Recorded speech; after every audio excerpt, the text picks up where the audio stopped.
Just marked it. Usually 7 of the last just 7. 8 matters.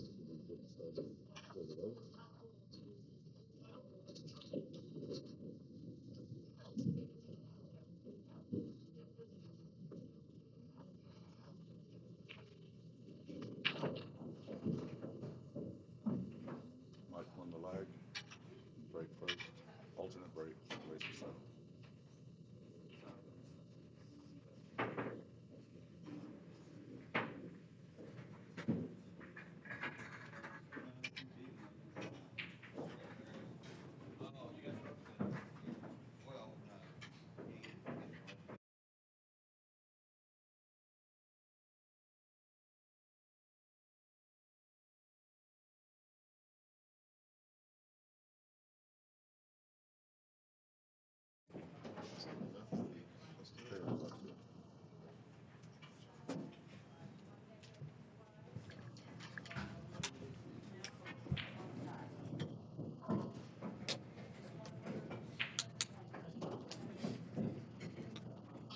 I've got Justin Maywin joining me in the booth.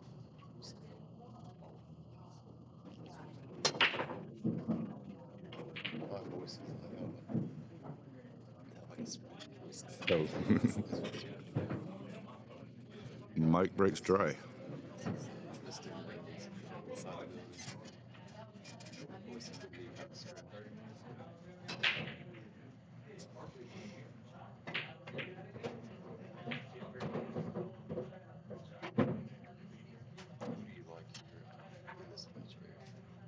I think this is going to be a tight one. It could go either way. Starting off with a dry break is not ideal.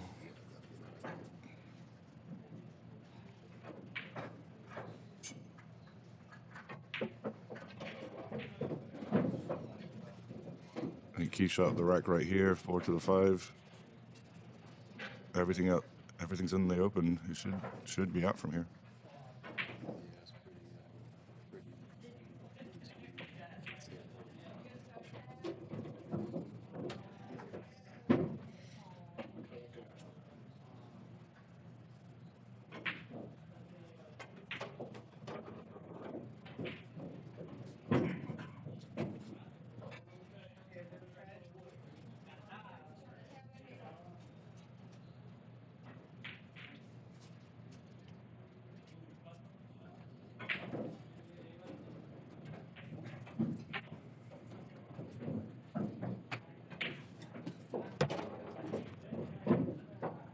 Guama forced to play short side on the 7 because of the awkward 9.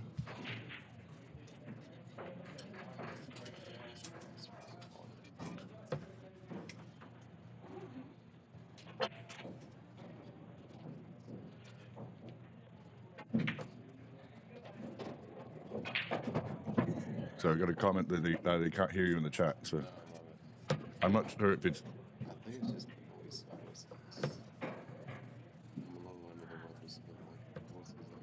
But I'm not hearing you in my ears either. So.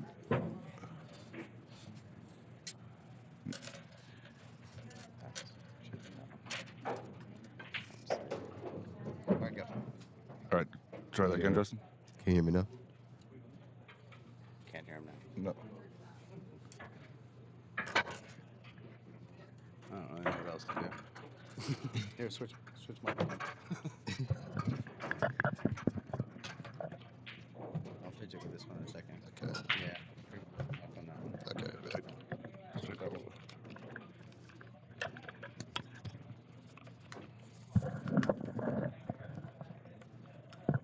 Is it loud and clear now? Yeah, that works. So we're just shuffling mics around. Cool. We got 3 set up today, and this one of them is not working. Yeah. And DoomQ Dave Bransky says, "There we go, face close to the mic." Yeah, if you stay really close to the mic, you can talk quietly. They'll still hear on the chat. They won't disturb the players because we are very close to the table. Yeah.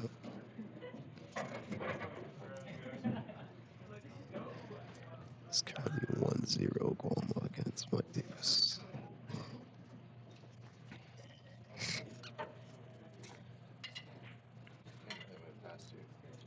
How'd you play yesterday? Um, I won my first match 7-4, I believe, and then I lost 6-2 to Greg Kane. Then my third round, I won 6-0, and then fourth match, I lost 6-2, I think. Who was it that knocked you out? I think it was Brentworth, I believe. So he shot really good. Yeah, he's a good player. He's Yeah, playing over in the corner. He's good friends with Nathan Yeah. Childress. They travel together. yeah, Yeah, I met him at the U.S. Open. yeah. Super nice guy. He is. Yeah. But overall, I was pretty happy. I mean, I was a little bit sick going to his tournament, so I mean, I kind of can't really be mad at myself because the focus and pace is never there when you're under that condition. That's a nice shot though from Mike. Like the first rack, dry break. Yeah, And no issues, so Mike should be able to make Titus back up one apiece. it was something I was looking around a lot yesterday was that I didn't really see no one like making like a lot of balls, like make it really good. It's a lot of dry breaks. That was early on the later matches on this streaming cable last night. Especially Greg Kane and Steve Page's match, there were a lot of dry breaks, and 7 or 8 dry breaks in a race to 6. Yeah. With one on the spot, you wouldn't expect that. No, yeah. And sometimes, it's just, it's just that day to where, the racks, they're just not going to rack the way that you want it to rack. So,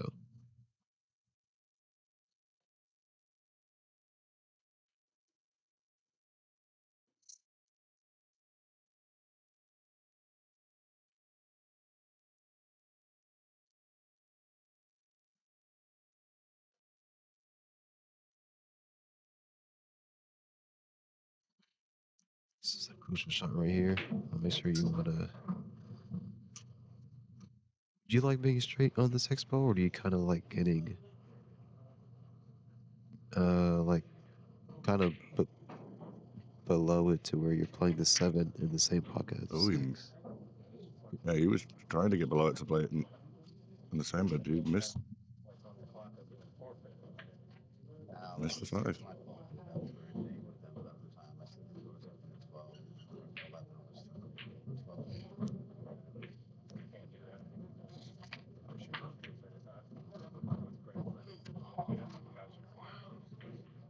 Another shocking miss. Yeah.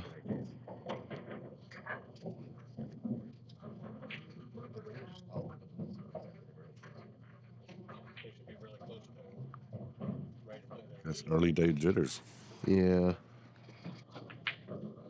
I know it usually takes me about 2 hours to get into stroke. Yeah, I feel that.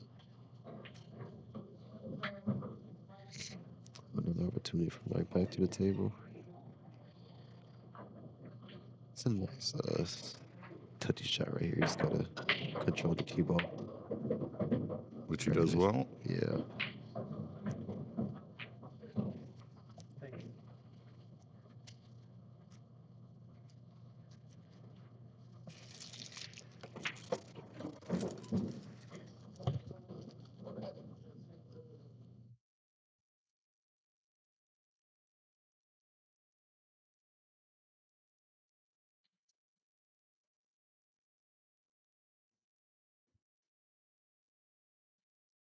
So Mike is going to get away with that mistake.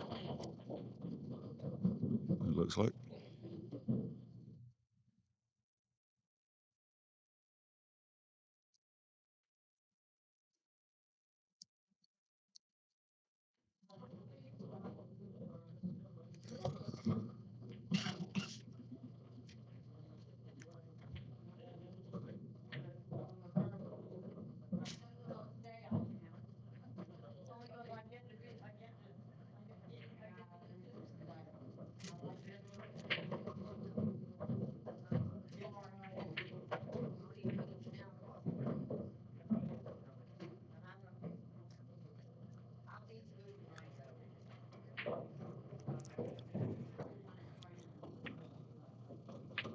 We are tied at 1. 1-1.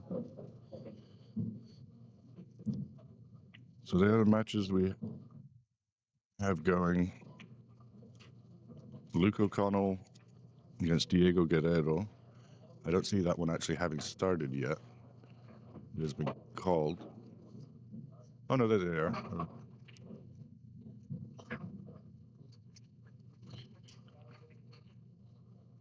Josh Pedron and Scott Roberts.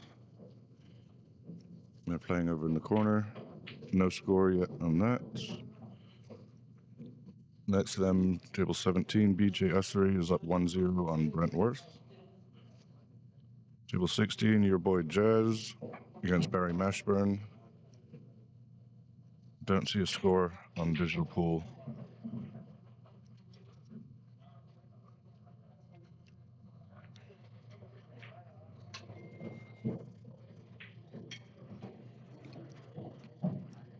A couple of weeks ago, I finally got to go to Jazz and Sonny's pool hall when I was driving back from Cherokee, and Jazz and I played snooker on that 12-foot table.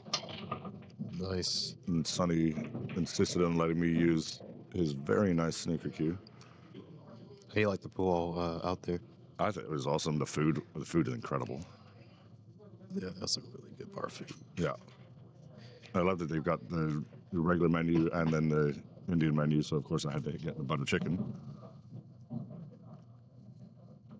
Yeah, my favorite thing to get there is I think it's called the ticket wrap, I believe.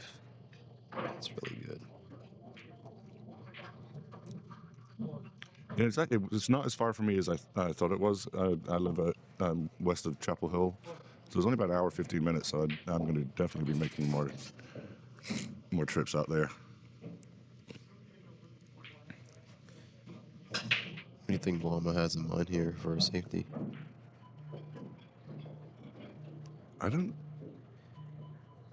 Not sure. In the 3 is going to stop the 1 ball from traveling far. Yeah, I think it's probably going to thin it as well. Okay. So he came off the rail first. I think he ended up hitting it thicker than he wanted to, but he needed to guarantee a hit. Still a good shot though. I mean, both balls are on the rail, so I mean, you're limiting it. How much bottom you can put on the ball. Yeah, he's jacking up.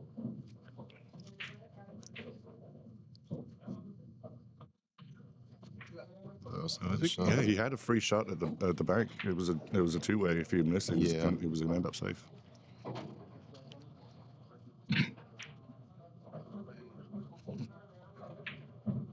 Is that 2 past the 9 ball in the corner pocket, or is the 9 ball in the way? Yeah. I can't tell from here, but it looks like he's shooting it. Looks like he might just have just enough room. And if he doesn't miss it, I think he's gonna put the ball behind the 9 just as a 2-way. Nice. Yep. 4's in a tricky spot. Yeah. And do you go forward and try and get in between the 4-5? Yeah. I mean, he has a good angle at it. He's got to hit it nice and smooth. You don't want to power up on this. Is very nice smooth stroke. A touch of inside to hit that real well. So I hate shooting a ball past the side pocket. But I don't shoot like Mark Davis. Although I am getting lessons from him, so I hope to get a little better. It's a great coach. I feel like when you're shooting it past the side pocket, the speed is very crucial. Because I feel like you always have to hit those balls like at a certain speed. You can't force it in. Yeah.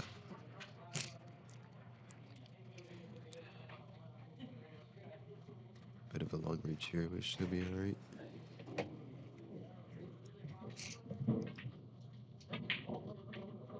No, you had a lot of coaching from Dave Baranski, right? Because when I watch you shoot, it's like that's Dave. Like, you just look just like Dave when you shoot. Yeah. Very, very methodical on every shot. Yeah. He's taught me a lot, so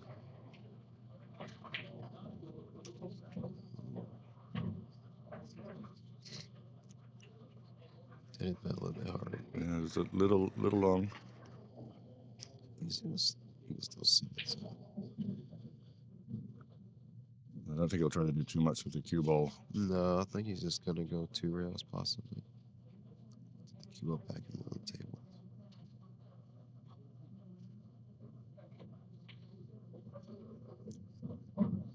Yeah, just like that. And draw it back and shoot the 9 in the same pocket you just shot the 7. Yeah, if it jaws straight back. I can't tell, is it? I think he's on the right side of the shot line to draw Okay. to draw back. Oh no, he was dead straight. Okay, is this straight? Yeah. It's hard.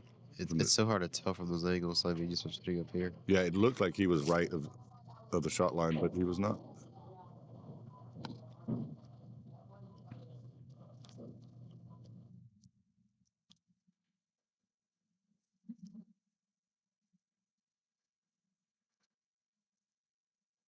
Oh, Mike actually used his cue to mark the ball. Normally he just reaches up with his hand.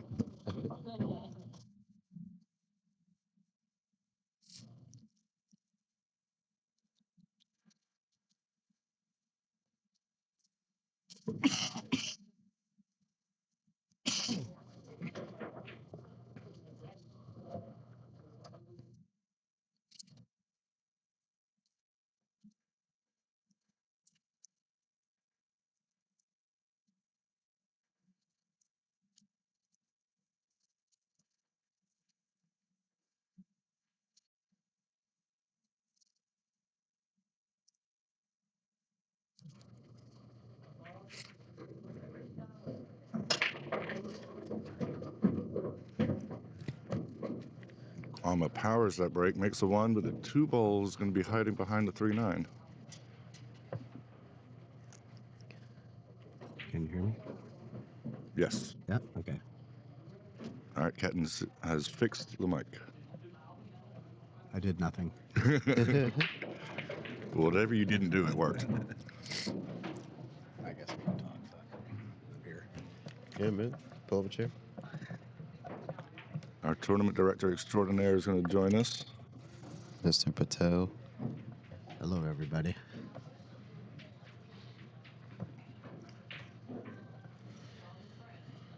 Who we got in the chat? The only person who's posted in the chat so far is Bransky. Oh, hey, Dave. We went for the carom on the 8.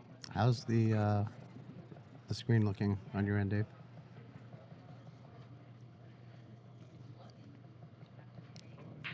I did some playback last night. It looked kind of rough.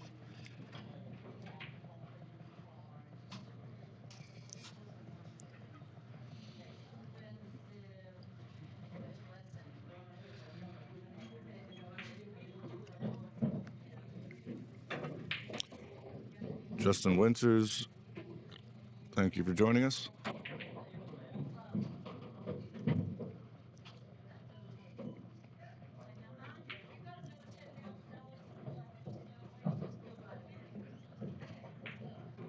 We'll have lots of great pool today. We've got Francisco Serrano and Greg Taylor on the next table over.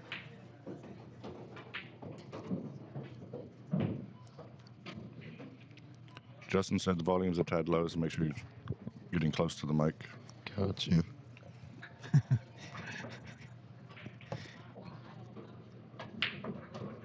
Ooh, that's a lot of speed. It'll be all right. No. Oh, wow. Wow. Perfect speed control.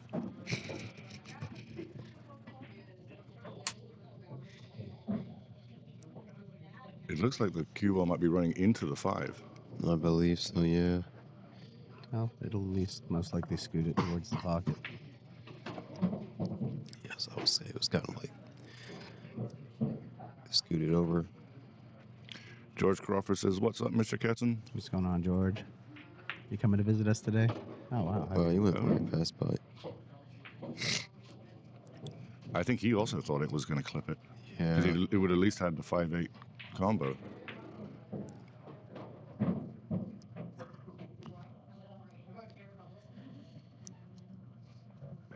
Yeah, This is tough now because I mean, even if you do make the 5-0, I mean, what do you do on the 6? I mean, you gotta come up with a safety, unless you, I don't know, like, Hard to play safe with only 4 balls on the yeah. table. I guess I'd go for the cut. I mean, it's a pretty big ball, but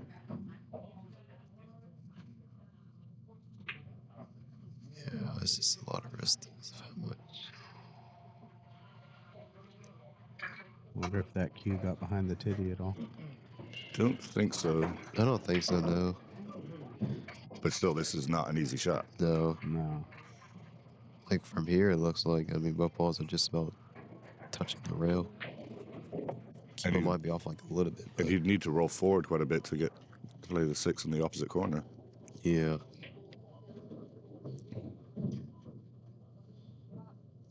I wouldn't put money on me making this shot. No, no problem. Very nice. That's well hit. Now 6-8 combo. Yep.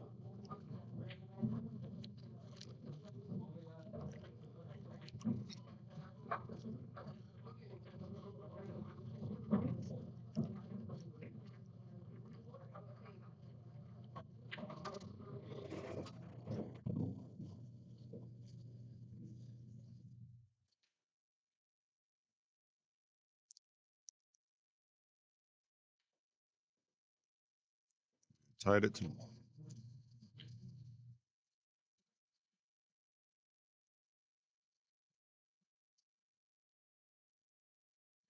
Oops, I'll keep track on the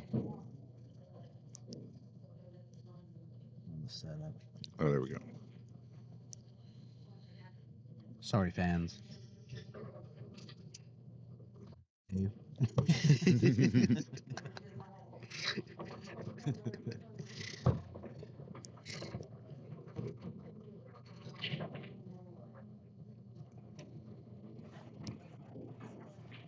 This might be the first time I've ever seen Mike Davis use glasses to look at the rack. Yeah, he does when it's important.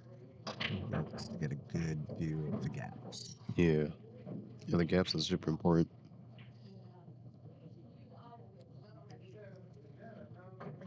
I'm lucky if I can see the edge of a ball.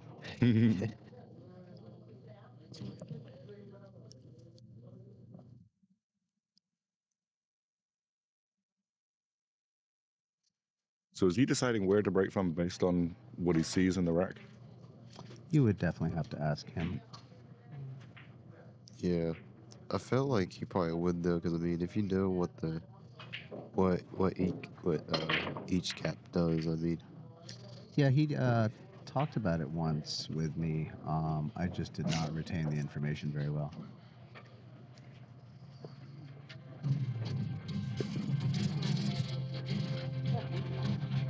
And the jukebox just gets going.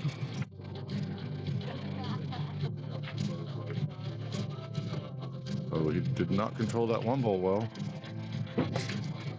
no. Yeah, the 1 ball just hit the side of the 6 ball. So it came up table. We might need to hit that way fuller to hold the 1 in the pocket.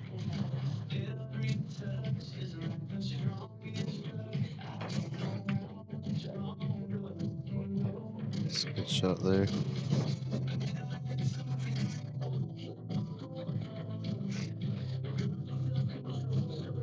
Who played this? I don't know. I don't even know what the song is. I just know I would rather it wasn't playing. Yeah. It was like we're in like a Texas Roadhouse right now. And I'm like, who did know who this song was to like choose it? Hopefully nobody at home can hear it when my crisp AI is working properly. Yeah. Oh, Mike's gonna still out. Massade for a good hit, but I guess this is not an easy table to run out. You've got to shoot a 2-4 combo most likely. Yeah. You gotta play a 3 in the opposite corner pocket. All right, let me check on that, Dave.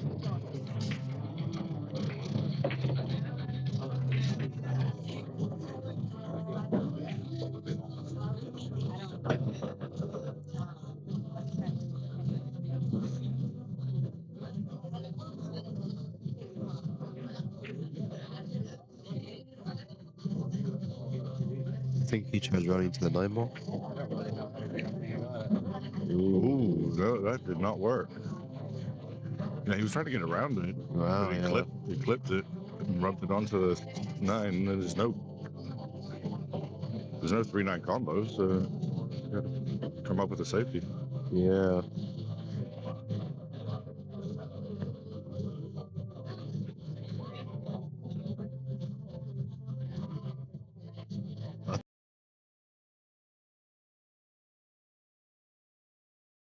Three, and put the cue ball like back up here, like near the kitchen, maybe. Just give us some sort of Looks like, yeah. distance. Okay. I think he's left the window. I believe so. If he did, I think Mike can hook him under the 5 ball Yeah. if it's possible. Try to freeze it right on the 5. Yeah.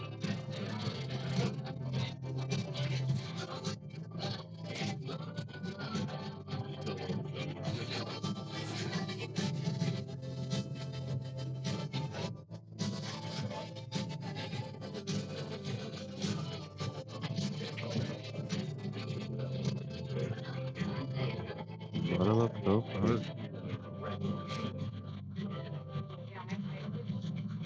I don't know if he has the potting angle, but I can I definitely. think he does. It looks like, yeah. Oh, does it? It doesn't look like that. He cannot. Oh, I guess he can. Well, it looks like he's swerving it a little bit. Yeah. I think he's trying to hop it.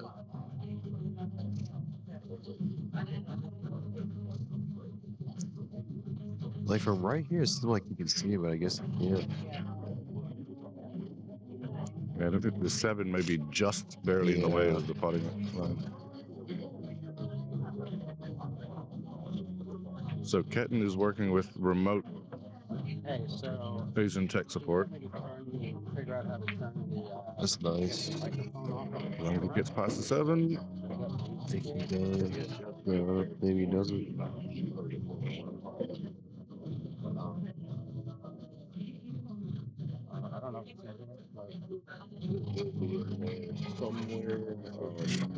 Oh, yeah.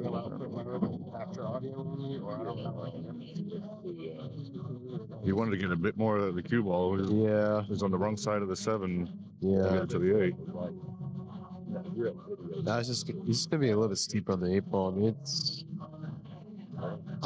ideally I think like if he can just roll it up, I like the speed near the second diamond. I feel like that's a good position spot. Yeah, right about there. He's accepting what the table was giving him.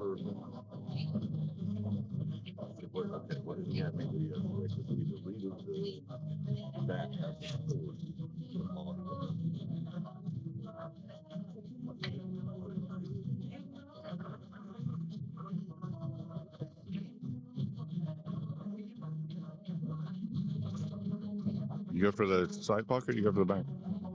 I like side pocket. That's what he's looking at. Yep. Center ball. Center ball.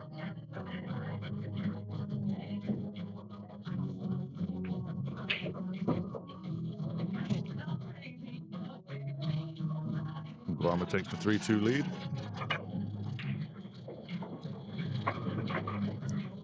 We'll update the score once Ketten and Billy have troubleshot the video.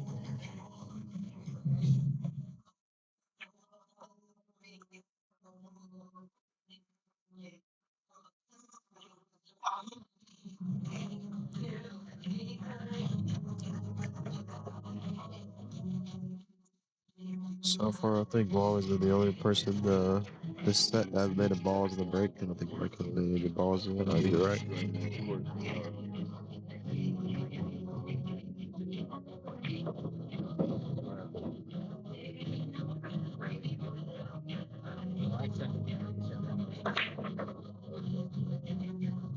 He makes 2. Yeah. And for Supposedly in the way. Supposedly in the way. 6 is in the way. Yeah, that's the funky rack too. 4 5 And messed up.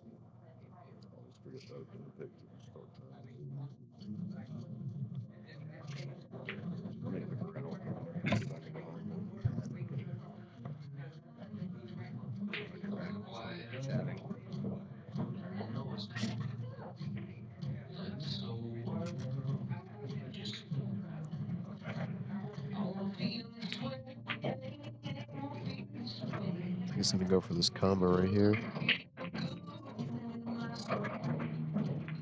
No, go for this. Duck behind the stones. Oh, very well Very struck. nice. Very nice play.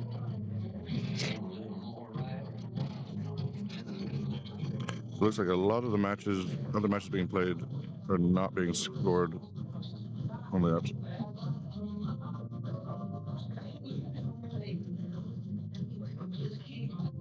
Yeah, Jazz and Barry's marked 0-0, but I can see from above the table that somebody is up 2-1, but I'm not sure who. PJ Ussery is up 3-1 on Brent Worth. Josh Padron and Scott Roberts. It's 2-1 to somebody. 2-1 someone. And Francisco Serrano and Greg Taylor on the second table in front of us. They are tied at 1. Guama plays an excellent safety, but I think the one rail is still there. Yeah. Luke O'Connell is up 3-1 on Diego Guerrero. I think Guama does.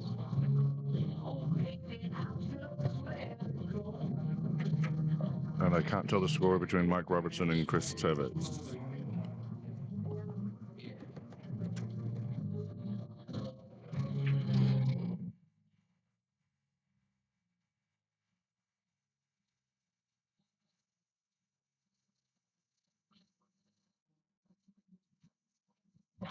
Push your pass.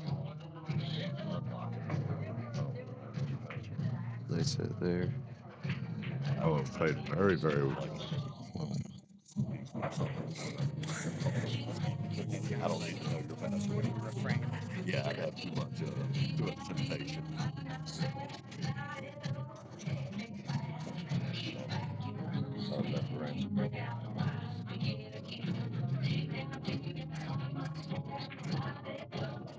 He's looking at going 2 rails behind the one. Where's that little exclamation? Ozzy Francisco with the jump cue on the second table. He is very good with that cue, and he does indeed make the one ball. He fluked it, but It's like Mike has opportunity now to make a, was it 3-3? yes. Okay. Oh, I guess Oh, he cannot see the one ball. He's opening up his case. Get the shorty out.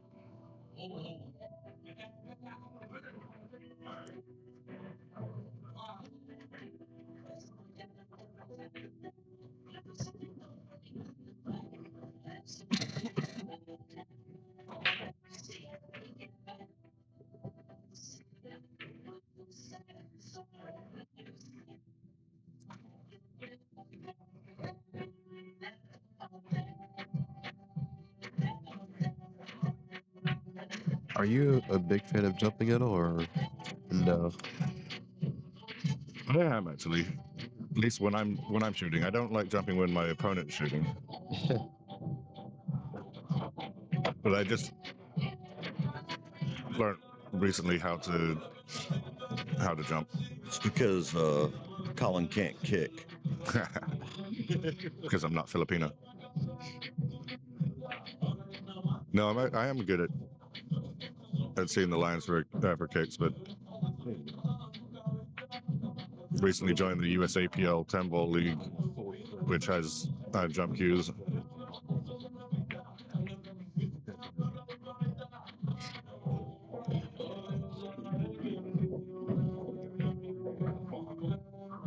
Mike can see this one ball. Yeah. It's a long shot. I expect him to make it, and everything else is wide open after this. Yeah. This is just, I would say it's probably just the only crucial shot I see on the table. I mean, once he gets good position on the 3, he should be out. Yeah. Yeah, the main camera is muted and all the way down. Good shot. Good shot there.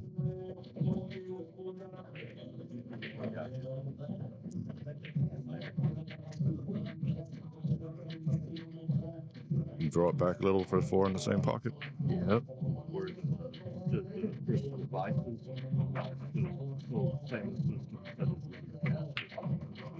up the rail.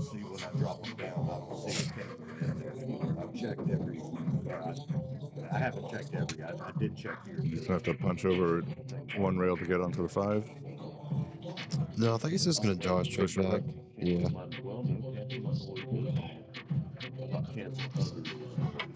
Oh, you had less angle than I thought.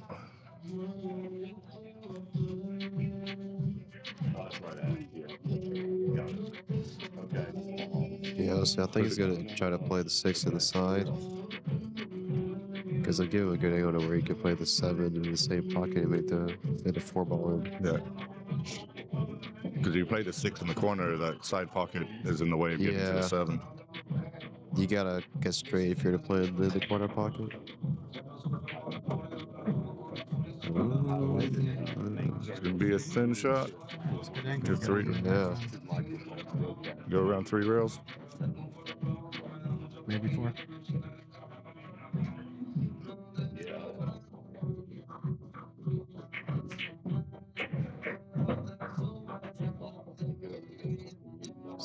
Combo down, I believe. Yeah, I honestly thought he was gonna go 2 rails from the 5 to the 6 ball. Yeah. So you can go 1 rail to the 7 forward. I think he didn't like where the side pocket was. Seemed to be like Yeah. lining I did up see whether that. we're Yeah. going that or a little past it. I can't hear you. You can't hear me? No.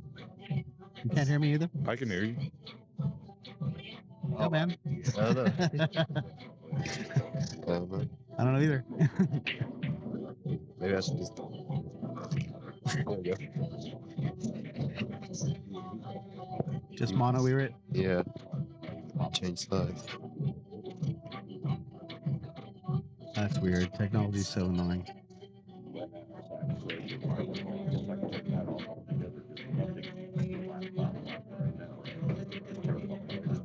Guama hit that perfectly. Yeah.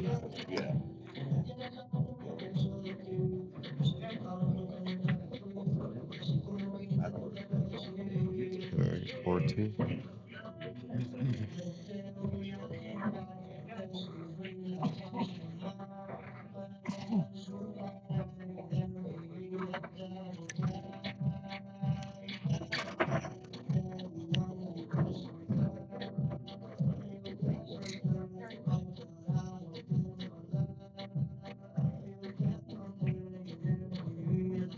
You guys play with headphones on or no? Maybe you guys are playing pool.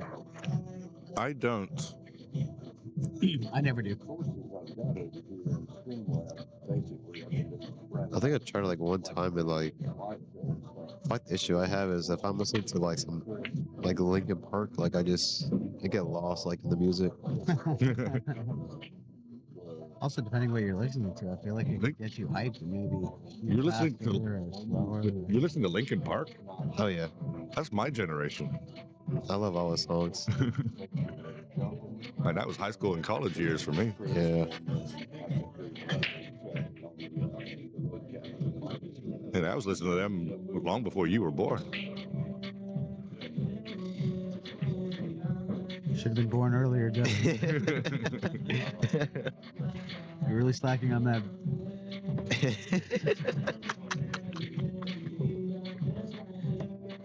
Yes. That's funny. You're at 21 now? Yeah. Next year will be 22 in February.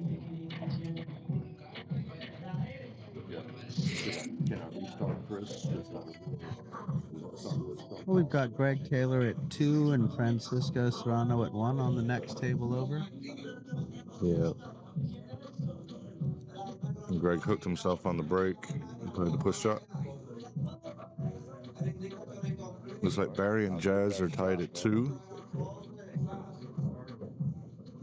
I think BJ is up 5-2 on Brent Worth. BJ on the hill. And Scott Robertson, Josh Bergeron's 3-1 somebody. Trying to work out who's ahead on that one.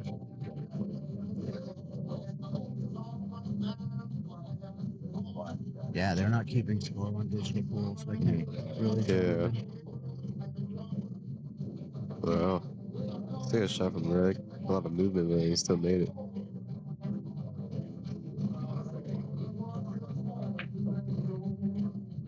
What's going on here? Is Mike on a bathroom break? I think so. Yeah. That makes sense. All right, Josh Good time. Padron is up 4-1. It's interesting because I think Mike is the only person that I know like around here that takes his breaks like as the rack has already kind of like started almost, or just right about to start. Usually everyone takes them like right before they break the balls. I think Mike tends to take them, and obviously I'm just guessing, but like in times that he might just want to settle himself a little bit, Yeah. and then he comes back all fresh. Do you think too like it's kind of like a little bit of like a like psychology trick maybe? I don't know. I mean, it seems that way for sure from like the outside observer. Yeah. You know, the opponent's just kind of sitting there waiting, and obviously it's crucial time to get also. You know, do the quick break. That's how he feels. I don't think the timing of his bathroom breaks is going to bother Guama at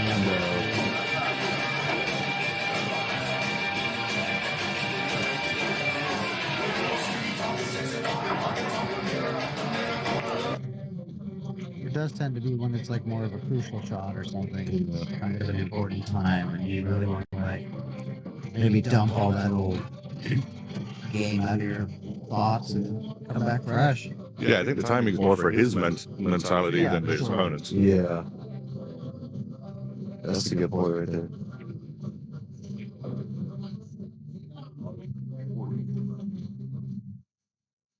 Touchy shot there.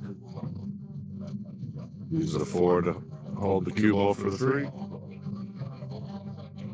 That's tough.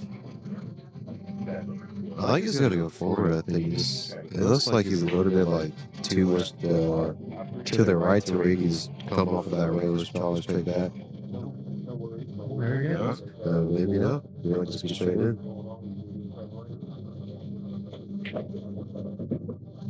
Move it that way. Very nice.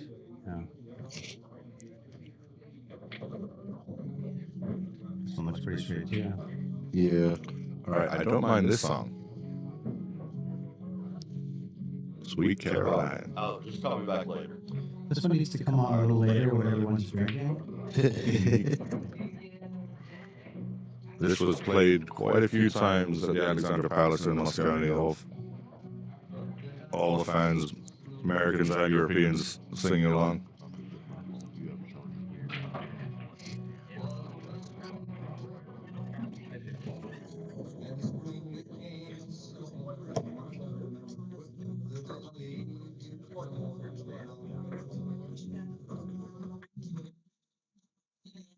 So I think it might have been a Cherokee, possibly.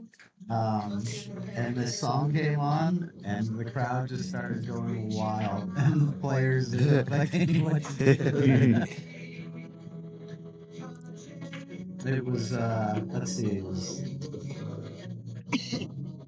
I want to say Alkane and Jesus were playing.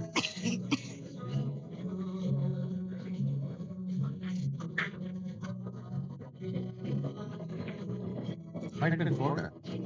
Where you were at. Oh, it was the Florida Open. Yeah, I remember. right, Yes, yeah. yeah, I remember watching that in the stream. Yeah.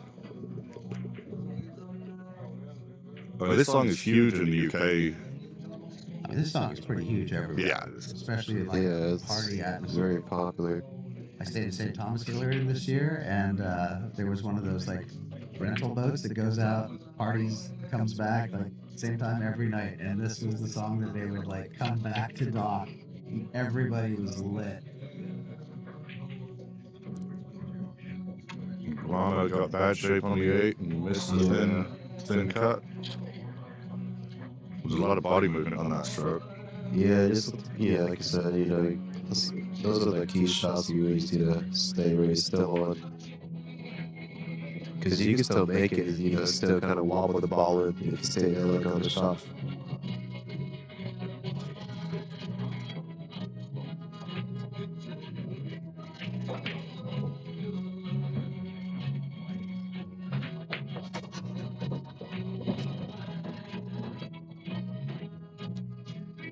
Like just overruns perfect position. Yeah. Should be alright Yeah. there.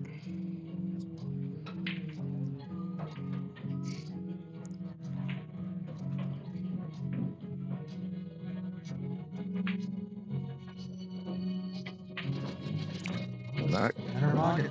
Yeah, right. that could be a big turning point in this match. Yeah, that's a big game right there.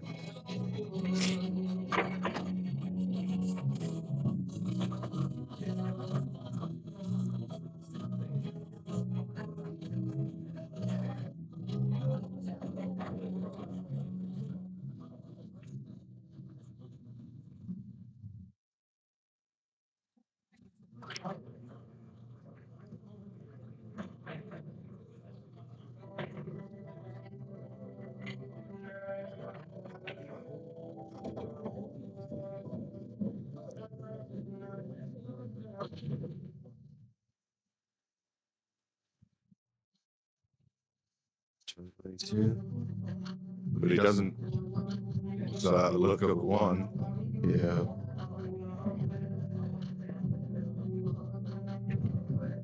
Where would you push to?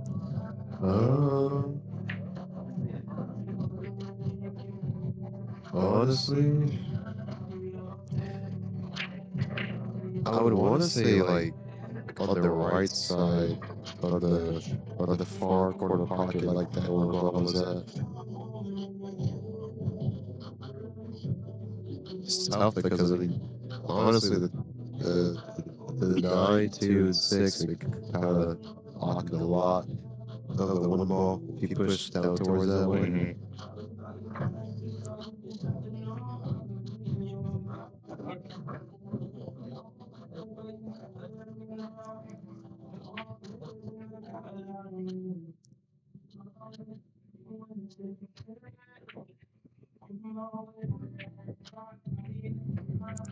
Tie up the 6 and the 8. Yeah, that's good.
Yeah, I think if he had tried to make the 2 in that corner, the cue ball was not going to stay behind 3. And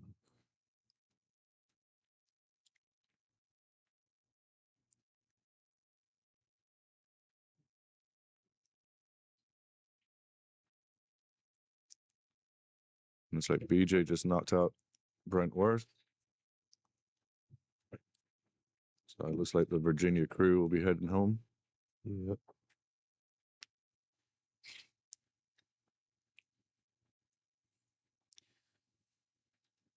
Do you think he has a kick between the 4? He's looking to come 2 rails.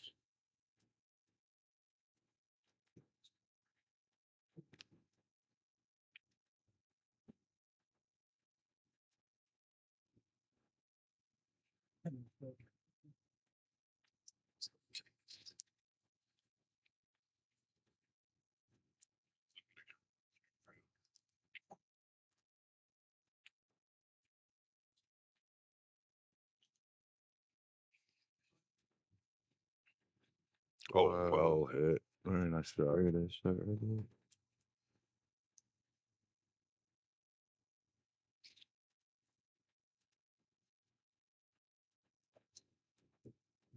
Do you think he goes for that combo or he pull the cue ball back behind 6? I think probably plus by the 6. Combo's super risky. Yeah. It's not dead, so. And you'd be losing the 2 ball. Yeah, he stuck him 2. Oh, that's. Yeah, he's going to hit. He's got a 2 rail look if the 7's not in the way. Yes. Yeah, that's true, yeah.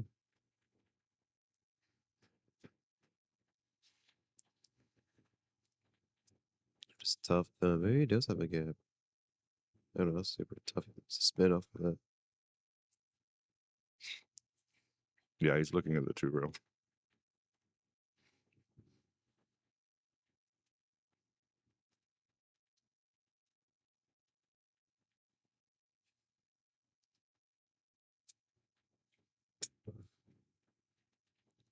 I think you could overspin this if you put too much left on it. I believe so, yeah.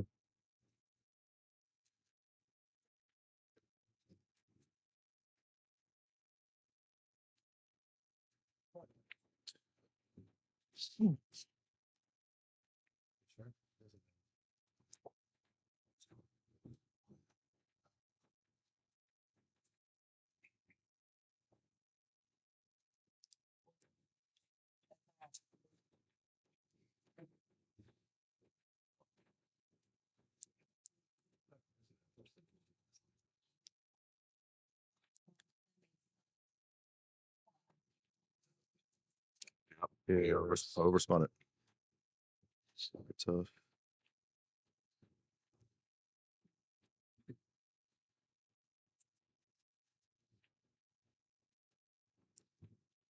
Yeah, that second rail, that spin really grabs. And it caused them to miss.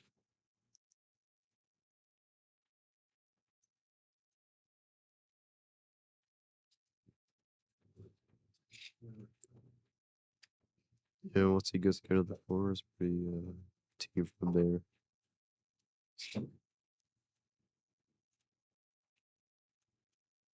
Yeah, we should be tied at 5 very shortly.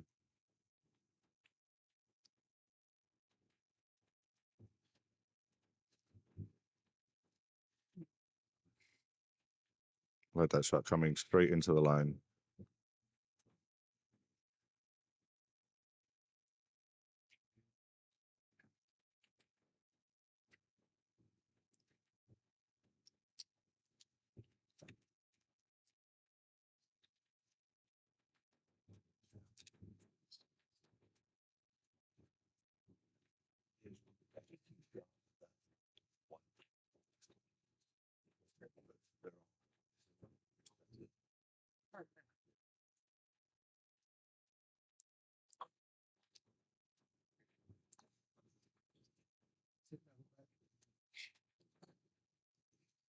It's like he's gonna pull it back to the second row right here to us.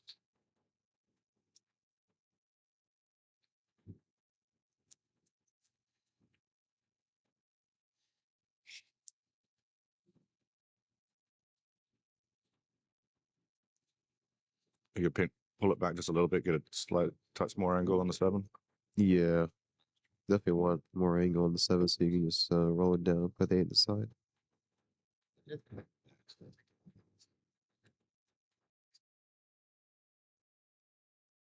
like Jazz is about to get one back, make it 4-3.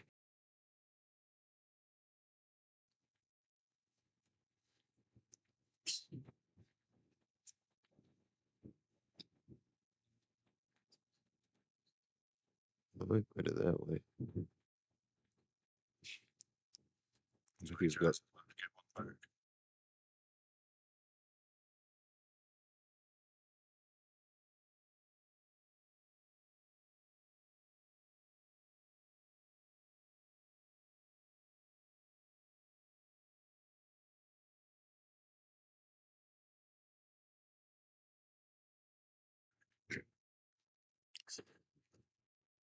What's that?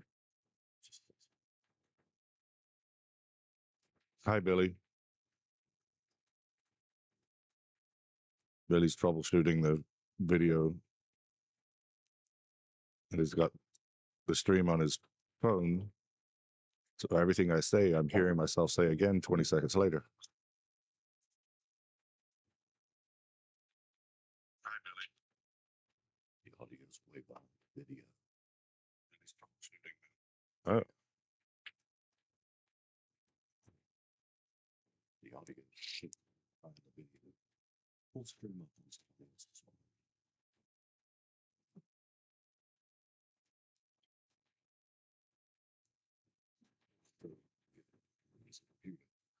So I can't read it. So let me get separated to watch it. One on the side. You can see the 2, but doesn't have a pot for it unless he wants to straighten that bank up, but that doesn't look Yeah. easy.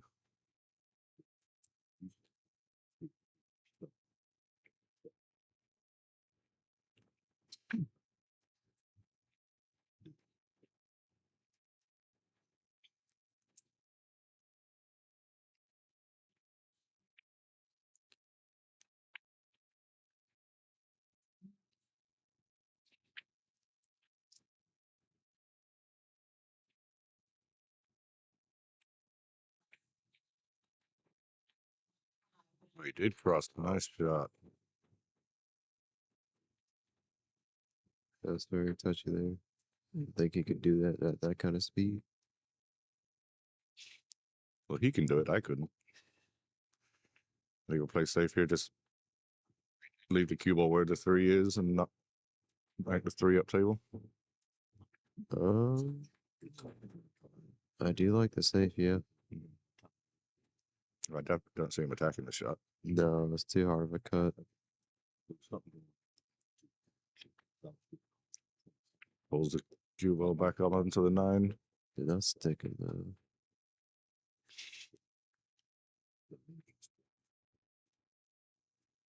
And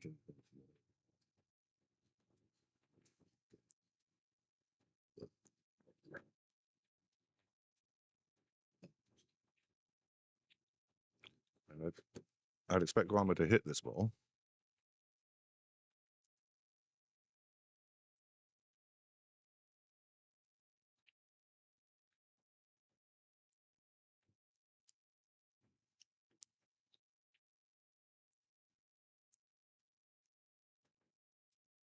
Oh, we can make it on it.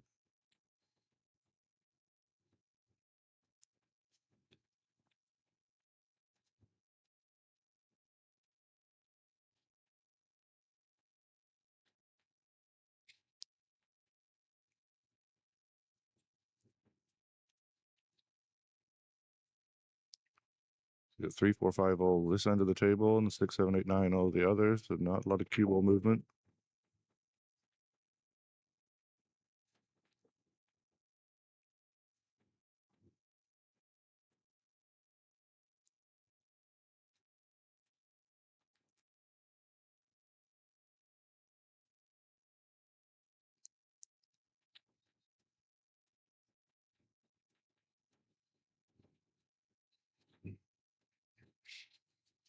play the 5 inside.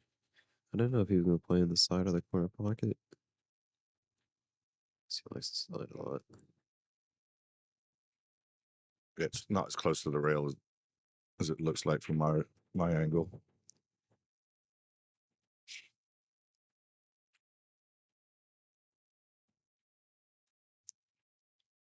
Only issue is just avoiding getting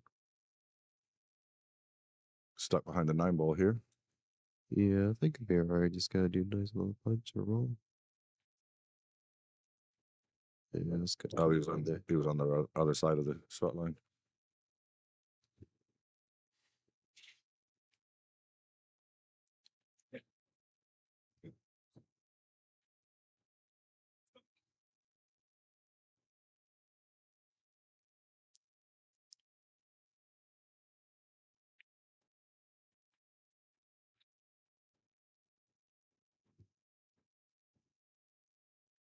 Just put right where it is, 9 in the opposite corner, and Mike will be on the hill.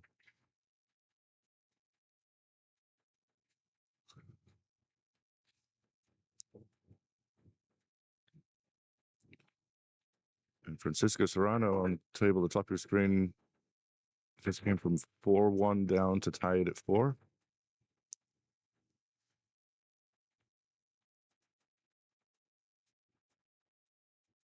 Yeah, that's just wild how the matches can go like that. I mean, I think Jazz also just tied it up 4-4 with Barry.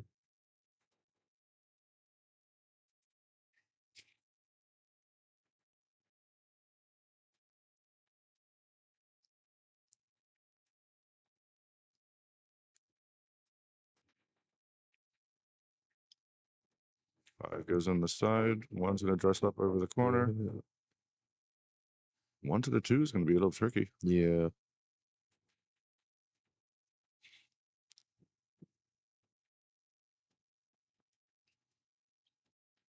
Yeah, that's a tough shot. I mean, just because he's jacked up on it, so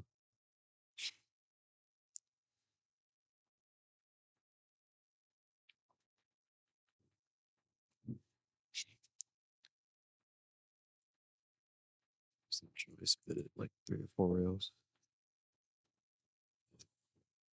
I'm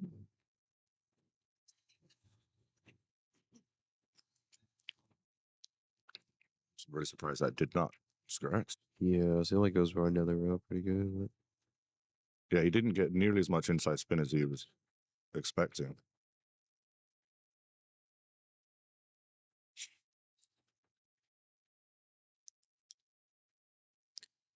he's not a chance to make it though. But can he make it and get on the 4 with an 8 and 6 right there? Yeah, it's a big clash to run into.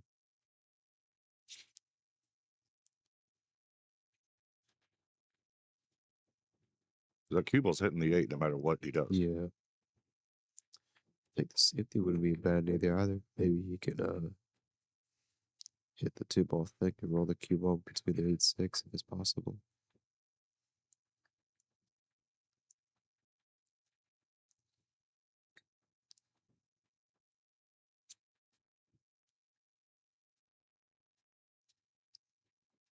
You know, he tried to punch the 8 out of the way, 3 on the 4, but the 2 ball does not go down. That was a very tough shot. It's super tough, yeah. And he went for the aggressive shot. And that might be his last shot of the match. Looks like what it looks like.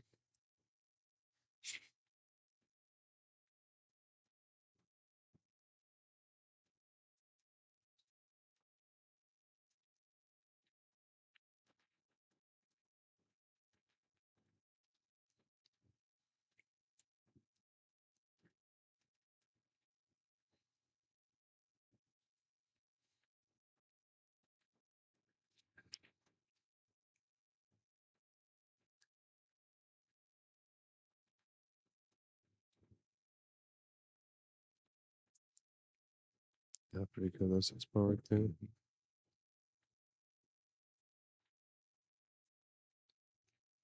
So pinch draw.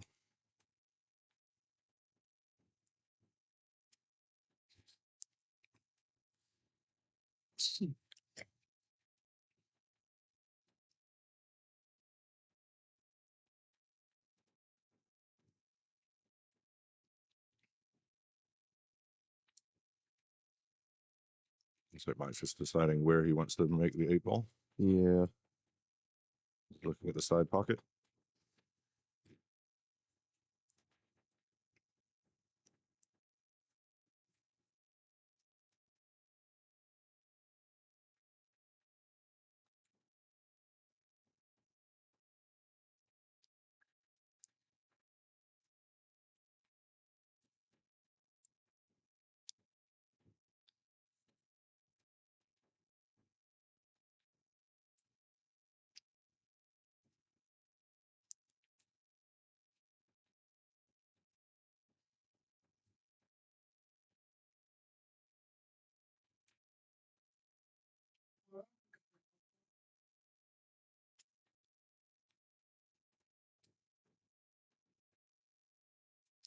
And Guama concedes. Mike takes the set. Yeah. Congrats, Mike. I'm going to take a little break.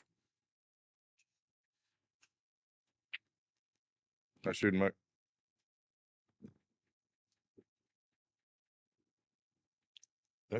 I called it that. When he got bad shape on that 8, when missed the thin 8, that was a turning point. He was going to be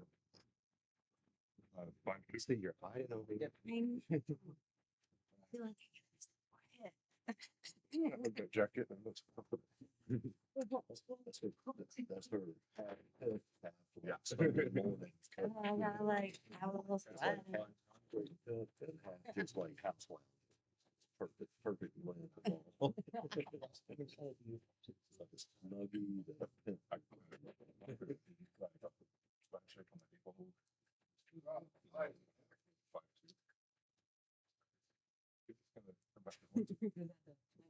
Yeah, you never know. They give you a chance. Yeah. Before that, he had such a good lead. Like, I was just I like, didn't really have that. But I thought it would have been 5-2. It's like, it's just like we're practicing.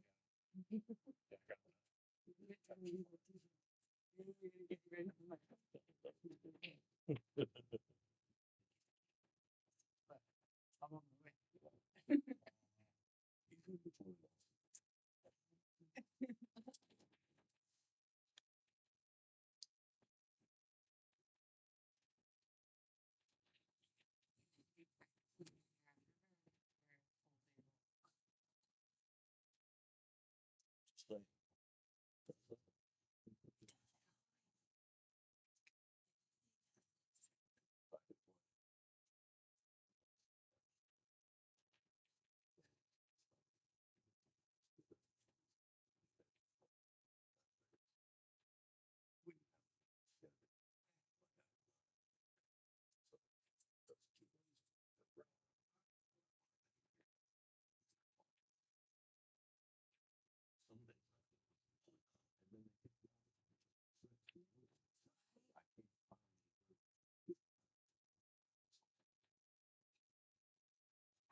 That's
the big deal.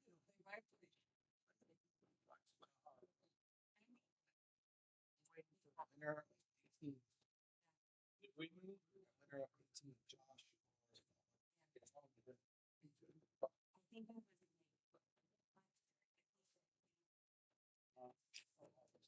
Like, this made me bad. Yeah. Va conmigo.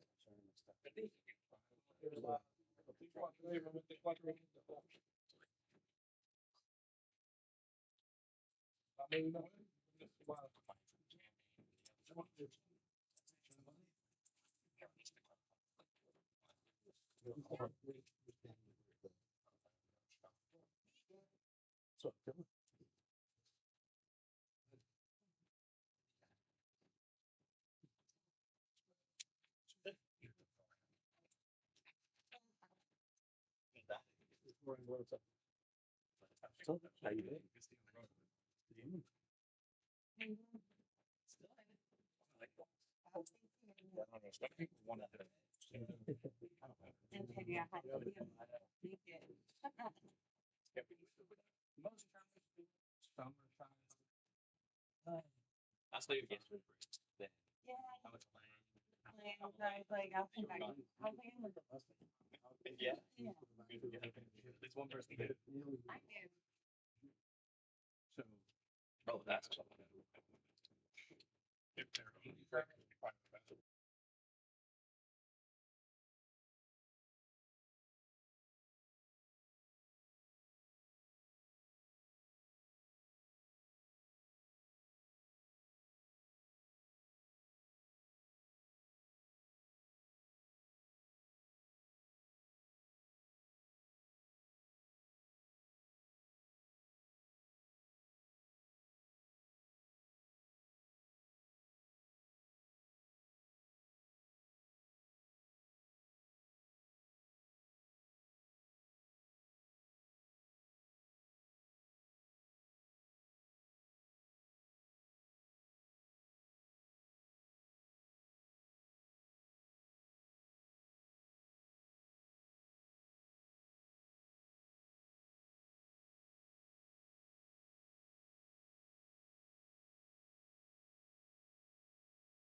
All right, so next match on the streaming table, we have the British Bulldog Luke O'Connell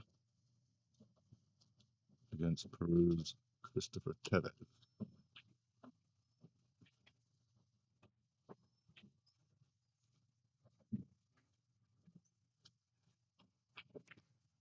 Luke wins the leg.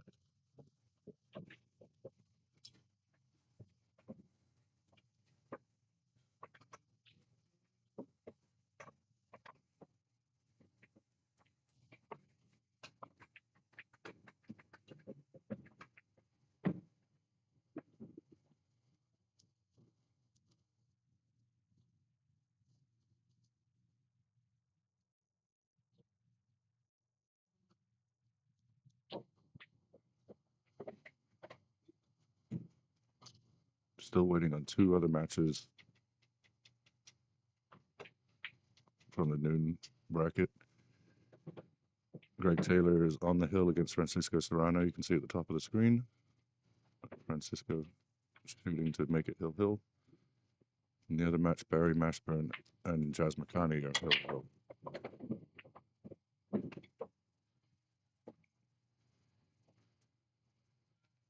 You can see Jazz shooting in the top right corner of your shot. Just made a really tough four ball.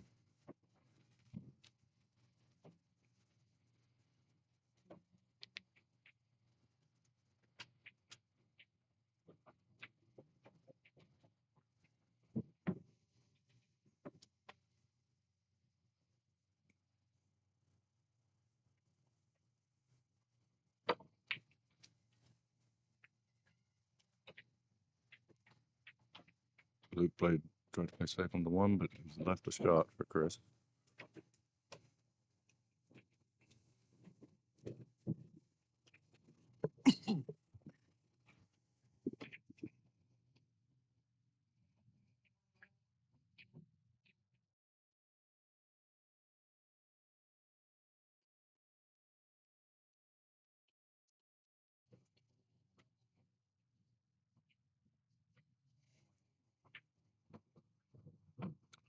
Oh, I think I had the score wrong. I think Francisco was actually on the hill.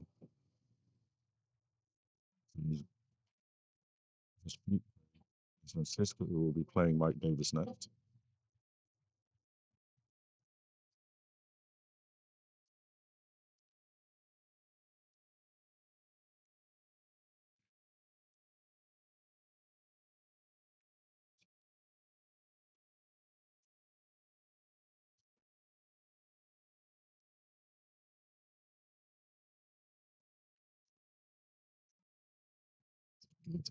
Oh, there we go. There we go. I'm back here. And Jazz just got ball on hand, shooting the five ball is now on the sixth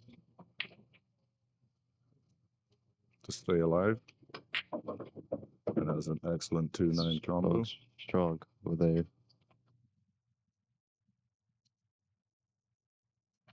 Tevez takes the first rack. And it'll be breaking rack two.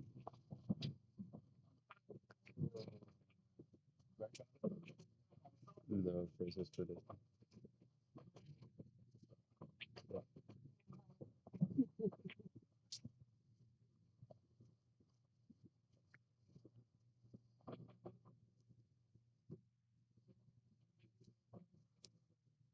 And Jazz does win that. Barry doesn't make him shoot an easy 9 ball.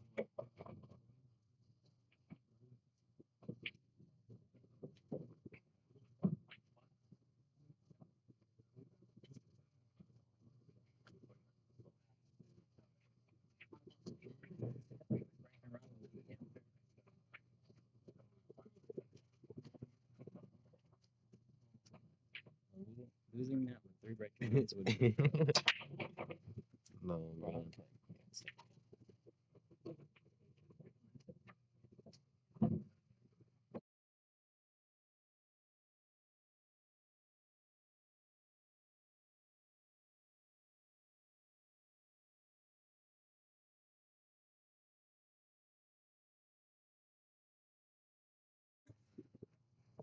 better not get 4 break.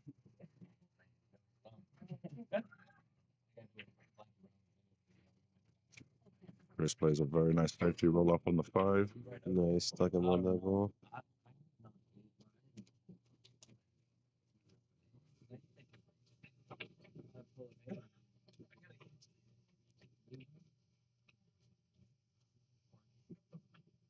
Only other match in progress right now is Guama and Josh Padron.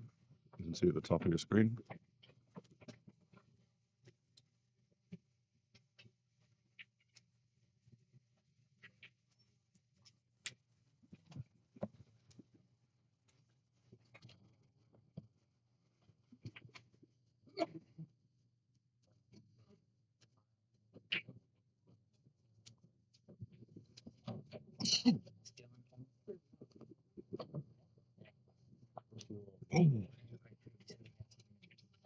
No, That was a great attempt by Luke. He just barely missed the one ball.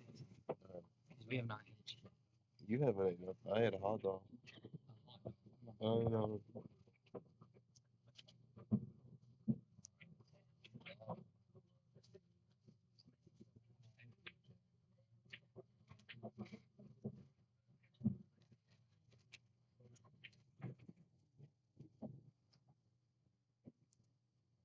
Chris choosing to play short side on the 1.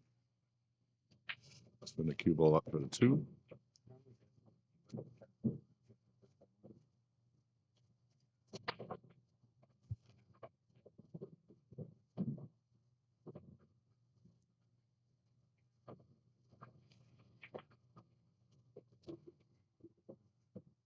And he overruns position by quite a bit. See the expression on his face. He is not happy with that shot.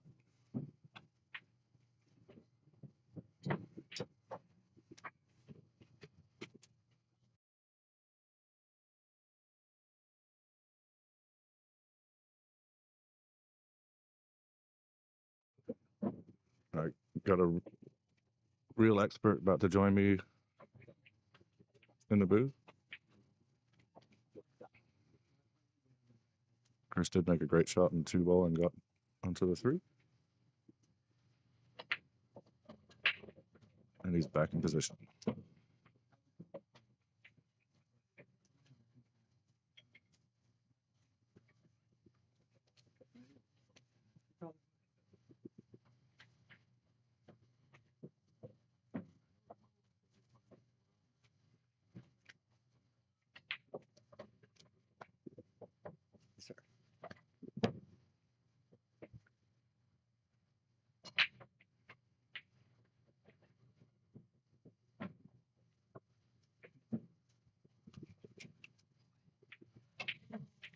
Welcome, Mike Yingling.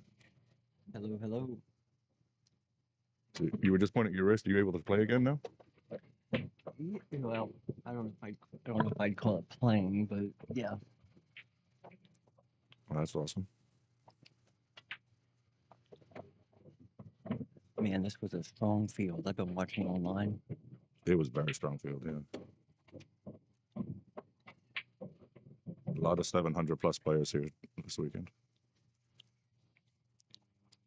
A lot of wannabe 700 players.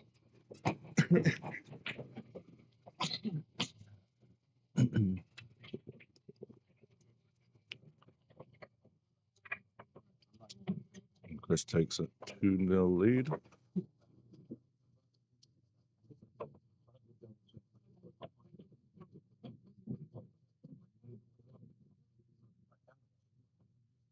Chris was the first to get picked in the first big blind bet in the Okay. yesterday.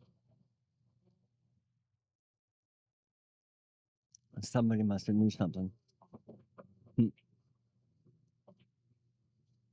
Yeah, it went Chris, then Guama, then BJ, then Mike Davis, then Nathan Childress. All very good picks.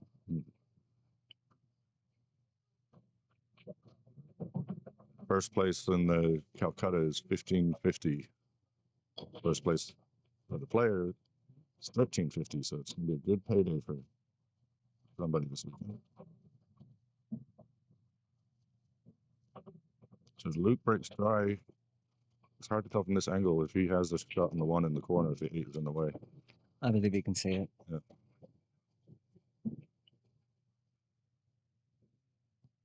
Yeah, he's lining up for the 2, so he can definitely make the 1. Yeah, he's just looking at the angle so he can go forward off the short rail and get up there between the 3 and the 6.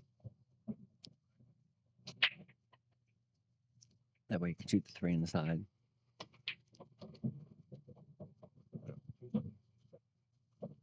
Looks like he's got the angle he wanted. This here looks like just a control here as far as to get out here. Just probably is the hardest shot here.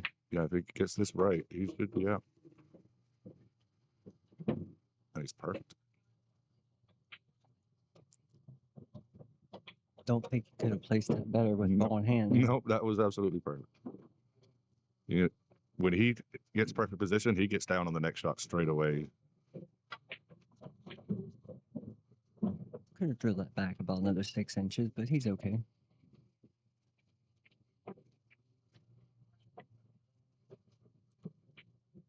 And it points to where he wanted the cue ball. Yeah.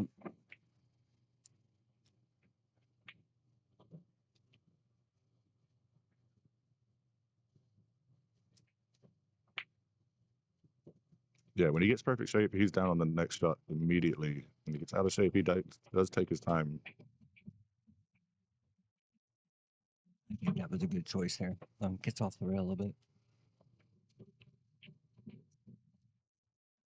Points to where he position was, which is about 5 inches further forward.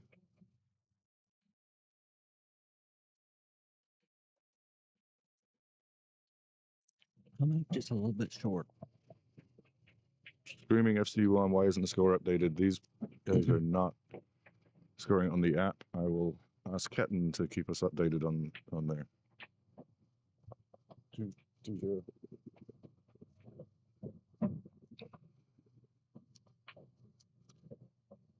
Ketten was getting other matches started so we can keep the tournament moving.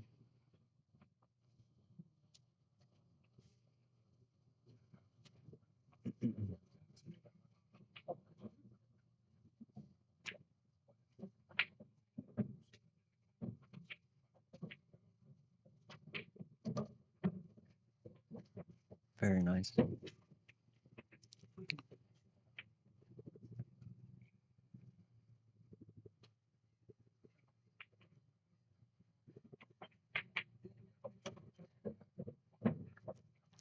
So the shot from the 2 to the 3 was perfect, and then the shot the 8 to the 9 was perfect, but everything else in between was kind of anywhere from 4 to 9 inches off. Yeah. But not so bad. He couldn't recover from, So this is Luke's first real tough opponent. And of the players still in the winner's side, he definitely has had the easiest draw. That's what it's all about sometimes. Yeah, the right draw. I know he just recently dropped below 600. He's a 597 right now, and he hasn't had to play anybody higher Fargo rate than him. Then you look at somebody like Nathan Childress, who lost Hill to Guama and then got stomped on by BJ last night. Mm-hmm. So it is definitely luck of the draw sometimes. And this time Luke got it, Nathan did not.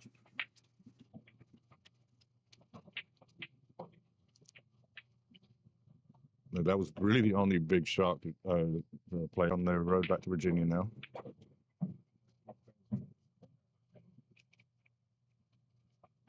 So Luke opts for a push. I think he wanted that 2 ball closer to the 6.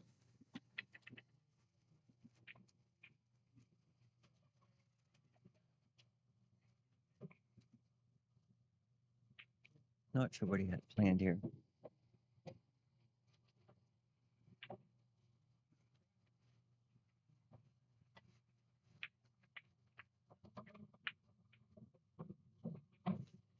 And that little rub on the 3 took some speed off of the cue ball and it didn't get him onto the 2.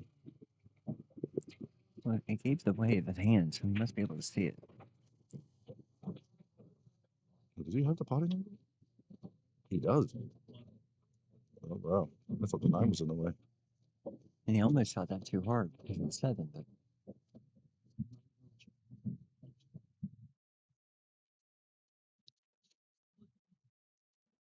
just proof the game's in inches. Sometimes millimeters. Yes.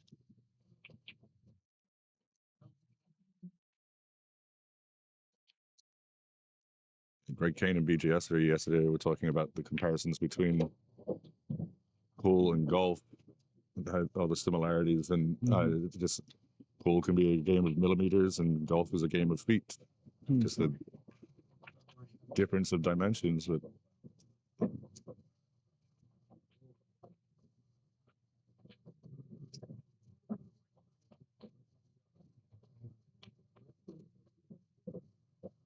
this is going to be a quick match, looking the way things are going. Yeah.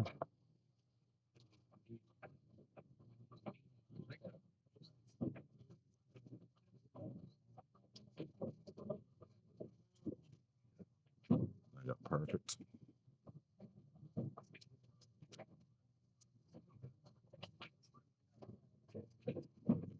So he's had to play some good recovery shots, but he's getting out real well. A couple good rolls there. Yeah. From the 1 to the 2.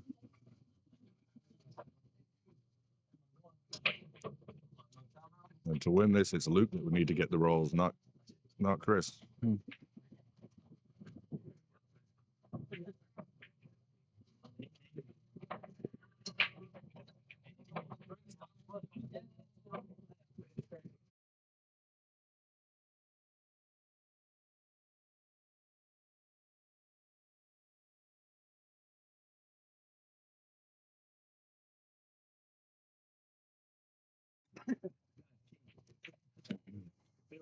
That's going to be able to be viewed on the stream.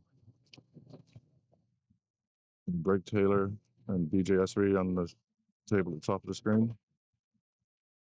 Beyond that, I think Guama's up 3-0 on Josh Padron.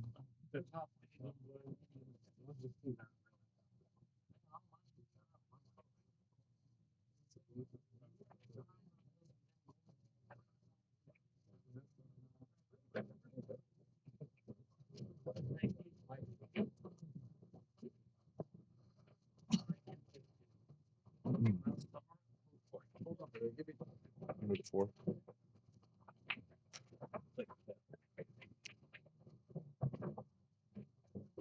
Oh, nice shot there. Comes off the rail, clips the 1 and caroms the 2.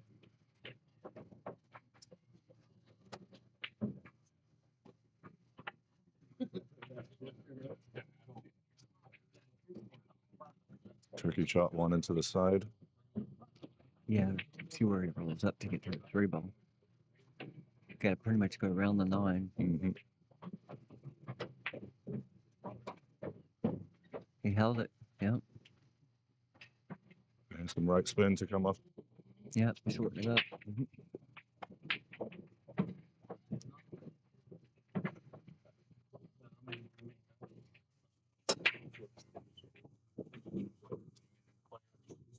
Knock the 3 and roll forward a little bit, and then the rest of the rack should be straightforward. Yeah, it was a stun forward there. That way he didn't have to easy roll it.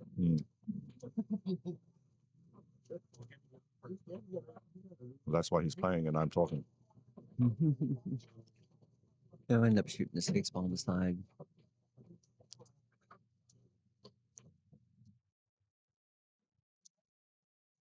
Here he'll go down the rail and back. That way he doesn't have to hold anything, like smooth roll it, You could draw it over the long rail. With a look at the bottom right, kill English.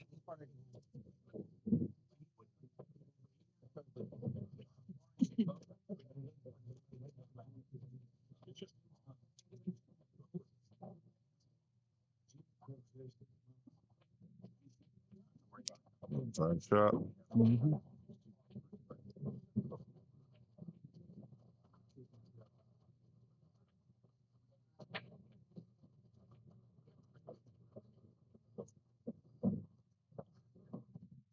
Plays 8 in the side because I'm not sure it passed the 9. Yeah, I don't think it would. And it was easy transfer from 7 to 8 anyway, so. Keep everything simple. It's 5-0.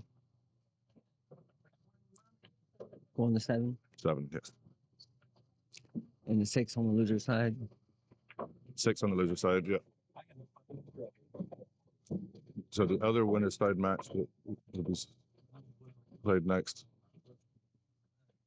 is Francisco Serrano against Mike Davis. So the winner of that and winner of this will play the hot seat match.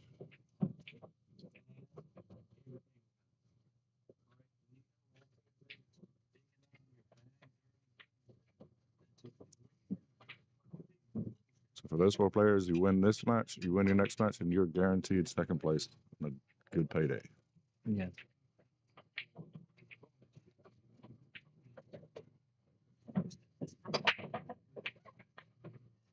You are getting kicked all over the place. Yeah. Almost crashed.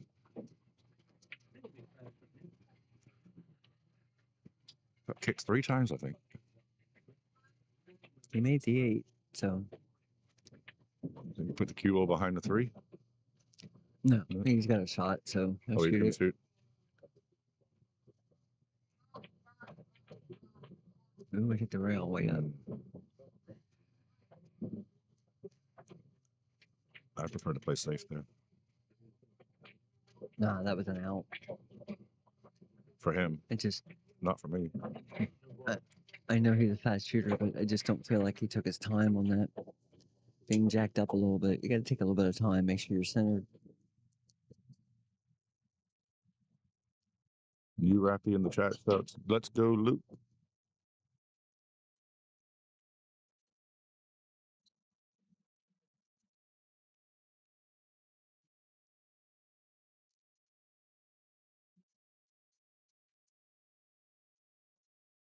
I've met Luke before this weekend, but full moniker, the British Bulldog. You gotta love it.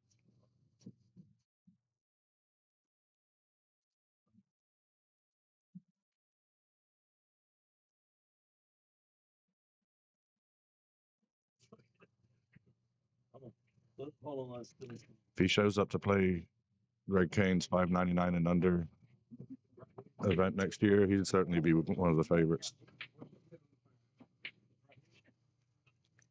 Just slide this over.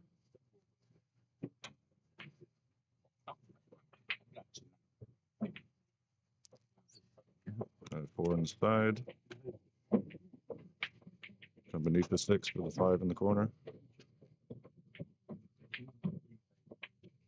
I don't think he'll go beneath it. I think he'll just make sure that he's out from behind it. You were right. That's unusual. I got it right. No. Broken clocks right twice a day. The new Rappy family in the UK watching and supporting. That's awesome. I was just over there. I live in North Carolina now, but I grew up in north of London, and I was back over there for the Moscone 2 weeks ago. Good to spend some time back in the UK.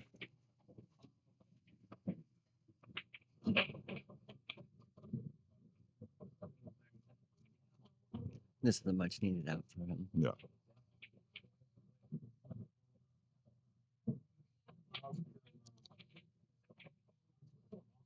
I don't think he's really made any mistakes. He's just, every time Chris has got to the table, he's run out.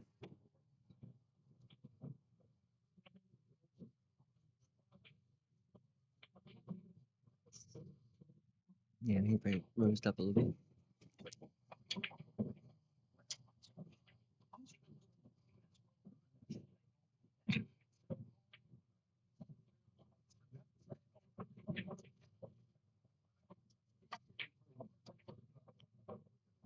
Nine on the side, and Luke is on the board.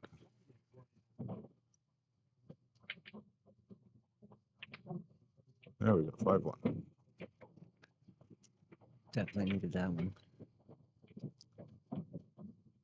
And it's his break. Greg's making it work over there. BJ got the first rack. Ooh. Ooh.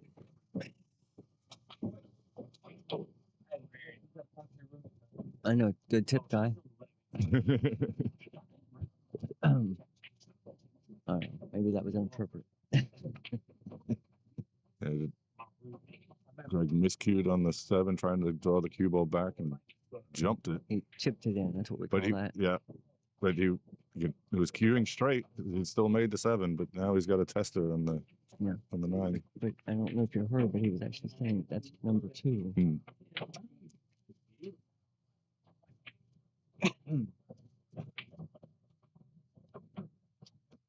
Actually, I seen quite a few miscues today. I know Scott Roberts, when he was playing my friend Andre Ruiz last night, he was saying that he miscued and said that was the 4th time he'd miscued this tournament.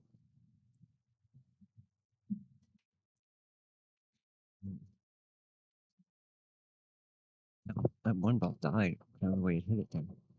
The loop comes up dry. Thin cut on the 1 to the side. Cue ball running into the 2.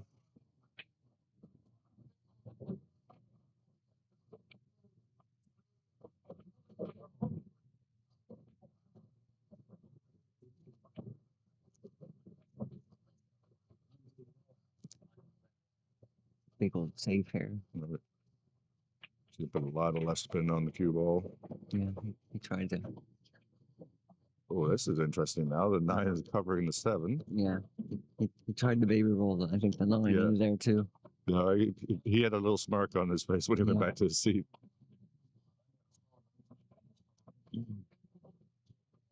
Yeah, I think he was definitely thinking, there's a chance this 9 ball squeezes in.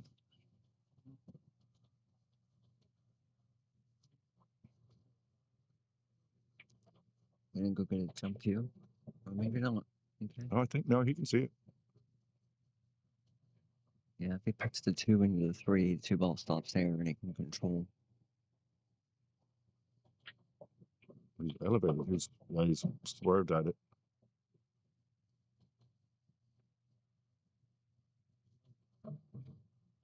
I think that was more about just making sure that he had a good hit. Mm-hmm.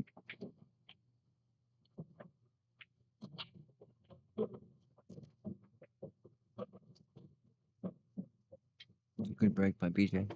3 balls. That's a good shot. Oh, the 2's run away. Although if he makes a good hit, it looks like the 2597 is dead. Mm-hmm. It's come around the 8.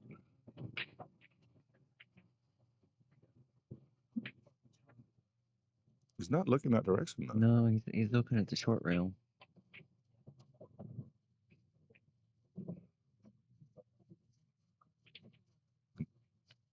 Now I think he's good.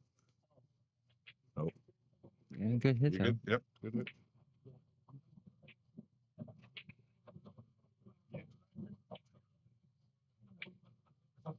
And can Luke just stun or elevate and draw the cue ball back through, clips the 4, and comes up table? Well, Hide behind the if 5. he hits it straight at it, the 2 ball can hit the 8. He could draw and make the 7. 2 ball will probably stay downtown because it's going to take off the 8. A lot happening there. Yeah, it's a funky table. You just tied up the 3-8. You still got that 9-7 cluster, but and 5-9-7 is an easy 3-ball combo.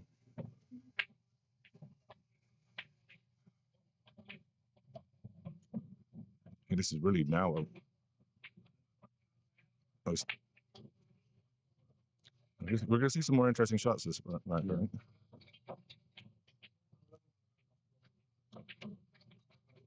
I'm surprised he's not pulling out the jump cue here. Yeah, exactly. But he looked at the 2-rail kick.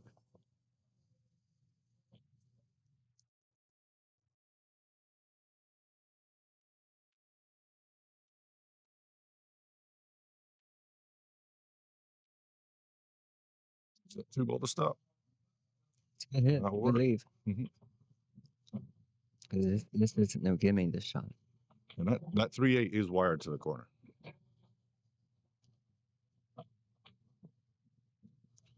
Close enough.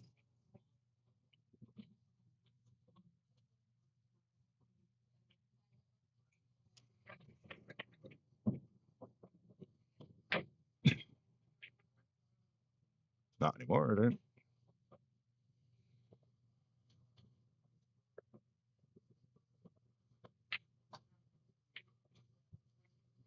Luke could be out here. That 2 in the top corner, 3 in the bottom left corner, 4 on the side, 5-9-7 combo, and then a 5-9 combo.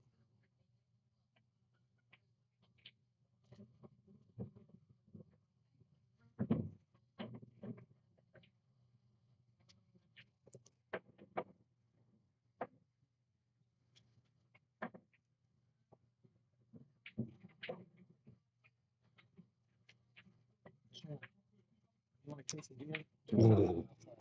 Wow. Just barely went down.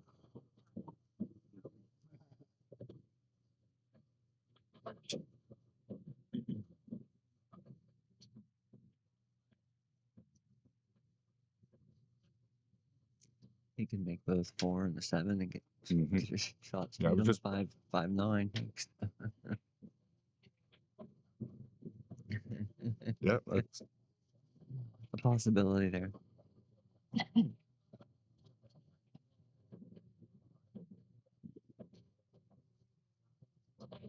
and the worst thing he could do is move the 5 ball.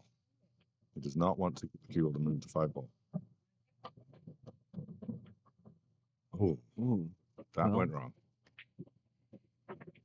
I didn't see that one. No, I didn't think you could hit the 9 and the 7 not drop. Or at least the 9 hit the 7. Yeah.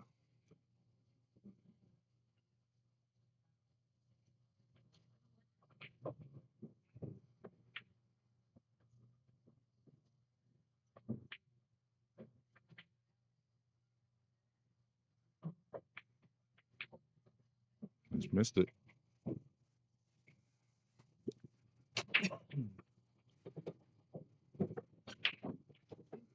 One good shot here, and Chris will be on the hill.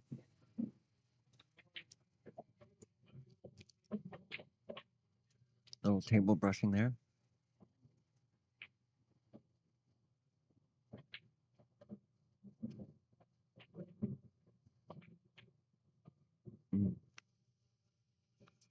Surprised he hit it that hard. Jumped up a little bit.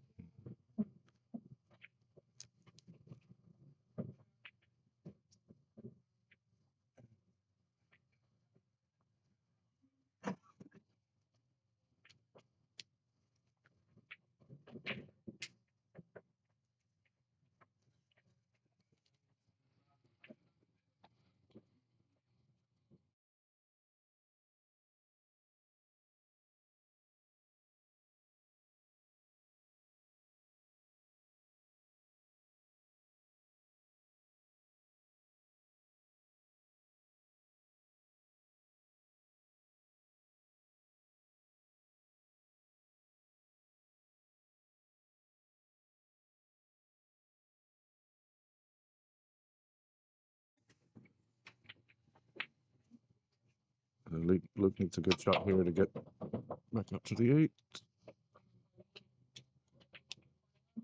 And that's not it.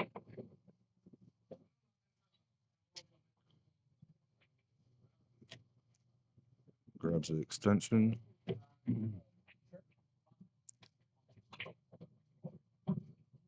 you play safe here or you go for the bank? Probably have to feather the ball.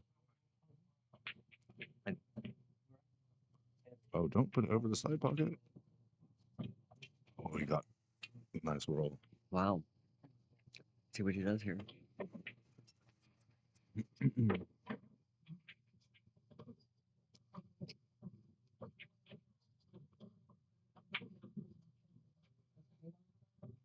Bank the 8 into the corner. Mm-hmm. Or I think down that's the what he's. short rail.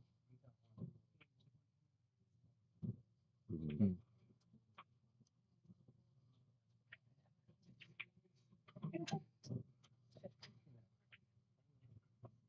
He was definitely thinking that if he missed it, it would be safe. Yeah.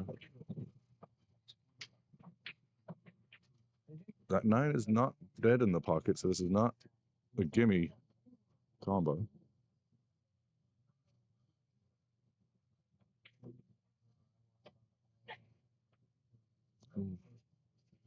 Oh, you're kidding. He didn't play the combo, he just played the 8.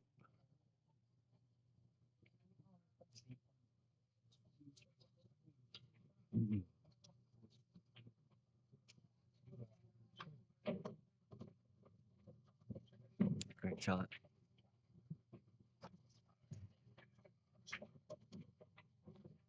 Chaz walked right in front of the camera. Chris is on the hill.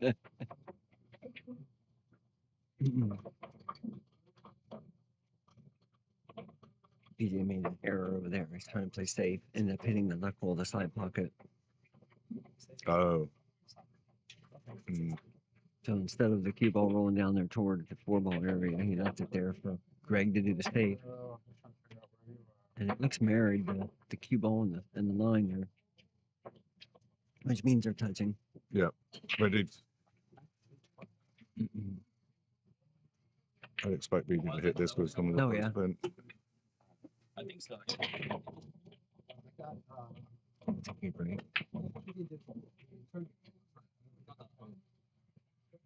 Were you watching during the BJ Chris Tevez match yesterday? I don't think so. Well, you definitely would remember it if you were, because Chris twice turned to Guama and saying that BJ had fouled.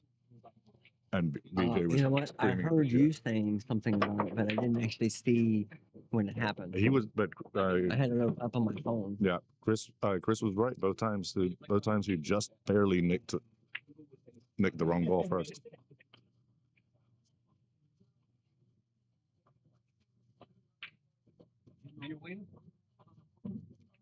Well, this might be the end of this.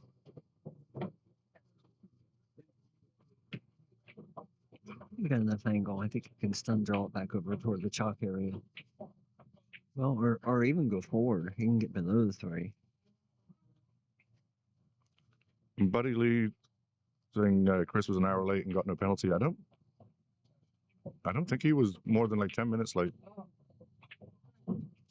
Yeah. Okay. And he was playing Mike Robertson on table across the room when I was commenting the first match on the TV table.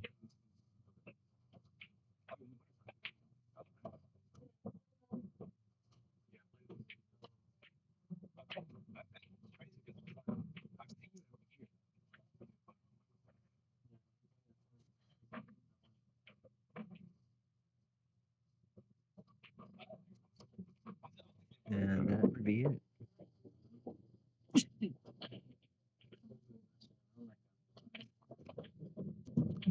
Good shooting, Chris. Just ran into a brick wall there. If he goes into the B-side bracket, just play again. So shout out to his family in the UK who are watching. Maybe he'll get back on the stream later. And BJ just put 3rd, 3-1.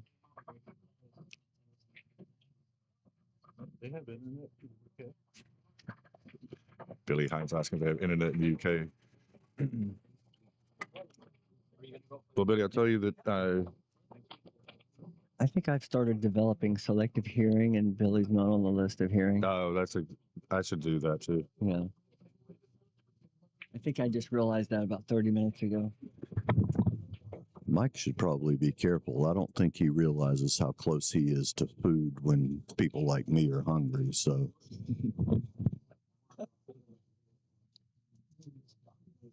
I'm going to take a little break before the next match gets started on here.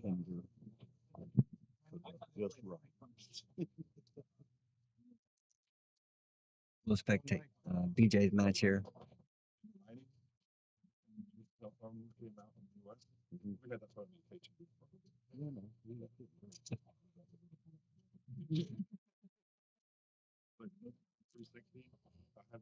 Colin's over here telling Billy how it is.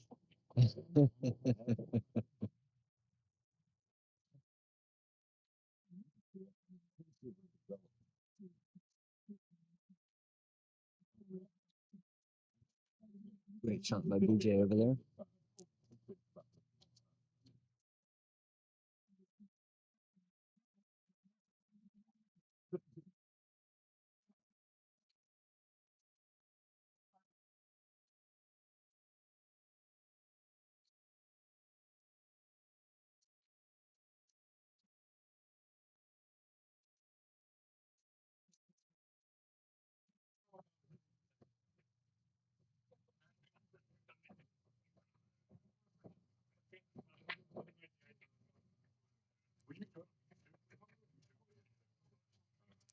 BJ's got a fast tempo over there.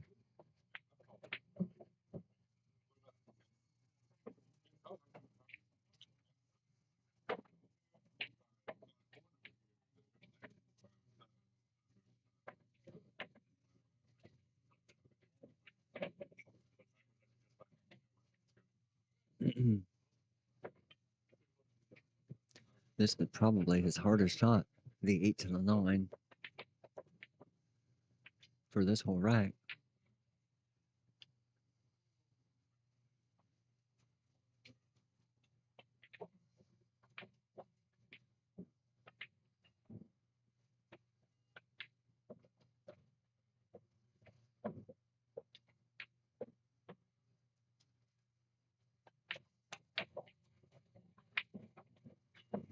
And that's 4 to 1.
Yeah.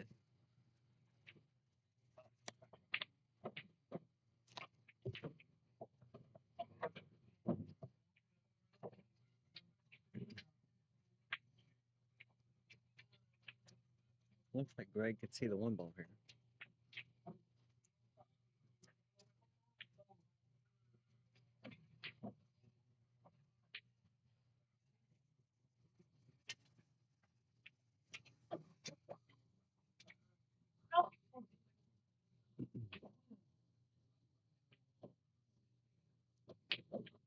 He has angle on the 2. He could roll down and maybe bump the 3-6 apart.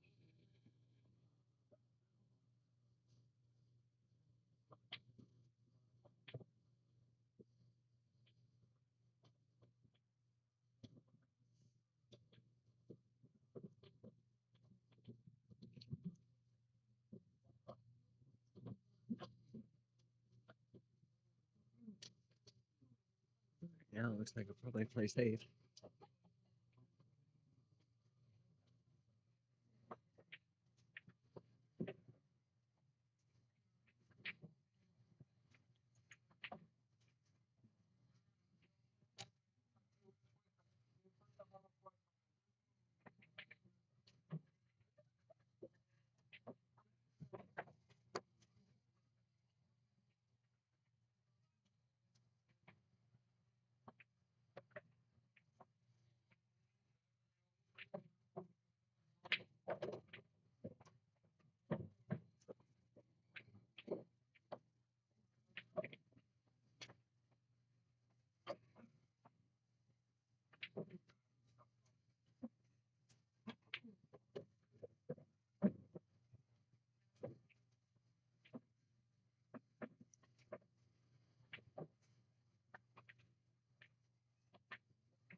Gentlemen, Billy Hines joining you again. I'm not sure why Mike looks so nervous, but he just looked at me with a little bit of nerves. I don't know.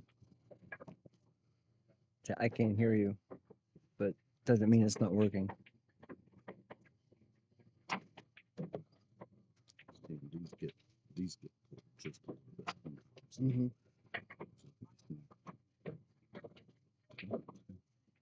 I can hear myself, but can't hear you.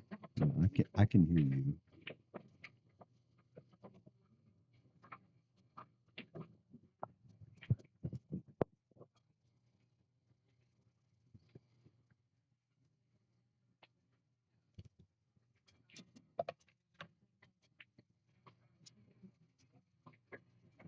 Try it now. Test that. That's better. Okay. I can hear you when the green button's in. So we're learning. We'll figure this thing out by the time we We'll help learn as him we with go. about 30 or 40 tournaments. Yeah, we'll learn as we go. I hope anyway. You guys just picked up.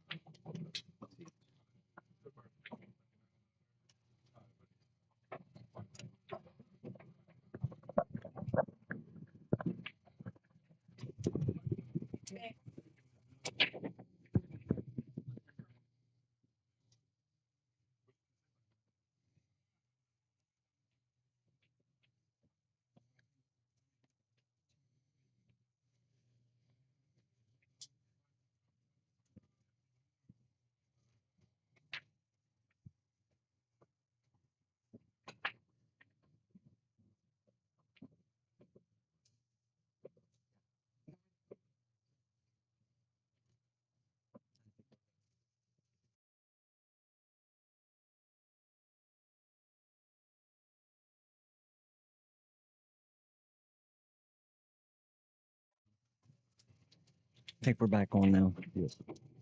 All the mics are live. Back on, Billy. Quit touching things.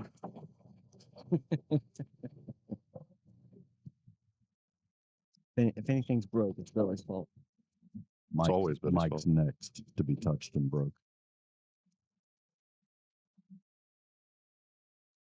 The way this is working is we can hear Billy. This might be an absolutely great thing.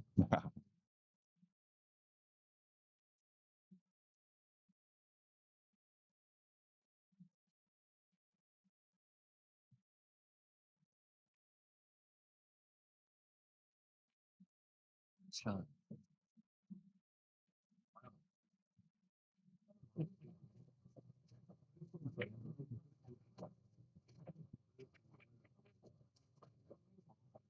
Mike talks a lot. He's messing with the guy that handles the tech gear. So. We can.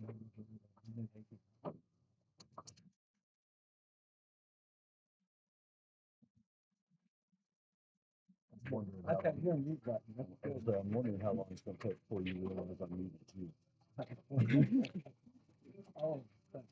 Yeah, we can't hear you. There you go, Mike. Oh, you did mute me. Yeah, Billy. Keep screwing around, guys. What I do for a living. You're not allowed to touch that board anymore. I'm the only one here that is. BJ just missed the 9-ball on the hill.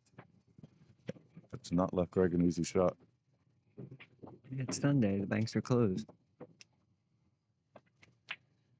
Not when you got that kind of money. Double banked it. Oh.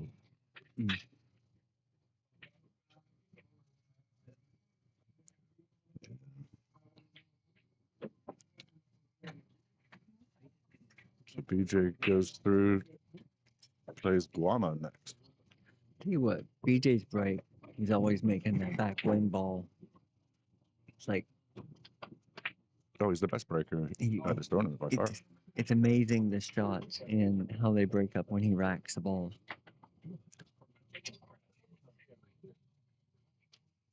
I can see it. I just can't understand it.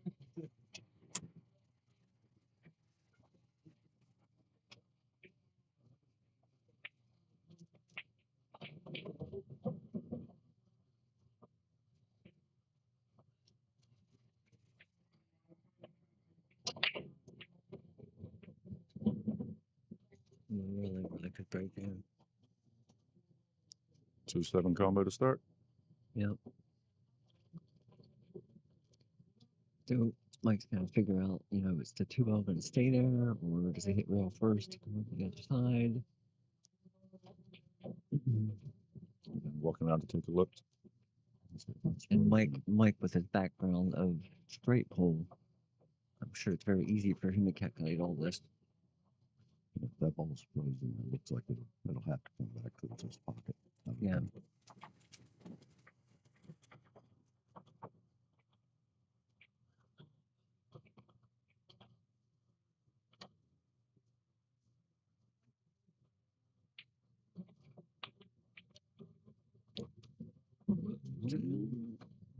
Tied it up with a 5.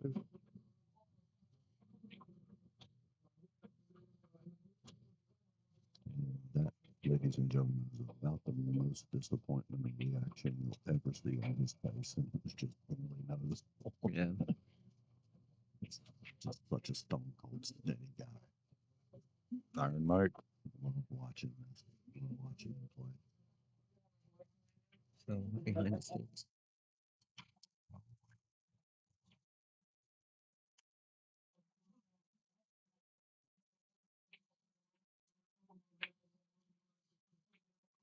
Yeah, perfect speed. And he got rid of the long rail over there. So it forces him to go 0 or up to 2 rails. Even going 2 rails. Is the 8-ball in the way? It may be. Yeah, it may be. Z-rail's tight just for how close Just it is yeah, to the just to rail. get away from the sticks. Yeah, how close that 6 is.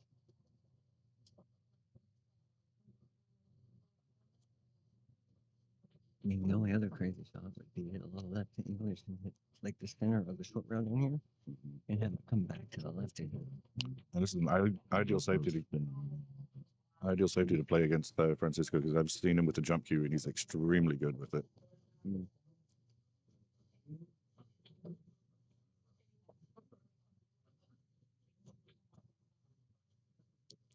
He's creating the angle. He's hitting further up to the left of the center pocket to get around the 8. Oh, that was close. Yeah. I thought he was It's a going to very carry good enough of attempt. that run and spin all the way around to be able to compensate for being just a little further off the rail. Just a little bit more right hand spin. Kick and catch it. Yeah, he looked like he hit it really well.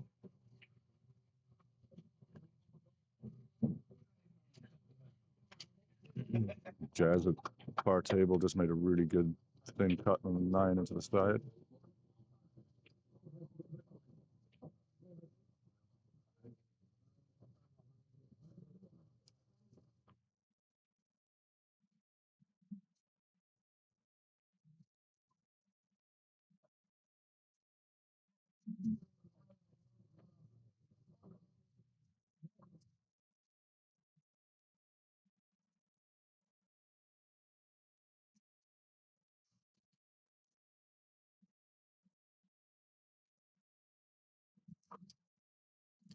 He's got a lot slower pace than what I remember him having prior. He walks very deliberately around the table.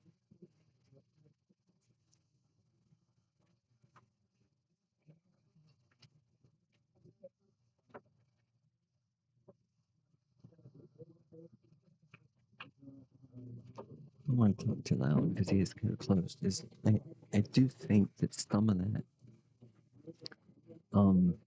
slowing down when he addresses the ball is because of his shakes. Absolutely. He's timing his breathing and his shakes to where there's a time there where he has less.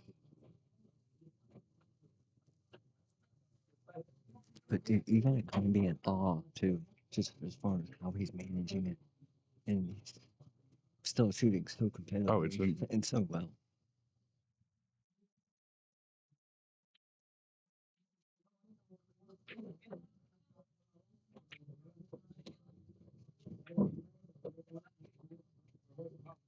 Where do you go with this one, Mike? Side pocket. Cue ball rolls up, Just trying to come down up to the long rail or back up to the short rail and then back up. Gotcha. Not too far. Center right. Yeah, Yeah, that's what I was curious. Maybe maybe a touch of bottom, but it's mostly just center right. it looked like he hit just a little close. And of course, came up perfect. You just have to look at the change of line and where you're going to end up there on the short round. And of course, how straight do you prefer that shot? Do you really want to get up against the rail, or do you like, You want to have a little bit of 20 degrees? angle. It's always I easier to definitely shoot a do, ball yeah. with a little angle. I definitely do. I was just saying that was his only other consideration. But these guys are so well at looking at targets on the rail as far as that's where object ball, cue ball is hitting them. What's Yeah, it he going to made the do? 2-9 We have combo a little the bit of first spin in this. Yeah, So they don't- it's amazing. And they're doing these tangent lines in their head. Just Yeah, it's you know, just fast. intuitive. Yeah. Yeah, that's where I have to walk around and use my cue, kind of visualize the deflection angle and all that. They don't have those problems. So Mike actually just marked he tried to make it 2-0 on the balls above the table. But what out to the no, you lost the first round. 1-1. Well, This could be a potential out right here. mm-hmm. He definitely doesn't have any problems. Just gotta make sure he gets out from behind the 7. Mm-hmm. It almost looks from here like he could just stop shot it and have a line on that 5, but I'm not quite sure. Depends on how tight you can hold it to that rail, I guess. But if he pulls it 6 inches, he's beautiful.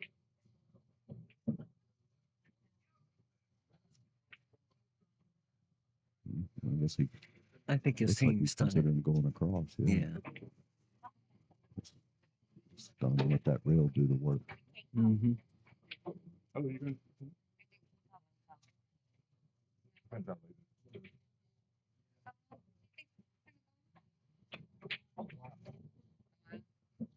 It's the danger. Mm-hmm. 8 or 9. But from my understanding from Collins, he's a really good jumper. So let's see.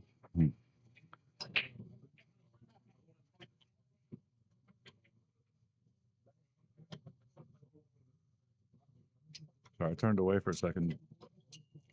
He did not get past the 7. Yeah, he No, he stunned it to the rail, but it killed just a little bit and didn't quite give him the hook he was looking for. I don't think.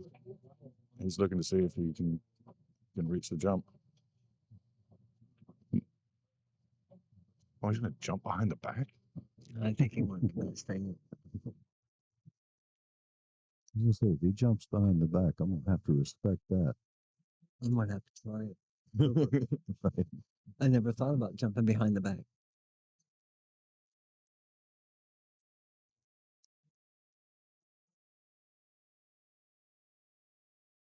I believe that one is. Good touch.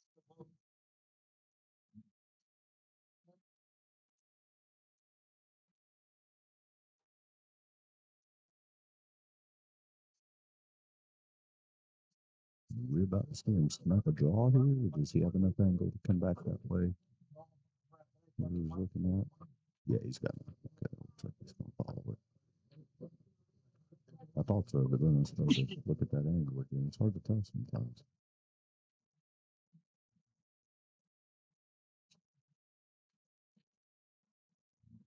Get down a little harder than he needed to.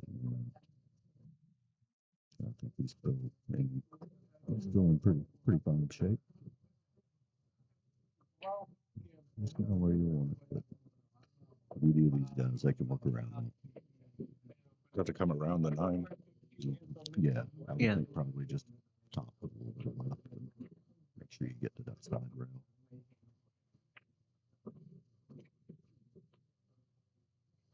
And it's a little bit of left. A lot of left. And I think he'll be all the way into the long rail too fast.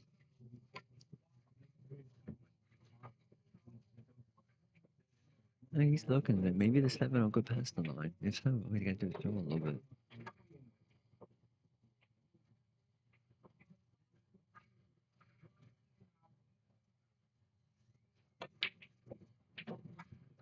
That was definitely a tough rattle there. I didn't see that coming. And he got straight on the 8 as well. Mm-hmm.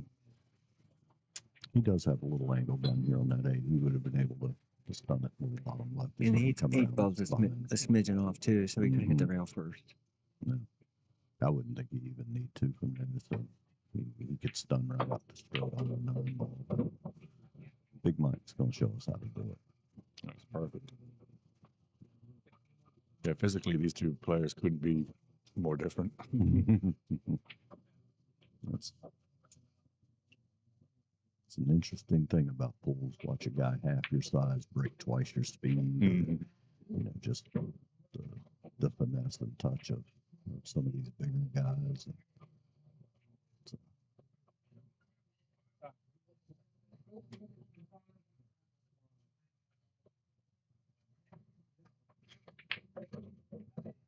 and he drives it home.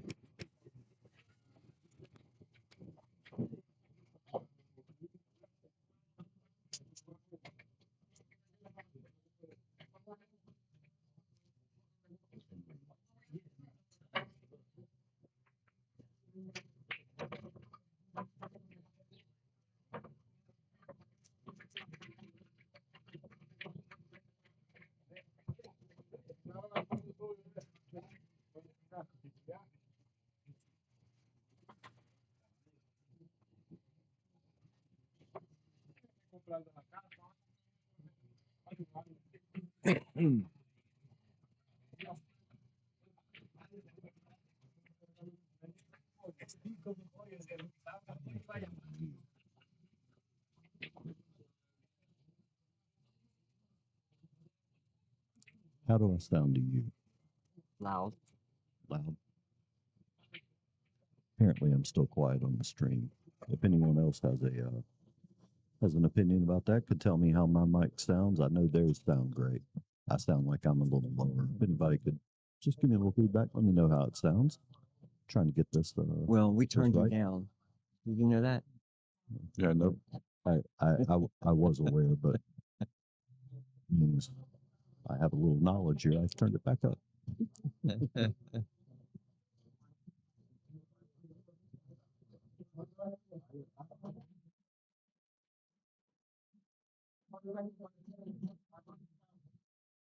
When he says he turns me down, he meant to give him the 8 ball for 1,000. He turned me down. The 4 balls down on the break.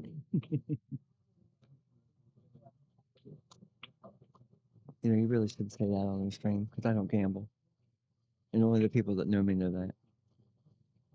Well, all 4 people found it out right there when I said it. I'm assuming this we're is gonna counting be- your family. Yeah, but this is probably going to be saved, you know, and other people will listen to it eventually. So you're going to meet more people? Is that what you're saying? You'll have more friends? Because I'm kind of doubtful on that. Yeah, in low places. Good shot from Mike. Very thin cut on the 2.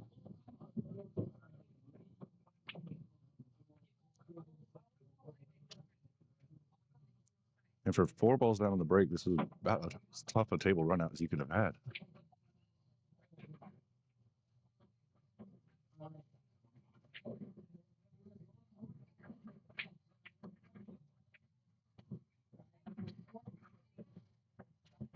If he gets around that 9 ball, there we go. So if he gets around that, he'll find a way out. He actually ended up in perfect shape. Not to be surprised.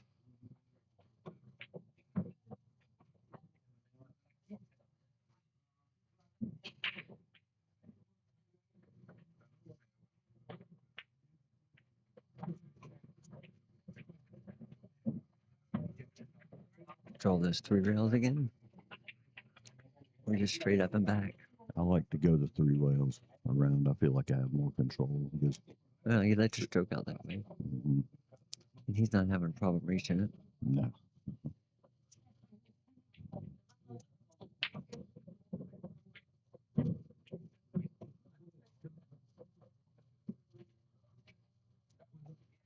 Another nice instructional video there you guys can save from Big Mike.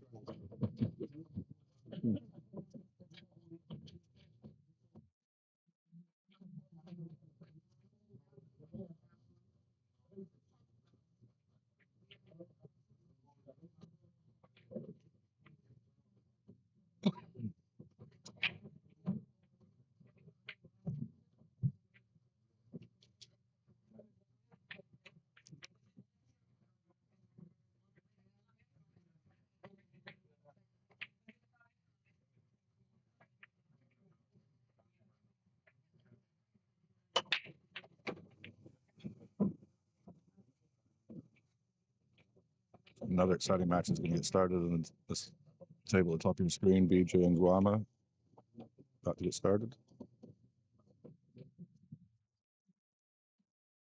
He's got a bank shot here.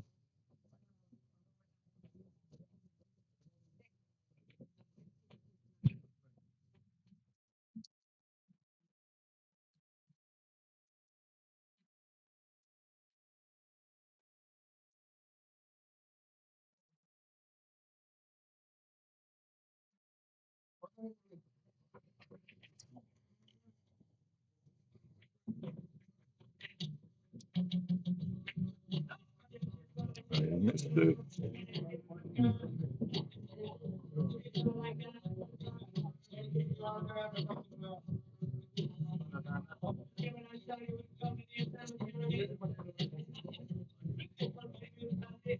BJ wins the leg.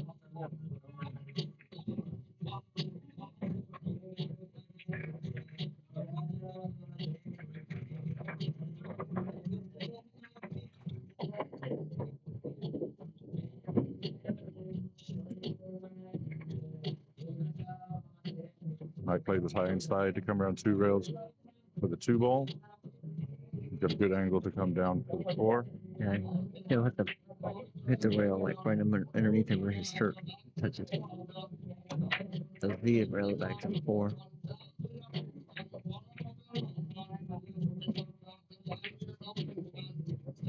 Exactly how he called it. Yep.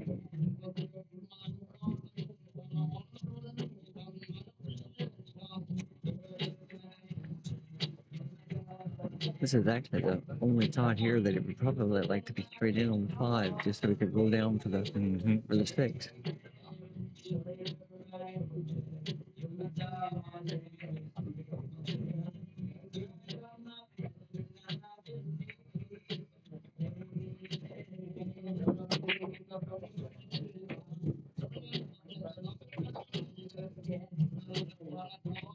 Plays with a little bit of top. I'm not sure if he can kill this or if he has to roll across it.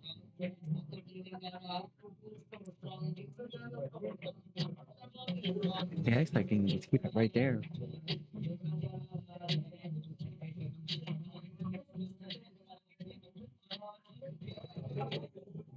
Yep, the spinner ball.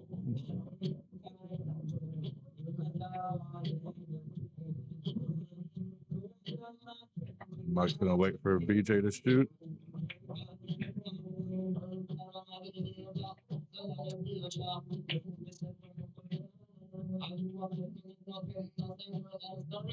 He's got a thin cut in the 1 ball.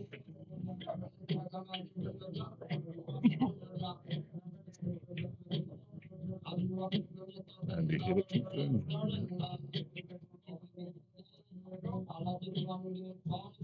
Shake of the head there from BJ.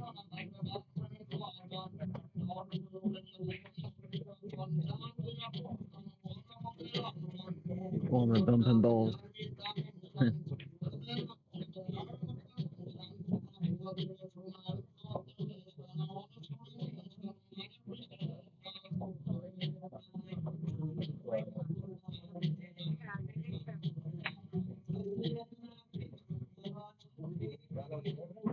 So I know you're not a gambling man, but if you were, who would you have your money on, BJ or Guama? It's got to be pretty even. Yeah. I like BJ's mentality better because he's less likely to bump balls. I think Guam is a little bit, I think he gambles sometimes when he bumps balls. Mike over on shape. Is he going to get away with it? He's still got a shot, but it's a lot harder than what it should have been. But he overran by like 2 feet. But 3. 3. But yeah. Yeah, 1, 2, or 3 feet shorter would have been just fine. Not there.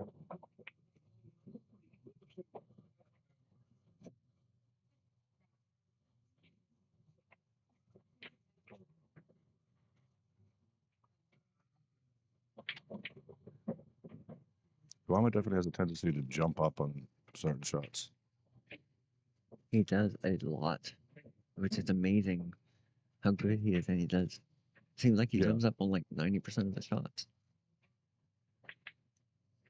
But I guess the jumping happens after the tip hits the cue ball. I don't know.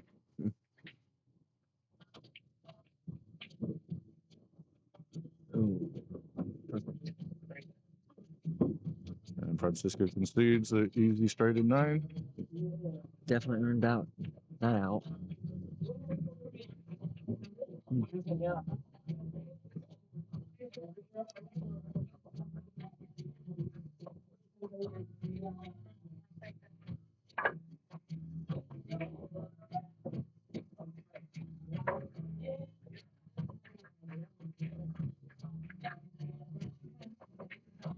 Winner of this plays Chris Tevez for the hot seat match.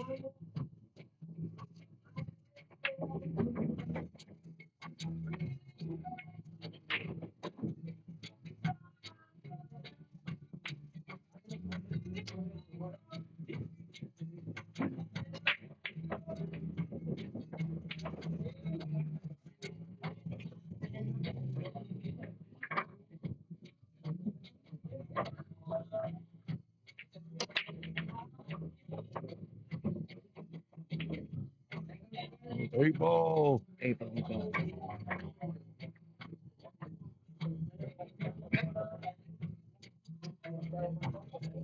Yeah, the 8 ball wouldn't have gotten away. I think they're all open. So Mike calls the push shot.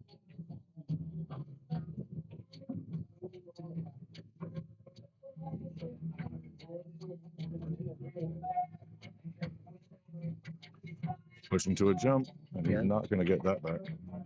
Unless this is a jump that's too much of a reach for Francisco, but not for. That's what, exactly what I was thinking. Yeah. Because Mike can read this, no problem. Probably the only player here who could reach this without any issues. You could reach that. I might be able to reach it. Yeah, we could reach that.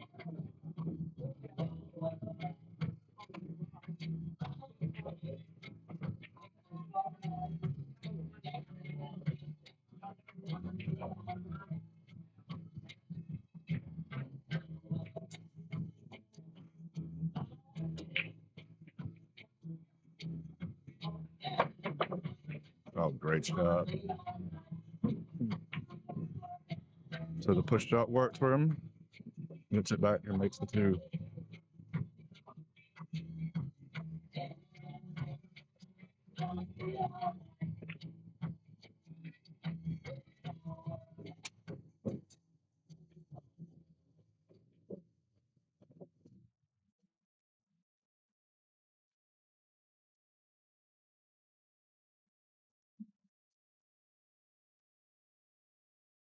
Three must not pass the 5, or Mike would not be taking this long to think.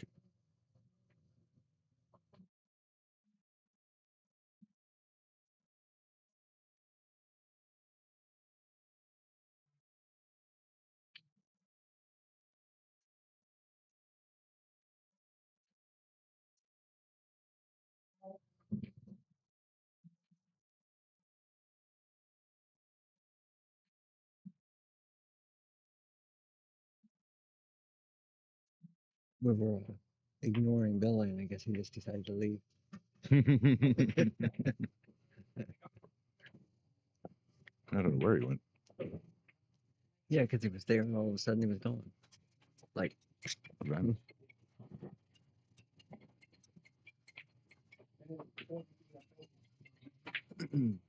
A good speed on that safety from Mike. 8 ball blocking the 3.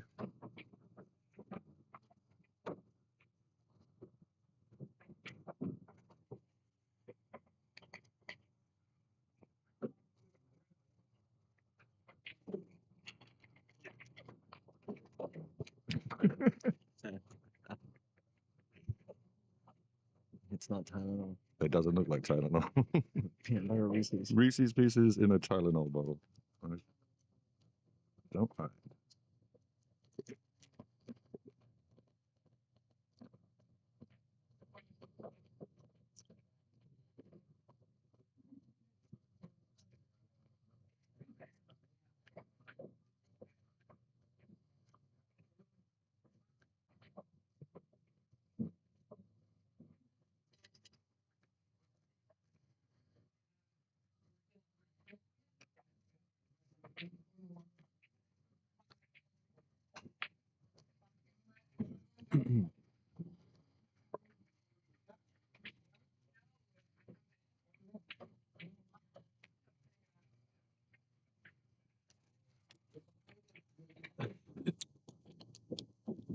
clever shot from Guama in the second table.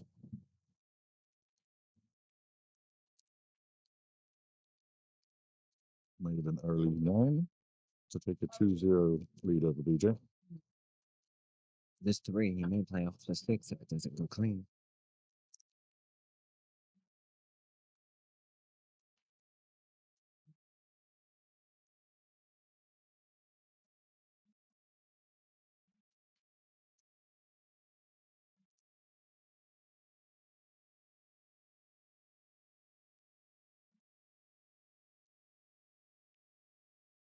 Called it. I won't go in the other corner. Just float beneath the 6. Yeah. It would go on the same side, but there's no reason to come over. Just flip below the 6.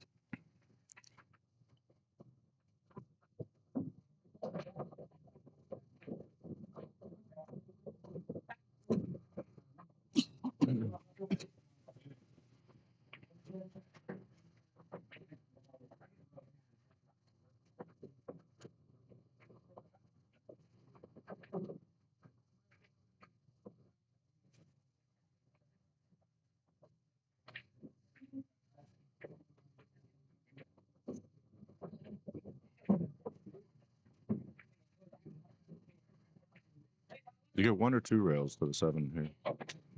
And go 1, but you can go either or.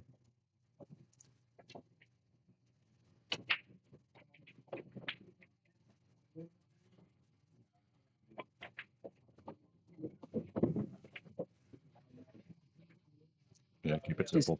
Just less movement of the cue ball. Yeah. So the percentage is better to do the one.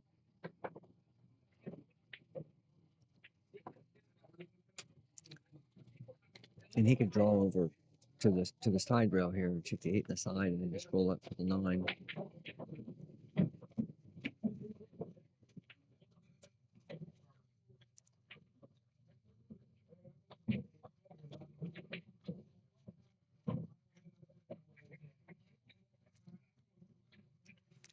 It's like you know what you're talking about.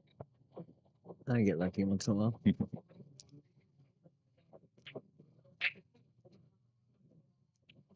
These guys are very aware of what's going on the table beside them. Oh, okay. And being very, very courteous to each other. It's good to see that.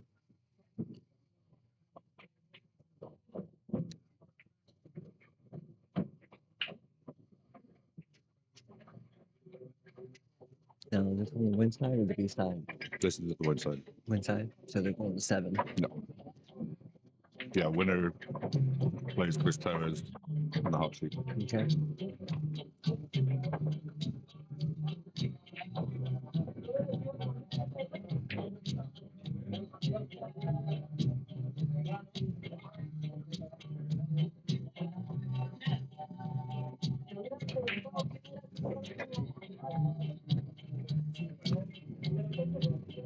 So Jazz and Mike Robertson are playing on the far table, the very top of the screen.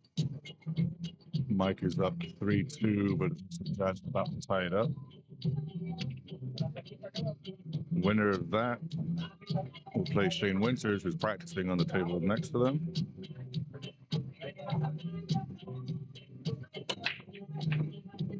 Guama and BJ, the winner will play Luke O'Connell, who played the last match on this TV stream.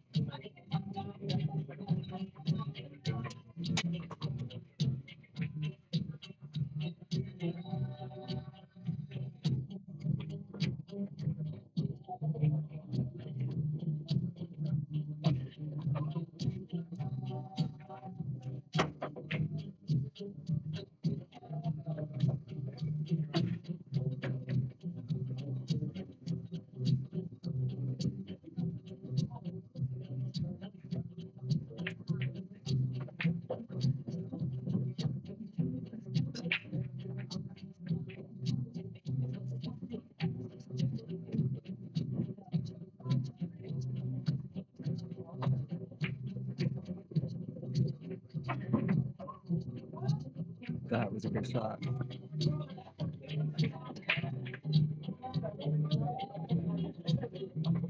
Francisco's the favorite to get his second right.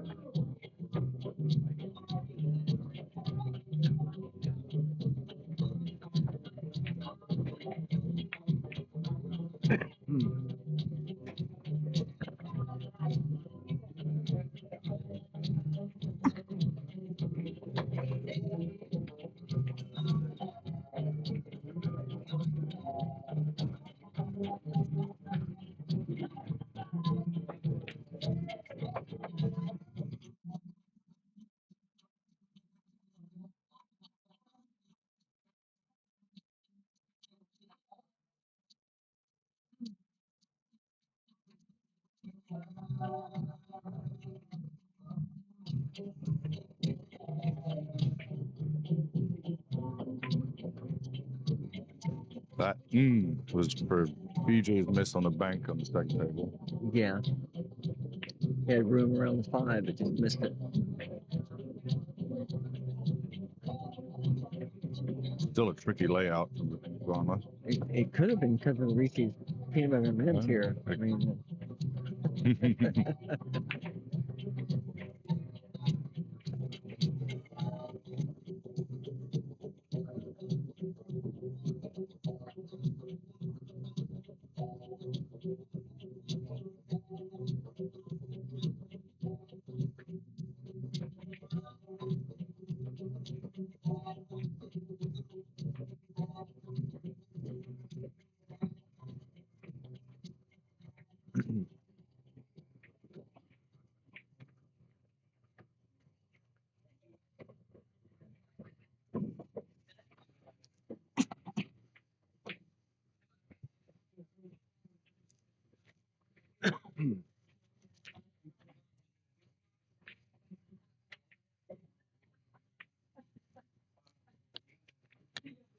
Tricky shot coming up here for Francisco.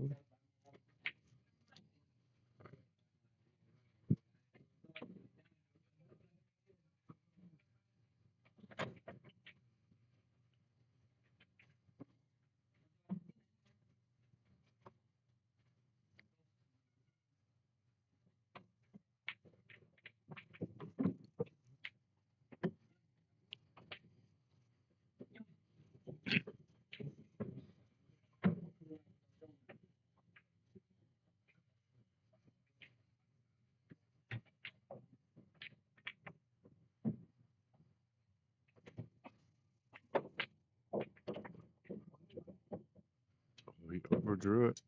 wow. Such a good shot, though. I think he'll carry him the 9 in. That's certainly what he's looking at.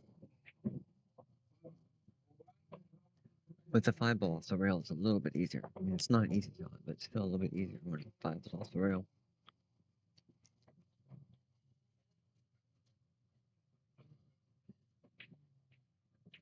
The 9 looks like it's frozen half a diamond away from the pocket.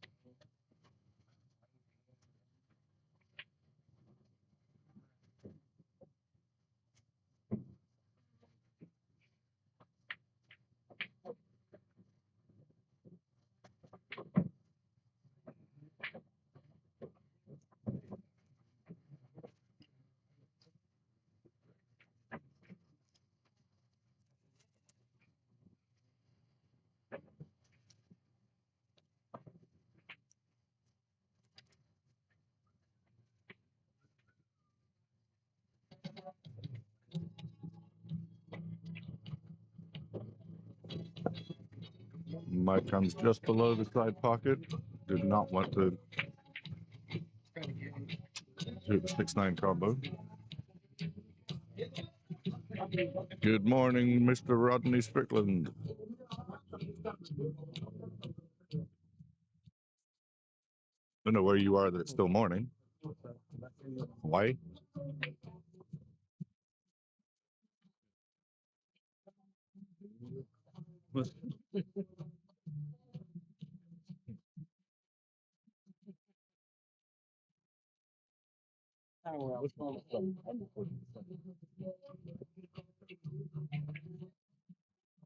Just 7 ball, 9 sitting over the pocket, and Mike will be on the hill.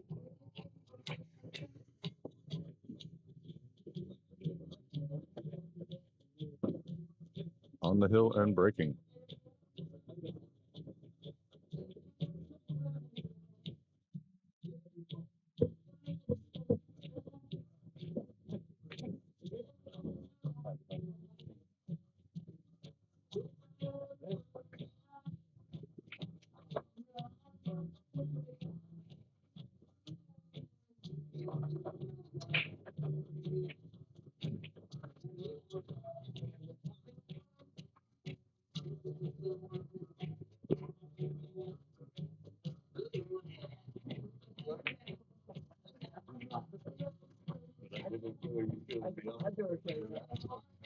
Jazz just took the last 2 racks against Mike Robertson to take a 4-3 lead on the far table.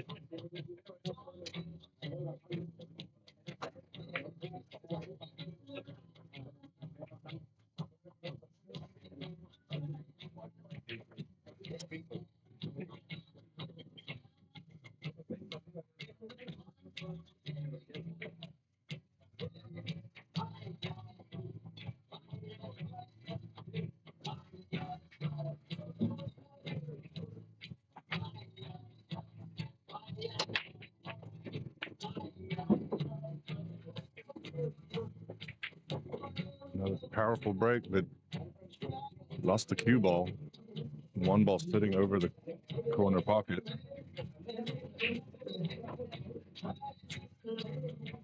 There's not really push options from here with where the 1 ball is. He's got to hit it. Oh, he's calling a push. Oh, push to a jump shot. a tougher jump shot that Francisco can't reach. Which is what I would do. No.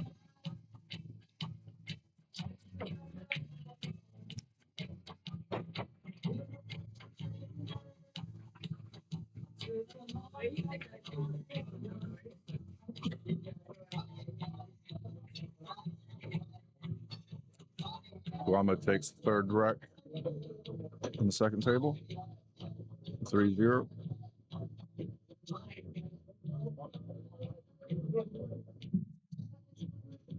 Three ball goes in the side, so that's good.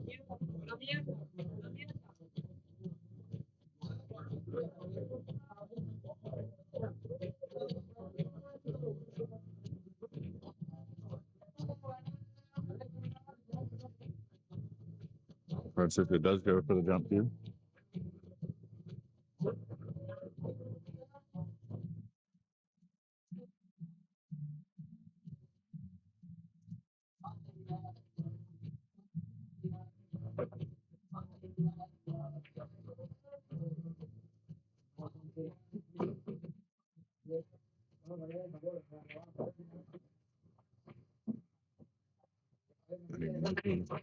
The 1 ball. Well, the 5 ball go past the 7. It doesn't look like it. This rack's a lot easier if the 5 ball goes to the corner past the 7. I don't think so. If he can get shape from the 4 to bump into the 5.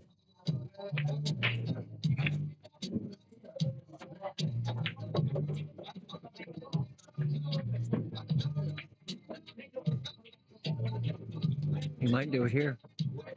Just roll over and nudge it, and he's still got a shot on the 4 ball. Yeah, that'd be natural shot.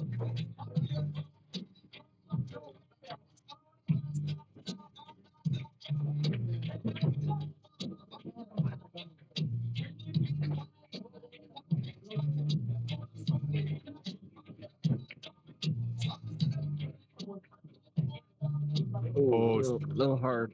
Yep.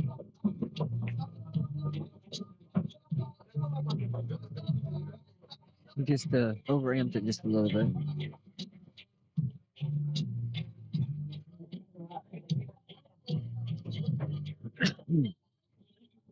Yeah, he also caught the 5, but slightly thinner than intended. He just hit a smidgen too hard.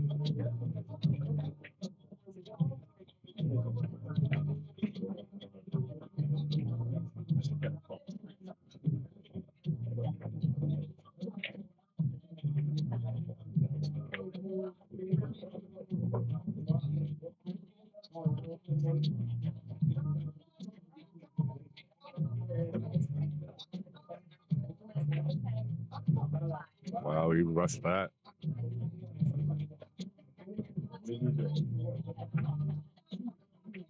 Got a little fortunate to have Mike tree-topped over the 6. I don't think he's given up, but you just wonder, you know. He didn't approach that shot like he did any of the other shots. No, he just got down and slammed it. Yeah.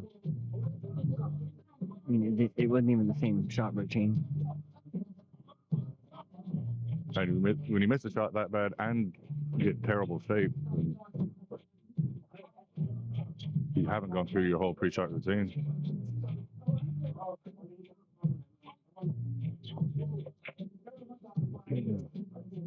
Might go for this or play a safety. He'll probably go for it. I think with the score at 6-1, he goes for it. Yeah. Oh, Nope. Okay, it's settled. It's settled actually there. It's second. The last second. I think he was also trying to get the cue ball, but Behind the the 9, nine, yeah, play it as a two-way. Except the long shot on the 6 would block the 5 if you hang it.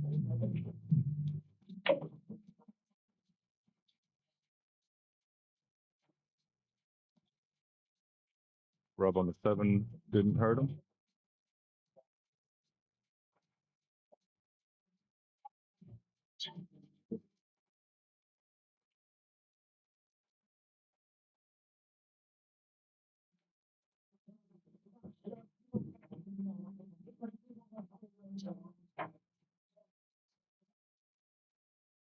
She'd like to have been a little straighter on this 7 ball. Yeah. You have to play short side? Yes, you do.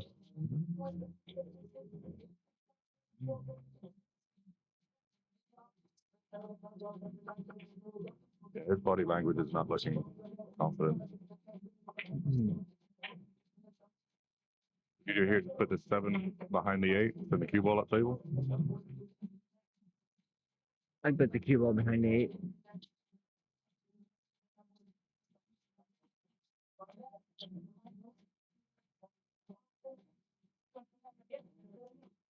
That looks like what he's gonna do.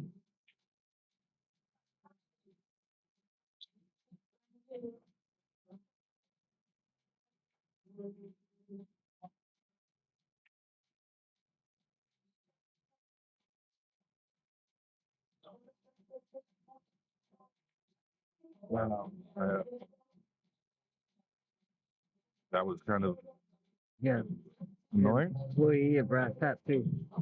Yeah, you think he would know better. Walked right in front of the camera, right in front of Mike's shot, right as Mike is stroking. I tried to get his attention. It was actually better that he probably kept moving rather than stopping at mid, Yeah. just from experience. So Mike may not even have seen him, to be honest. No, I saw Mike's face afterwards. He saw him. Okay.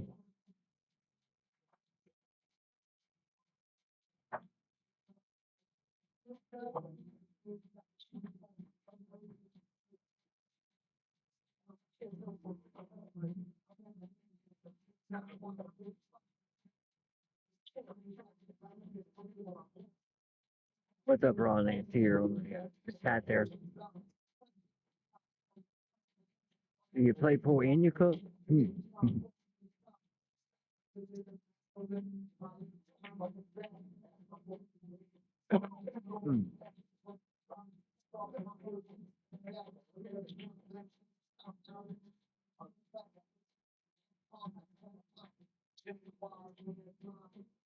Oh, he drilled the bank.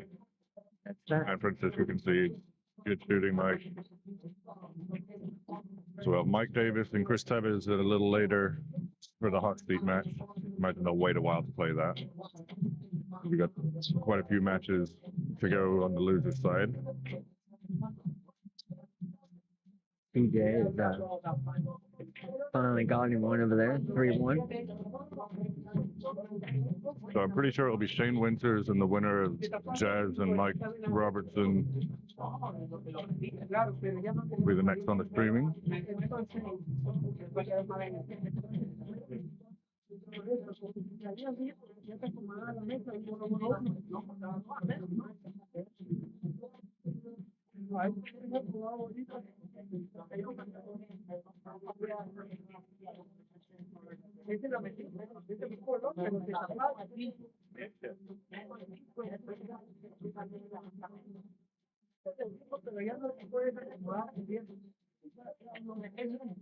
Good stuff from BJ. So I'm gonna get off here for just a second till the next match starts. Me too.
All right, guys, apologize. I had to step out, say hi to a few people. I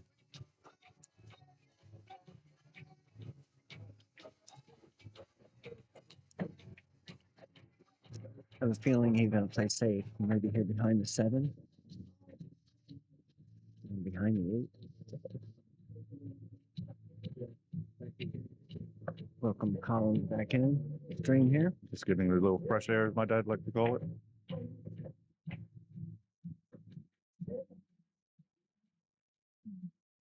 Didn't quite work out.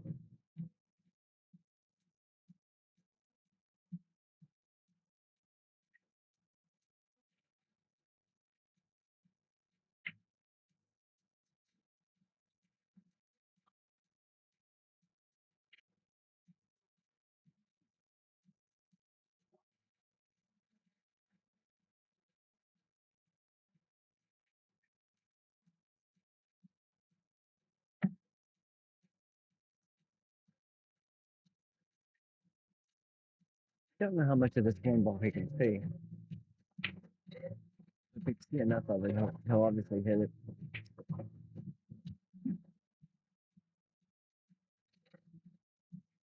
Did it super thin to avoid scratching. I don't know, he might kick it. If he can kick and stick, he's behind the 8. That looks like what he's going for.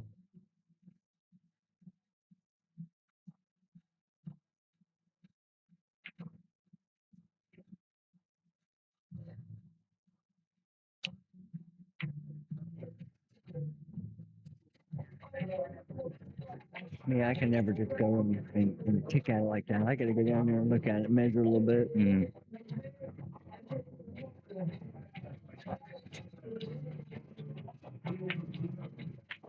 If he gets good on the 2, he should be able to run out from here.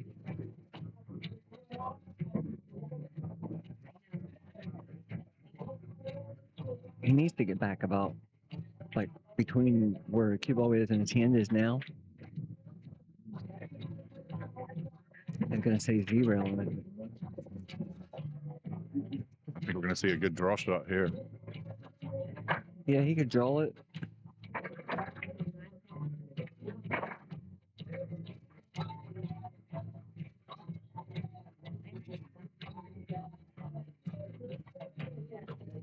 Nope, he just took the shot.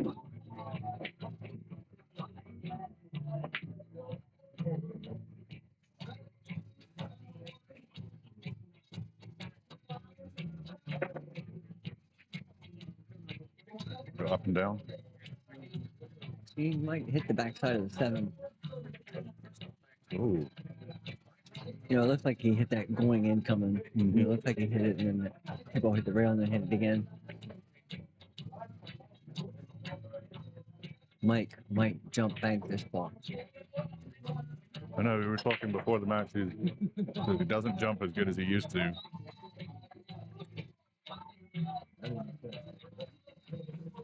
You know, at least then it's not a new trick. No. Yeah, he is going for the jump cue. I think now with this level of players today, you have to have the ability to jump. It's a shame that some leagues don't allow you to jump, but I'm going to throw that out there. Yeah, that's why I do not like APA rules. Much prefer BCA or USAPL.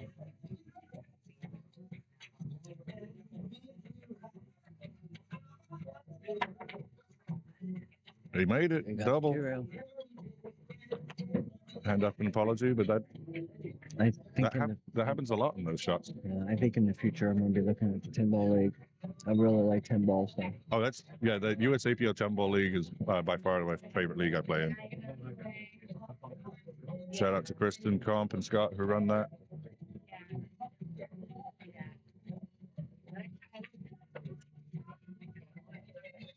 My team had a bye today, so we weren't playing.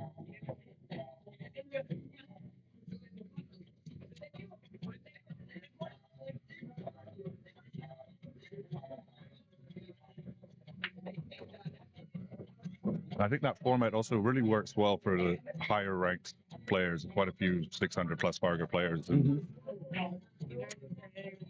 in there. But then there's also there are people who are APA 2s and 3s who really enjoy playing it as well. So it works well for all skill levels.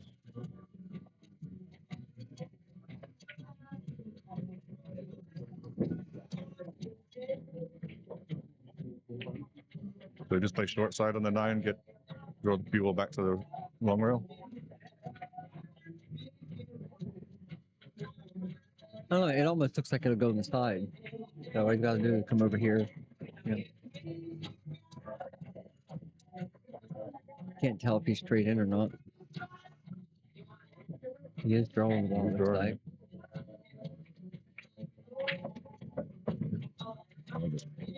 Nice punch shot.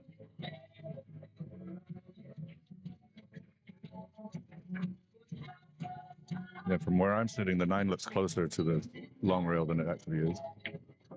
I was just looking at the shadow. It looks like it was plenty of room.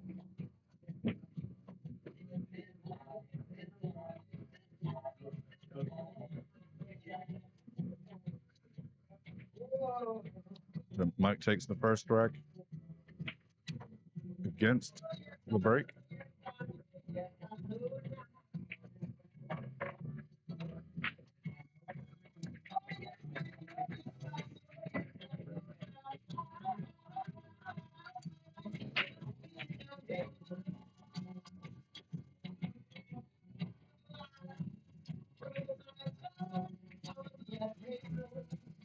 Puts on his glasses to examine.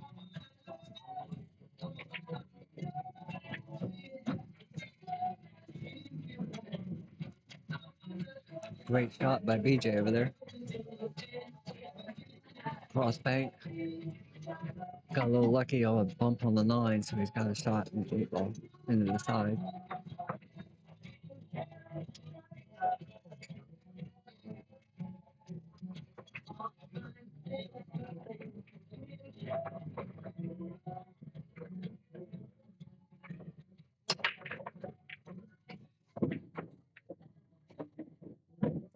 Balls keep falling. Wow. 3 balls down and no good look on a 2. 5-3 on BJ winning.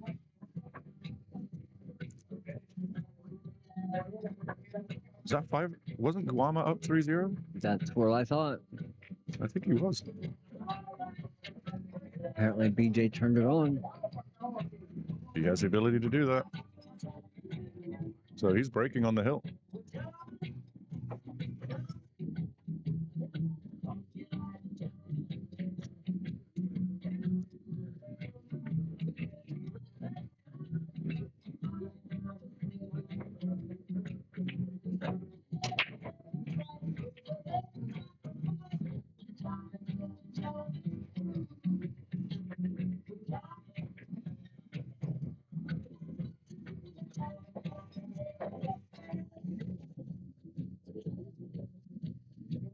He banked the 2 up by the 7. That's what I'm thinking.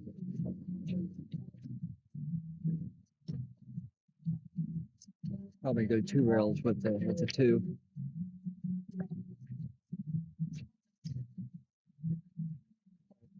Like that one.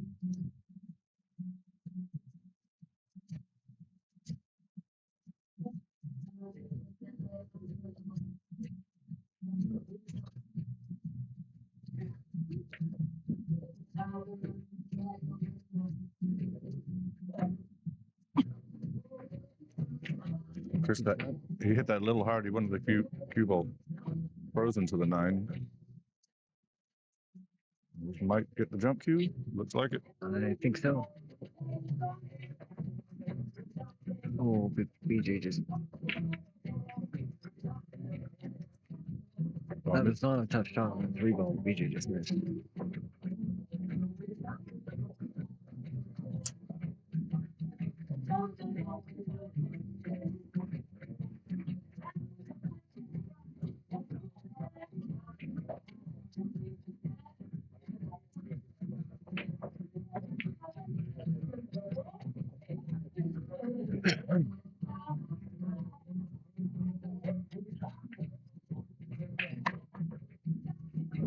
hit too thin.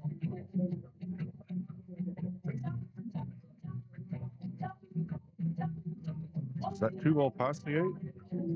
Or play safe. Play Yeah. safe. The one rail just barely touch it.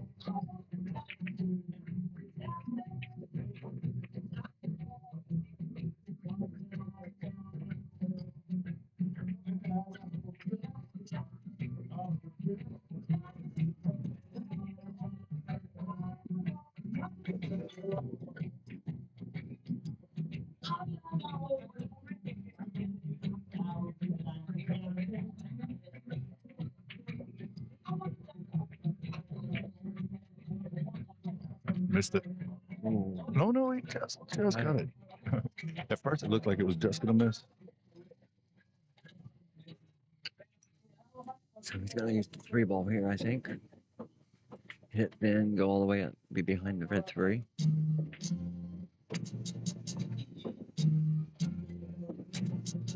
And he didn't have hard enough, I don't think. Yeah. No attacking shot, but I can see the whole ball.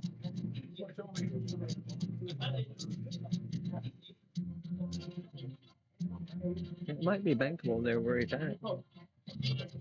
I missed how that rack ended, but I think BJ did beat Guama,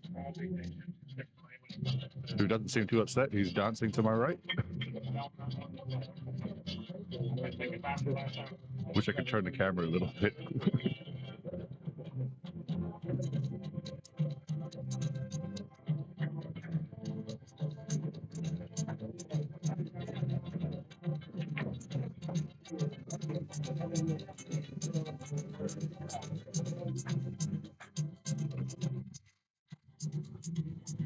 Say something in the chat.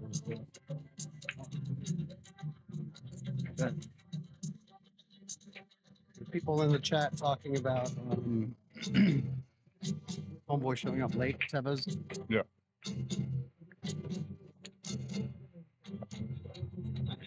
Okay, so this is Kenton. I had to give a little bit of update because I see there's some chatter in the comments about Tevez showing up super late. There was a little confusion.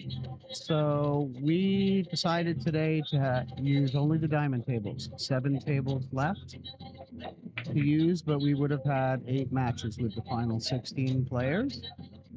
So last night, thinking that I would put Mike and Guama on the TV stream table first, obviously there's another match that's going to be kind of waiting. And so kind of figured I would put Tevez on that match, you know, after theirs. So when he was asking me what time to show up today, I told him the room opens at 11 and matches are starting at 12. But honestly, he could probably slow roll a little bit because he wasn't going to be going up first anyway. Then last night, Shane Winard thought that he was basically waiting on the match that Greg Kane was playing and thought that he was going to be playing them next. I guess didn't get the message that all the winners were coming back the next day. And so him and Greg decided to go on and just play that match out last night so that, you know, if Shane didn't succeed, he wouldn't have to get a hotel room and could just go on about his travels. Or if Greg didn't win, he could take the day off and hang with his wife. So at any rate, Shane won. Greg stayed home. But then, of course, today there was an empty table available. And so, you know, the player was waiting on Chris Tevez to show up. You know, Chris showed up a little bit later, but definitely not his fault. It was fully my fault. So just wanted to clarify that again for anybody on the stream that had any confusion about that. I just heard people were accusing him of just showing up late and, you know, being flagrant about it, but that's not actually the case at all. And truthfully, all of this was conversated through his friend Francisco because Chris doesn't speak English, I don't speak Spanish. And so I guess Francisco also thought that applied to him. Just a little bit of miscommunication, honestly.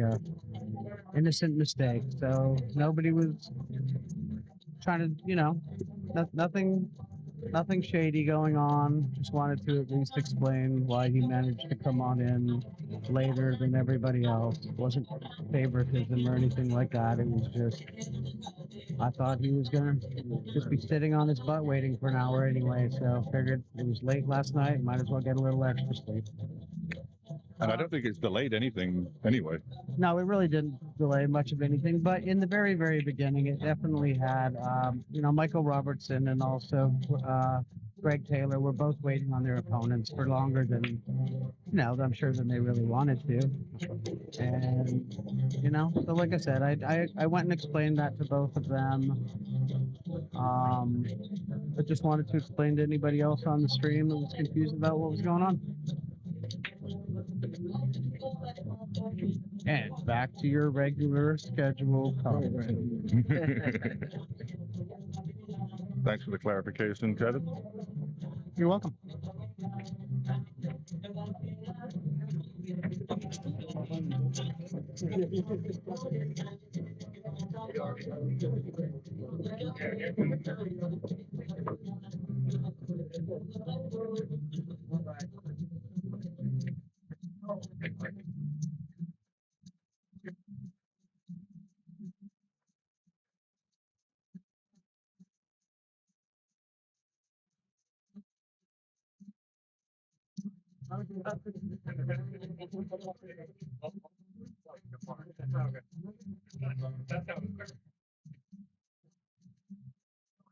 Looks like Shane Winters and Jazz McCarney about to start on the second table.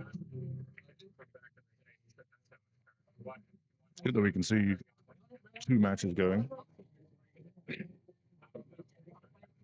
Do you have a favorite between Shane and Jazz? I don't know Shane well. I'm good friends with Jazz, so just from that standpoint, I would be pulling for Jazz. But and Shane's very strong Fargos. So I think it'll be a good match.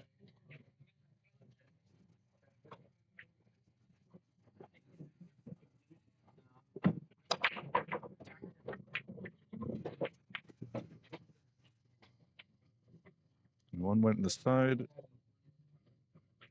Six looks like it's blocking most, if not all, of the two.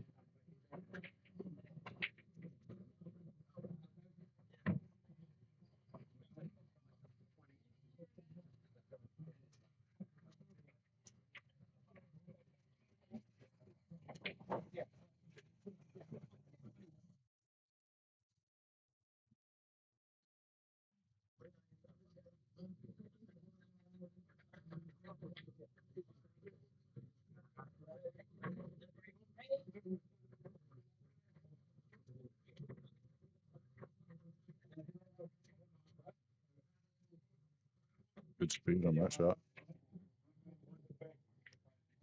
Yeah, very good touch shot.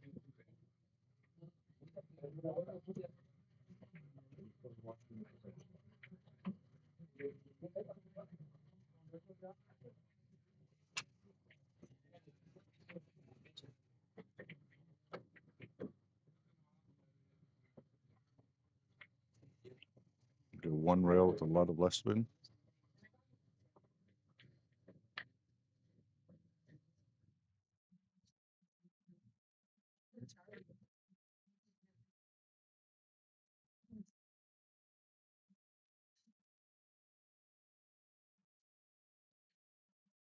Not happy with the outcome of that shot.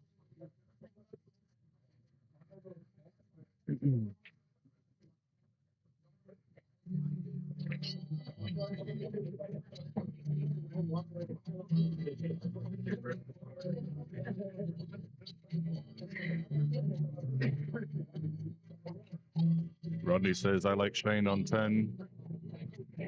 May well be right. Jazz won't go down without a fight, though.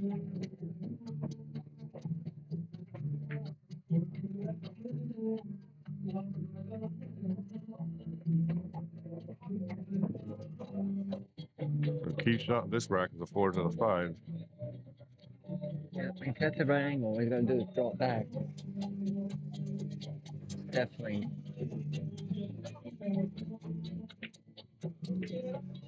Definitely a tough shot.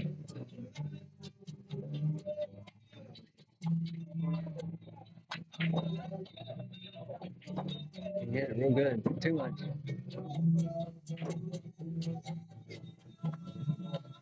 He plays forward and hit the 6 into Yeah, just where he's six will standing. end up in the same pocket as the 5. Pocket speed, you know.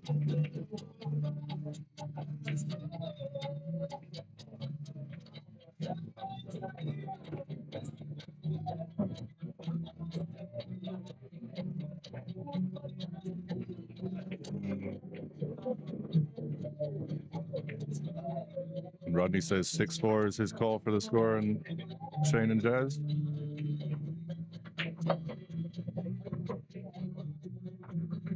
His cue ball speed. Good enough.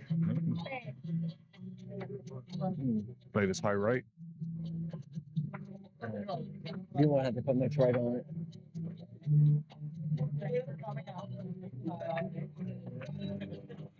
Oh, he just went straight high up and down. Yep. Yeah, he's pointing to Wanted to where. make a little closer. Yeah, he wanted to be on the other side of the side pocket.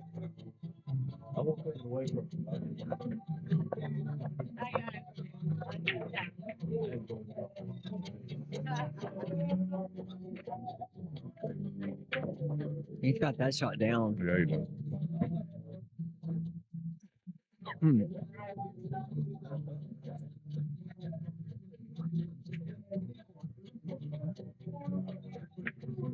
And he's showing why he was the first pick in the Calcutta. Yeah.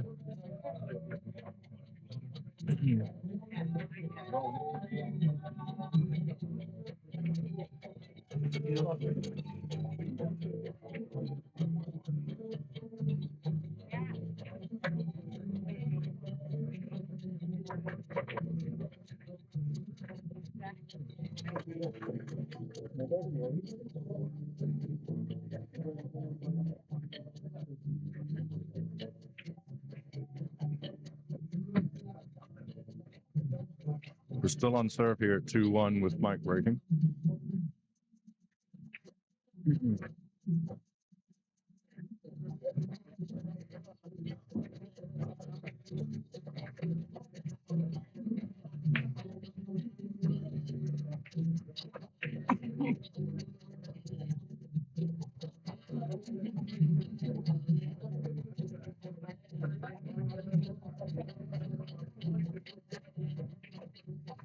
Ooh, Shane missed the tough 4 ball. May have just handed Jazz the first rack.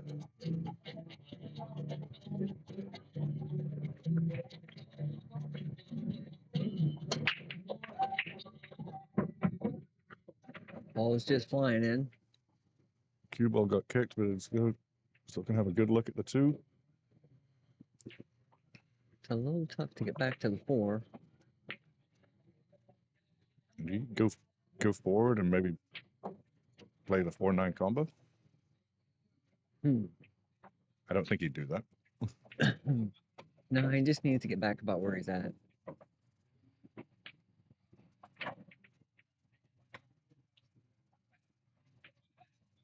He's not drawing it. No, he's got to go forward on this. I'm not sure the route he's going to take.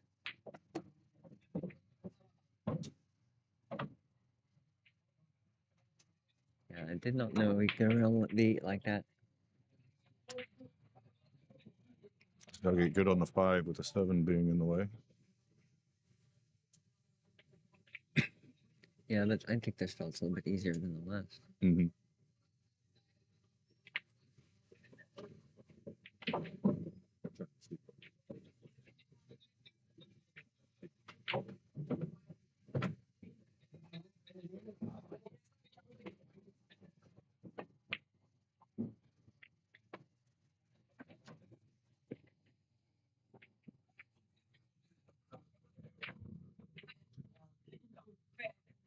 Half a rotation short. Perfect. Yeah, but he's still on the correct side. Yeah. Even if he had to slide down with a short round back out to like the spot there.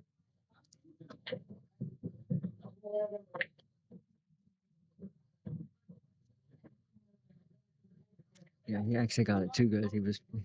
He already touched spots Mhm. where he wanted to be. Pretty much right on the head spot.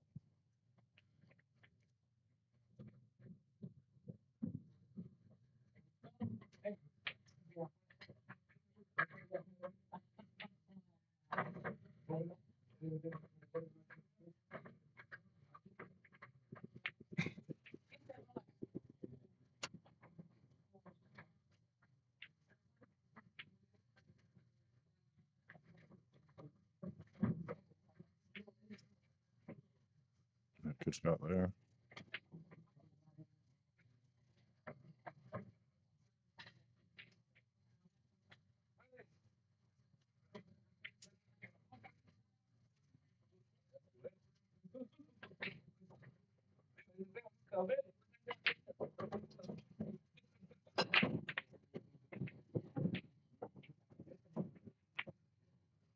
Powerful break from Jazz, getting a lot of body into that.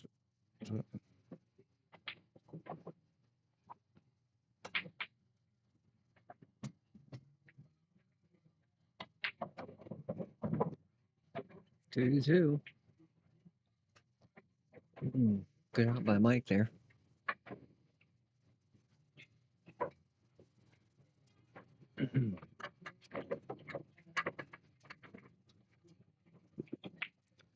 I'm gonna go up and get me a drink.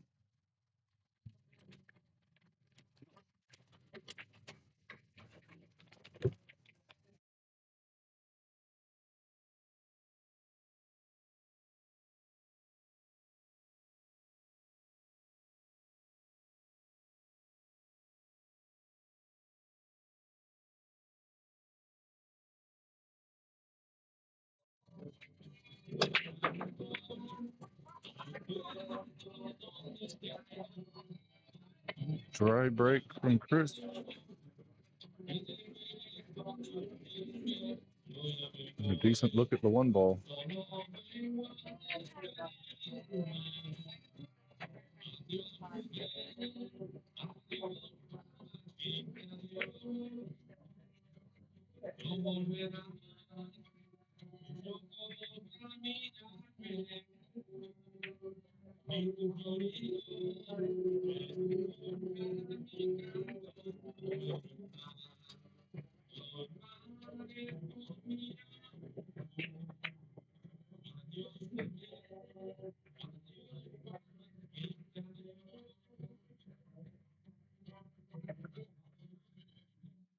Mike hung the one. And left a good look at it. One ball is deep in that pocket.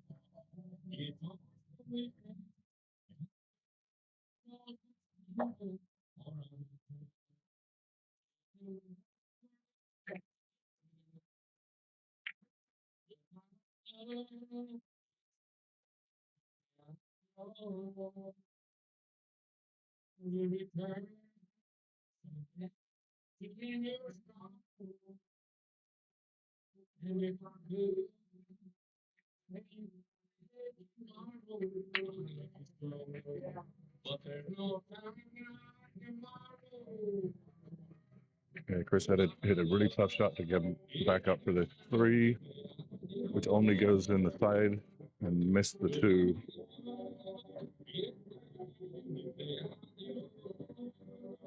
Mike will need to come up with a good safety here.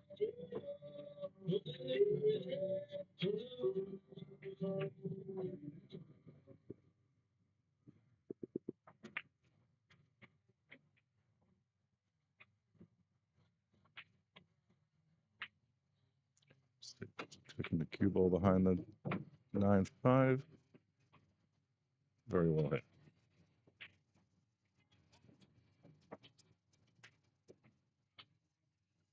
Chris is not liking this shot.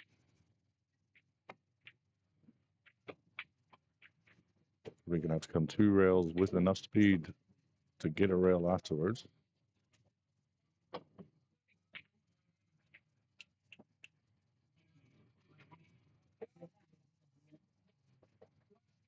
Good contact. Might have bank into the side if he wants to go aggressive.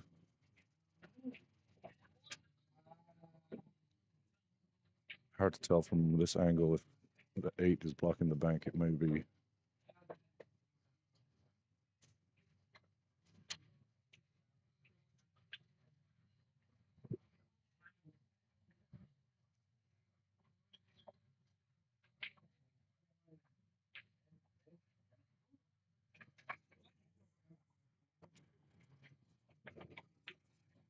Oh, he had it into the side pocket. It's a great spot.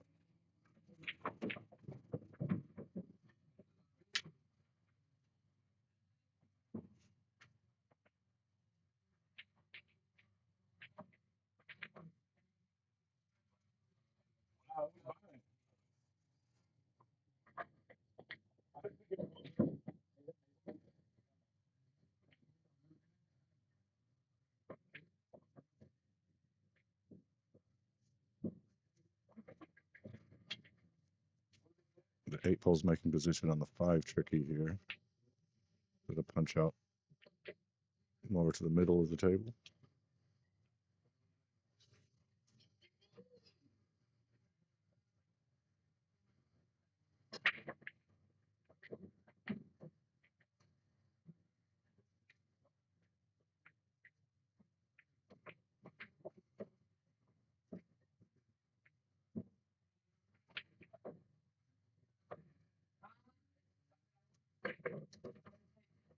Oh, wow.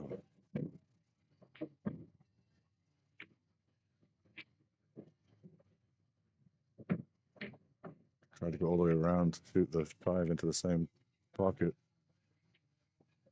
It drew straight into the side pocket.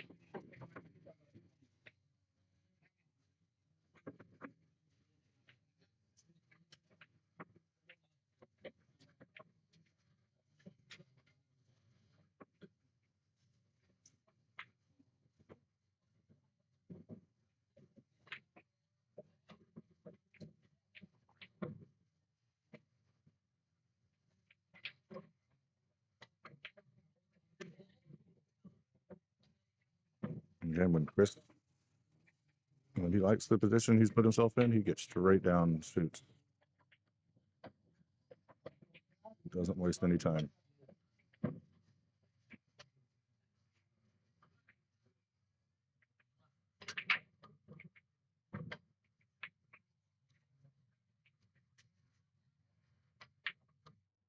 Just takes a 3-2 lead.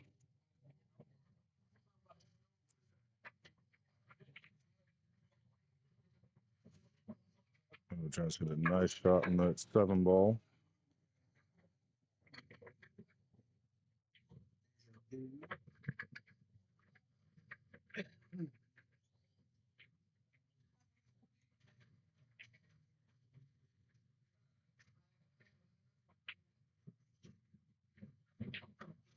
Justin. Sit down, Justin. Oh, yeah. Okay. Well, he was doing commentary. Was it? I thought it was, but I'm like listening. Yeah.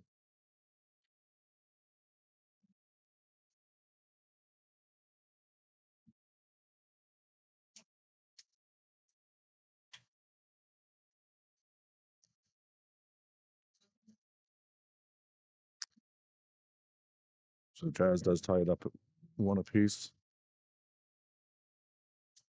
Mike did change sides. Or did he? Didn't he break He- up on the other side? He was, yeah. I thought so. Makes 2 balls.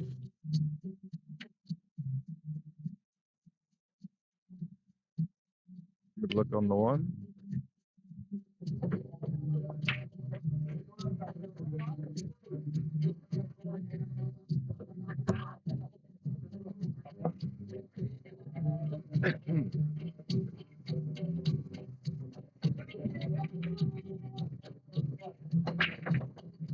See if he rolls forward. It's a little bit for a jump.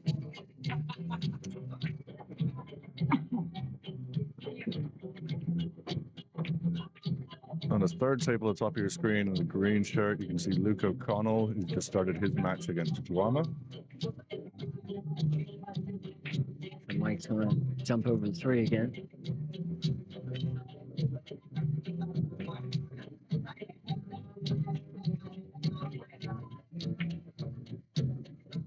Oh, I didn't realize the 3 was in the way of the 1. I thought he could see enough of it to make it.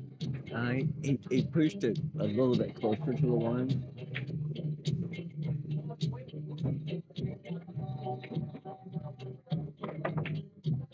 So close. Does he get a roll behind the 4? No. Nope. Quizzle asking how many left. So this match is for the hot seat. Winner goes into the final, guaranteed at least second place. The match on table 10, the second table away from the camera, that is for 7th and 8th place. Losers out 7th and 8th.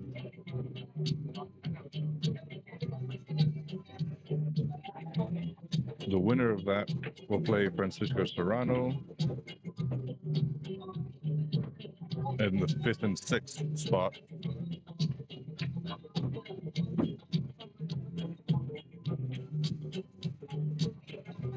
So Guama actually beat BJ Essery. We had that the wrong way around. So BJ was out in 7th and 8th. No, Guam beat BJ? Guama did beat BJ, yeah. I thought they were sliding the ball the other way. Yeah. Maybe BJ was just moving for Guam. Yeah. Yeah, it's weird. The balls above the table were opposite of where their seats were. Yes, Quizzle, the best player in the world is and always will be Greg Kane.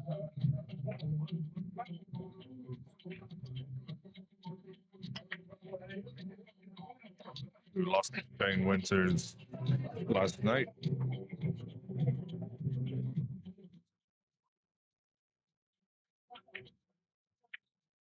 Greg's not even here today to defend himself or anything. No. Well, I'm happy to sing his praises in his absence.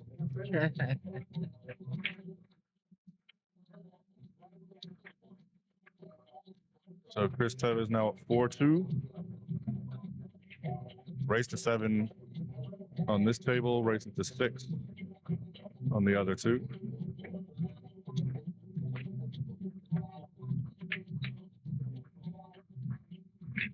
Had a nice chat with Luke outside, who's from Cambridge, and not far away from where I grew up in England. Moved to Wilmington just a couple of years ago, and only started shooting pool about a year ago. And played snooker his whole life. Now, until the 3 ball hit that cue ball, that was the best break I had seen all day. Still got a nice layout. Where the wing ball went in the corner, as expected. The 1 ball came shy of the side pocket just a little bit and ended up where it's at. Yeah, so Luke just started playing pool about a year ago. Plays APA, went up to a 7-9 quite quickly. Fargo bouncing right around 600. He doesn't know the game of 9 balls very well. So he's still learning, just started playing 1 pocket. So, and he did get a lesson from Mike. I think I'd advise him to get some more if he wants to add another 100 points to his Fargo. And that's the thing about giving lessons. You give lessons to the point to where, do they get better than you? No, I'm serious. Is that a question? Is that? I don't think Mike's too worried just yet. Yeah. Yeah. And I know some mid-high 600 Fargo players who still get lessons from him because there's always something you can learn. There's always something, yeah. And he's such a vast The knowledge. yeah. All right, key shot here, 5 to the 6. Man, draws it back really well. I wish I had that shot in my arsenal. I would struggle to get that cue ball past the side pocket.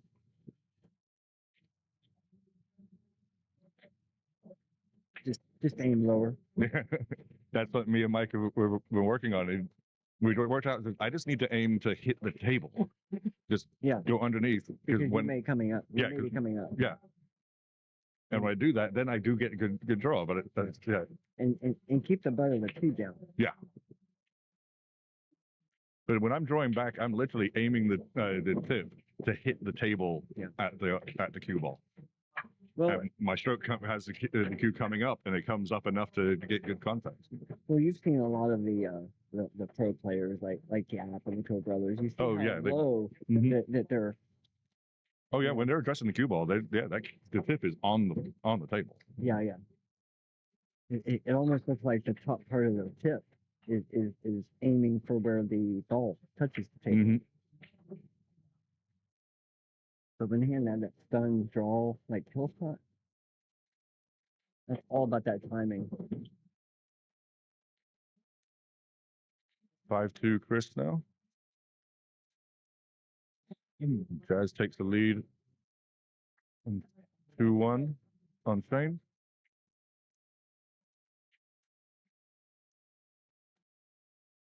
So, question, different topic.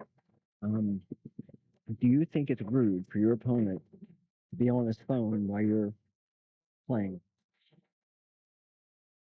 If they're just in general, I think if they were messaging or actually taking a phone call, yes. If they're just flipping around the playlist they got on their headphones, I'm okay with that. Yeah, I don't mind until it's like, okay, it's your turn.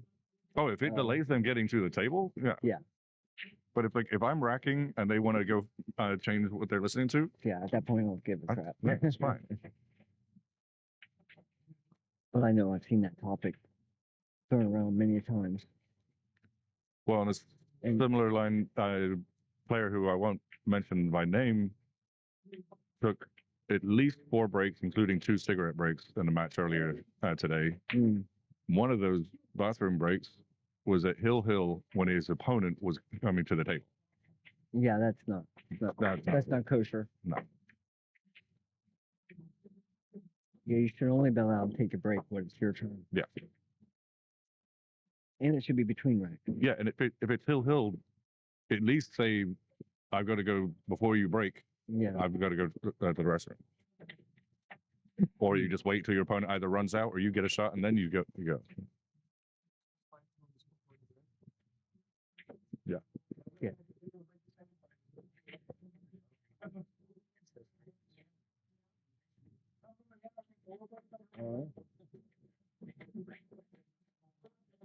Mike missed the 1. You got good shape on the 2.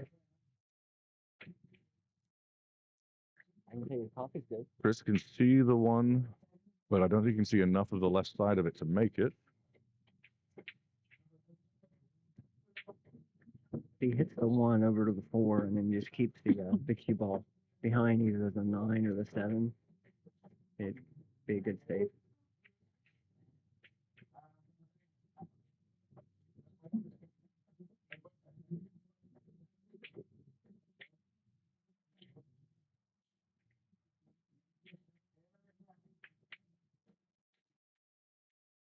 Yeah, hit that well. I think we'll see a jump. Well, I don't know. No. It's tight. He might be able to see enough of it to make it. No. No, you can't see it.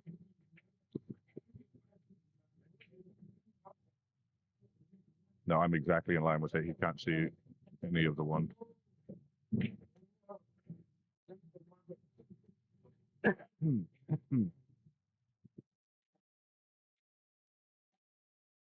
Yep, he's going airborne. Do you have a link to see the bracket? You have to look on Digital Pool and then just pull up the name of this tournament. I can post the link in the chat. There you go. Collins is all over it. That's why he gets paid the big bucks.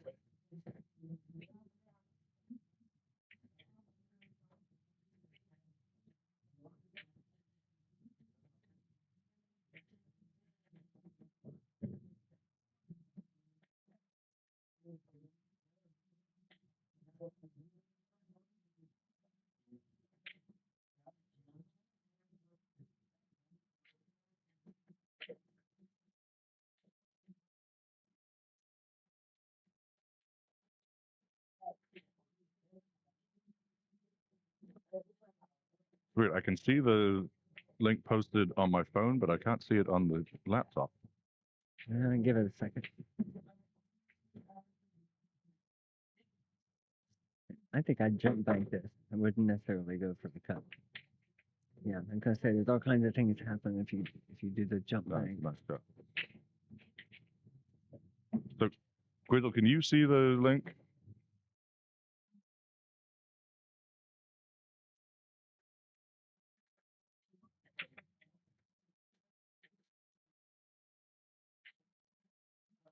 Yeah, I hope we're not kicked off.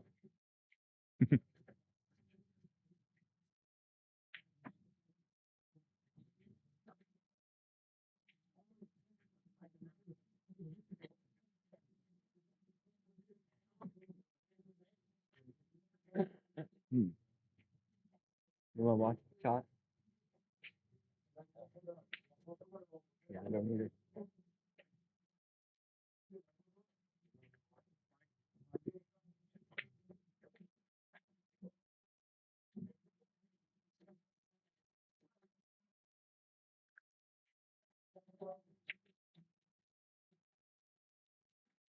He was actually mentioned.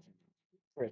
He was actually mentioned to watch him. No, Chris was asking if Mike wanted to have this shot watched. I think it'll be quite obvious.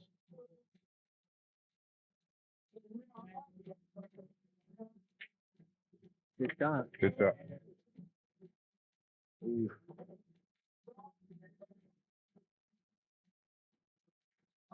Yeah, very good. Good one.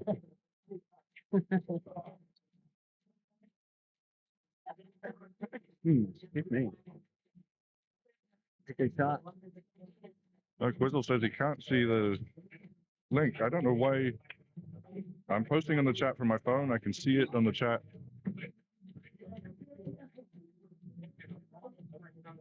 Here we go.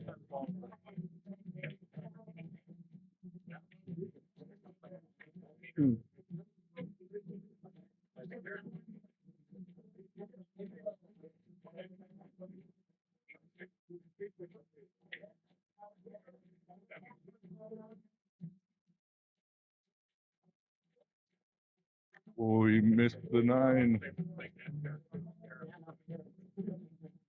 And he left basically the same shot. Yeah, For Mike, basically correct. same shot.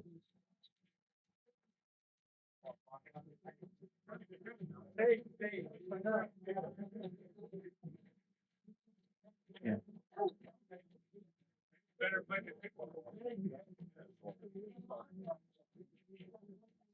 Yeah, this is the one pocket shot here. Could go 3 rails with the 2 and have the 2 balls make the 9. You wouldn't try drawing the cue ball back? Yeah, I would, but Yeah. I think that's what Mike was saying. That Oh, that was a, he could actually play the one pocket with the 2 balls. I'd give him a pretty high chance of making it. Yeah. He got it.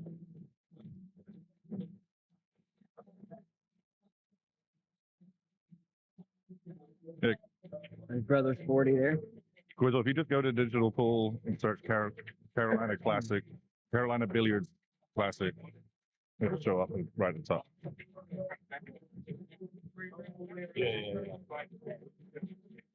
Yeah, watch, up here.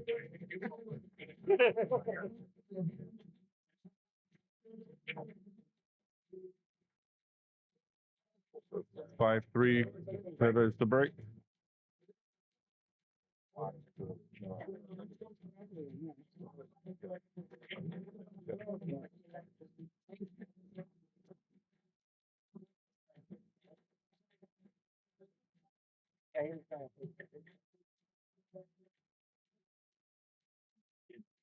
Yeah,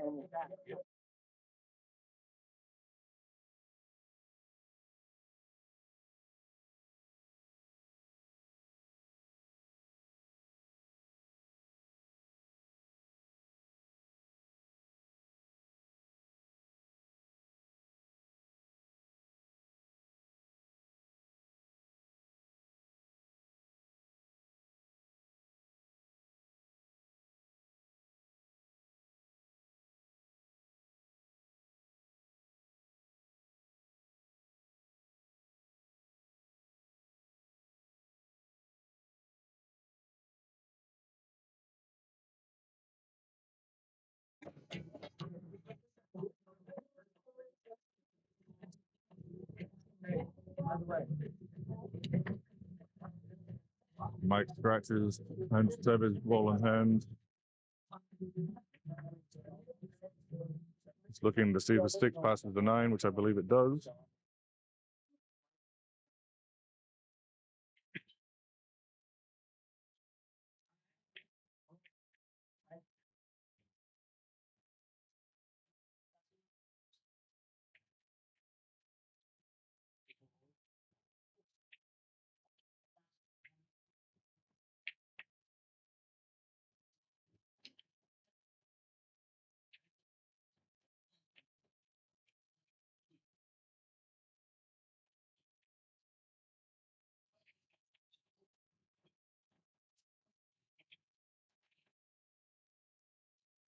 No rookie.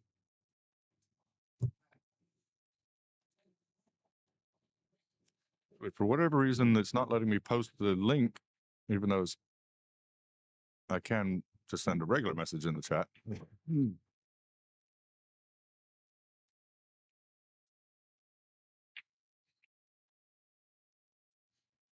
So on the second table, Shane missed the tough shot on the 8 last rack, and Jazz ran out to take his 3-1 lead.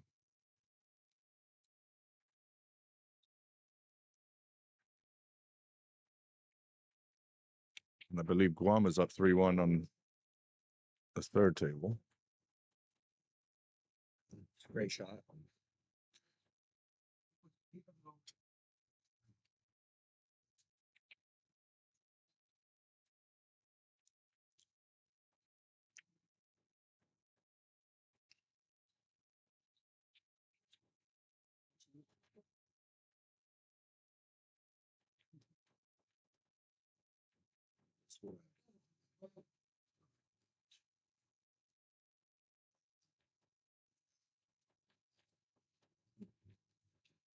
Chris up 6-3 on the hill.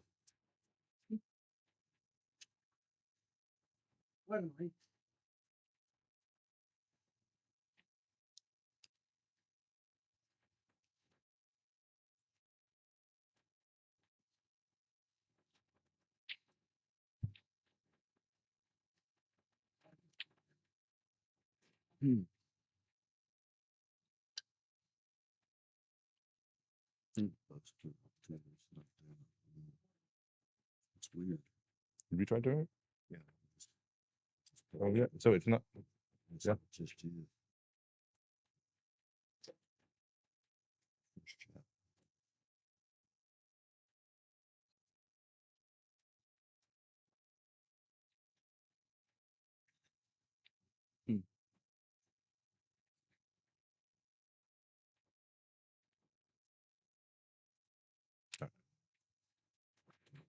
I don't know what's good about chess. Okay. Yeah, it's just weird. Where do I get the link? Here. So Mike breaks dry. I don't know Chris if can it's see good the about 1, chess. but shooting over the 3 makes a Cherokee is good, yeah. tricky shot. Was on one of the back out to the like there it is. It's at the top. I'm sorry.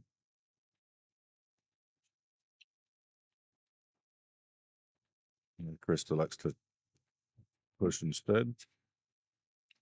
Push to a kick shot.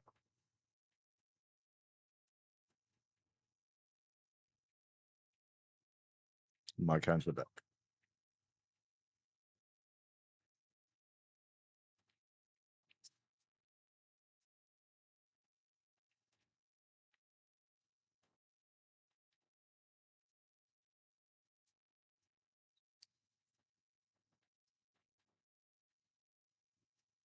Twizzle asked, will this give me a Fargo rating or do I have to sign up for it first? I believe it does give you a Fargo rating. We check with Kedden. Twizzle, what's your name?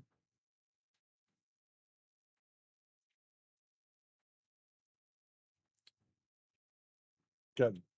So if somebody signed up for this for the first time playing a Fargo rating event, they don't automatically have a Fargo rating system. That's something.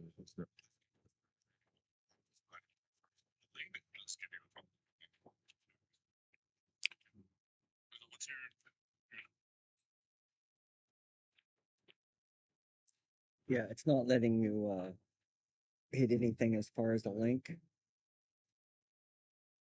Kenny Wilson, So glad to have you here, Kenny. Been a great tournament.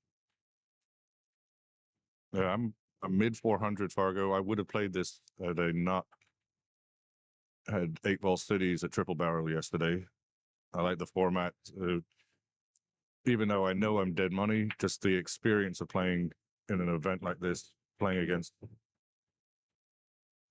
high level players in this level competition is a lot of fun.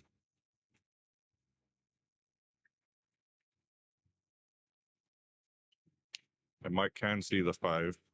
So just lean to my right and I can see, but it's not a lot of angle to maneuver on. Sorry, on the you can see the 4. Not a lot of angle to maneuver to the 5. I'm gonna roll 4. I'll be below it.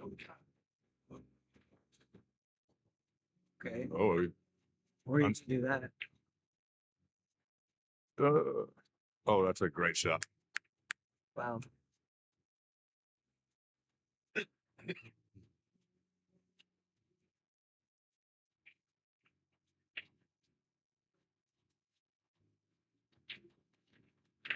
Yeah, I think the 5 was frozen on the rail, which meant going past that side pocket all the way up was a really tricky shot. So Yeah, really tough.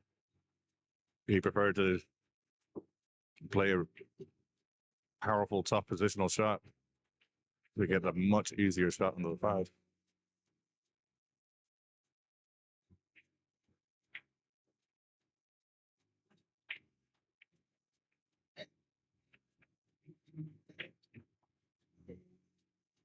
Oh, oh, this tricky hampered queuing.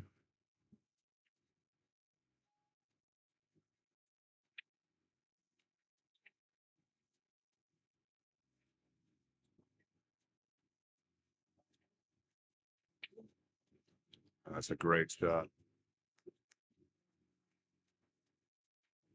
What's your drink?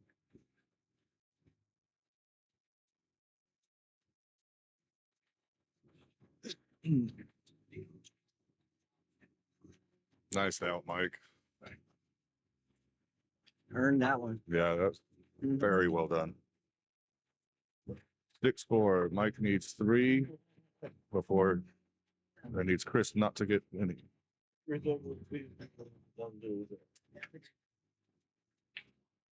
Hey, Don Harvard in the chat.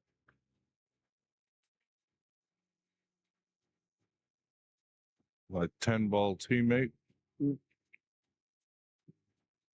He played yesterday.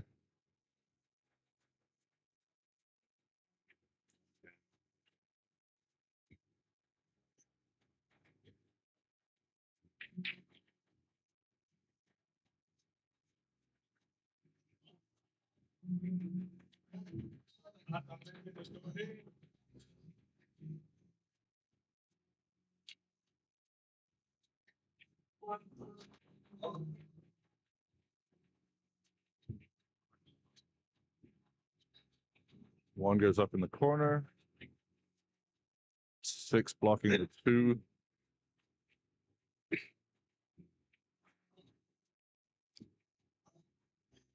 I think he'll combo this one. He's picking the 5-ball. If the 5's tied up,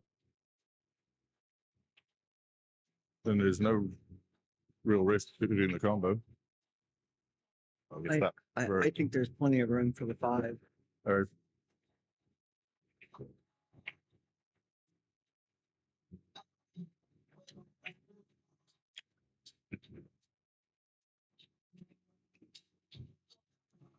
If you're there about where the 3-ball is, you can make the 5. So we just gotta draw it back so we can roll down after the 4. it's perfect. Got just enough to be on the left side of the shot line. Yep. Question is, do you think he'll go all the way to the rail? I do. I think he'll go all the way to the rail. Yeah. Yeah, don't baby it. Yep.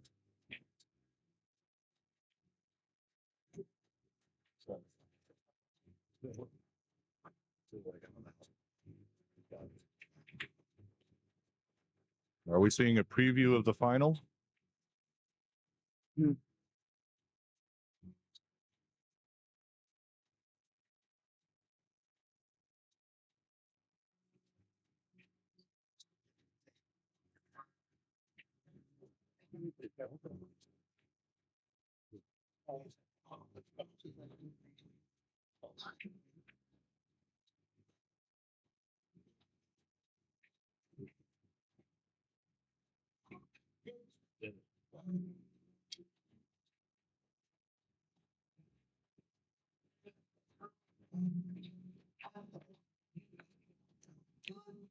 Good shot here, and I'd expect Mike to concede. Oh, no, he'll make him shoot this one.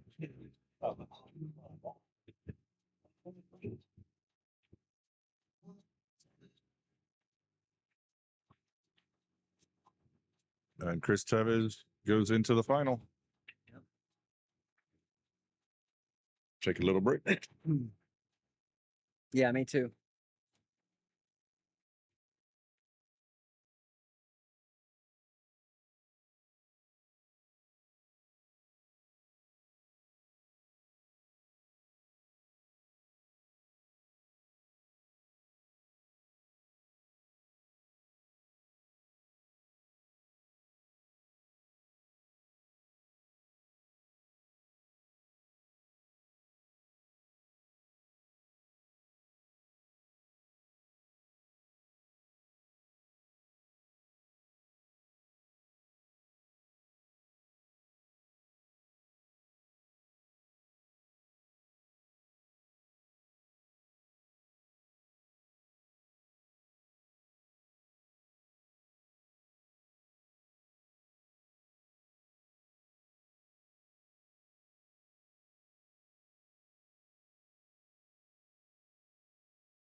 way back.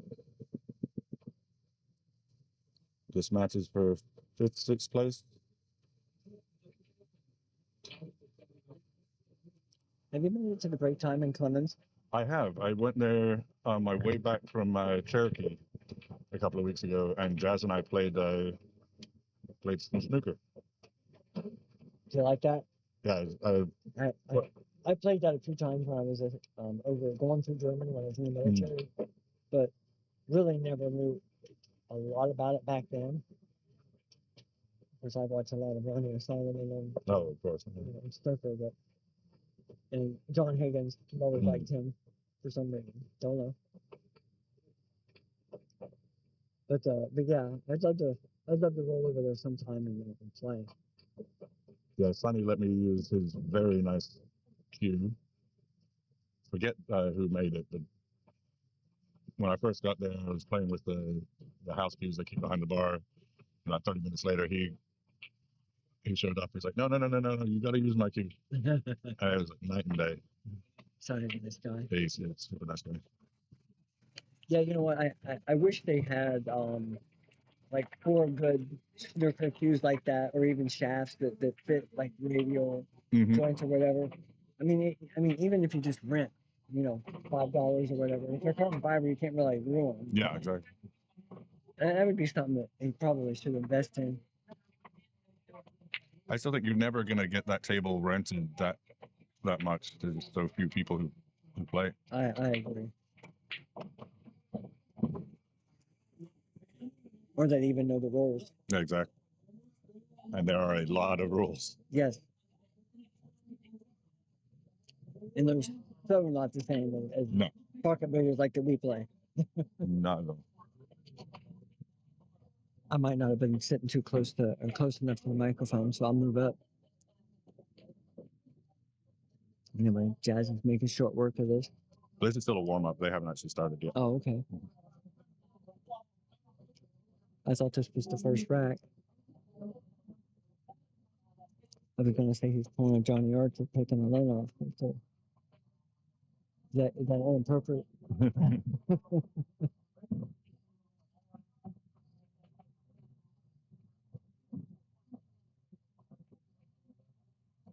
Yeah, when I was up at Cherokee. Yeah, see, I think. Oh, that was the. I think that was the first one. That was the first rack. I missed them flipping for the break. I like lagging for the break. I just think there's too much luck in flipping a coin. Yeah, I'd always prefer the Especially if, well, not everybody's breaking and running, but if you're breaking and running and you've won the serve, it makes a big difference at the end of the set.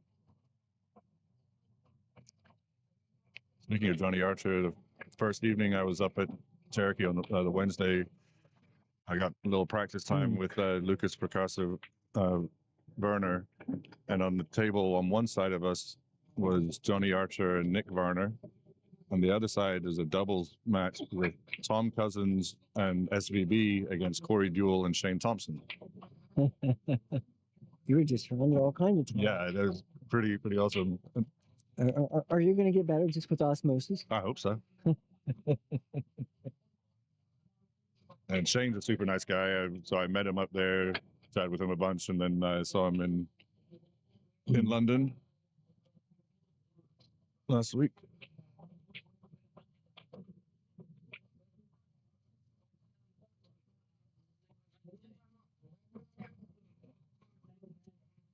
Yeah, these are very short races, so they're not going to take long.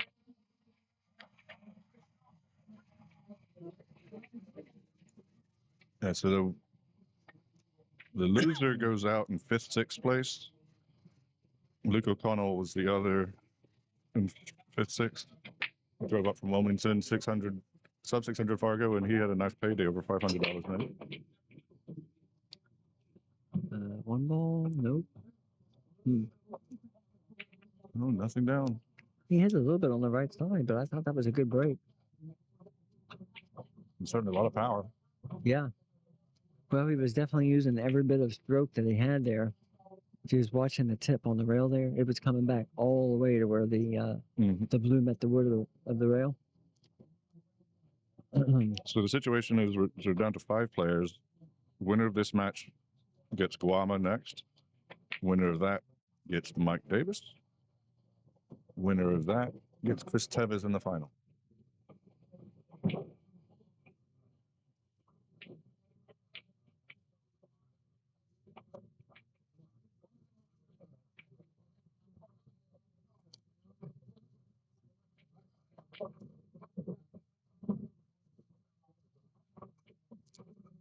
Little short, still doable, but I think he wanted to play the 2-ball in this bottom right corner where the 8's at. And what do you do with the 4? Not sure yet. If he's he can always bank it. The cue ball's to the left of the alignment between the side pockets. You can always bank it. Little hairy with the 5-ball, but he might be able to hit the 5 now on better alignment.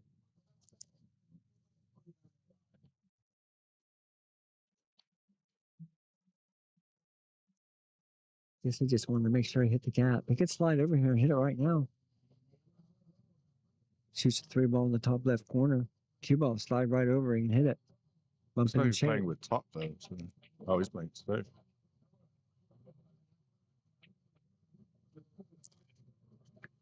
I personally thought he was at the right angle to go ahead and go for it, but hey, you got to play percentage pool.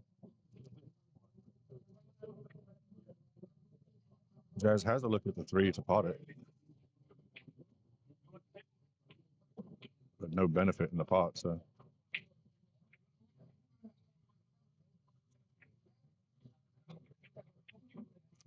I think he can see the right side of the 3. Mm-hmm.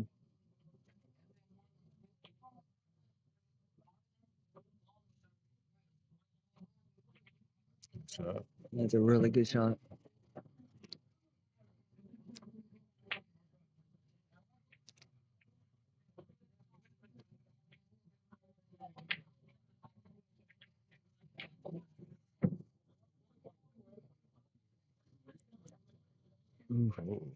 good reply from Jazz. Yeah, Francisco taps the table, gonna go airborne here.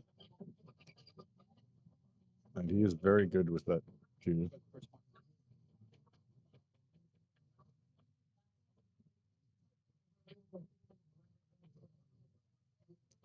So what's he jumping with, Columns? You know? I don't know.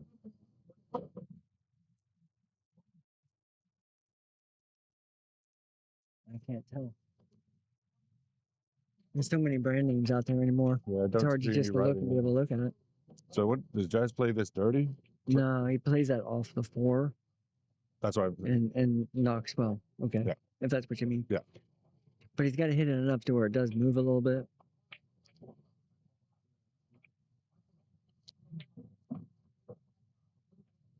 It's a little tough to control the cue ball, I think, too. You got to put a little left English on it and miss the 9.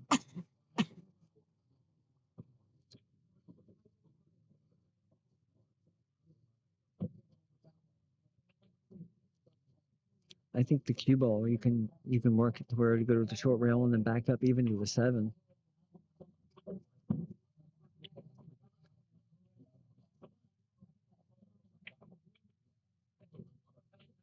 And a shake of the head from Jazz. I don't know. I guess it's too close. He's going to go airborne anyway. But it's using the full cue. I don't blame him this. Just barely jumping over the edge. You could use the full cue.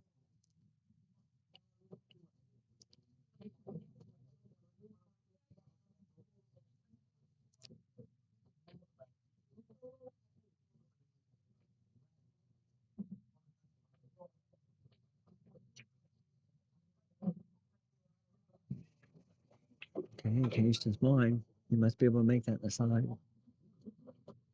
And he has to hit it hard enough to where he can get out from behind the 9 and shoot the 5 in the corner.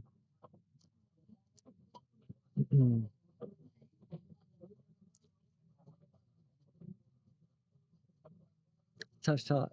A little tight. Going at that angle.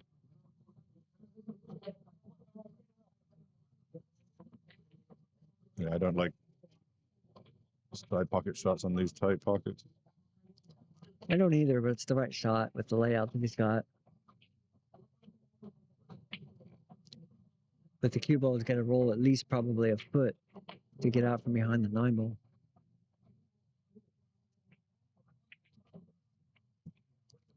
Got good shape, just missed the ball. Didn't cut it quite enough. See what he does here. He could make it.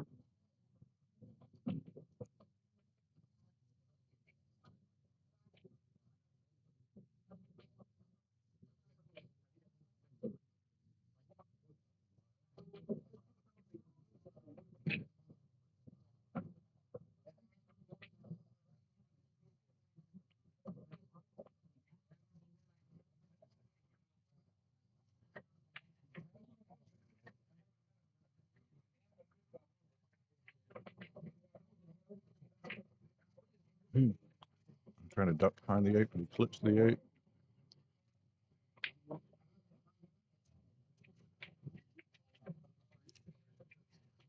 I think he knew he was going to give up a shot. That's why he was thinking so hard, because he really hates giving Jazz a shot like this, because Jazz is very, very, very capable. And I think he'd go all the way forward to the rail and back to the center.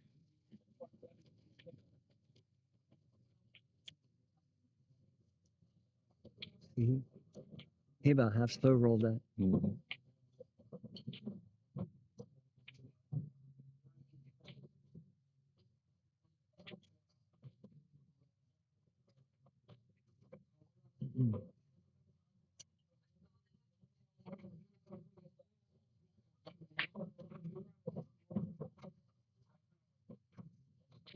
So I was playing snooker with Chaz. I actually beat him first rack or first frame.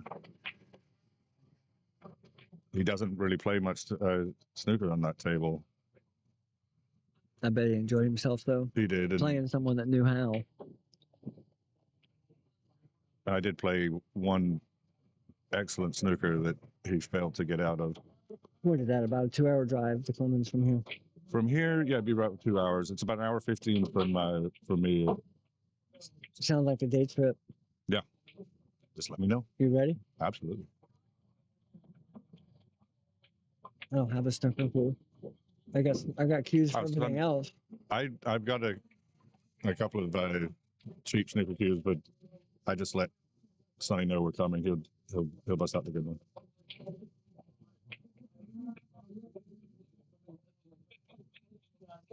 Yeah, making that long of a drive, I definitely want to reserve the table.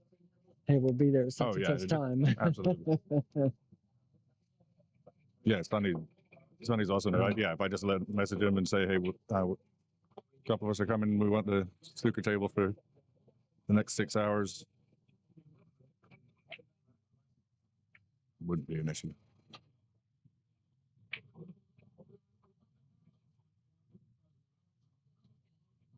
I thought I had my phone on mute. Glad it wasn't my phone. My phone is on mute all the time. Yes, people, please put your phones on mute or vibrate or turn them off. Good shot from Francisco. They say the same thing at church. And people forget. Mm-hmm. It's been probably more than a decade since my phone, the ringer was on. It's always in my pocket, so I always hear it and feel it vibrate. I don't need the ringer. Yeah, I would try to keep mine in my pocket in case somebody needs to get a hold of me. All right, got 1-1 tied ball game here. Yeah, Jaz's shot on the 7 did not get up to the top rail, so left Francisco So the cut. is there any specifics on racking, 2-ball placement, or anything like that? It's just supposed to be random and no rolling the 1 ball. Okay, no rolling. Okay. Which I didn't understand what that did. It sort of I- explained to me. I understand what it did, but I wouldn't care. That cue ball was actually in front of the head strain on that shot. I'm not a ref here. I'm not going to say one I'm way not or the gonna other. say. That's up to them. Just barely, but Yeah, it was a head. I did think so, but I'm sure the people on the stream there could see that also.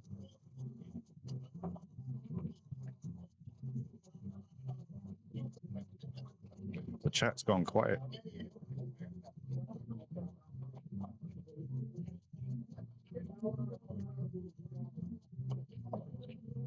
Yeah, you guys should like and subscribe. You know what? I never shared. Oh, I think I forgot to as well. Yeah. Well, why don't we do that? Yeah. We talk about our phones.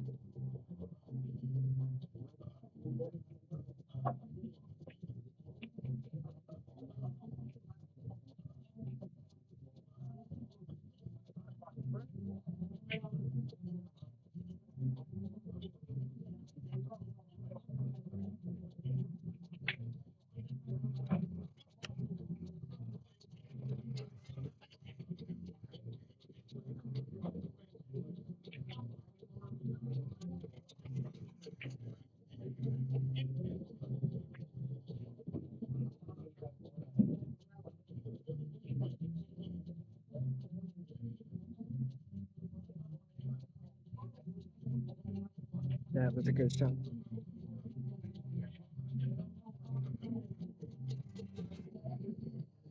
My phone's a little slower than yours. New phone. Well, new to me anyway. I've got plenty of bars. I'm probably on the local Wi-Fi, which is slow.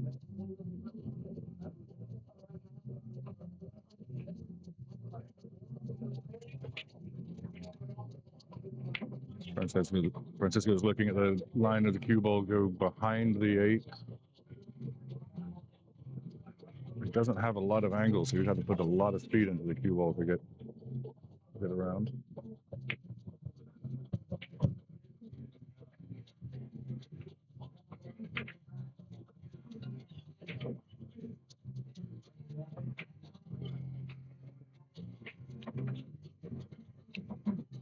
I decided to go for the simpler option.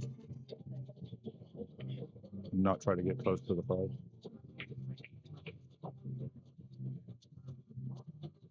I think that was a good choice. All we got to do now is just make them. Mm-hmm.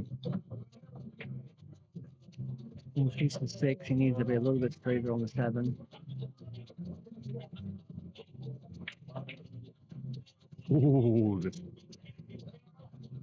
that ball took its shoes off before it went down.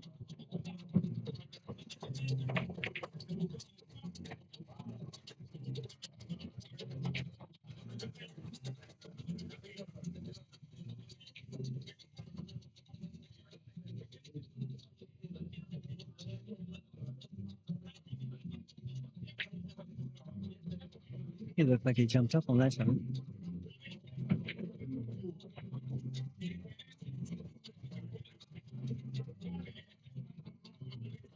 You definitely want to come further with the cue ball, be straighter.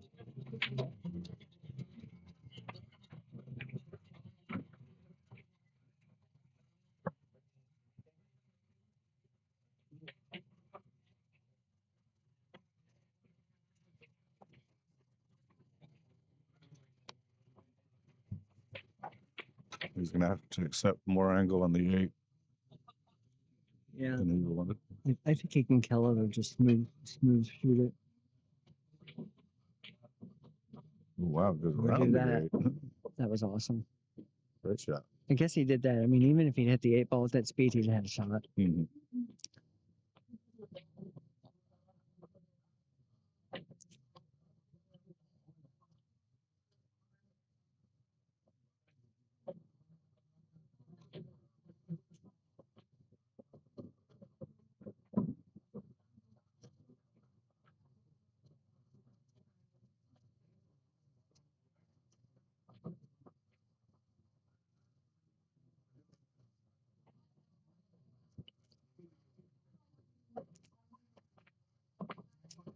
Should be 2-1 now. It is 2-1. 2-1.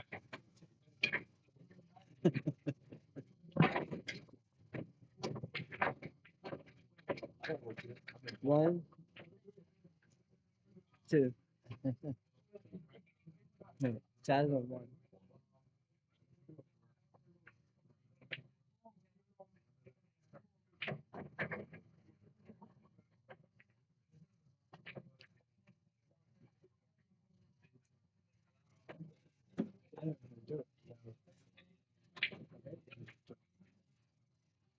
Yeah, the computer's running a little slow today. Yeah. Get a bump. Guys makes a 1 on the side. Cue ball runs into the 7 just enough to have the 2 inside. All right, I take that back, Billy. You are good at something, Billy. It's updating the scores. We found a use for him.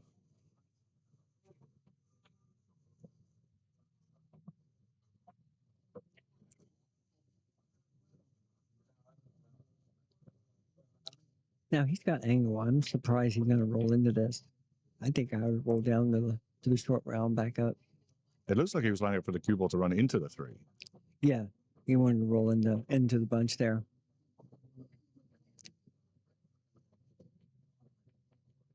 I think if he just stunned with a little bit of slide with a little bit of right hand spin, he'll end up over there behind it, shoot the 3 in the same pocket. And even if he don't, he could play the 3 and the 4. But I just didn't like that.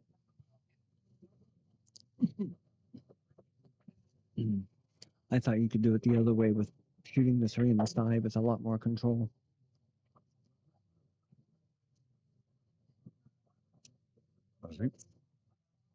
Look, the way he's looking at it, the 5 is blocking the 3-4 combo.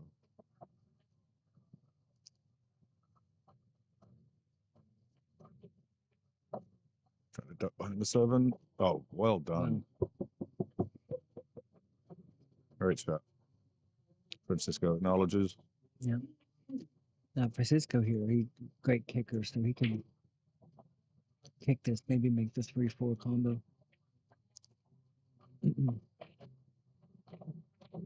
Problem is with this, he's got to hit a little bit more speed because he wants to play the 3-4.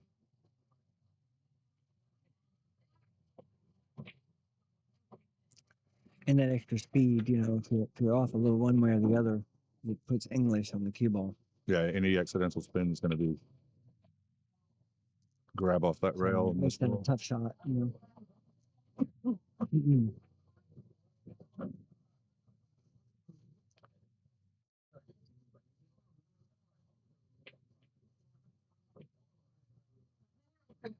think Jazz didn't like where the 3 was going to go if he made the 3-4 combo. Yeah. All right. I think you just hit a pocket speed, it'll be fine.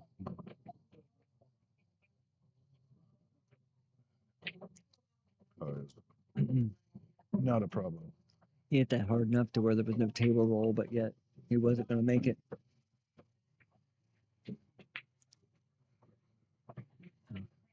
So play behind the back. He's not Filipino, is he?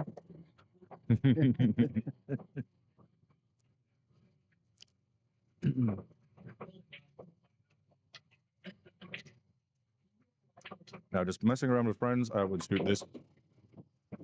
In this kind of environment, I would be pulling the bridge out. I don't know. I like behind the back, as long as I can reach it. Some of us aren't as young as we used to be.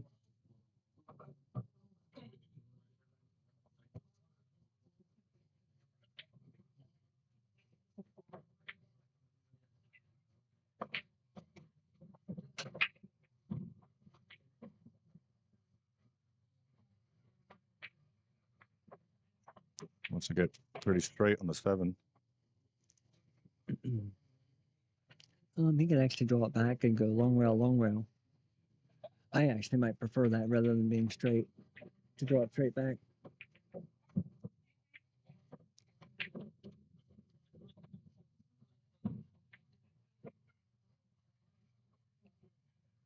Is the cue ball not running into the 8 here?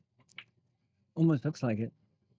That's why I was thinking being straight, or But- even on the but left if you- side. But if you come down a little bit further, like another 1.5 feet, you can cut the 7 to the right and go long rail. And Yeah.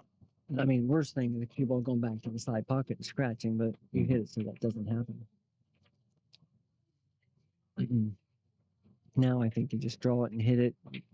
Just hit it hard enough to make sure you have some spacing between the 8 and the cue. But I don't like rolling that 8 ball past the side pocket. No.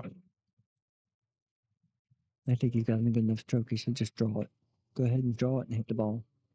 Hit the 8. Yeah, I think no matter what happens, I think you're going to end up with an easier shot than shooting the 8 past the side pocket.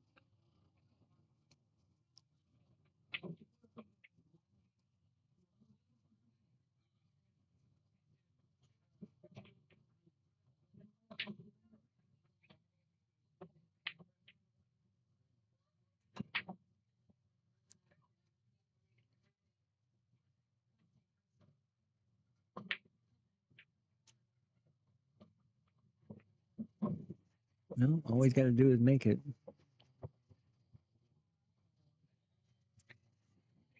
Francisco hanging out with the other Hispanohablantes.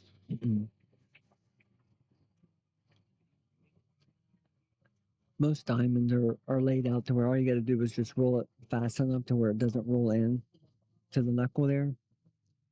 Brunswick, because the way they're made, the older ones, when you put them together and you tighten them down, you actually need to sometimes with a lever pull that pocket out a little bit. Got it. Oh, Jack.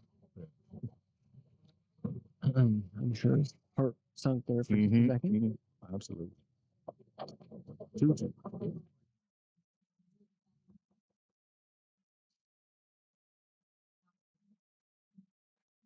You saw it, Jazz.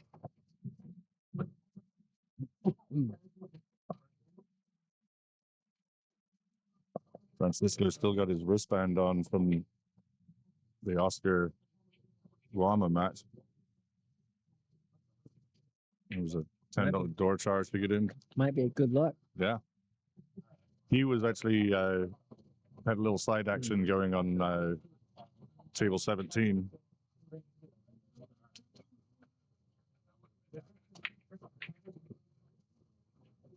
Played some 9-ball and then some bank pool. I think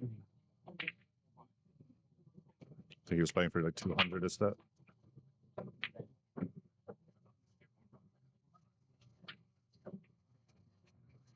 Can you tell what kind of brake cue that is? Is that a power brake? Like a Maz power brake? I don't recognize it. Looks like a Mez power brake. I think at the start of each tournament, there should be a little sheet filled out. Oh, yeah. So as commentators can look at their sheets, like, you know, where they're from, how long they've been playing, gives us something to talk about. Maybe who their favorite all-time player was, you know, or is.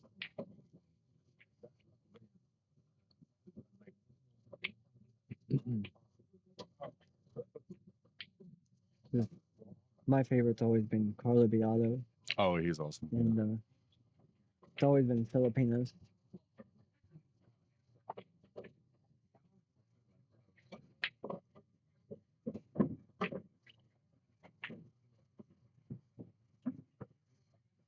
At Liban Corteza, Johan Chua would be two of my favorites. Vivi was always fun too.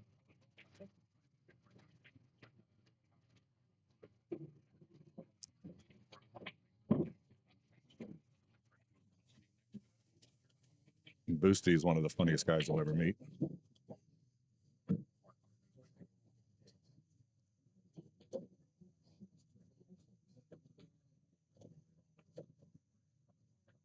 But I met him for the second time at Derby City in January, and I told him I was at the Reyes Cup. He's like, "Well, why didn't you get a selfie with me?" I was like, "I did get a selfie with you." I pulled my phone out and showed him. Here's a selfie of me and you.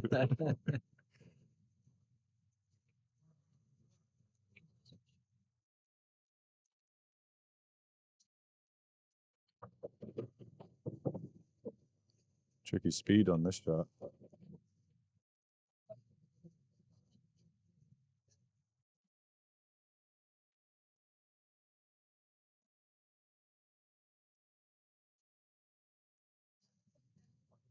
So he's playing. Yeah, he tried to kill it. Yeah, he was playing with the inside to kill it. Missed the ball.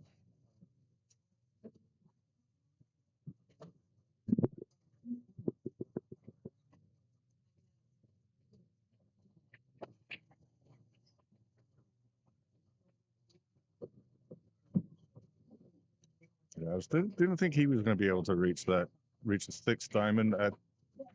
Yeah, he needs a couple of those extensions. Yeah.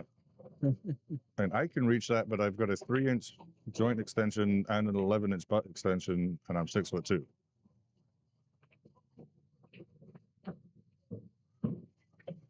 Francisco is a lot shorter than I. My cash league captain, he could reach that with no extension. Oh, yeah. Because he's 7 foot tall. Oh, wow. Matter of fact, when he pulls out the bridge and does use it occasionally, yeah, it's way out there. Wow, yeah.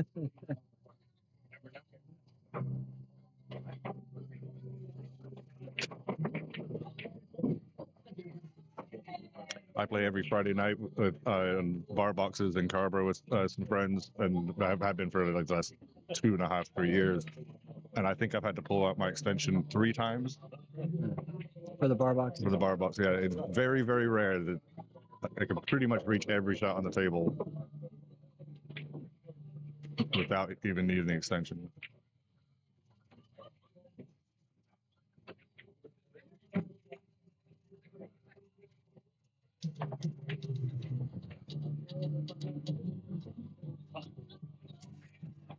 We got Christmas music playing now. For the brass tap staff Christmas parties going on in the corner. You can see the top right corner of the screen. Yeah, I thought that was up there. Yeah.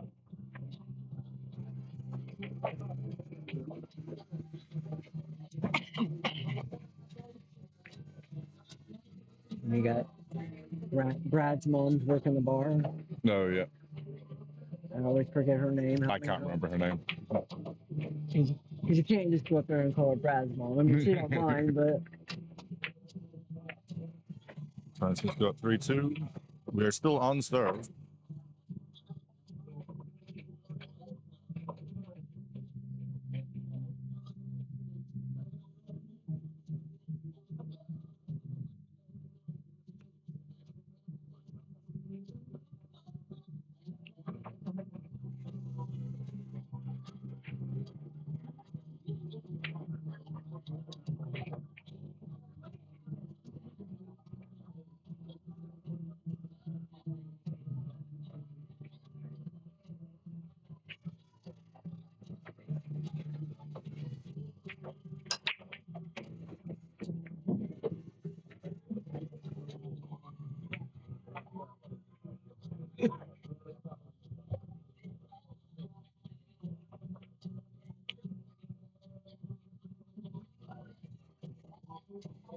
A tough shot off the break for Jazz. Cue ball against the bottom rail. 1 ball 8 feet away.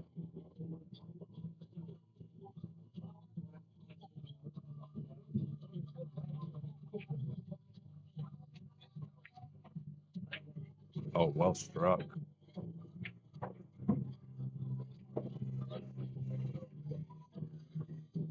Confident stroke there.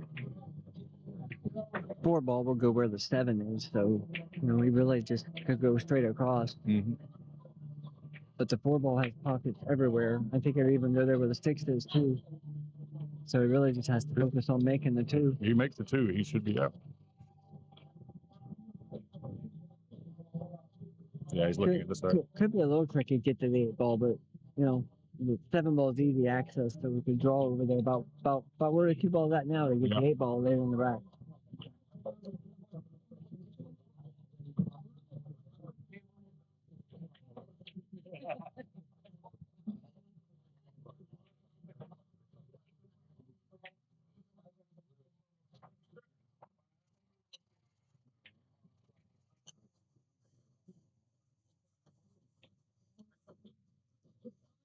Well done.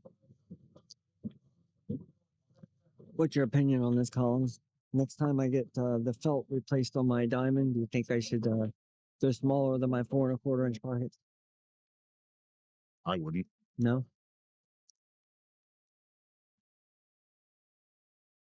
I don't like playing on anything smaller than that. That's what she said.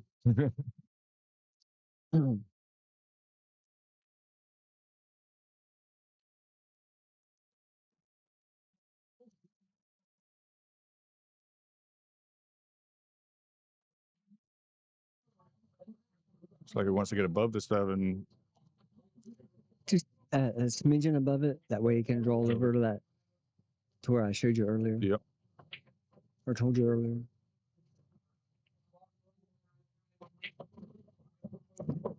And he didn't go far enough. So now he's got. Have to go around 3 rails, 4 rails. I think he can pinch us a little bit, but he's got to really hit this well. Just having a look at the Yeah. combo if you had to.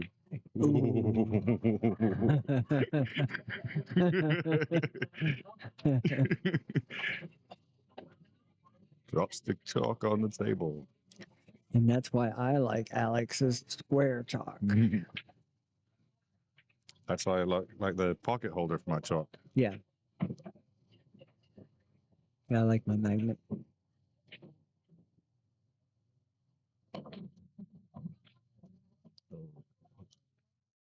Slow down. Well, that's doable. Could have been easier, but that's doable. Did you just put the cue behind the 9?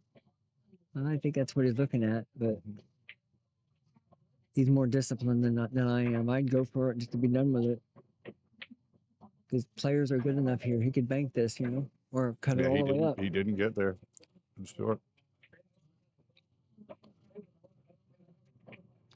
So this guy's got to be really happy that he's got an opportunity to shoot it and take this from him. Just being at the table, yeah. Yeah.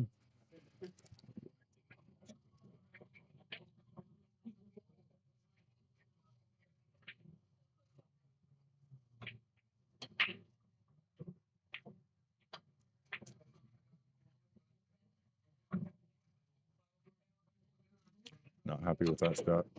No. I think he was trying to roll it behind the 9 there. That, for sure. I don't know. See, for me, I thought the shot was just as hard as the safe. I'd have to go for the shot. Absolutely.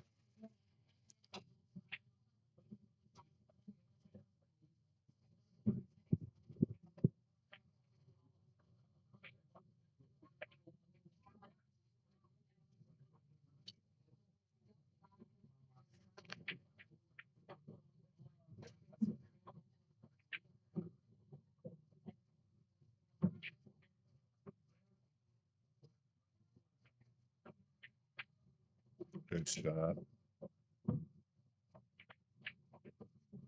Perfect shape. And we're tied at 3. Oh, it's 3-3? 3-3. Sorry, it's 3-3 now.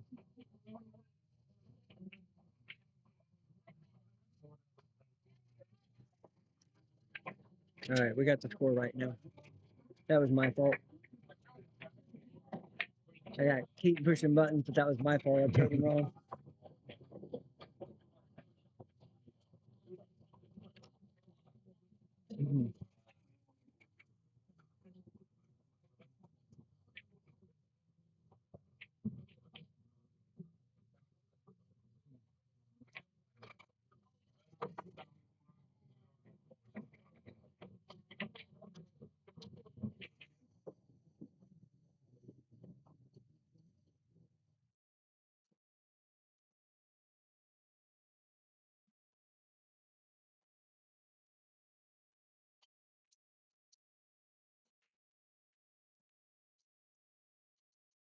People getting hits all over the place. The one's going to sit right over the corner, dry. And just go slaps the table and dismissed. Yeah, that's a little bit tough to get back here on the 2 ball. Yeah, 2 all the way to the other end of the table. Yeah, really spike that in and come right down. So need a good stroke. especially the cue ball close to the rail. Yeah. Do you go rail first at this thing? Well, I was looking at that, but I don't know. You know, it does widen it out. You can come on the short side. I don't know. I think I would go rail first. He's not Nope. going to. You could slide down past the six ball.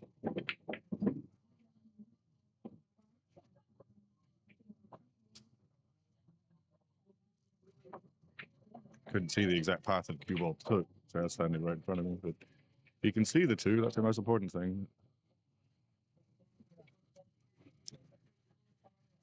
Gonna hit it and use the 9-3, something like that. Maybe the 7 to play safe with.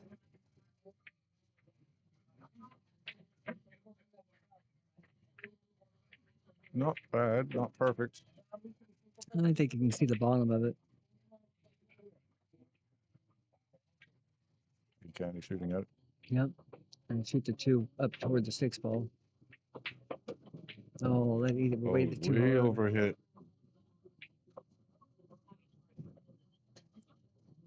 He 2 ball was supposed to hit the 6. Mm.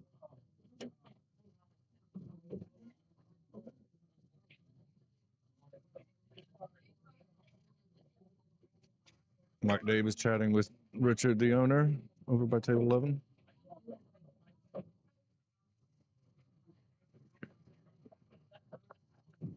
Been hitting balls over there to keep his arm warm.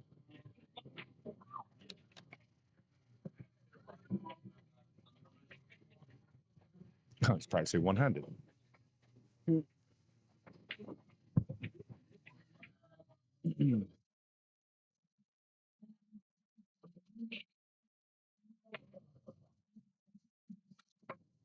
Practicing one-handed without even using the rail as a rest.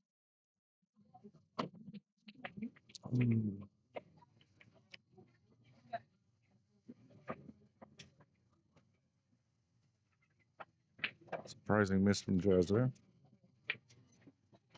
He had to do with a lot. He had to do a lot with the cue ball there.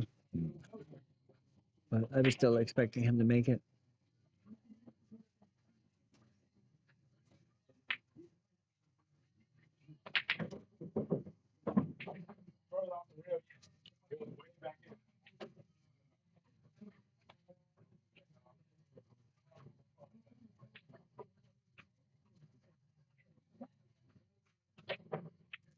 He could go for this and cue ball around 3 rails to shoot the 3 ball where he's at. Or he could just play an easy safe and draw the cue ball right to the back side of the 4. I think he's opting for B. Yeah. See, I don't like as far as he moved that cue ball because now there's a jump shot available. If he even needs to. I think he does. And with today's equipment and people having the ability to jump, this is not that hard a shot. So I think that's a mistake. Jazz is definitely a favorite to make this shot. Yeah, and I think that was a mistake. And he's going to use the full cue again.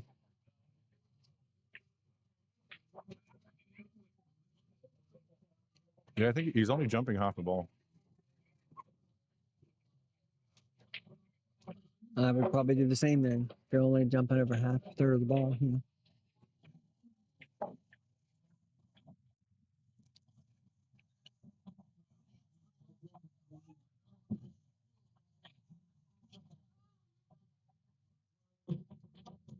It's not.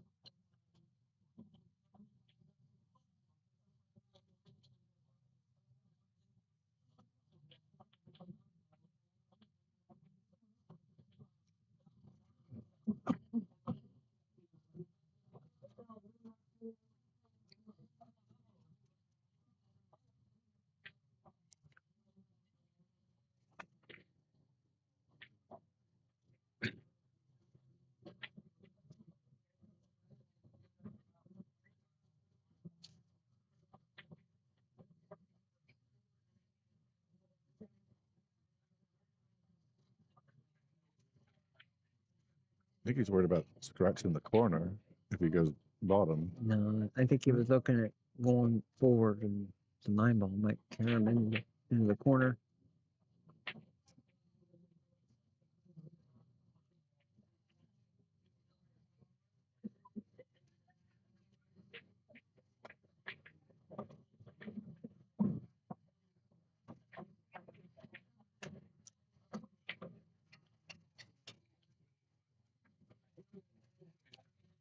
Not an easy out. Roll forward 2 rails, shoot the 5 in the same pocket. Or he could draw it and come back over right there where it's pointing and shoot the 5 in the side. I like drawing it to the rail and shooting the 5 in the side. Let's go on that way. As long as it doesn't get too much draw and that coming straight at the 5.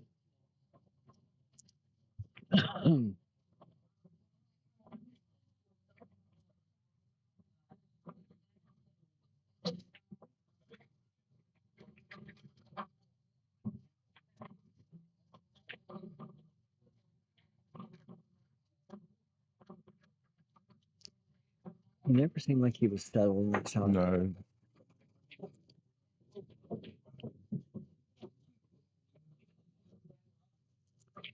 This could be the change of the match right here. Francisco gets out here. And, he's breaking. I don't see him making any mistakes from here. We shot that a little bit hard, but he's okay. He's still on the right side of the ball. He's got to get off the rail a little bit. Because he could shoot and stop and then has a 7 in the bottom right corner.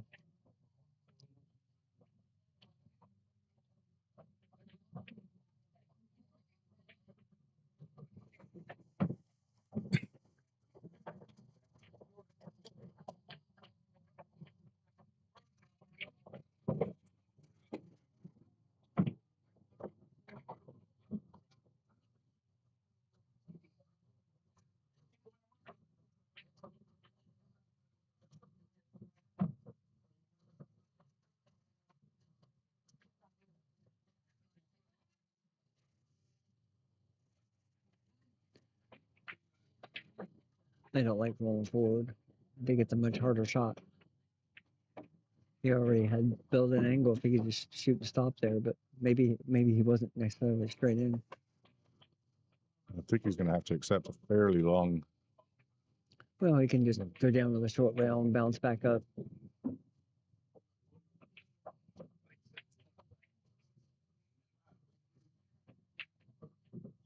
And this shot is. Oh, he's got more angle than I thought. Yeah. So yeah, This shot isn't like necessarily straight top. It's more like a stun top. And that's about where he pointed. I don't think he could have got much better than that.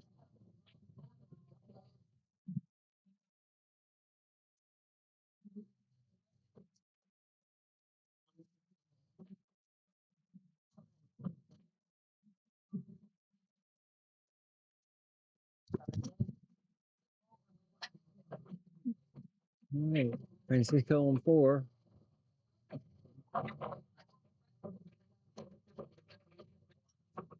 I thought it was Francisco break after he made that 9. Guess I lost track. Oh no, Francisco won the leg. Or coin toss, whatever it was.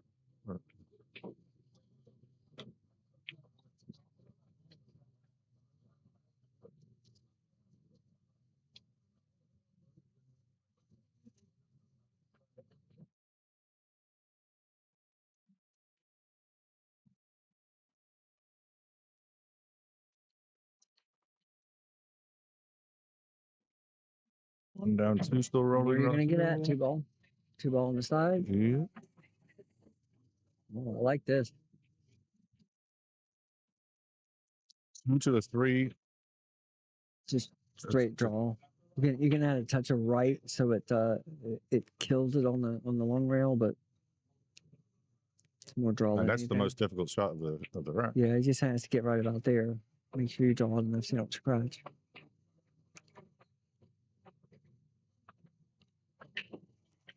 I mean, this could be a short match, but I don't think so. I think I'll shoot the 4 ball in the top left corner. Mm-hmm.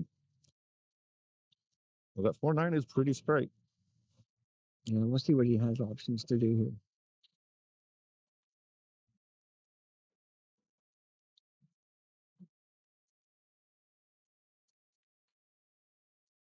There's other options too. He can go forward with some left and end up shooting the 4 ball in the side.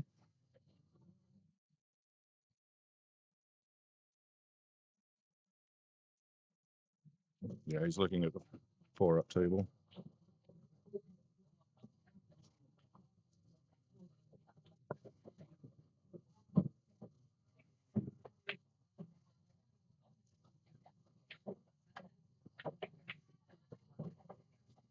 Douglas Park, let's go Jazz. All right, so we went for the combination. Surprising.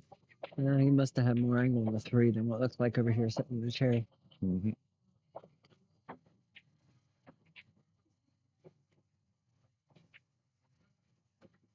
Although with this angle, the 4 ball's going away from the pocket, so if he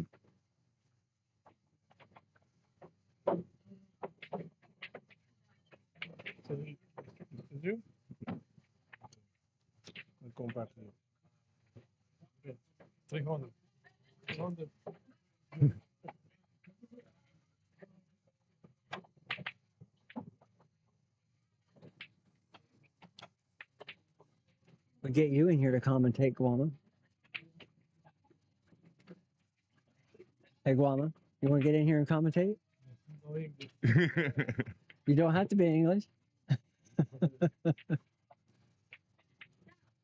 have a Spanish audio feed. Good shot. We have Spanish in our church. Great shot, Jazz. I think he also played that if he hung it, there wasn't going to be an easy shot. Correct.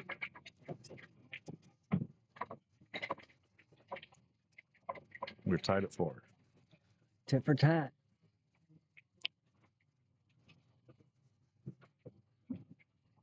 It's a huge rack coming here, first to the hill.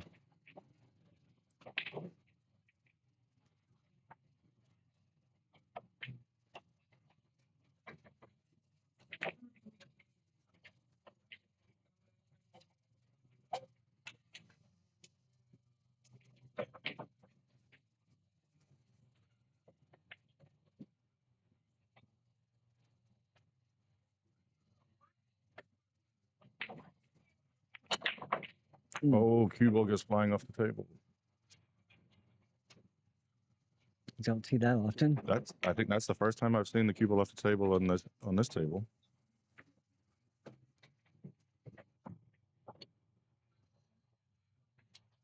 Any problems?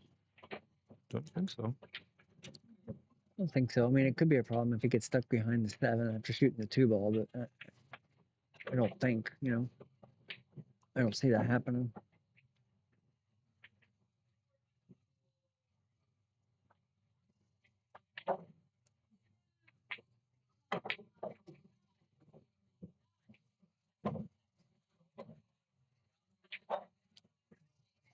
Draw this up there where he shoots the cue ball between the 7 and 9 to make the 3. 3 in the corner. Do you play the 4 in the side pocket? Depends on the angle or how you're shooting the 3. I mean, you could stop it and shoot all the way down to the corner, or go off the rail, or draw it back a little bit and shoot the side. I mean, ultimately, it's easier on the side, but Just depending on the yeah, your comfort level and moving the cue ball.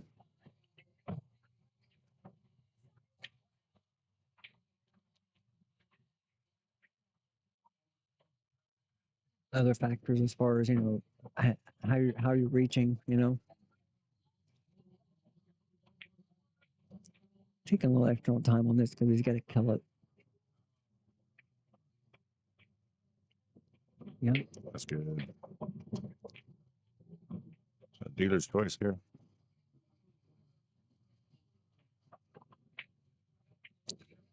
Yeah, the way he looked at that makes me think that he's just going to draw it back a little bit or go off the short rail and back up to go to the side pocket with the 4. I mean, he can cut the 4 ball a little bit to the right and use the 9 ball to even stop from the 5. So there's really a lot of options. That looks perfect. Mm-hmm.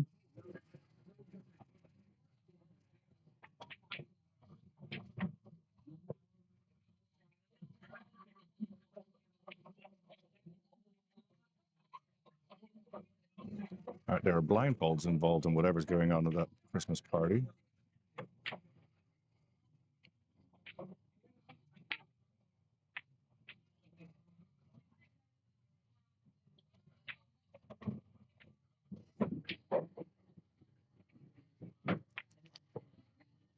Jazz is just making sure that he's on the right side of the ball every shot,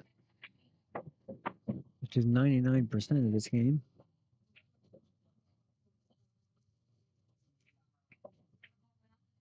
It's about 20% of my game. I don't think you give yourself enough credit, Colin.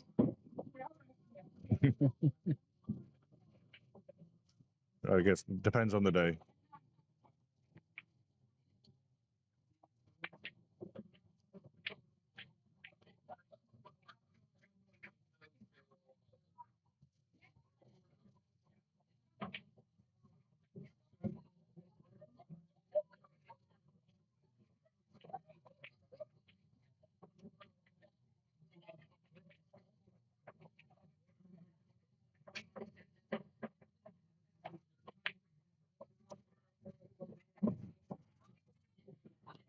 And this is the toughest shot he's had.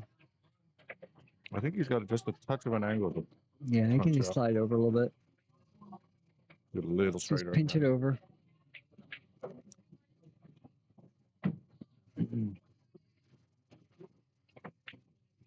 Shaking his head. But he does that a lot, even on shots where he's got good shape. He's never quite satisfied with his position, even when it's good. Yeah, always wants to be perfect, which is why he'd become as good a player as he is. Always striving to be a little better.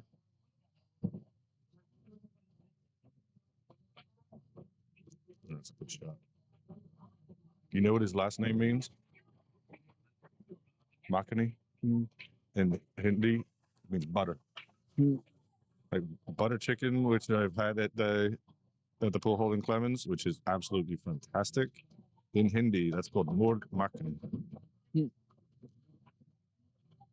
Butter is on the hill. So, did you just create a new nickname for Jazz, or did Jazz already have a nickname? I've been trying to get some sort of butter, like smooth as butter, some sort of butter-related nickname. If anyone in the comments has got something better than that butter-related, let me know. What's the old commercial? Oh, I'm having a brain fart. They used to like. It was a margarine commercial. Oh, I can't believe it's not butter. Yeah. Yeah. But there was something else too. But that, yeah, pretty much that's it.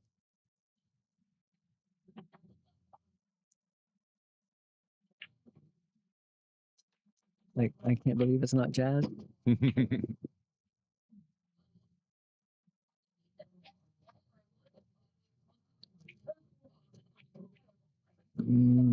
gonna be rolling into the 8 if he switches 2 in the side here.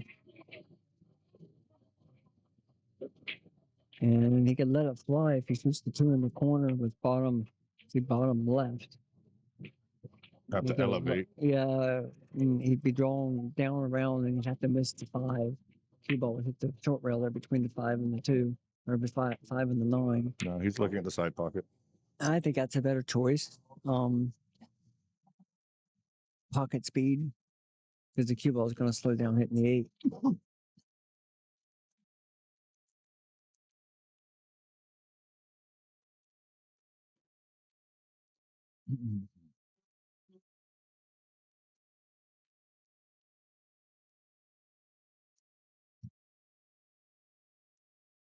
It's always got the angle to go forward from the 3 and roll the cue ball up onto the 8. I don't think my angle is there.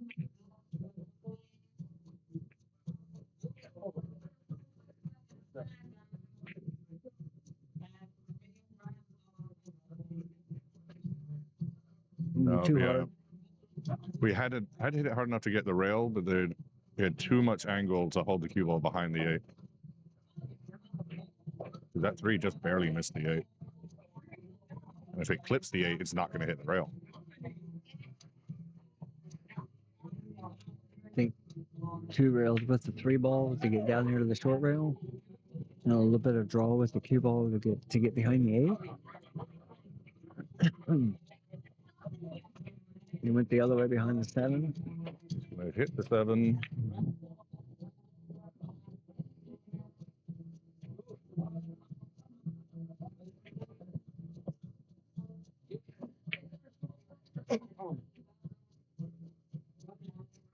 This is a Christmas song in the background I've not heard before. Grandma got run over by a reindeer. You're kidding me. You're kidding me, right? I've You've never heard that before? No.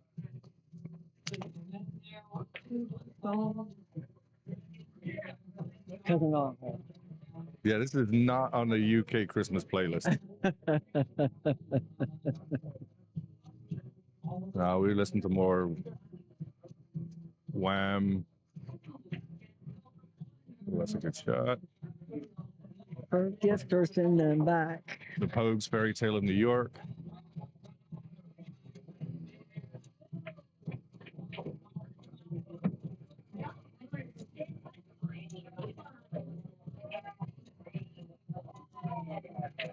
Yeah, I'm not gonna sing Keaton. You have nothing to worry about. I'd ruin your channel if I start singing. I promise.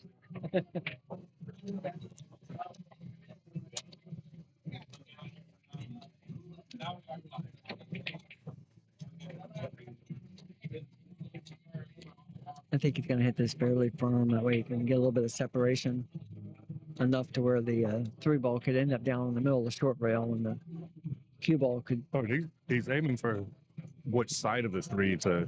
Yeah.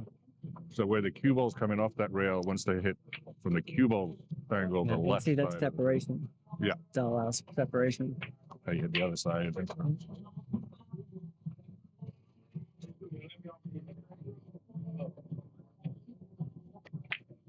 think we're shortly going to go hill.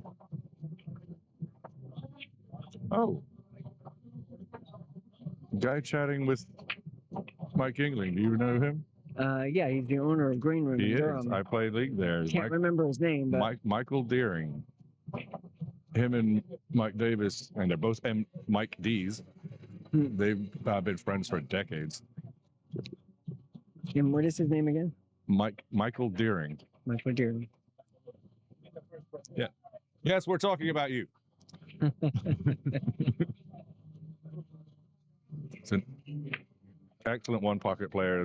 He hasn't played competitive in a while. Last time he did, he was Derby City right before COVID, and went hill with Josh Filler. I was lucky enough to beat him the last time he and I played at a tournament here. Oh, yeah? Either on table 1 or table 2 up front. I think he made the last 64 of the U.S. Open a couple of times. Wow.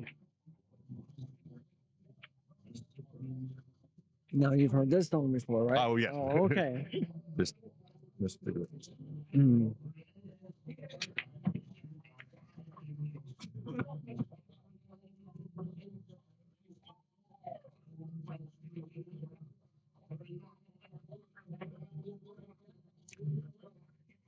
I've sung this at karaoke.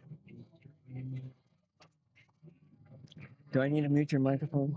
I'm not going to break Oh, down. okay. Especially not this close to the table, disrupt the players. So how would you go from the 6 to the 7? I think you have a little bit of angle when you draw the ball with bottom right. Mark Adams, yes, the front tables are gold crowns. Good crowns. Yeah. In the comments. There are 9 gold crowns in the front half of the room.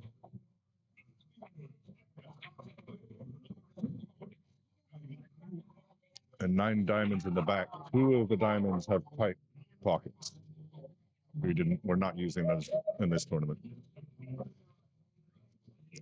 Which one pocket action is on one of them and machine is on the other one, which is a really tight one. It's like less than 4-inch pockets.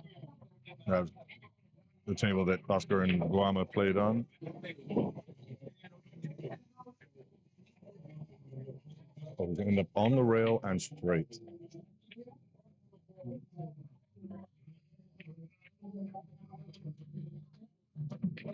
It's a test of a shot here. I've seen Mike Deshane shoot something like this, jack up. You'd make the 7 and the cue ball goes to the left. He has just a touch of an angle. He could hit this shot similar to the one Mike Davis hit. Yeah, but he doesn't have angle.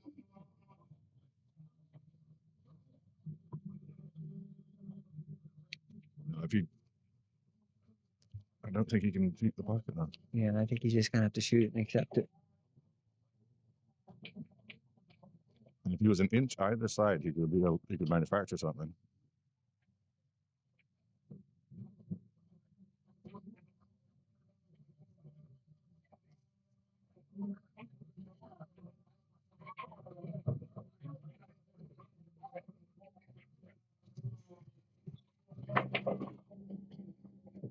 About as good as you're gonna get. Yep. That's a great shot.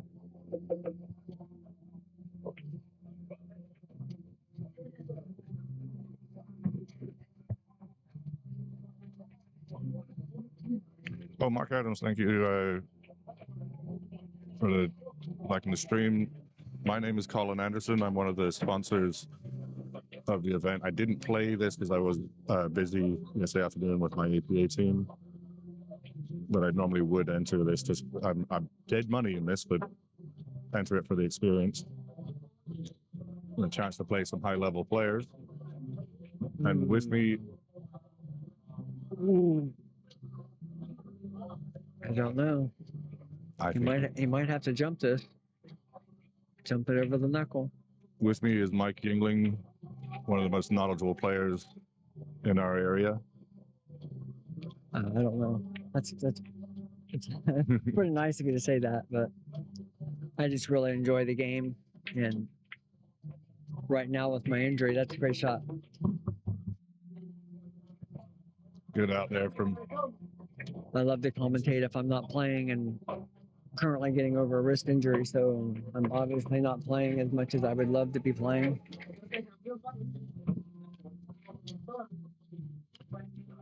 That cue ball was deep in that pocket. That was, I can't believe it stayed up and wasn't jaw hooked. Almost thinking maybe there was a little glue lip there holding it up, you know? And we are hill. Yep, hill I think now. it's very appropriate. Both players shooting really well. They gave a fist pump each, so it's a great sportsmanship. That cue ball is in front of the head screen. Yes, it is. It is in front of the head screen. And he scratched. That's karma right there. Yeah. Not that karma has anything to do with it.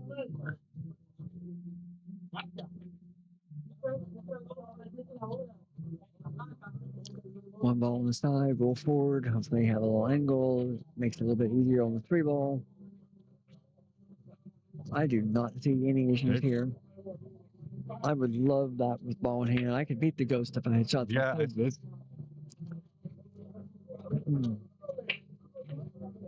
even somebody of my level is capable of running this. You got to start giving yourself a little bit more credit, Colin. You got to remember, I'm British. We're very self-deprecating.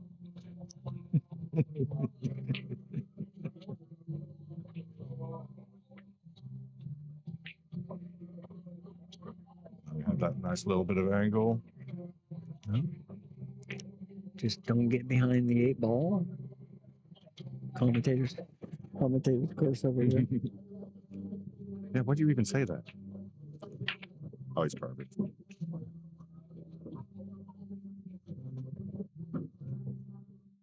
I think he needs to draw back, shoots a 5 in the corner.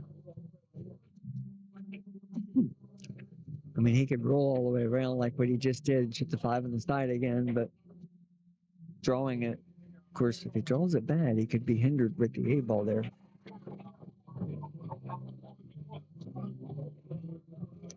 Going top right and going right back about where he's at, shoots a 5 in the same pocket would work too.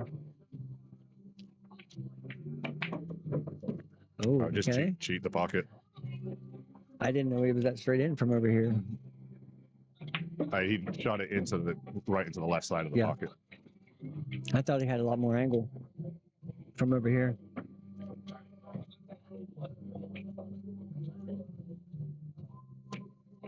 Four more balls and Jazz is guaranteed 4th place.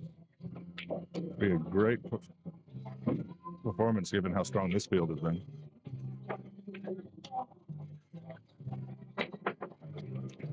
Sonny would be happy he's representing break time at Clemens. Yeah.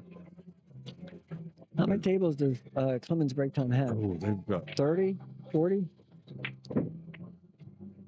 I forget exactly. There's the mixture of 7s and 9s. I think there's about 27s and 29s. Yeah, that's what I was It's a thinking. lot. I've only been there the one time and I didn't play any pool. I only played snooker. Yeah, and like I said, I've never been to the new place. I've been to the old place many a times, you know, playing tournaments and watching and stuff. And it is a little bit of a boring hike, straight 40, you know? Yeah, it's. And I have a 30-minute drive to any pool hall because I live in a pool desert. So I don't have one pool hall that I go to. I go to every pool hall in the triangle pretty much. I live in North Raleigh, so 30 minutes I could be to any of them. Yeah. You know? With zero traffic, green room is 22 minutes, oak room is 27, Benny's is 31. Break time's 30. Break time is about 34. Here is 38. Triple barrel's 42. Yeah. And then if I want to go play on the Yeah, triple barrel's the farthest for me, and that's about 45, 50. Triple barrel's far for everybody, pretty much. Yeah, he's a little short. He's definitely gonna have to earn it. Side pocket with some draw. He's gonna take his time on this shot. And I do also go occasionally to Rack and Rolls in Burlington to play. They have a 10-foot snooker table. I've heard that. I don't think I've ever been there. It's a Brunswick Gold Crown, and it's a very good table. It's the best table in there because all their pool tables are AMF. Yeah, my master's APA is based out of Triple Barrel, and Triple Barrel is not the same as it used to be when it used to be called On the Snap.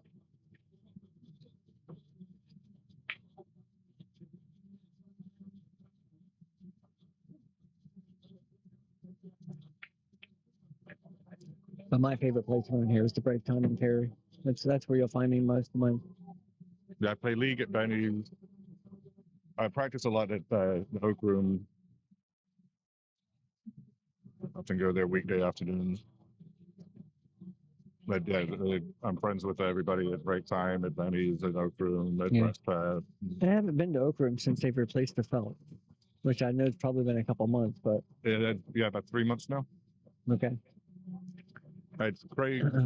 It's just like I said, I haven't been playing. It's not Simona's cloth. It's Craig ordered his own cloth made in China. It plays just like Simona's. Does it? I think most people, if you didn't tell them it wasn't Simona's, wouldn't know the difference. Oh.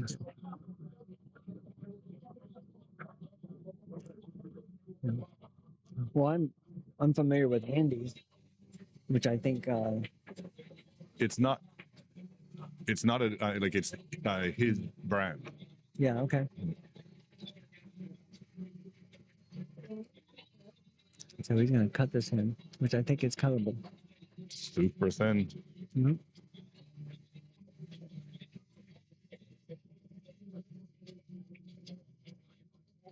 This shot's worth a couple of $100. Or he could do the 4-rail save, but I don't know which one's tougher. You know, 4-rail save would be the 3-ball going around 4 rails, and the 2-ball with a little bit of top to end up, you know, short rail.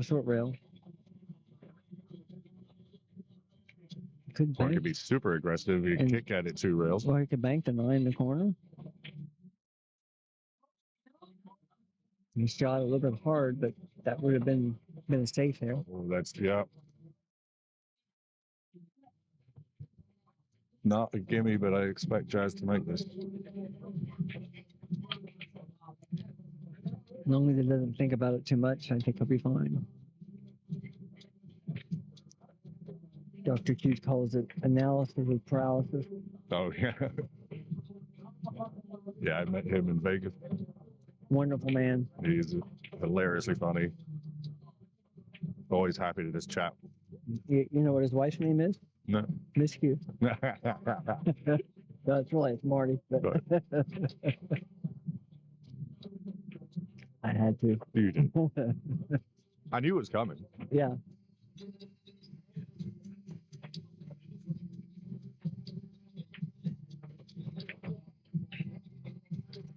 Now, I've been friends with Dr. Q for many, many years. It's amazing the amount of information that man has. And 80 some years old. And if you've ever watched his expedition, you think he's 16. Oh, yeah. The level that he has. Absolutely. Yeah, every time he was on the table at APA Nationals, there was always a huge crowd, everybody engaging with him. Yeah. Yeah, he was sharing the table with Jeanette Lee. Yes, he was. When we were out there, it was the same thing. And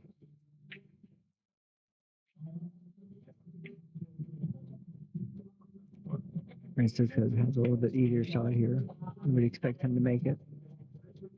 Jazz was going to kick himself. He should have had this match. Because I do not see Francisco missing this.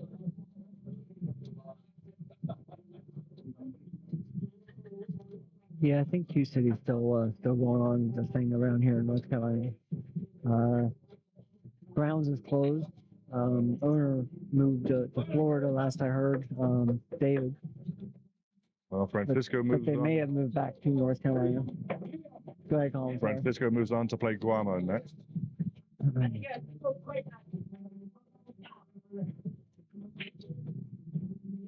Justin's sitting on the wall. He's like, finally, can we go home now? Yes, sir. Good shooting. Nice shooting. I didn't get no break. Yeah. I would check his speed. Stop. Hard. Stop. I break hard. Out of the table. Scratch. Stop. It's been Open. He run out. This table is broken dry a lot today. Yeah. One ball comes off. Just like you have to run. Yeah. Nice shooting. Yeah. It's been very enjoyable. Pleasure to watch. All right, back to five. Yeah, and then I'll take a break when you get back.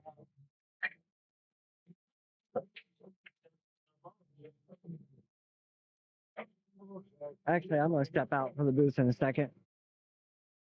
We'll be right back, guys. I apologize.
back from his little break.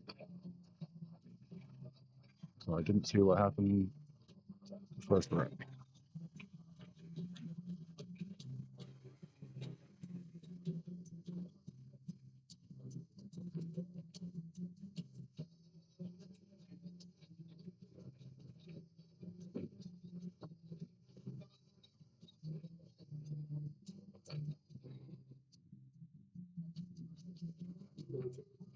Oh, good shot from Guama.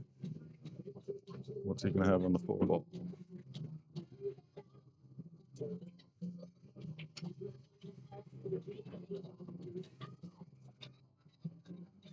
Nine ball's going to be make position on the 5 a little tricky.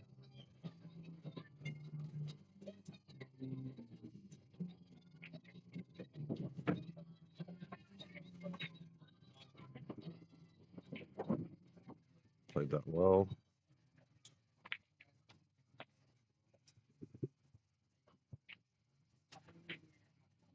The 5 slides past the 8.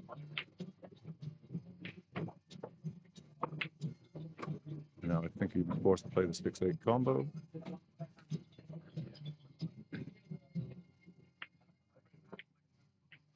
Oh no, it went by.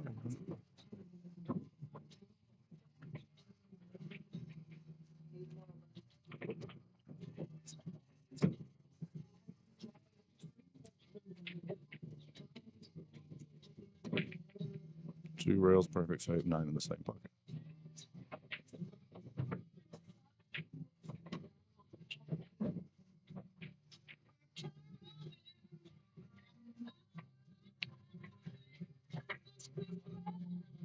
So 1 rack apiece.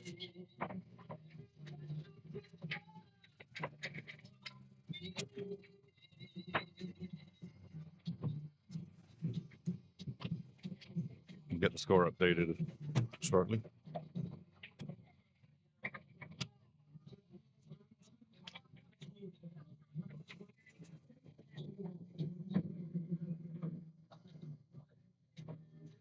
And this time the cue ball isn't not ahead of the head spring.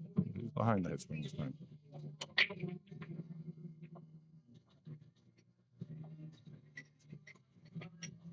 Oh, the 3 ball just drops. He sticks his head up in celebration. That's the last game he was struggling with the break. Couldn't get anything to go down. Trying different speeds, different spots.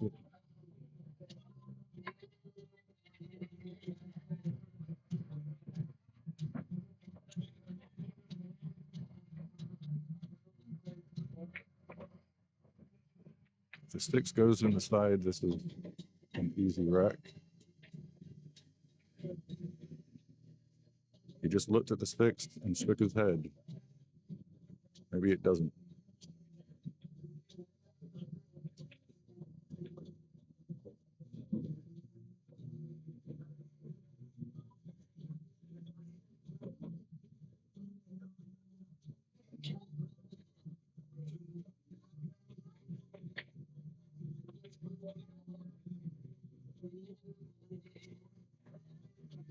Mark Adams, I'm assuming you're talking about Guama versus Oscar. That was exciting to watch. There were a lot of people here in person.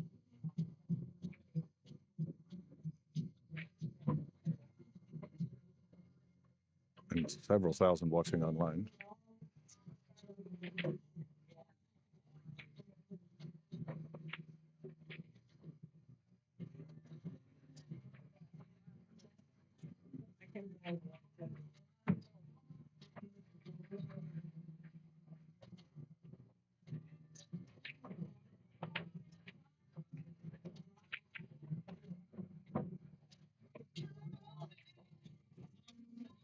So the six Oscar did go on the side. Let's do the 5-8 combo.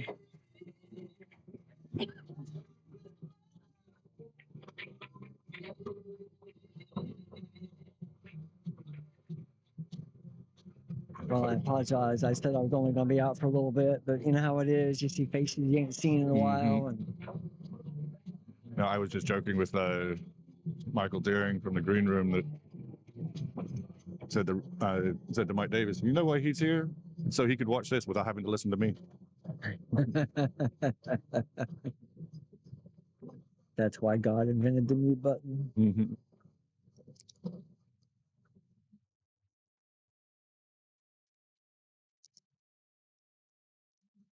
Get a mute button. I have twin girls, and when they were babies, we used to call the pacifier mute button.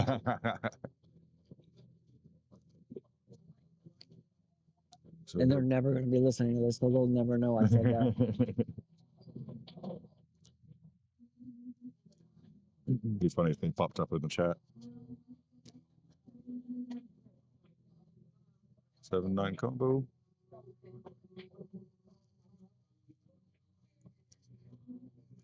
He can play safe and roll up on the 9, but I don't know. I think that's just as hard as the combo. He's made. And as good as Guama kicks, I don't know if I'd want to let him back to the table. And he played the 5-6 combo, then the 5-8 combo. I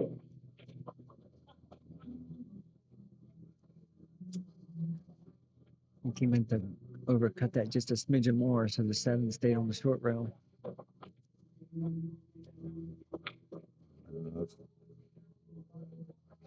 Not happy with that shot.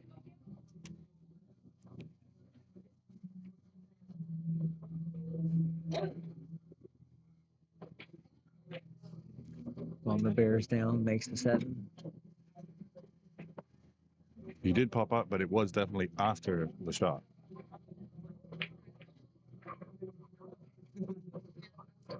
Guess he gave it to him.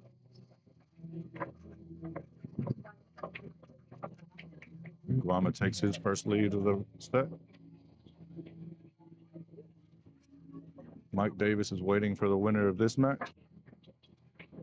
And then Chris Tevez is waiting for the winner of that.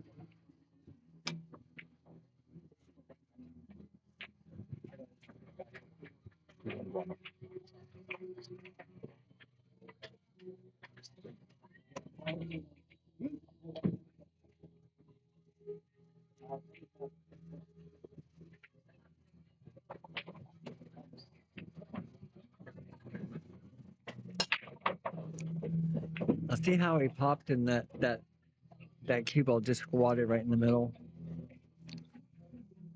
Yeah, it's good control of the cue ball. And don't you have a feeling that's why he's where he's at?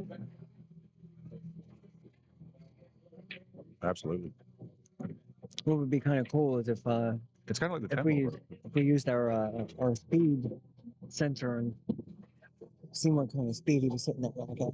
Oh, yeah. I have the brake speed app Yeah. on my phone, but be kind of curious to what that would be. So try that next time he breaks. I always thought 17 to 19 is the perfect range for the best make and control in a break. Ran into the 5.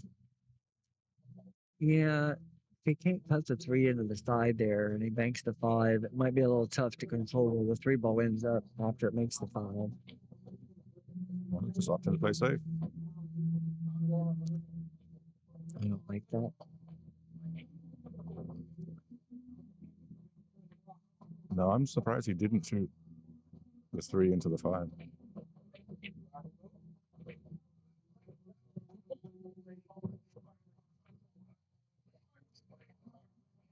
Very good.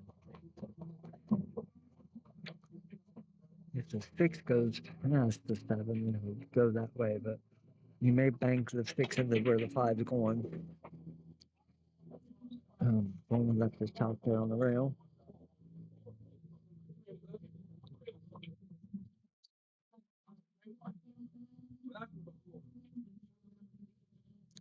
So you can shoot this with a lot of draw. We'll roll up behind the 8.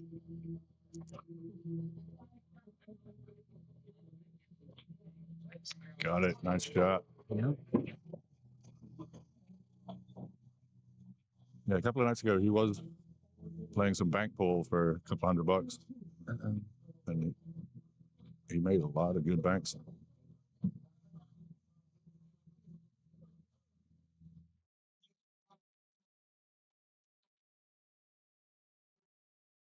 Like how he did that and went over for us amateurs. You know, you could look and see where you wanted to be. And from that angle, this is where he wants to be, but he left his tip there. So when he walked around, the tip was still where he wanted the cue ball. Mm-hmm. You know, a little off there, obviously, but still very makeable.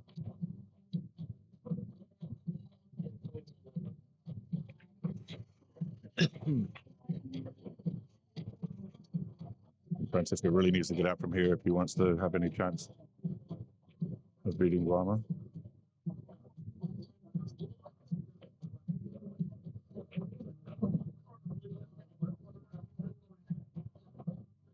Great shot. That's a very good shot.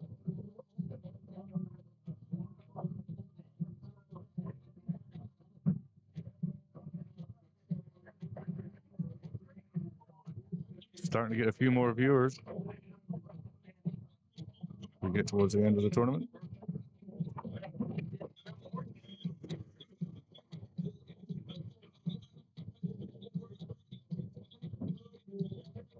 And we're tied at 2.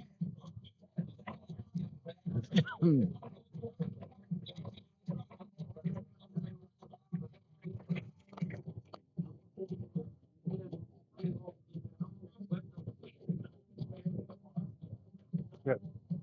The final was extended right at all? 10? 9.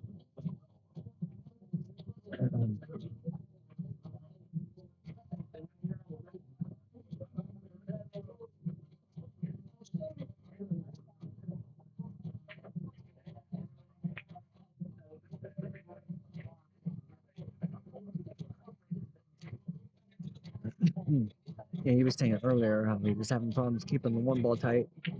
You just got to keep chasing it up.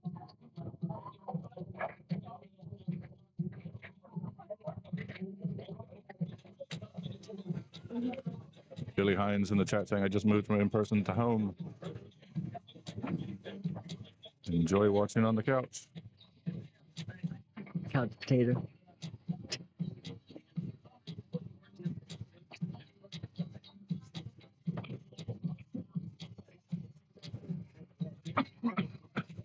Speaking of that, I might go home, do the same thing, Billy. Knowing I have to work tomorrow.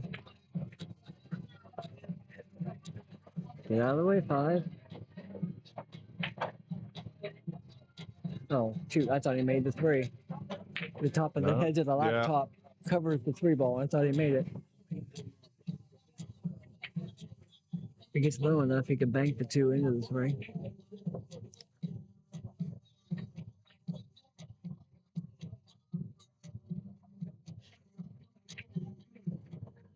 Or just move the 9 out of the way. Yeah, wow.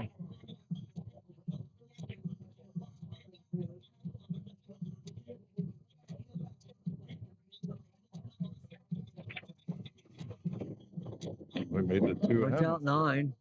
Nope. Oh, it's going to sit on the jaw. That's in a tough spot there.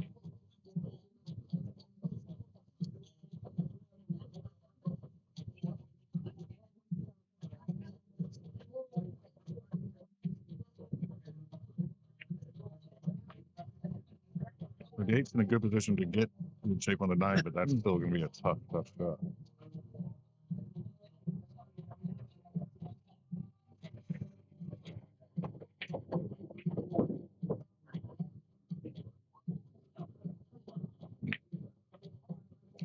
Up and back for the 6 in the corner.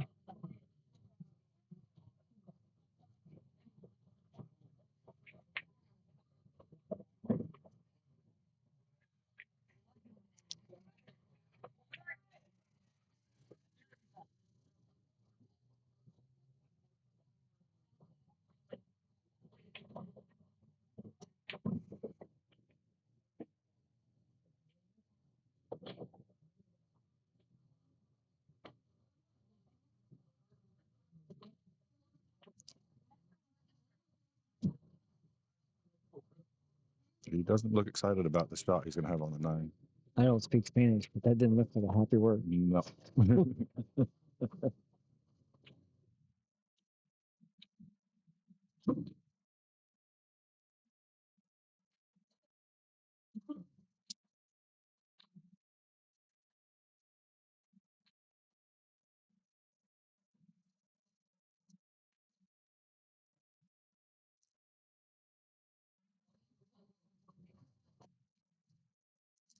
I see Billy's going blue on the stream, and I'm like, Halloween's over.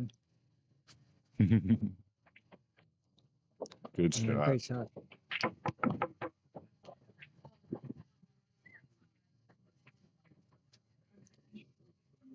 Mike's on the liquid muscle relaxant.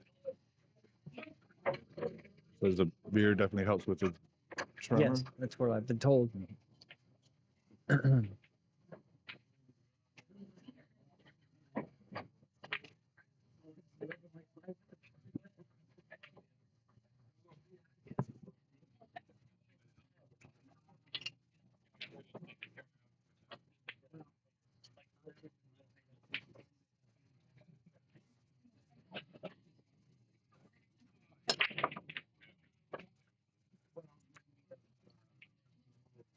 Wow, Right. he hit those hard and didn't make anything, like real hard. You got 6 balls on this end of the table. Yeah, Nothing down. definitely can't say he slow broke that one. No. Or soft broke it.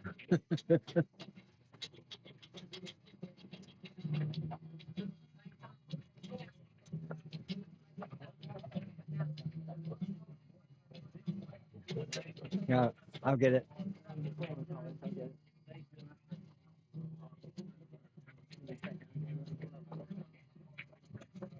Right, we just had a table bump the camera. Wait, actually, it's good.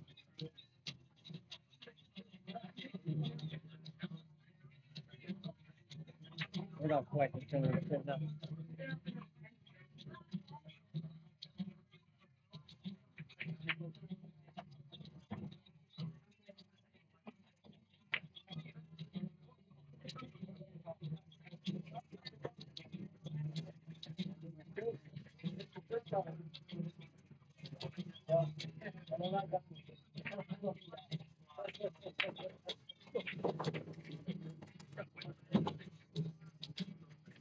I got the cue ball through the 5-7 gap.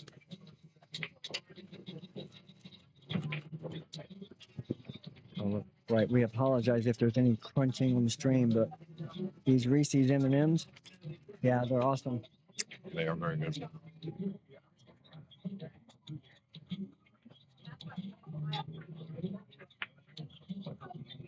And they last longer if you go like one at a time. Mm-hmm. That's hard. Oh, yeah, very, very, very, very hard. I didn't say I was going to do it, but hey.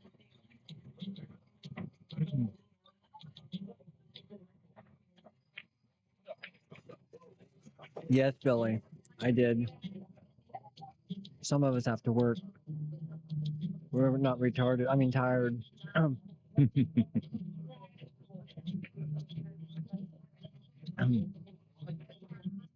You know, I think Billy would make a good Walmart greeter. He would, yeah. He talks to just about anybody. He could use this skills.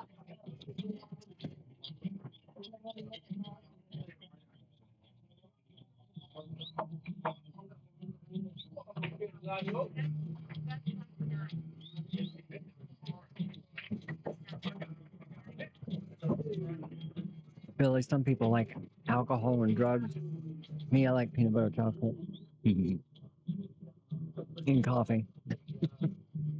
Not necessarily in that order.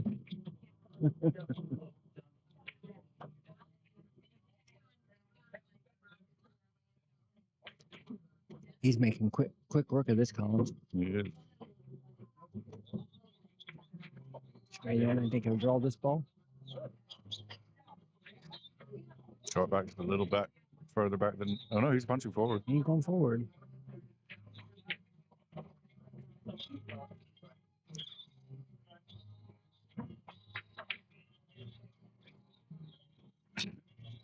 You ever heard this one? Yes, I've heard this stuff. Oh, okay. It's the chipmunk. It is a chipmunk.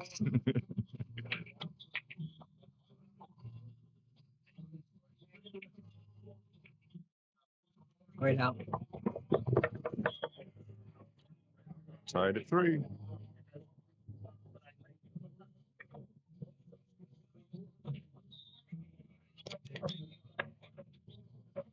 Oh, no, I lost one. That's a sin. I lost one. That's a sin. 5 seconds. You got like 2 seconds left. Not on this floor. Oh yeah.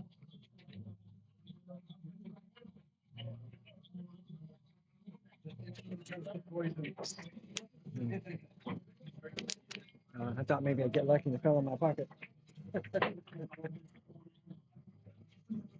Okay, let's see how we break those and stuff.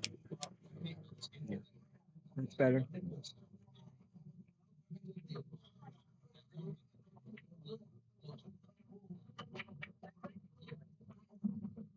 One ball, two ball. You can see it, but I think we'll see some sort of safety here.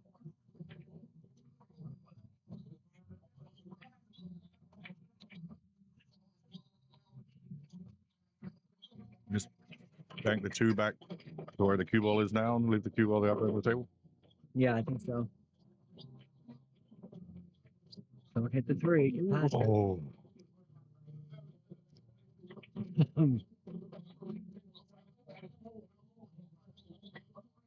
Billy in the chat, I'm younger than you, lol. Oh, I'm younger than both of you. Billy's younger than us.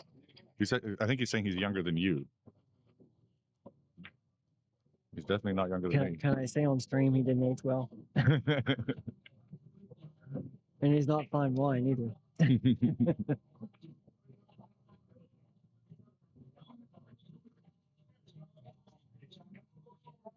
I lose 10 years if I shave.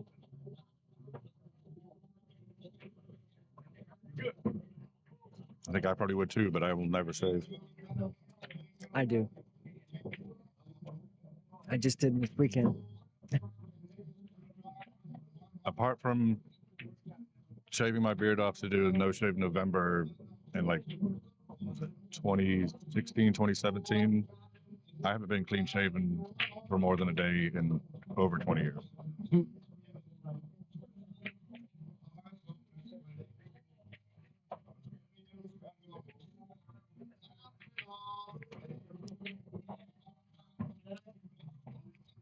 Sure makes it look easy.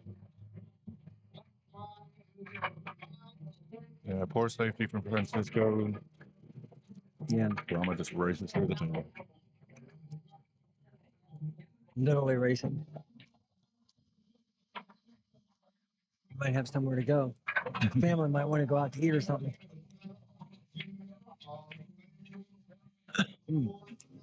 Well, even if he wins this, I don't think he'll recoup everything he lost this week. Yeah. And the finals is a race to 9. Michael's over there waiting.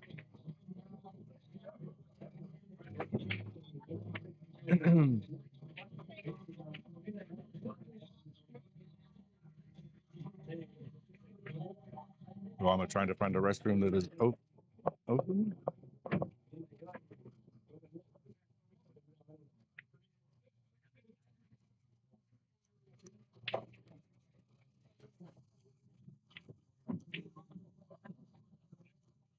I want to go over there and try that kite table. I've never played on it.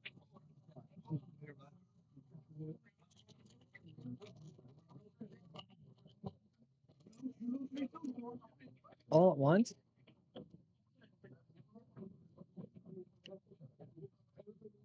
One at a time.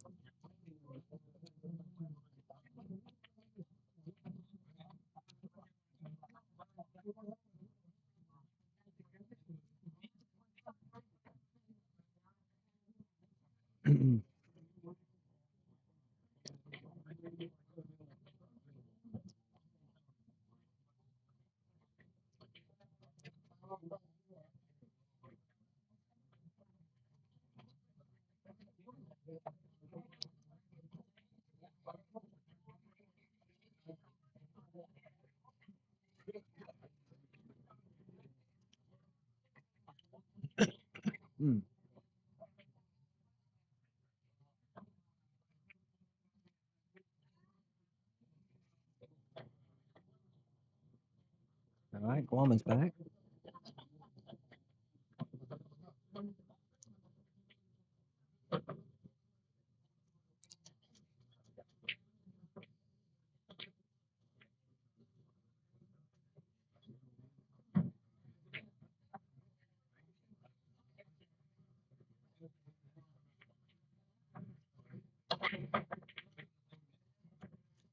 Well, kicked. Stay up. oh, Nope. makes the 1 and the 2, And and no look at the 3. yeah, I think the ball's in the way. Really wanted that 1 ball to sit in that corner. Push out call. Push out. Let's speak a little bit of English. 2 words. Yeah, we should tell him that later.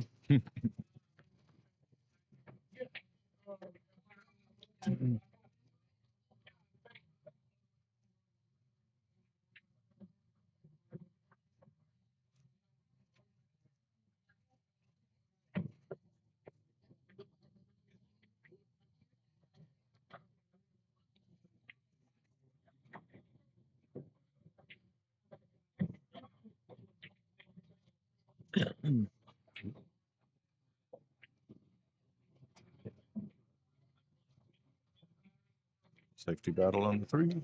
I think he went a little too far. I think you can see the side of it.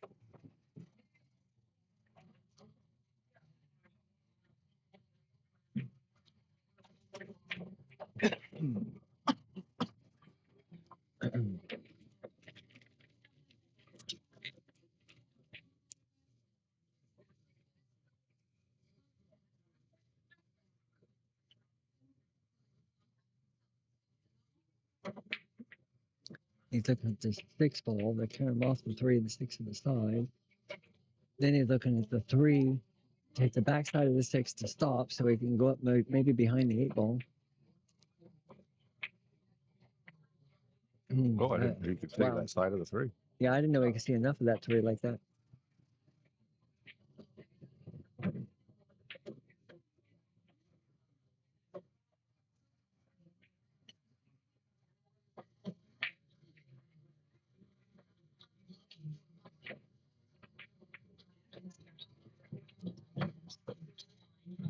Hit this below spin. Yeah, and I have a tip.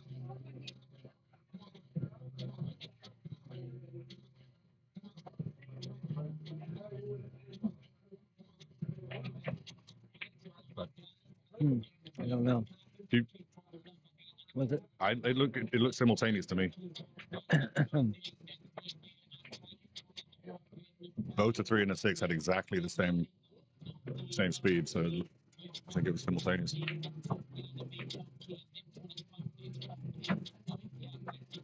And if Francisco wants to have us look at it, he's got to ask us to look at it.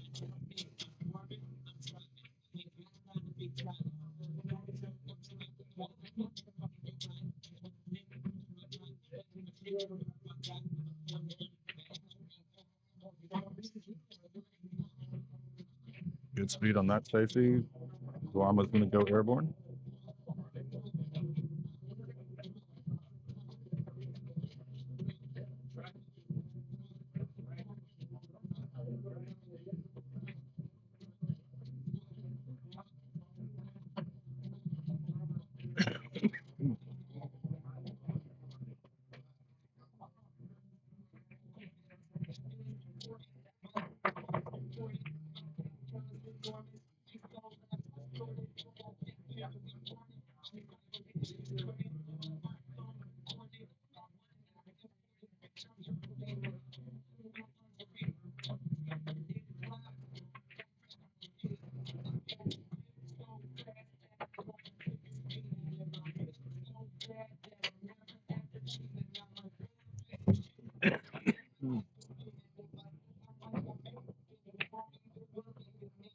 Yeah, it was a simultaneous hit. Did you blow it up on your phone? I did. Yeah. It was.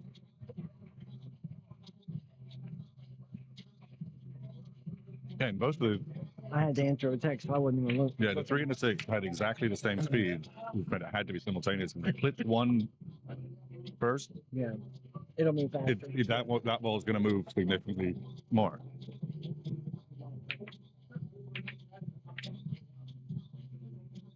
And if it wasn't simultaneous, it was close enough that I wouldn't have been able to tell. Yeah. And so if you can't tell, it goes to the shooter. Yeah. So, That was a very smart shot.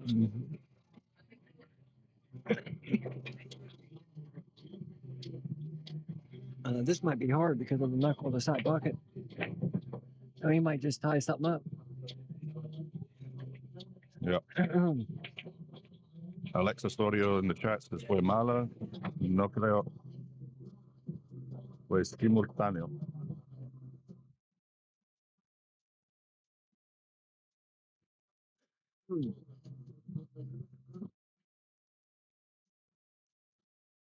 I want to go back to Christmas music. Hmm.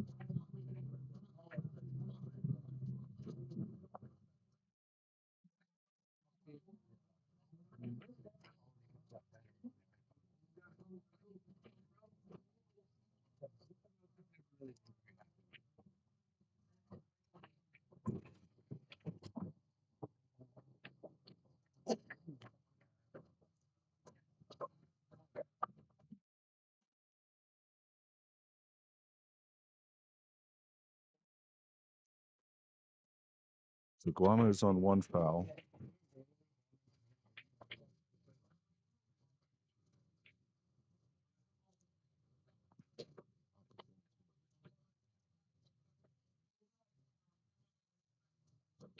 Oh, good hit.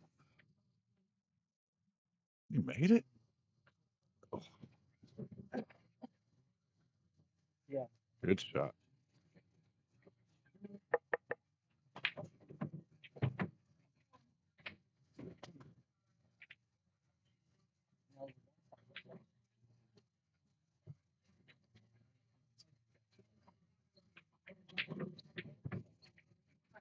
It's going to jump over just the edge of the 5 ball.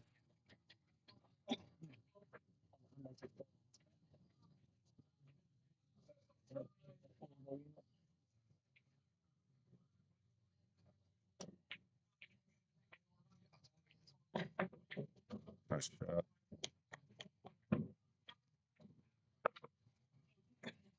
You'd like to have gotten a little draw on that.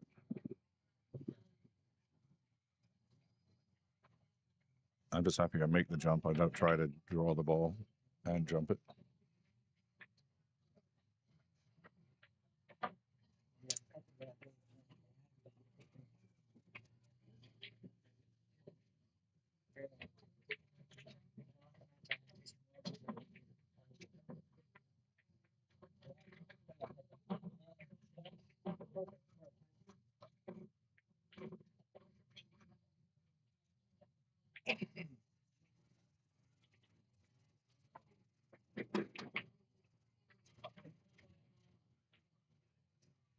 It's not the safety he was intending.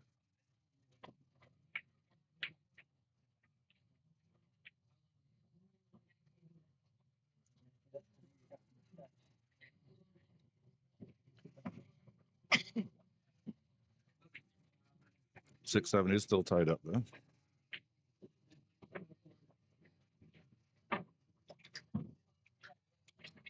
Wonder if Guam will try to make this 5 and send the cue ball into the 6, 7.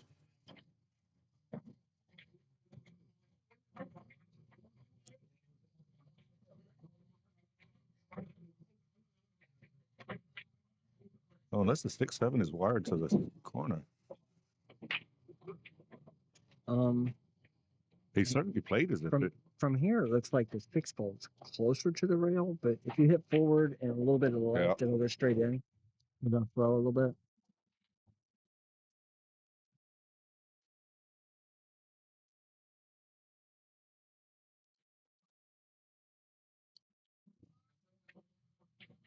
And go all the way around. Yep.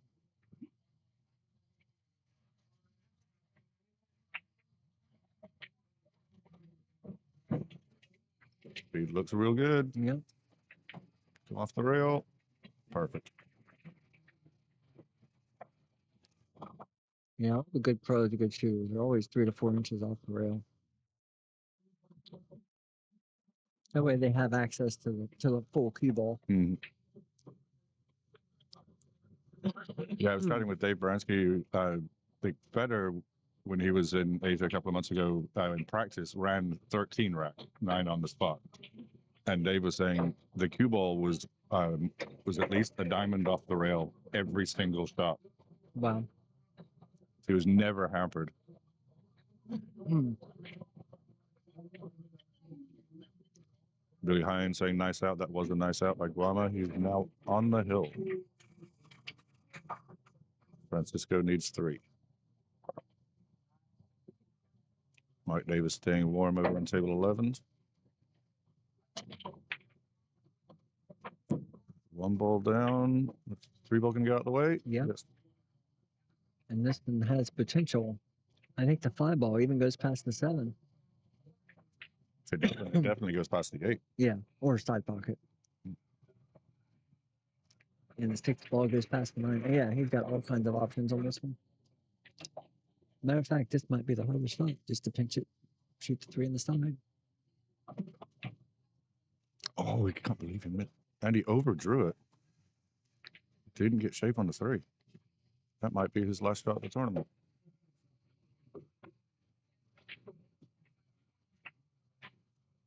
Well, I think it might be time for a new piece of chalk. He's getting his money's worth. He's saving. There's not much left of that. Yeah, I don't like it when it gets real small like that. It's hard to hold.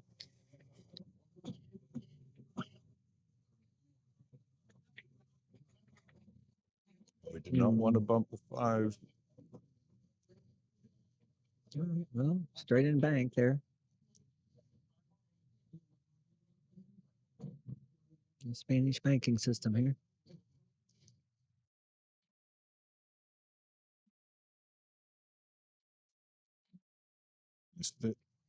Oh, had so much spin, it didn't even Yeah, double it back. really checked up. I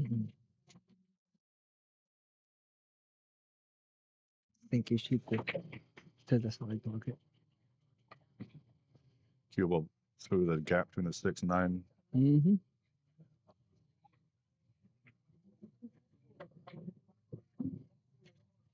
Good delivery. And hit it too. Ooh.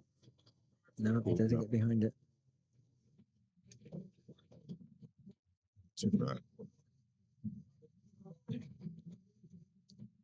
Puts the cue ball back about where he's at there. He shoots the 6 in the corner. Go 2 rails.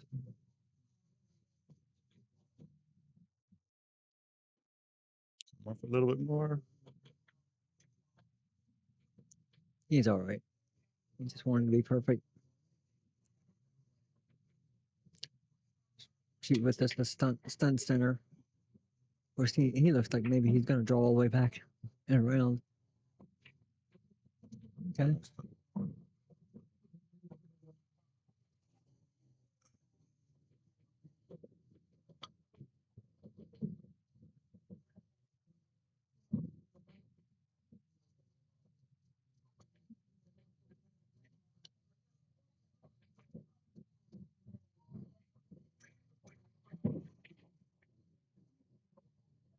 Now we get a Guama Mike Davis rematch.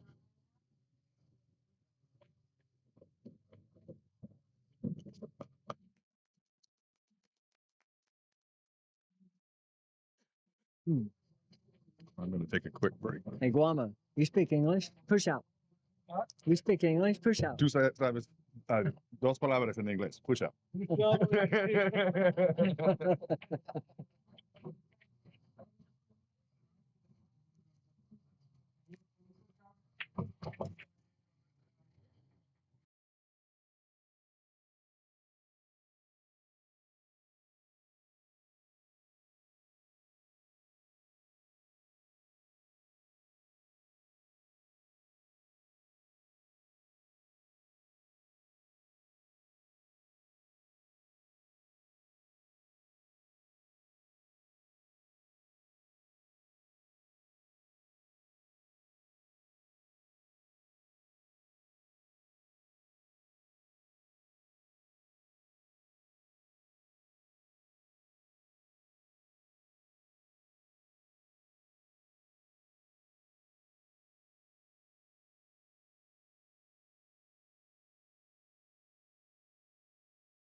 All right, guys, this is the finals. They are racing to 9. This is Michael Yingling in the booth. And Mike Davis here has put his glasses on to check out make sure there's no spaces there where he's got the best rack that's available. Mike was breaking really well from the far end of the table there. But he did switch earlier.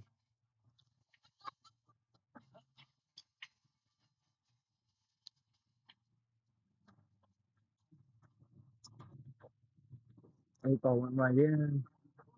The one ball hit the knuckle.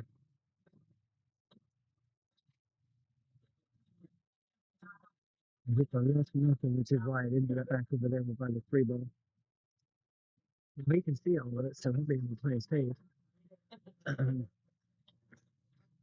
Question is, does he roll up on the 3 or does he draw a little bit and stay right on the 6? Typically, you have more control if you roll forward, so, but I think it all depends on the angle. He must have shoot the 1 ball. Yes, this is the finals.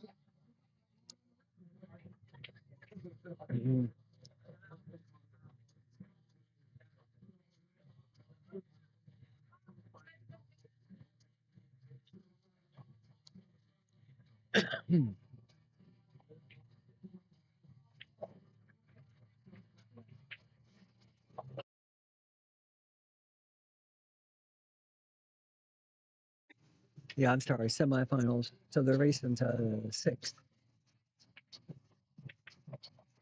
Ooh.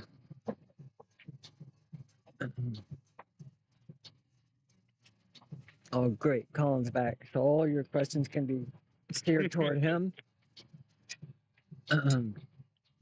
Because here I thought this was the finals, but it's semifinals. Which again is a race to 7 or 6 because they're in the loser's bracket. One sec, not race tonight.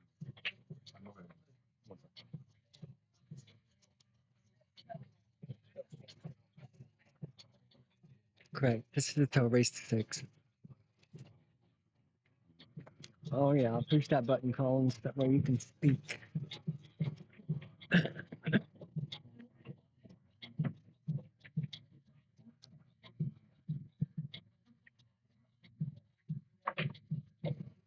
Nice job.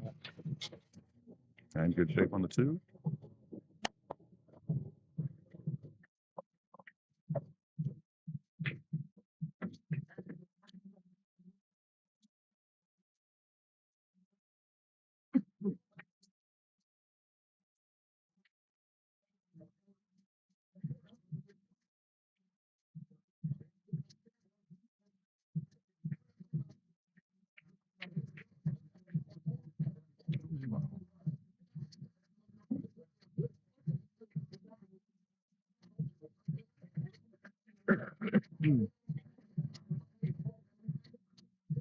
Surprised Chris Tevez doesn't get his cues out and get warm.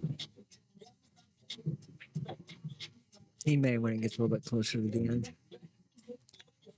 But this won't last long. Not at this level and race to 6.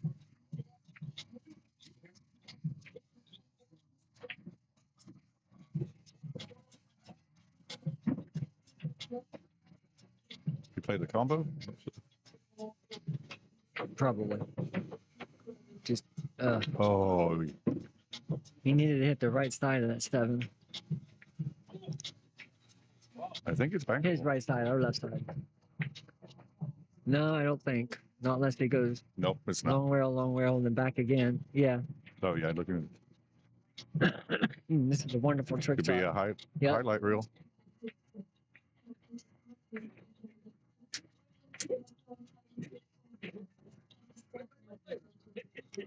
He might go long rail, and then back to where he's at.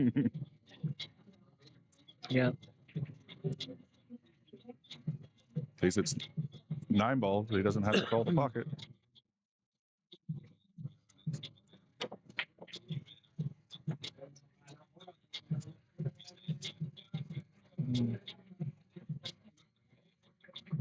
Interesting. You don't see that safety played at this level very often. No, but I can see why.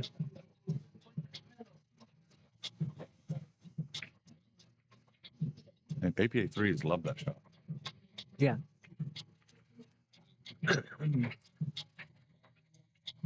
But I don't hate it in this situation. No, especially when you got the side pocket there that's involved in a lot of things.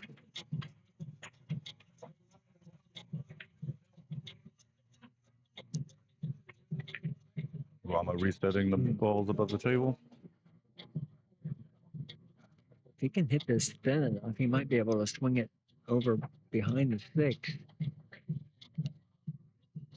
If he hits it thin enough this way, he can hit the knuckball maybe. So I don't know what he's going to do.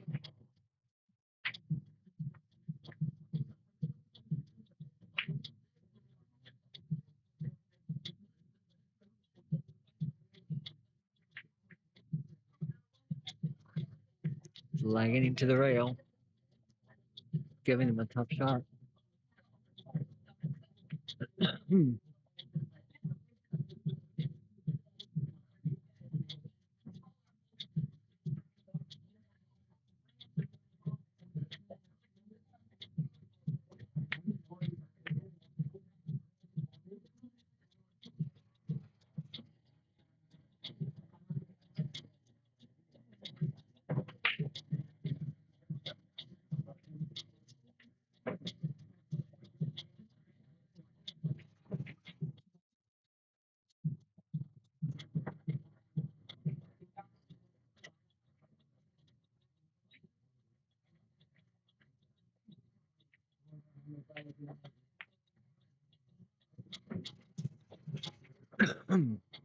No, this does bank.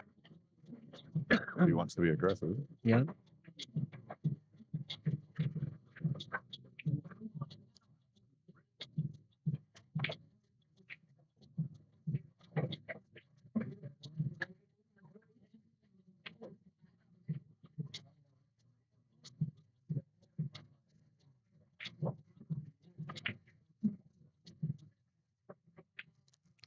You could also shoot this to where the cue ball goes long rail, and then up behind the 5. And the 4 maybe behind the 6 if he hits it thin enough. Or he could do the opposite, putting the 4 ball up there. I think he's kicking at it. So.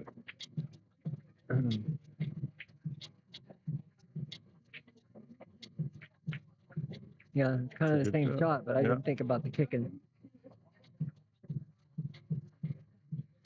Yeah, but you can see the full ball. That's not a shot I would think of, but it worked well. So I had the right idea. I just didn't think about the kick part. The kick does bring a little more risk of a scratch in the corner. I think he meant to catch a little bit fuller, but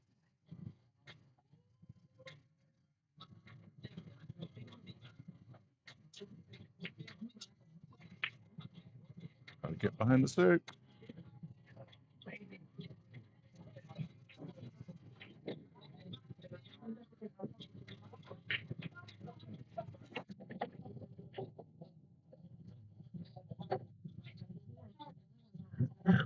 Good shot here, and Mike will take the first rack.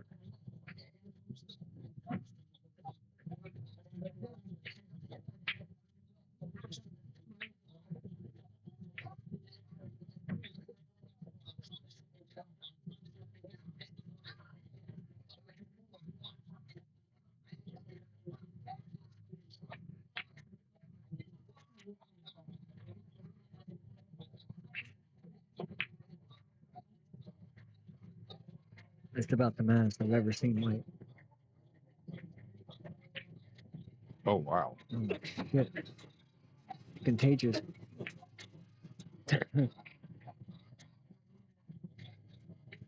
Contagious. I think Mike does take this bank on. Yeah, he does.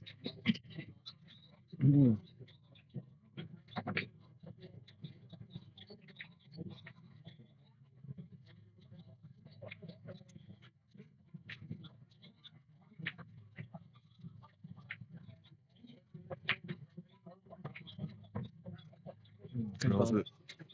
it. Very Nice good shot. bump.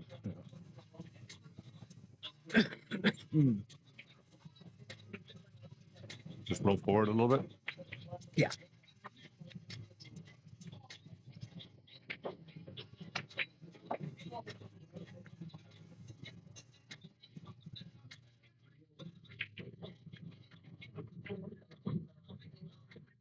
He looks straight in, so I'll have to draw it. But I think it'd have been a little bit easier if you were cutting it to the left. You could go the long rail back, but we'll just draw it straight back.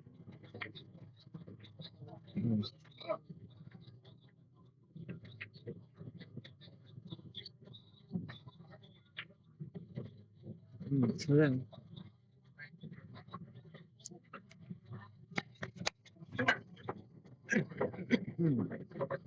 1-0 Mike Davis. got that back? I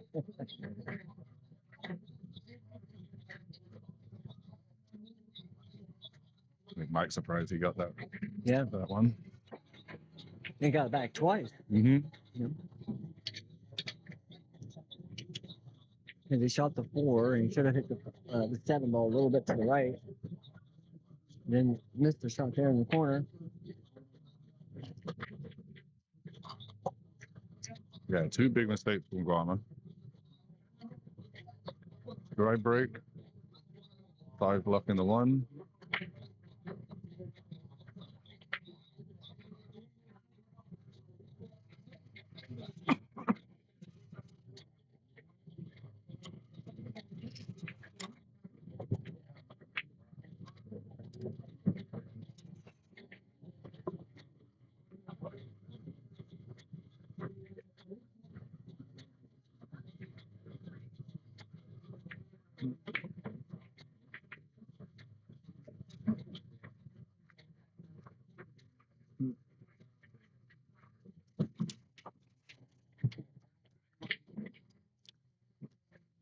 Mike pushing out.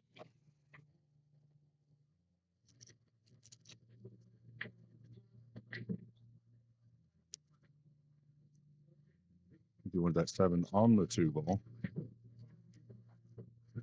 Still makes shape on the 2 tricky.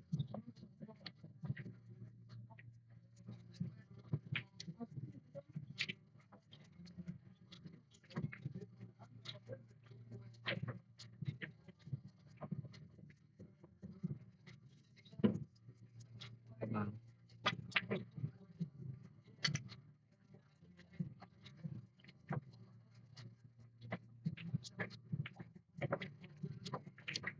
Get a rail. Rail? Get a rail. No rail. Now, is the 3 ball on the rail, or is it plenty of space for the? I think that 3 is frozen on the jaw.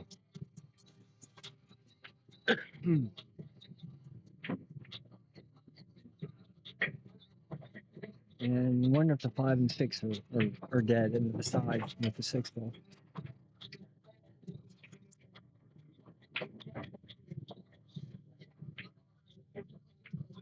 If it's not perfect, I think he'll be able to still make it. Yeah, manipulate it a little bit.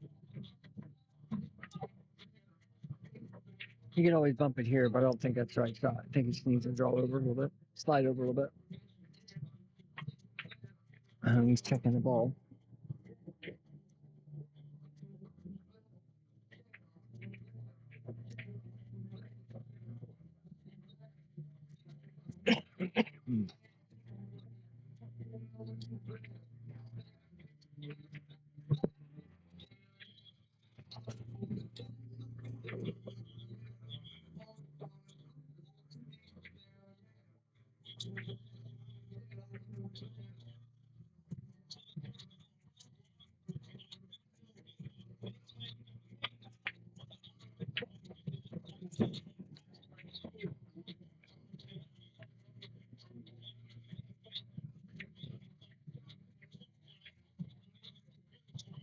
We'll see a good draw shot here.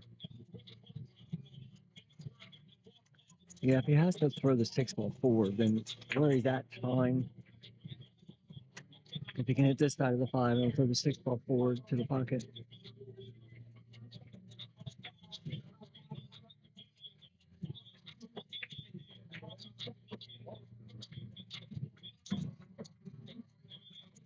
And this comes with a lot of his straight pull knowledge.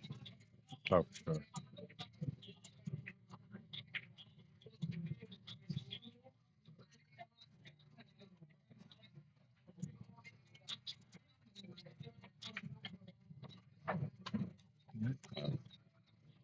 Controls all three balls. Yep.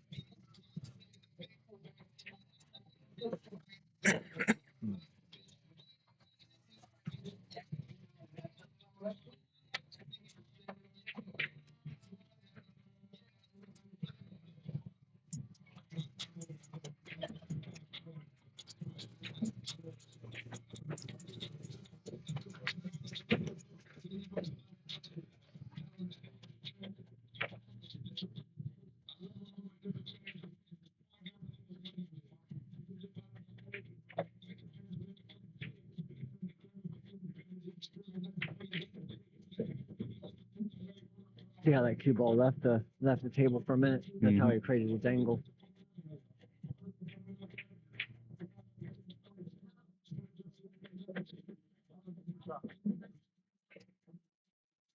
And that's that.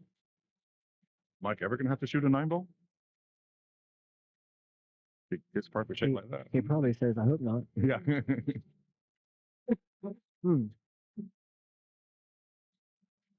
Not that he can hear us, but if we do talk out loud a little bit, he probably could.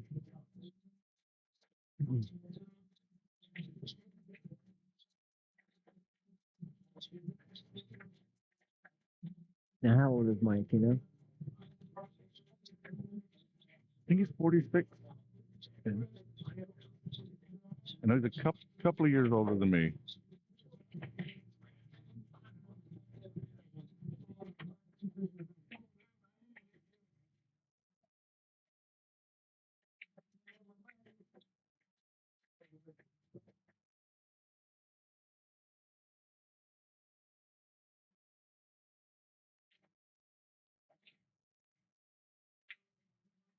I do know he didn't start playing very young. He was only like 17 or 18 when he started playing seriously. Well, he's a veteran. So.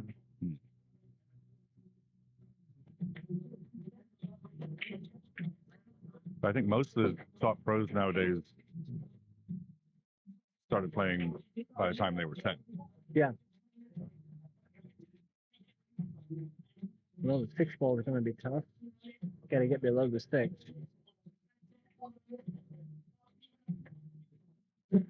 And 4 to the 5.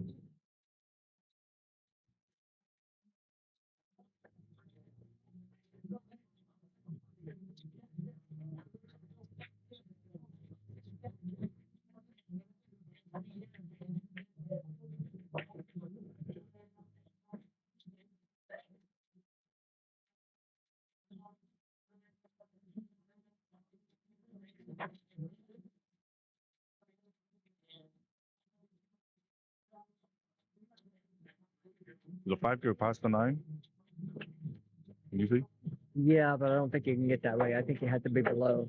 I think the cue ball has to be down there by the 6 to shoot the 5 in the left corner pocket here. Yeah. And that was my initial thought. I was just saying, looked like he was looking that way. I didn't think that would be the shot he would opt for.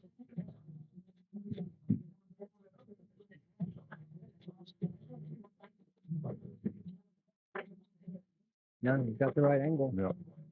I think he's going to slide between the rail and the 8 and go like at the 6.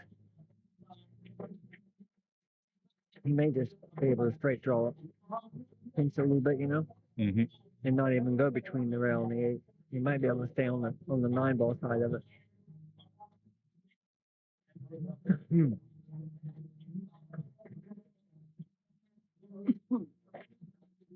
Yeah, he was able to hold it, but he held it really well.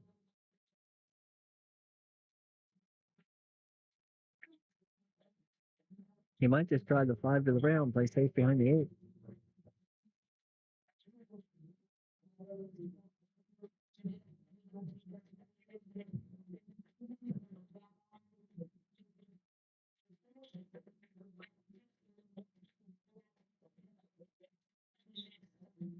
Nice shot.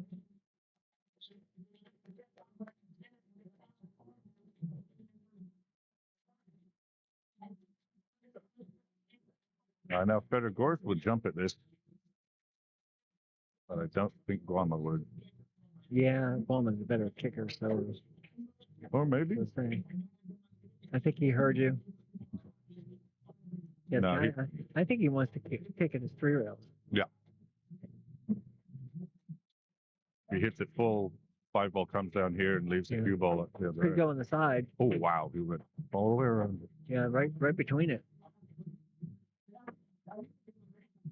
Almost tied up the 8 on the 9, but everything's wide open now.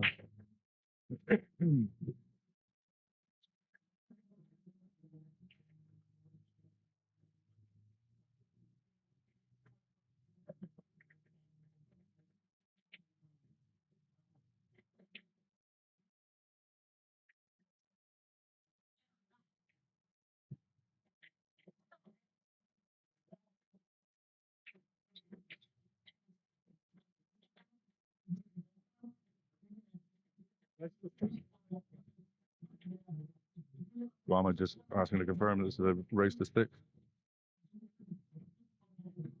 And kicking the tripod. Again? Yeah, I'll have to adjust the camera at the end of the track. He just moves it a tiny bit.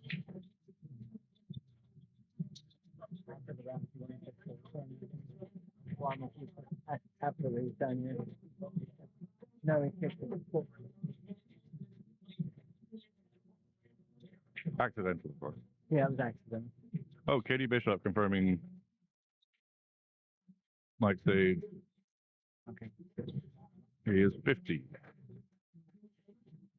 Turn that side.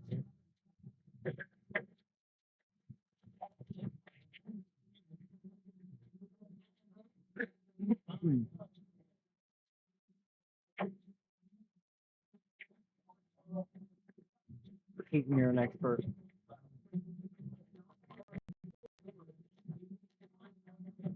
Katie, I think you had a tournament this weekend, a ladies event.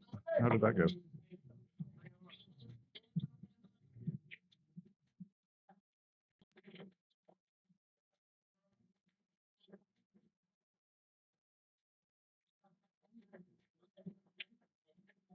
Guama makes the ball. It's a good look on the 1, but 2 behind the 6. He'll have to come up with a safety.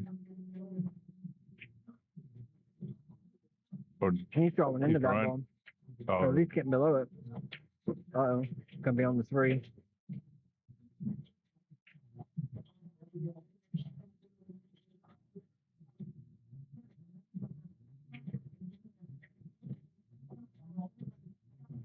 Oh, I guess the 2 didn't touch. I thought the 2 touched the rail. Yeah, guess he did.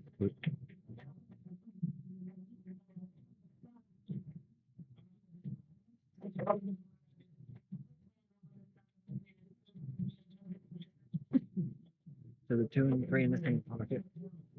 Slide around the 7 to shoot the 5 in the corner.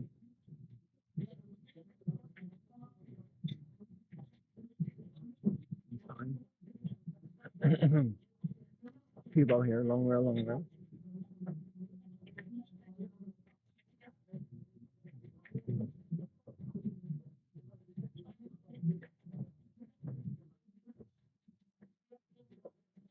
Get beneath the 5, which is fine. 6 on the side, 7 and 8 in the same corner.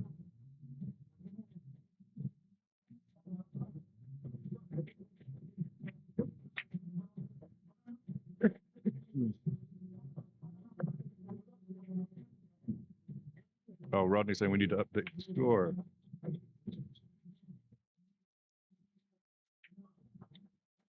Scorekeeper's over here busy.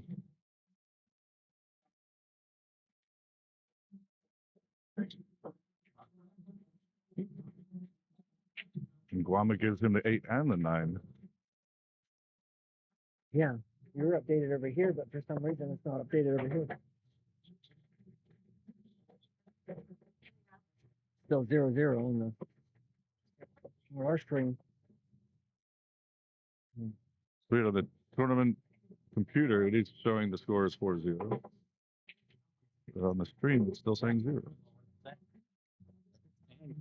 Yeah, First two racks, Mike didn't have to make the 9. Rack 3 and 4, he didn't have to make the 8 or the 9. This time you won't have to make the 7, 8, or 9.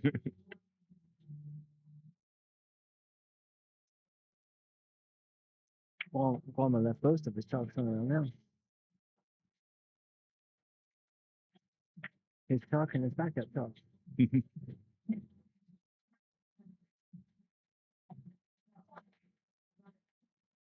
Eight and the 1 down. Cue ball almost Six kicked in. ball. Nope. Hmm.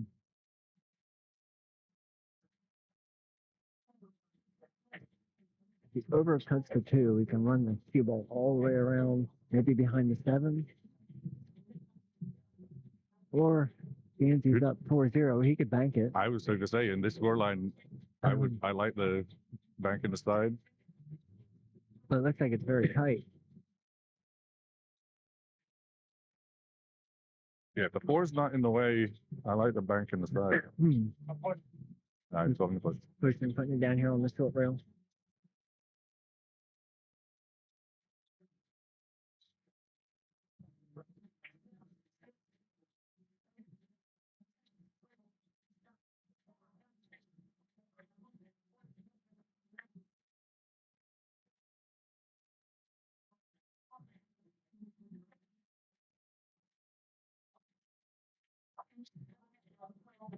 good shot from Guama. Put the 6 in a tricky spot.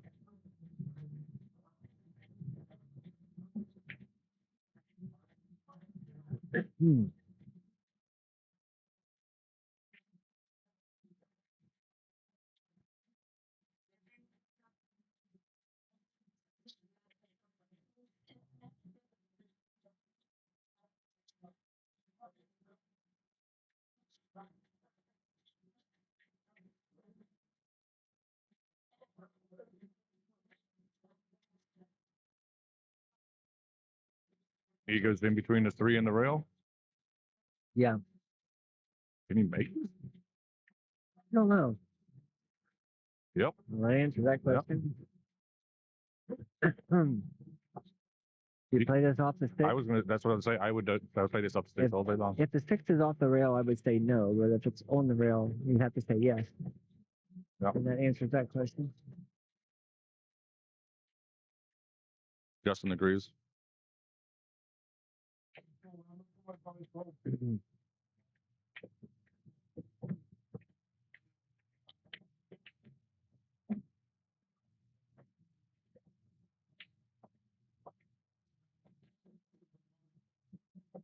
Get back.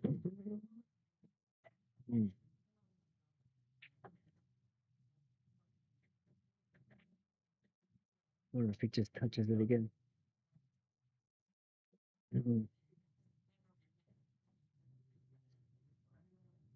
Oh, Katie's saying that her and Christy both finished in the money in Philadelphia. That's awesome. Congrats. Congrats. Good job on representing North Carolina.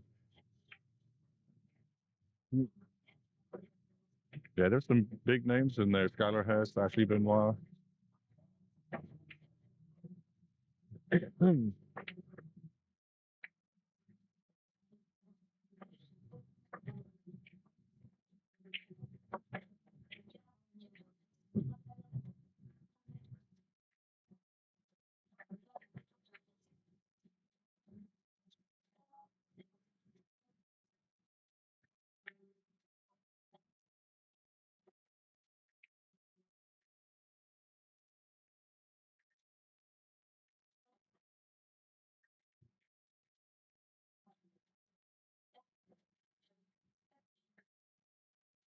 Yeah, Ashley Benoit and Elul Kibaroglu, who was the highest Fargo at the event, 695. They split.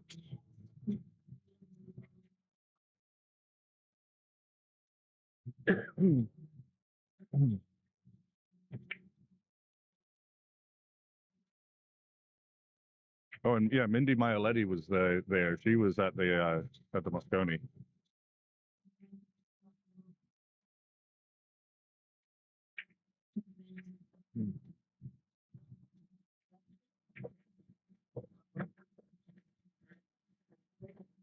You hit the fucking. Okay. It's been there all weekend. But how many times have you played on this table?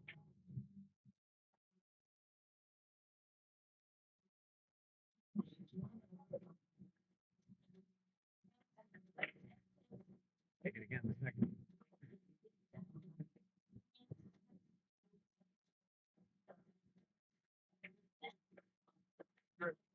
Guama's on the board.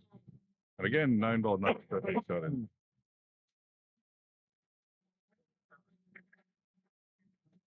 That's perfect.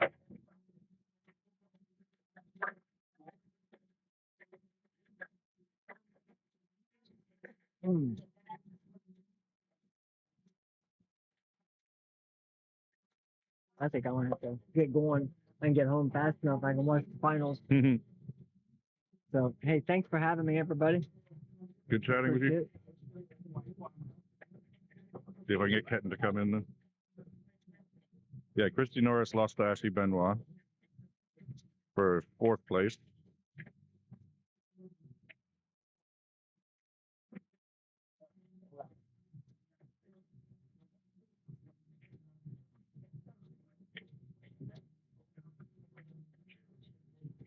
Oh, Katie also lost to Ashley Benoit. That's a great player.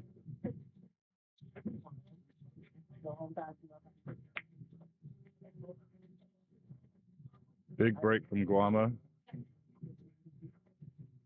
Underfield attacked the 1-ball in the corner. Cue ball naturally heading up table for the 2.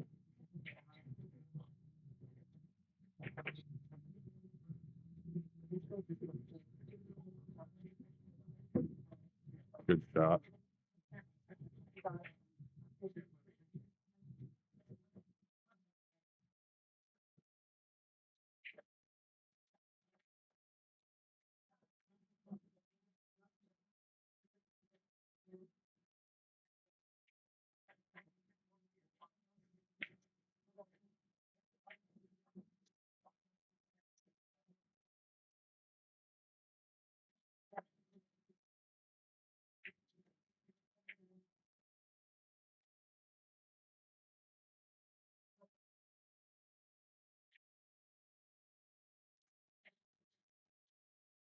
Seven ball bobbles, but does drop.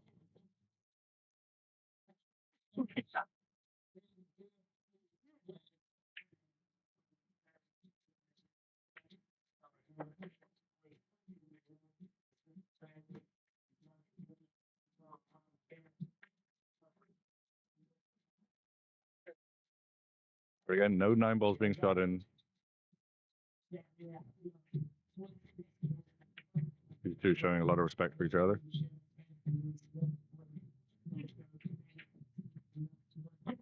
Score is now 4-2. We don't know why it's not updating on the stream, because it is correct on the main computer.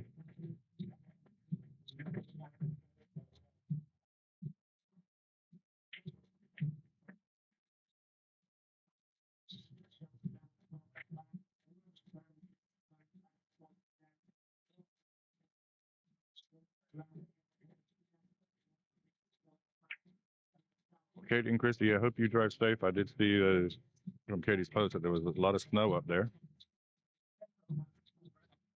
No snow here, but it is getting really cold tonight.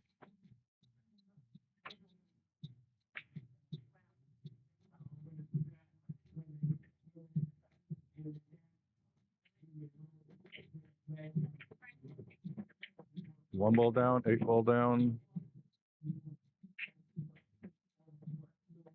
Can't tell how good of a look he has at the 2.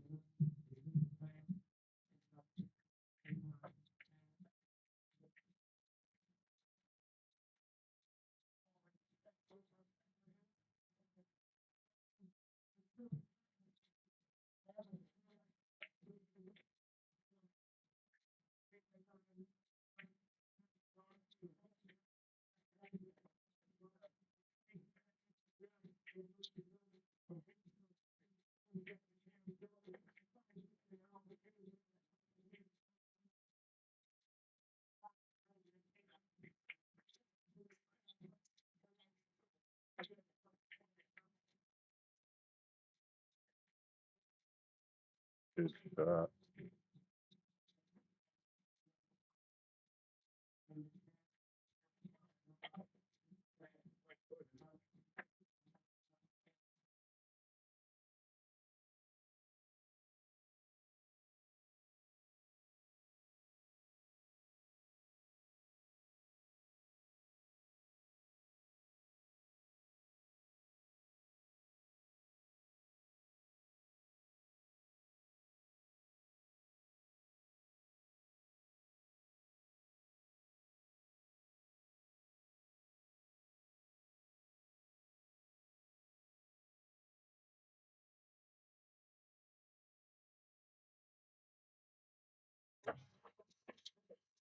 Trying to get somebody to join me in the booth. I always prefer having somebody to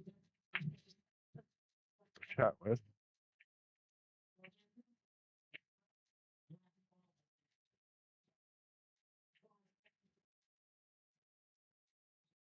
Say Mike is making quick work of this rack, but he's certainly not playing quick.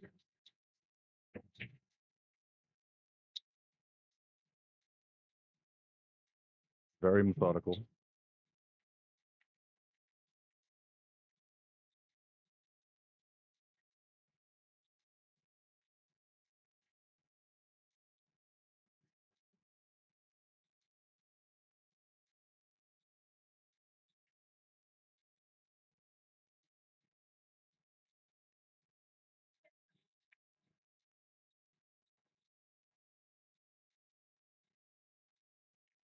Guama's going to make him shoot the 9-ball.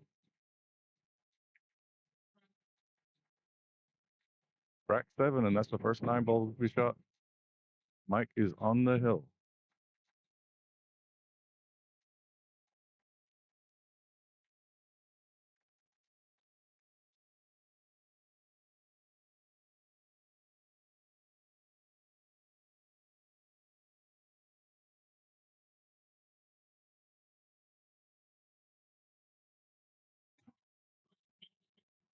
And Chris Evans is still just chilling over there, other side of table 10. Quite surprised he is not got his cues out. Guama breaks dry, and nothing's tied up.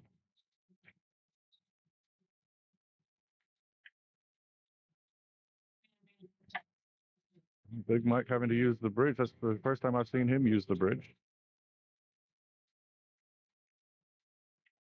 Can reach almost the whole table.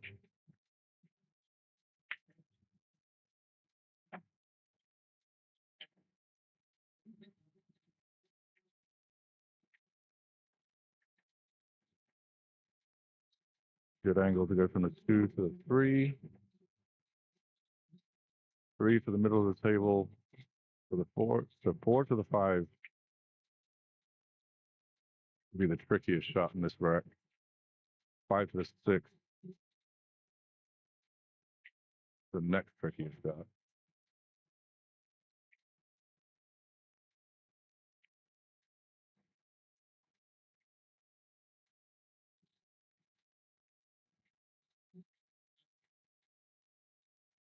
He's looking at where he wants to be on the 4 to come down for the 5.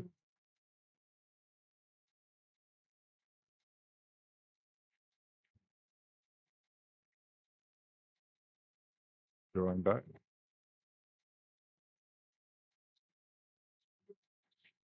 Oh no, just stopping.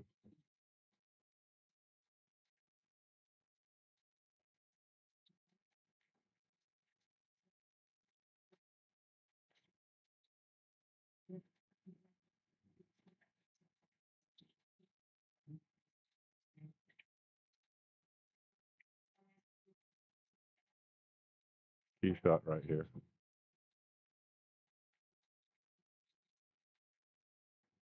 To get an angle. He's perfect.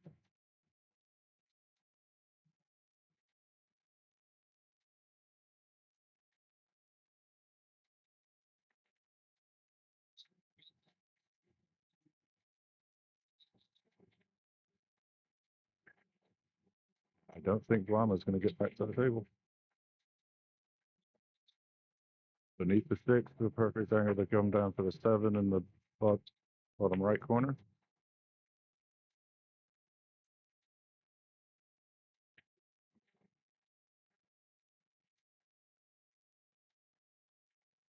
Little right spin.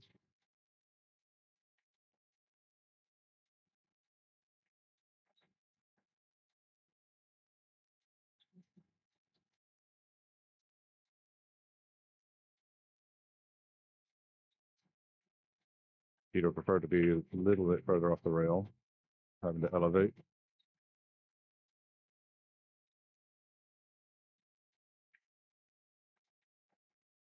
It's a great shot. Above the 8, 8 in the side, and he'll move on to face Chris Tevez in the final.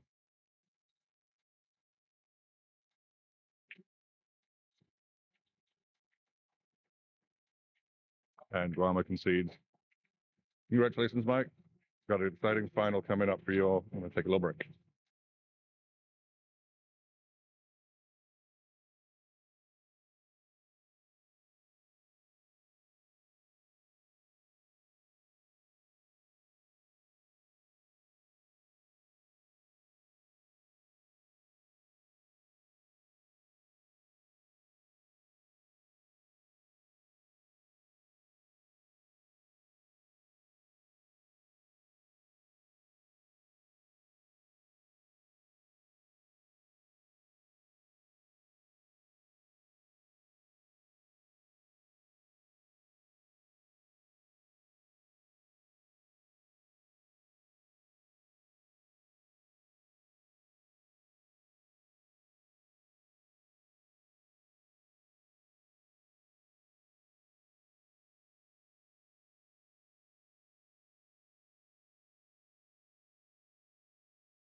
Mike just checking that we're ready to go. We are.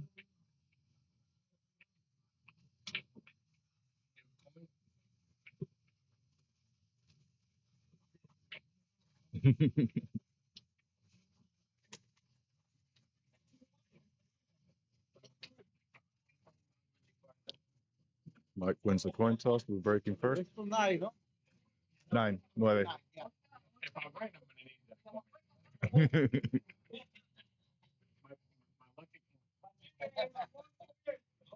Mike saying that the nickel he borrowed from Ketten, if he wins, he'll need it. It'll be his lucky coin.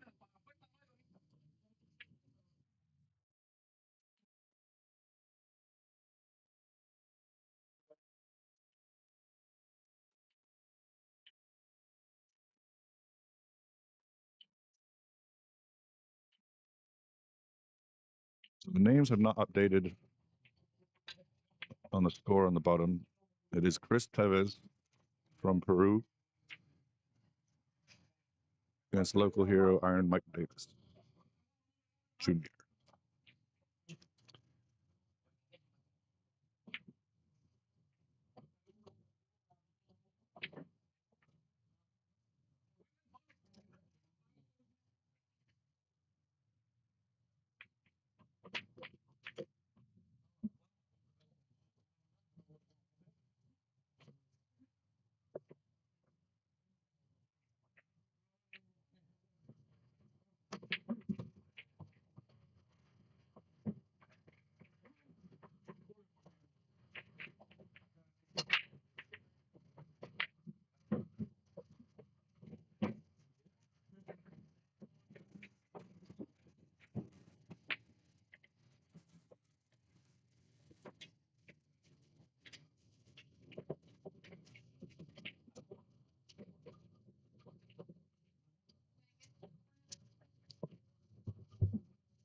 Mike played that 2-ball, I think, as a 2-way.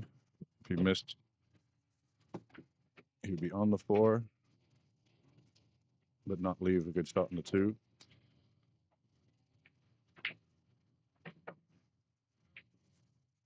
Chris Tevez. First time I watched him play on stream was playing with his countryman Gerson Martinez.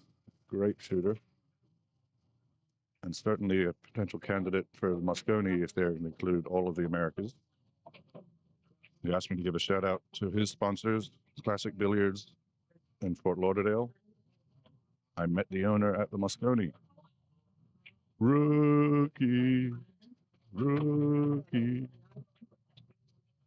Great guy. And they'll be hosting Premier League Pool in the new year. Very exciting news for Classic Billiards.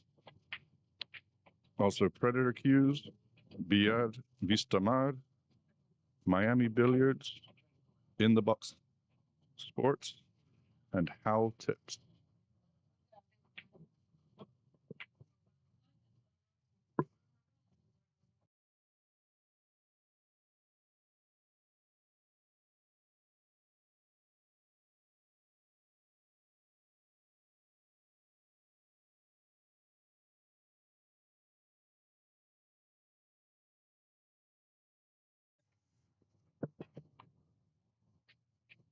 Just telling Chris that I had a good time meeting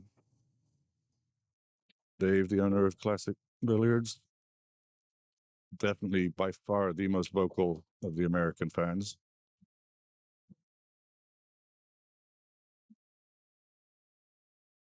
Really added to the atmosphere. Not one-sided. Have some loud American supporters that go up against the 2,000 plus Europeans.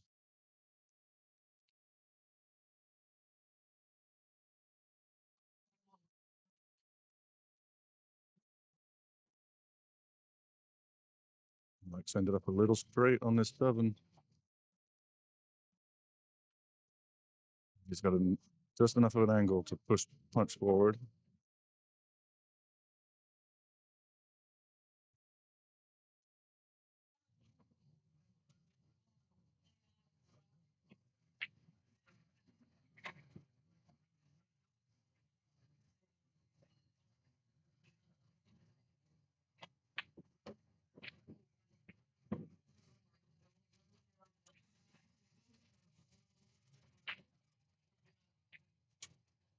Stunned to get onto the 9, and Mike will take the first rack.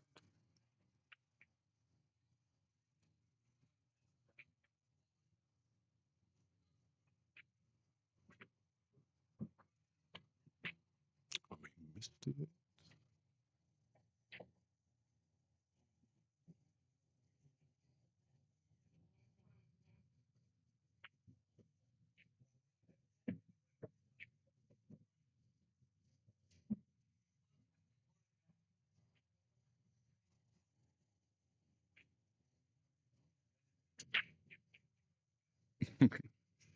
Billy Hines in the comment there says pool hooliganism is a thing.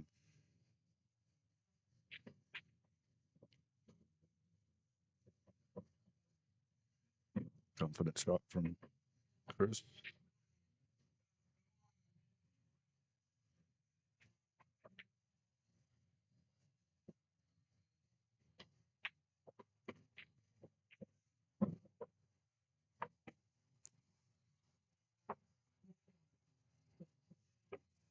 And Chris takes the first rack.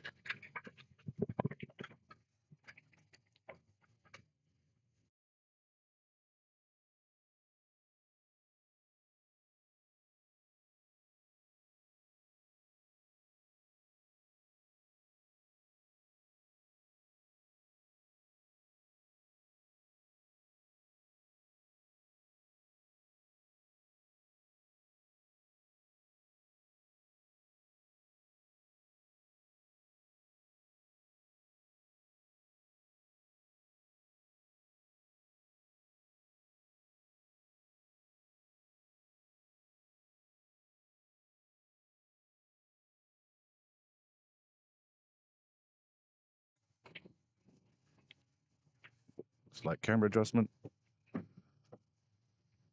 Chris toes to break.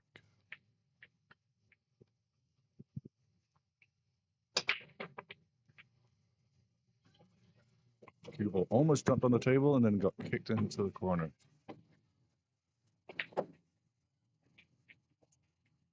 4 tied up with a 7. Maybe a possible combo.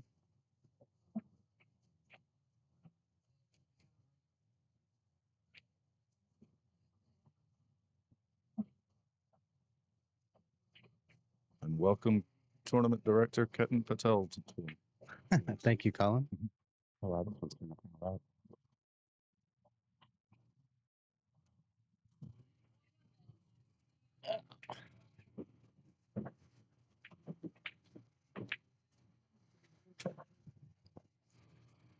How is everybody? Who we got in the chat here?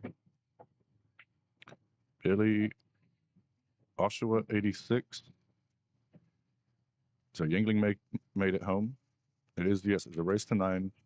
We don't know why the scoreboard is not updating. It is correct on the computer. And Tevez is leading 1-0.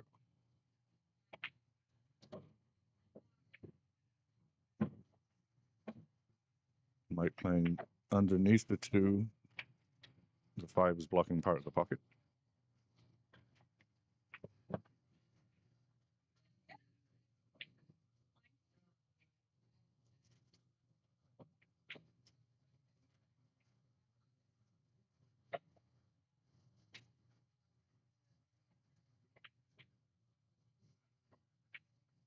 And he misses the 2. Does not leave an attacking shot.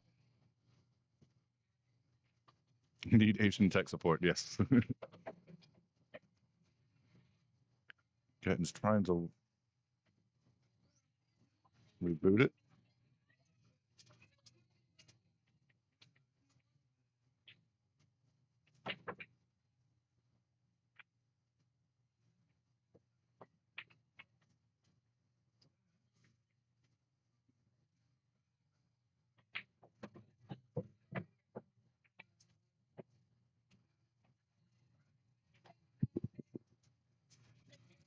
Oh, Indian tech support to the rescue. Nailed it. Are you watching, Dave? I'm back to genius status.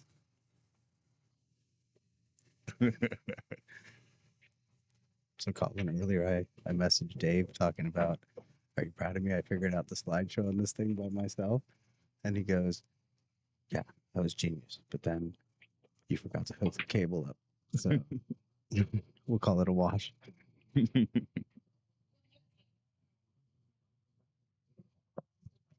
Chris almost scratched on that safety.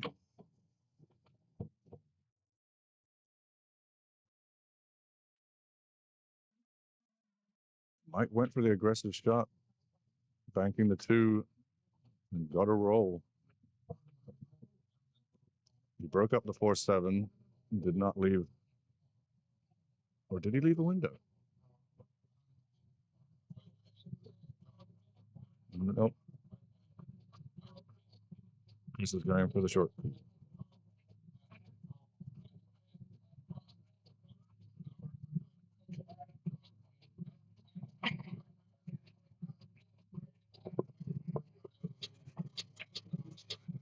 So Chris handed me his phone and asked me to give a shout out to his sponsors, and one of them is Classic Billiards in Fort Lauderdale. I met the owner, was at the Moscone. Oh, no way. He was the most vocal of the U.S. fans. Super nice guy, and they're getting Premier League pool there in the new year. Ooh, I played with that room. When I lived in Miami, I popped up there. That place was awesome. Yeah.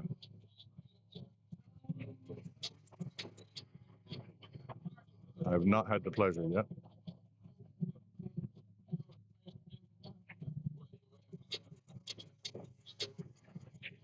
But that Premier League pool format is pretty awesome. Top 15 players all play each other. Point system.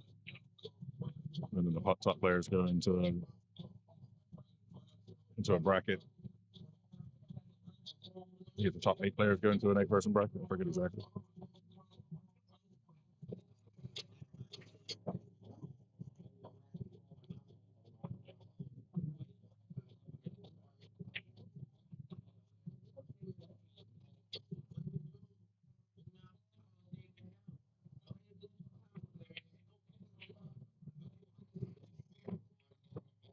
Mike can try and draw all the way underneath the 4. It doesn't go into either of the corners. Pretty well done. There's a long, tricky shot. I hate these. Object ball 7 feet away from the pocket. Cue ball pretty close to it.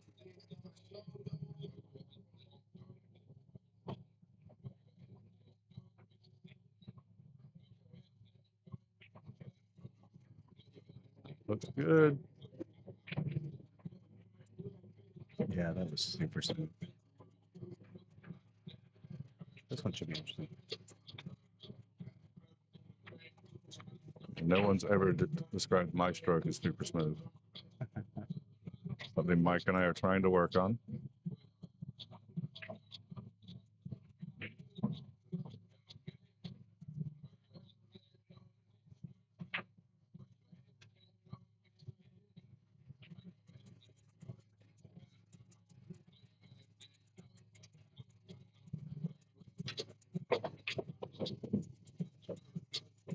Elevates for the stun shot, executes perfectly.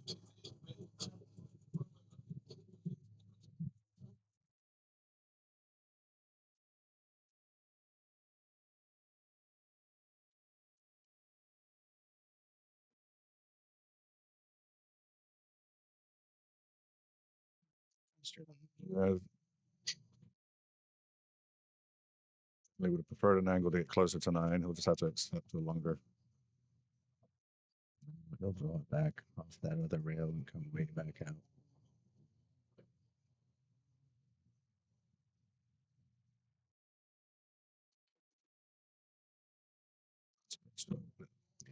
That's not a shot I have in my arsenal.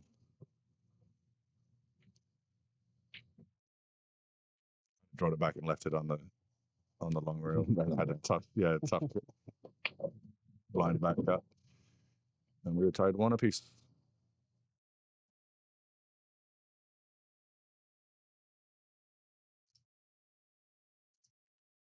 Chris Rhodes in the chat. Congratulations to Kat and Mike on running a wonderful event. Sorry to miss it. Look forward to catching the next one. And sorry you weren't here, Chris. Oh, thank you.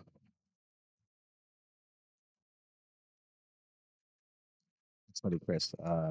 So Justin a little while ago was kind of passing out on the wall, and I showed him that photo of you from Greg's tournament and the little queen bed chair structure you created. I think you might have been jealous. Yeah, he was just sat along that wall for hours. Yeah, looking like a Jawa. Yeah. His hoodie closed up around his face.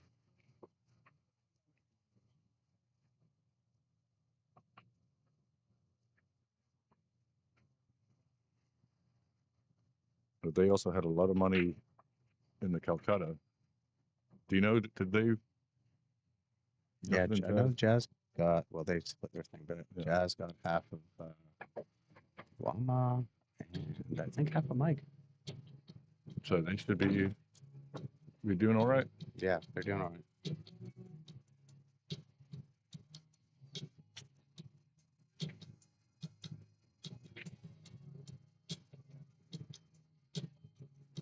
Definitely a good weekend for the Jazz, Justin combo.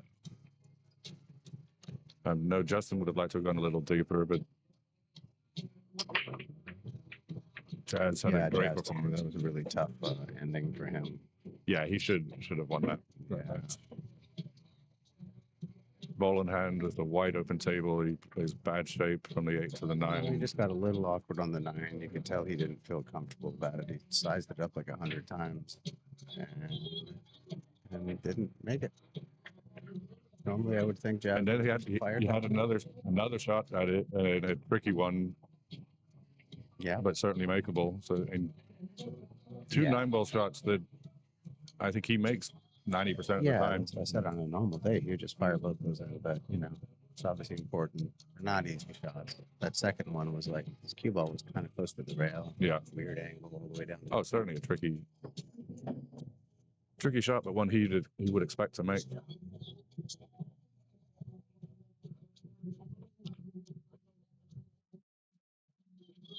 Nice bank on the 2. Good shape for the 3.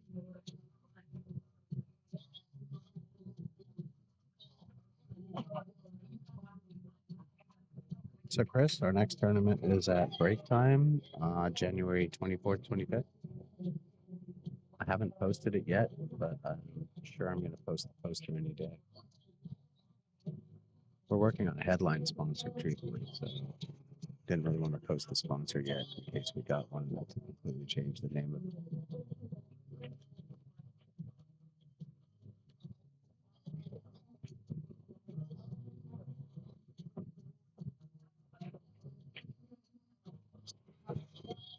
So Mike took his time getting comfortable on that 3. Doesn't look super happy with the position. Not that he really ever shows much emotion. I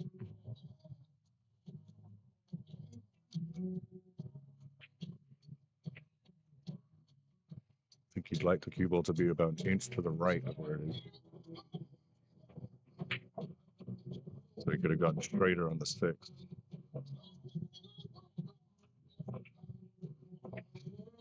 You feel like he's just going to draw it into the side rail and back out? Oh, yeah. I don't want to go around it and get left with that angle into the 9. No, he That's exactly what he did. Yeah. No, I was about to say, you can see his Q-tip was center ball, so he wasn't throwing it into the long rail. No, in your normal scenario, that's what you'd want to do. I just would have felt a little uncomfortable. Giving it towards the 9 instead. Let's play this rolling ball to avoid the 9. So there's more space there than this stuff. Yeah, bottom would have taken the cue ball straight into the 9.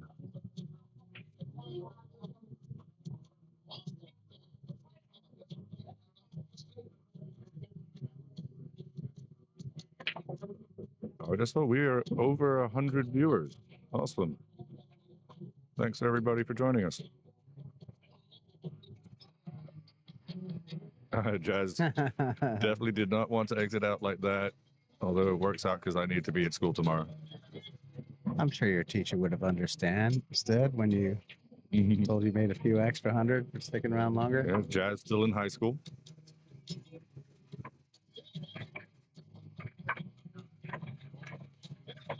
The only teenager who played this tournament. Anytime, Jazz. Glad you had fun.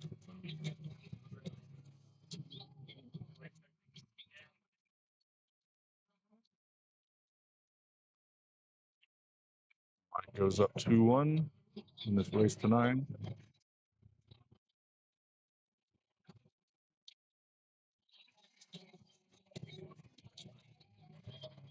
Yeah, shout out to Jazz and Sunny and everybody at Break Time Billiards in Clemens. If you're ever out that way, highly recommend going getting some butter chicken. Oh yeah, most amazing. I mean, man, the most amazing butter chicken. It's so good. And I've had a lot of very good butter chicken, and there's up there with the best of them. Yeah, it's fantastic.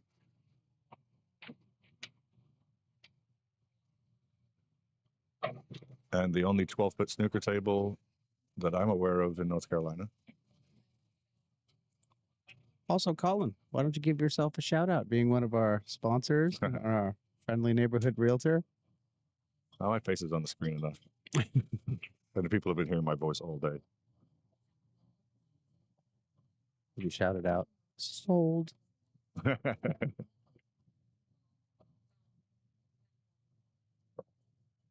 be fair, I've been doing a lot of traveling lately, and the thing I do like about real estate is that I work for myself, and when I want to take time off, I just take time off. Yeah. The market's always slower towards the end of the year, so Oh yeah, December's a wash. yeah, so that's why I like to do my travel in November, December.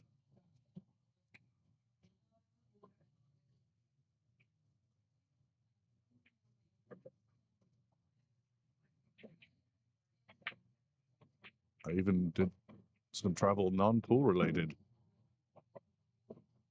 And it was soccer related instead. Did you play pool on your trip? I did. Every evening, well, every night after Moscone, went to the Haringey Snooker Club. A lot of the fans went there. JJ and Scott went there a couple of times. I saw JJ playing 3-cushion. And yeah, and Dave Bartowski of Classic Billiards, he was there. And the crazy coincidence, so the first night I went, I got there, got a table. I was just shooting around by myself, waiting for others to arrive. And this guy walked up to me, and was like, "Do you know Kevin?" Who's one of the guys I was meeting up with. And he's like, "Yeah, yeah, he should be here soon." And he's like, "Well, mind if I shoot with you?" I was like, "Yeah, tell him to join." And then shortly after that, another couple walked in, and so we started shooting Scotch doubles. Me and the first guy against this French couple. Well, the first guy is Mike Manuele, who I played first round 9-ball at Derby City Classic from Florida. So, and we played a match together, but we didn't really talk much. I'd completely forgotten his name. And but he just happens to walk in to the pool hall in London, and we start shooting together. The other couple is a very good French player who played the U.S. Open. Name is Wen Baltari, and I got to play with his Revo cue, which is much nicer than playing with the crappy bar cues. And I had seen him in the smoking area at the U.S. Open a bunch. So I said, it's like, I'd recognize you from somewhere, and it worked out that it was from the U.S. Open. And he even had a picture of the back of my jersey that I had made for my APA team in Vegas. He saw the jersey, liked it, and asked if he could take a picture of the back of my jersey. Oh, wow. So we didn't exchange names or anything in Atlantic City, we just end up shooting pool together 3 nights in a row in London. Super awesome guy. Very small world, the pool scene. It is. So back to this game. Mike surprisingly missed the 5-hole, hung it, and allows Tevis to run out to tie 2 apiece.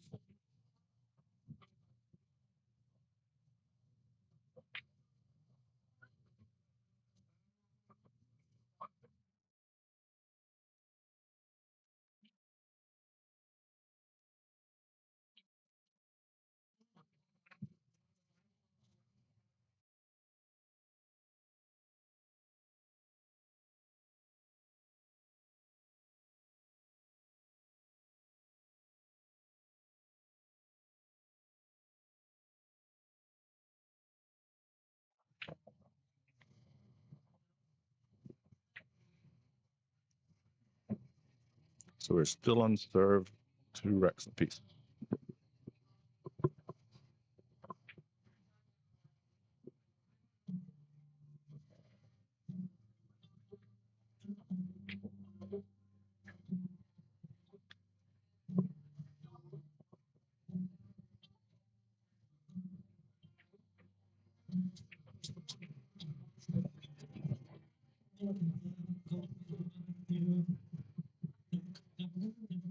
Is Mike giving these balls a massage?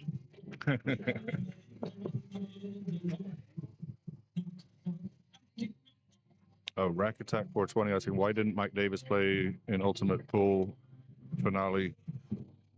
I did speak to him when I was down there, and he did say he wish he had gone, at least just to be at the event. Other than having to wait 8 hours or more to play on the last day because their software kept crashing. It was a fun event, a lot of great players there, and Katie was there. She played the mixed pairs with Chris Reinhold. I think they were real close to getting into the money. Massive break there, except the 2 and the 5 tied up on the side.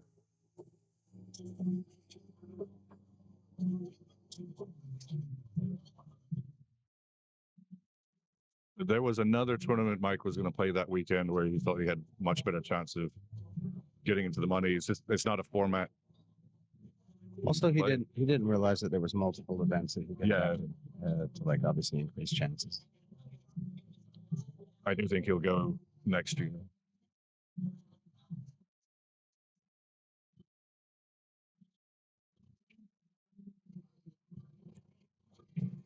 Getton was up there with me, but he did not play. No, I kind of made a decision last minute to go up there. Basically, when you put that Airbnb, I had multi-room shout out, and I didn't realize that Cherokee was quite as far from Asheville as it. Yeah, it's not close to Asheville. Convinced my lady to go on an Asheville vacation, and ended up in the casino in Cherokee.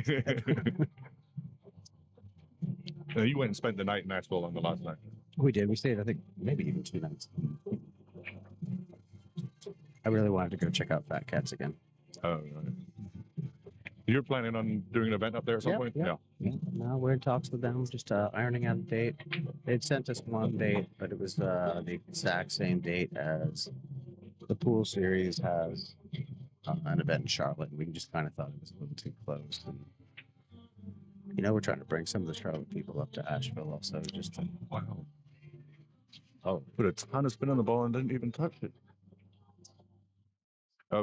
Rack Attack saying you were there, he paid and ended up FF, I'm assuming you mean forfeit.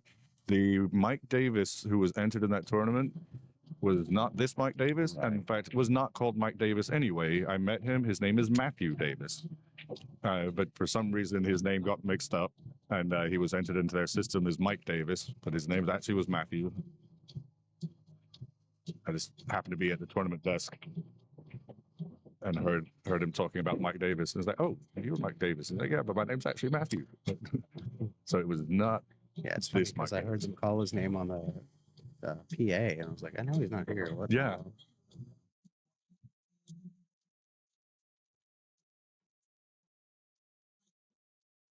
Yeah, the architects said nice area, better than the summer. I did one restaurant I ate at. I was asking how quiet it gets this time of the year, and they were saying that October was still really busy, especially with the leaves changing. But they said once it gets to November, it just dies up there. Sure, it gets cold and Yeah, they would. treacherous. I didn't even go to the casino floor at all. I just stayed in the convention area. But in the streets were dead. A couple of times I went out to eat, there would be maybe 2 or 3 other people in the restaurant. I will say the local population was very nice. Everywhere we went and ate, they were like super friendly. Oh, yeah. Very, very sweet. Yeah, I went to a burger joint that was right near our Airbnb, and then I also went to a like Hawaiian grill.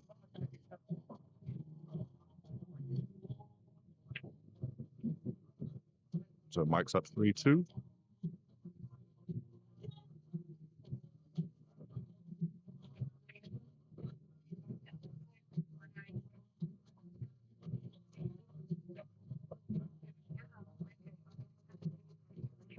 So we're about a third of the way through this race. Things keep going at this pace. We should be done by 10 o'clock.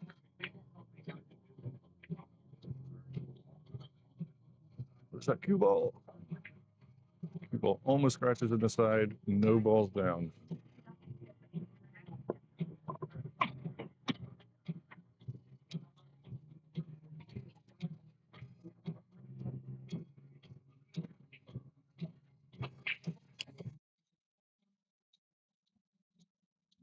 The first match I watched when I got up to Cherokee, the mixed pairs, was Skylar and Savannah, who played doubles a bunch together. Always fun to watch them play. And they were playing Mary Talbot, an English snooker player, and Joe Prince, who's one of the top English 8-ball players. And Mary and Joe ended up winning the whole mixed pairs. They played really well against Skylar and Savannah. And I was sitting next to Joe and his lovely wife, Emily, chatting away, not realizing that 11 a.m. the next day I was playing him. I had forgotten who was in my bracket. What are the odds? And I did get one rack off of him.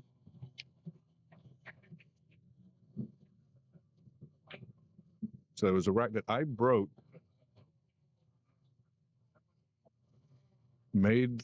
so I made 5 balls. I missed my 6th ball. He ran down to the 8, but I hooked behind one of my balls, kicked at the 8 and scratched. And I thought that was a rack win. It's not in the ultimate pool rules. If you make the 8 and scratch, it is a loss. But if the 8 is still on the table and the cue ball goes in the pocket, it's just ball in hand in the kitchen. Random. Yep. It's international 8-ball rules, not American 8-ball rules. Isn't that also the rules where the 8-ball can just drop anywhere? You don't yes, even pocket? 8-ballers can go in any pocket. I feel like that's not even 8-ball anymore at that point. Just whack it. It's not. So and you win. So it's not. It's international or English 8-ball. They've Americanized it, so it's played on American state tables and American-sized balls, but it's derived from the English game with the reds and yellows that are snooker-sized on a 6-foot table with tiny rounded pockets, and the cue ball that's even smaller. The cue ball is tiny. What? It's not the same size as the other balls? No, it's much smaller. So it means you can play crazy draw. You also you got to use the really small, and they use like 8 to 9 millimeter tips. So, Racketech saying yes, also 8 on the spot. It's not the head ball on the spot. It's 8 on the spot, which is why everybody breaks from the rail, because you've got a really strong look at the second row.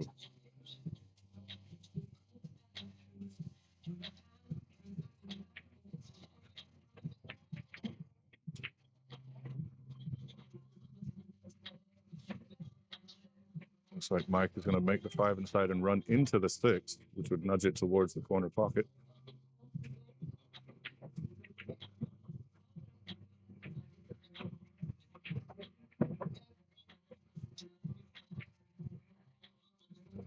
A little straight with that. To get on 7 ball.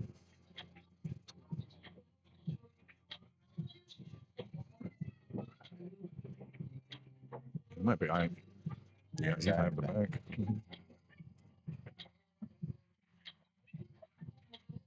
Yeah, he's too straight to get even short side of it. He's trying to eye the bank, but with a nice route for the cue to follow around a few rows and go back on the loop ball. Maybe.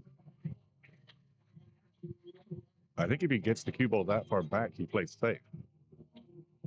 Lots of cue ball up on the 9, Yeah, and kicks the 7. it's definitely a very around. reasonable plan. I don't know that I would want to. But he's he's hitting. He looks like he's hitting a high ball. He was cheating the pocket to get the angle.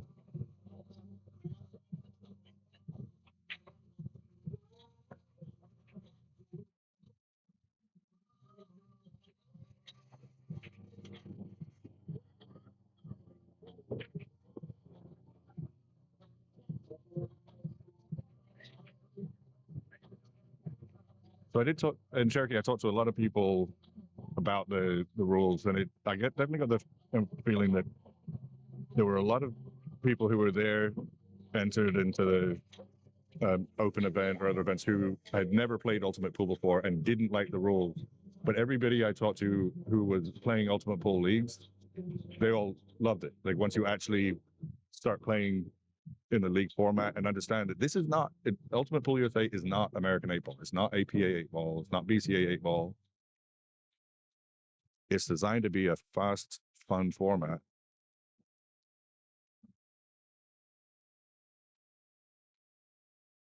So I really disagree with everybody who argues like hating the rules. It's like, do you want to play? Just seems they should call it a different game. That's my opinion. So just a little confusing.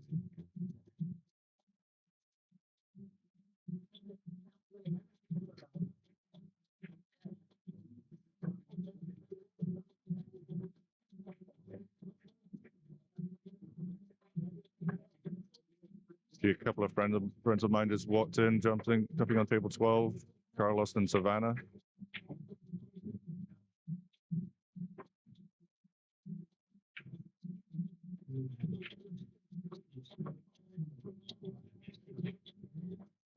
For months, I thought that they were together because every time I would see them in the pool hall, they'd always be together, but they are not. They have their own partner.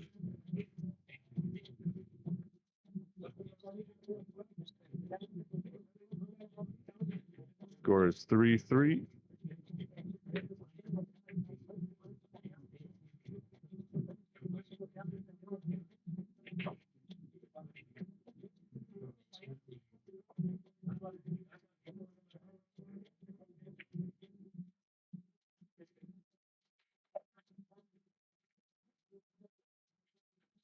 Two balls down.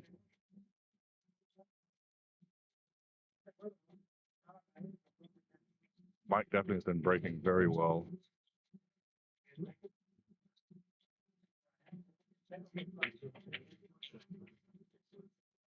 What do you think he does here? Go aggressive and cut the one in? No. Just gonna end up with another problem. 2 ball. Yeah, there'd be a lot of traffic to avoid. Try and go up and down, back to the 2. He's going to try to bank it where kind of gets in the line behind the 9 and maybe the cube behind the 6. That row of balls.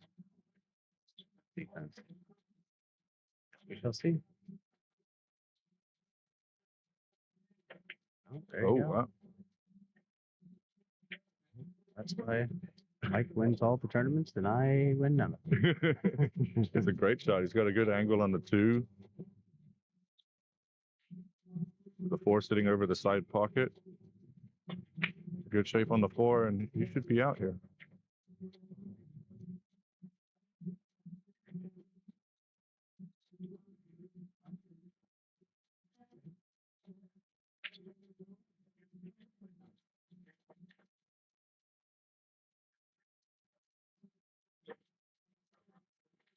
Fortunate. I'm surprised you even flirted with the 6. Going for shorty.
Dave concedes the 9 ball, giving Chris 4-3 lead.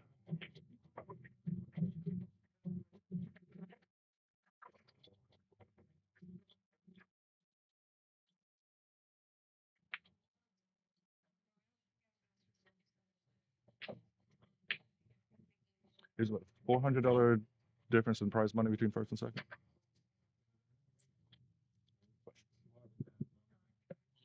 But, oh, with the Calcutta.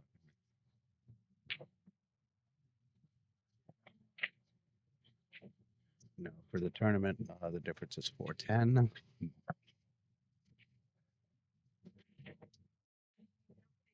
And 615 difference in Calcutta. Oh, so there's essentially $1,000 running on this game.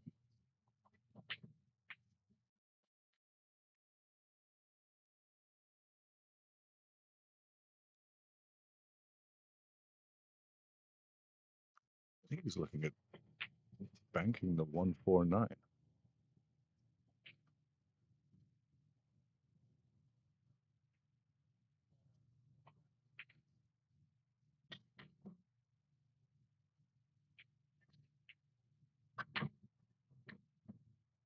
Oh, wow. No way.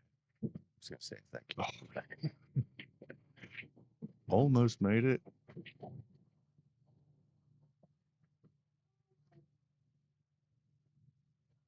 don't know what Mike's going to do here. I want to see a sliver of the 1, send the cue ball into the 9.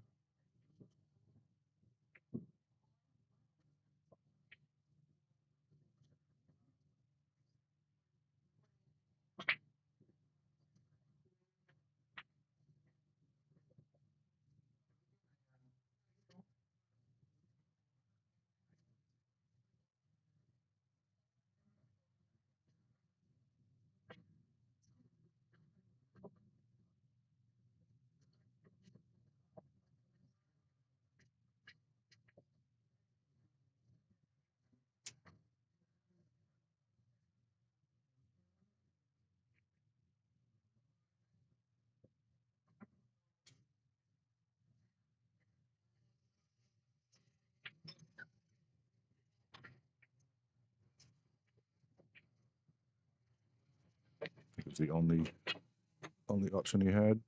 Carlos will thin the 1, Yeah. put it on the floor. Option just be too easy. I don't think it was anything else he could do. He only No, but maybe. other than have to kick at it. That's a good shot.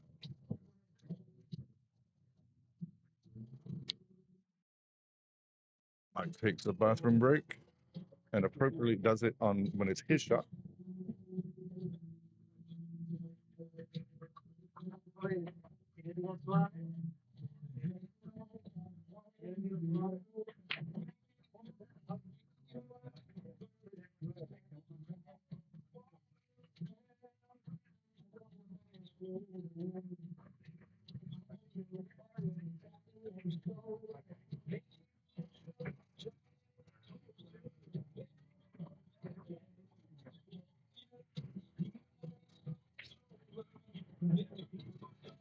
Chris is admiring his work.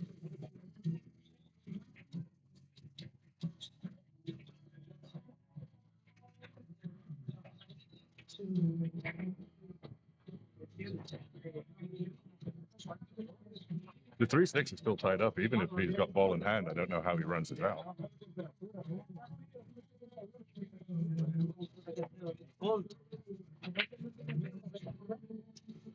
Muito frio.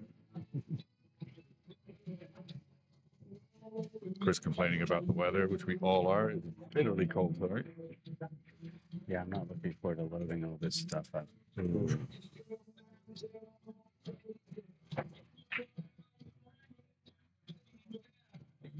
Got crazy cold today, didn't it? Mm.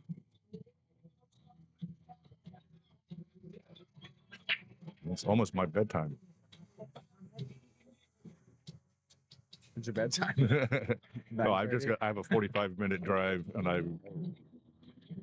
I do need to actually work tomorrow. Gross. No, right?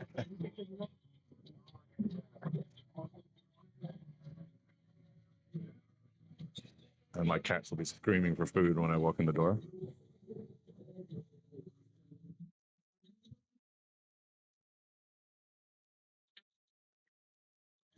Cats are resourceful. They are. They have plenty of dry food. They always leave unlimited dry food out. Mike's coming back to this table like, oh, shoot. Not pleasant situation.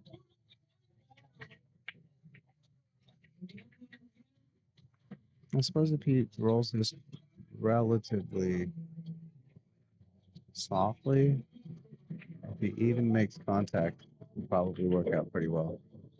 I think he's going to go 2 rails, Yeah. long rail, top rail, just missed the 3. I don't think Chris agrees with you. No. Qué haría?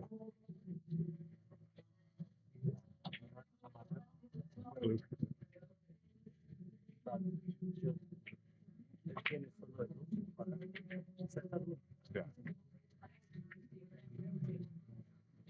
So Chris is saying he wouldn't even try to hit this. He would try to tie up the 2 with something else.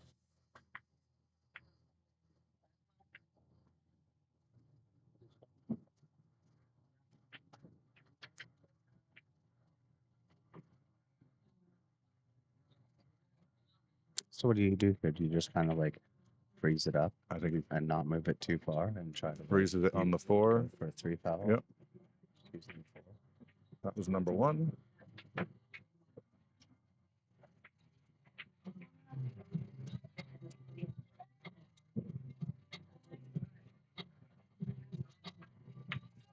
Just looking at it, I think the 3-6 carom. That one might even be worse than the one before. Yeah.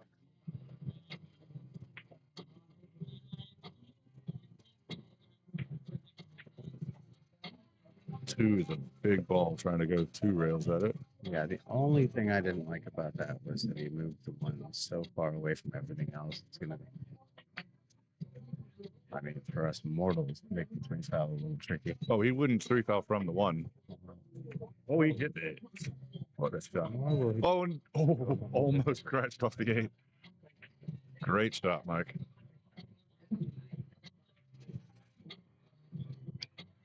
So if any of you guys want to know how to make that shot, Mike Davis does do pool lessons. Highly recommend. Teach you all about that. Yeah, you can pull up, It's up to you from there. schedule a lesson with him, pull up the stream. That was 9 minutes and 20 seconds. Sorry, 9 hours, 3 minutes and 20 seconds in. And say, how the hell did you hit that ball?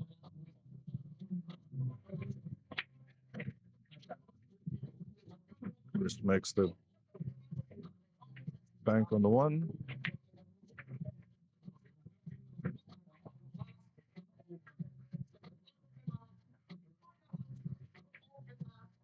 But it does look like if he just clips the right side of the three, the cue ball will make the six. And then he can make the three into the opposite corner. It's kind of hard to see from this angle.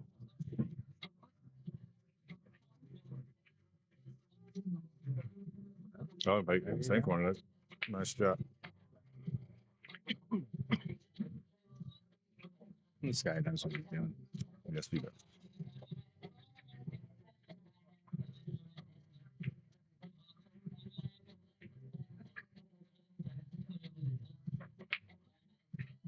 There's a reason why he was the first pick in the Calcutta. You're gonna hide behind the eggs?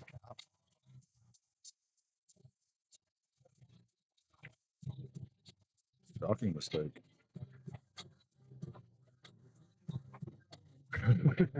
He's trying to shoot where the cue ball was supposed to be. But sorry, Chris, that is not where it is. You have to shoot from where it is. I like his energy. Yeah, seems like a really nice guy. Yeah, watching him and Gerson Martinez play was a lot of fun. They chatted away a lot.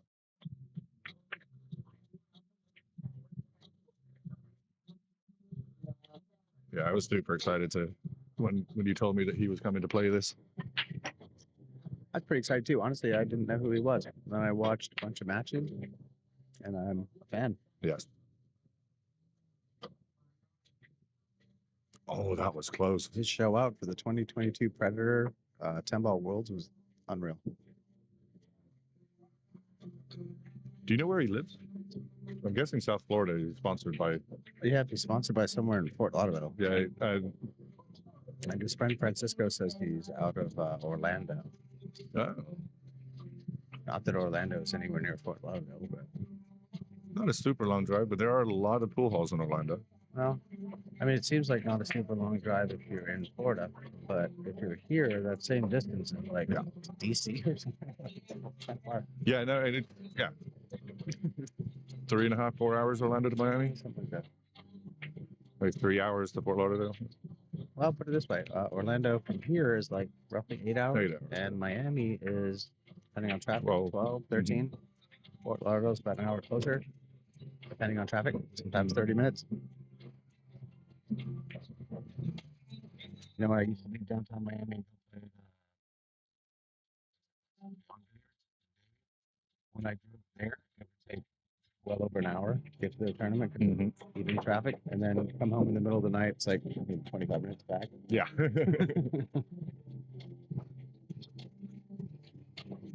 The annoying thing about pool halls in Orlando is almost all of them you can still smoke in.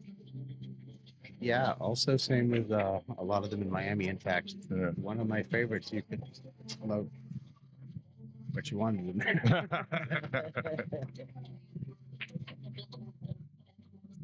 I used to have a tournament there on Sunday night that was also ladies' night. It was wild adventure in smoking and twerking. Yeah, so I was born in Orlando and hadn't been back there in a long time until I went down for the Moscone last year with Tim Luoma, who drove us down there. Thank you, Tim. Dave Baranski and Michael Doak. And great thing about the Moscone in the U.S. means it's played in the afternoon, so that Europeans can watch it in the evening. They start playing at 1:30 every day.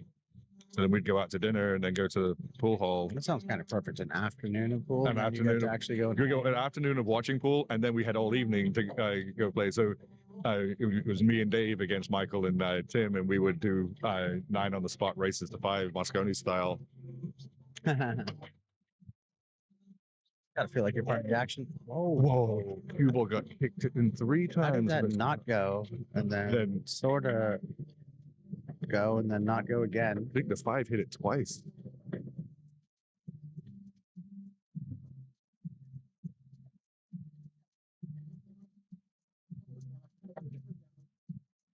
Anyone on the fence about going to the Moscone next year, I would highly recommend it. The venue is great.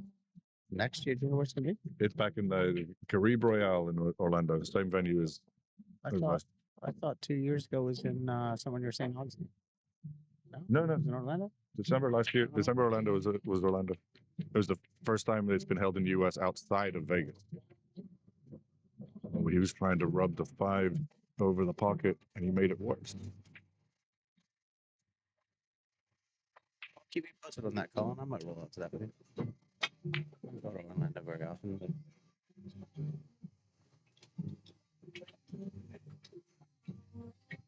Yeah, it's just a mile or 2 away from Disney World.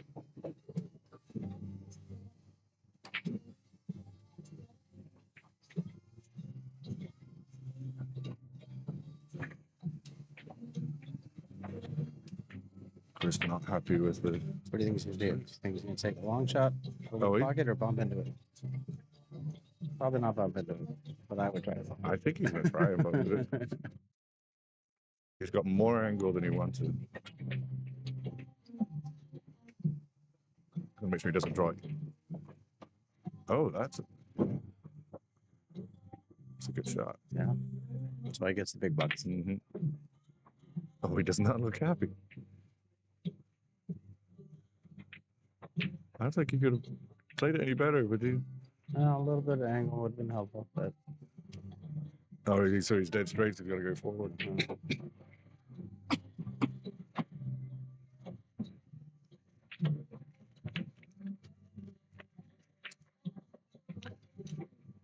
Could have hit it much better than that. Yeah, it's still on the rail.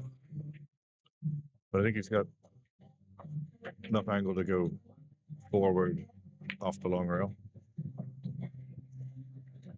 Get back in shape. That's a good shot.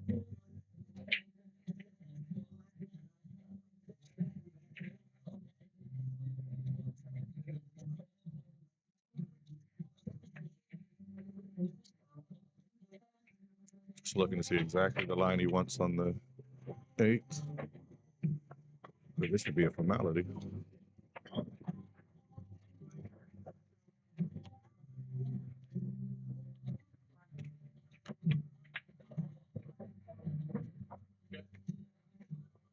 And Chris up 5-4.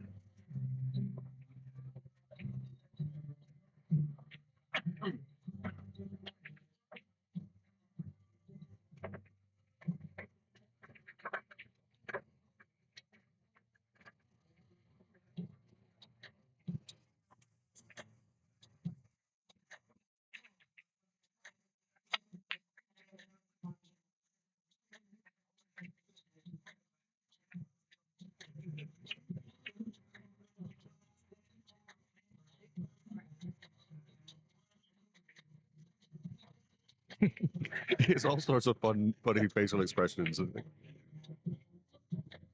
He's looking like he's got bad shape. You haven't even broken. How can you have bad shape?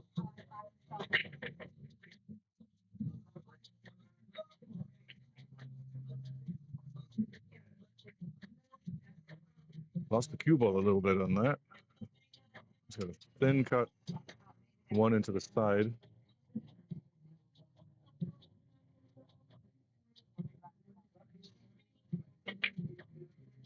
Is the cue ball going to run into the 2?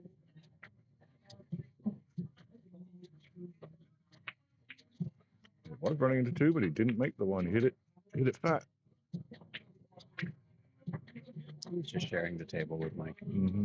Yeah, they've just been trading racks. Nobody's had a lead of more than 1.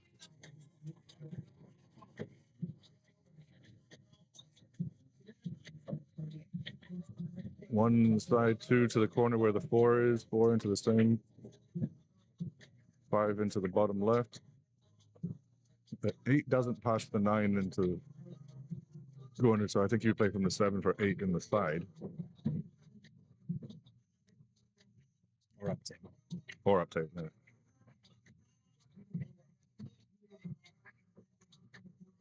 Because either of those options leaves the cue ball for the 9.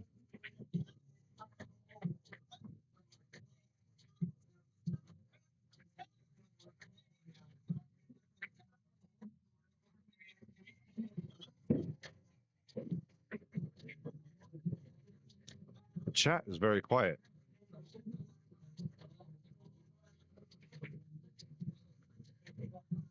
Nobody's got nothing to say.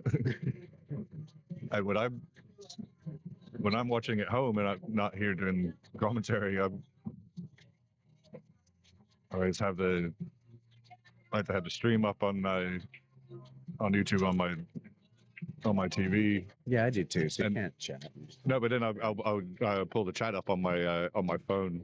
And when I drove home last night, I was blowing up the chat. Double dipping.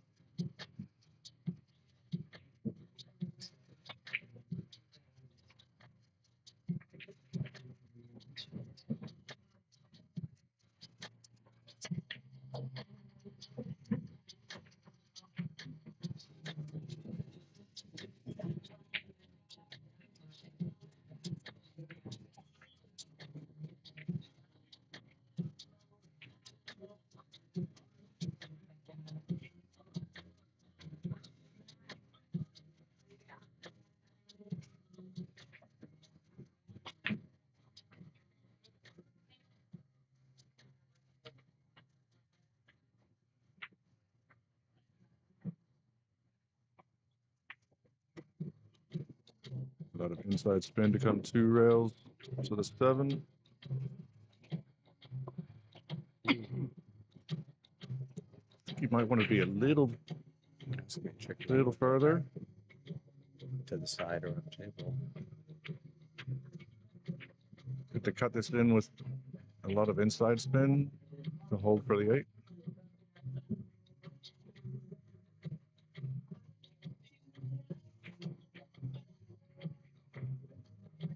Yep. I think he's got the perfect angle for this side pocket.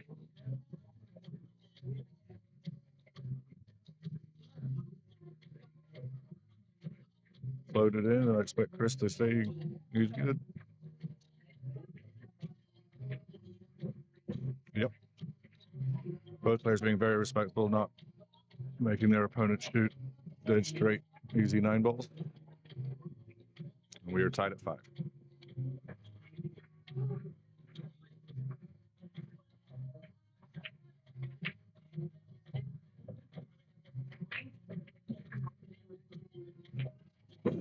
All right, I'll be right back, Colin. Time to take a tour of the restroom.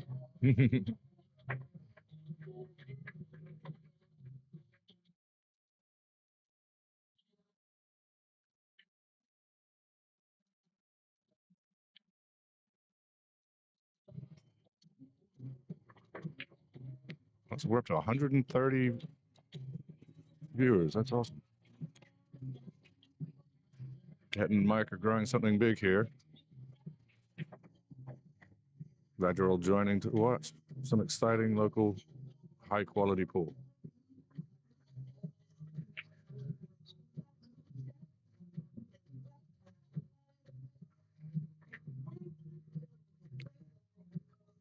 If anyone watching is from outside of the triangle, you want to put in the chat where you're from and see who's the furthest away from here who's watching. I think there was a guy from Kansas on earlier. I forget, there was somebody was out Midwest area.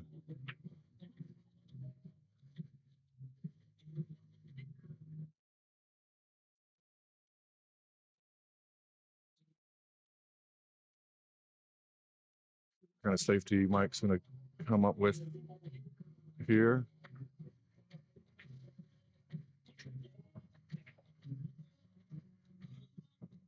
Back the 2 ball up behind the 4.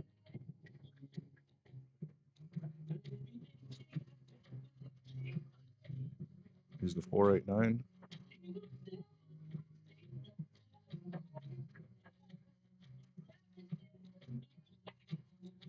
We went for the thin cut and made it. A hell of a shot. That was so thin.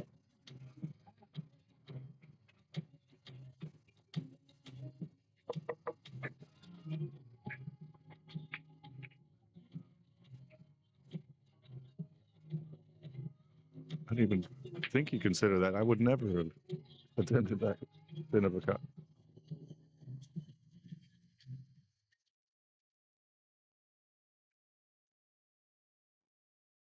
Hey, Trey Jones in the chat. How you doing, buddy? Trey played the tournament. Was here yesterday.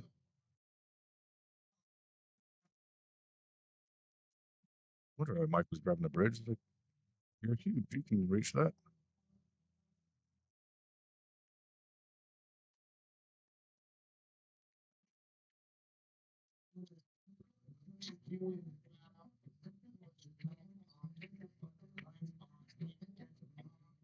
I regularly play pool with Trey at the Oak Room. We're often there weekday afternoons. I just mix it up between 9-ball and one pocket.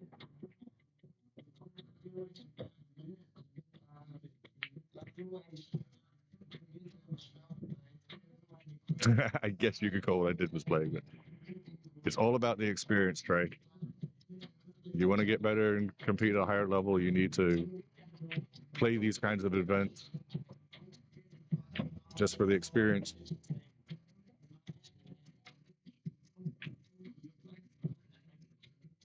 And there were 64 people in this field, and I think there were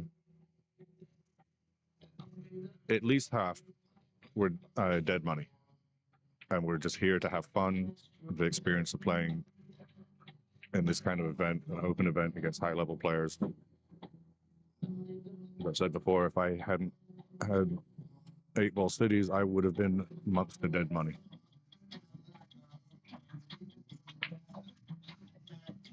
So Mike made that great shot on the 2 to start this rack, and the 2 combos, the combo, and everything else has been simple shooting.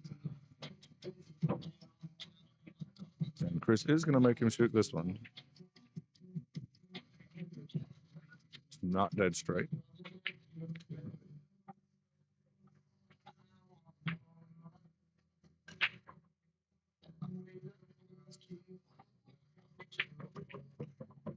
Mike slams it in to take a 6-5 lead.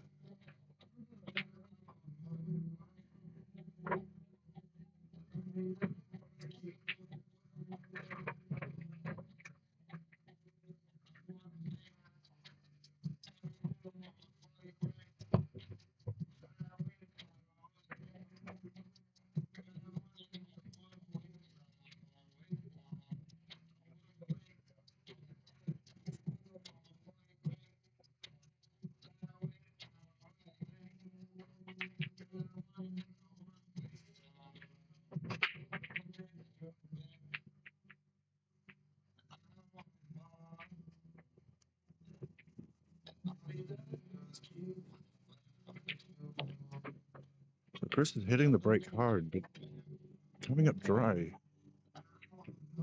quite often.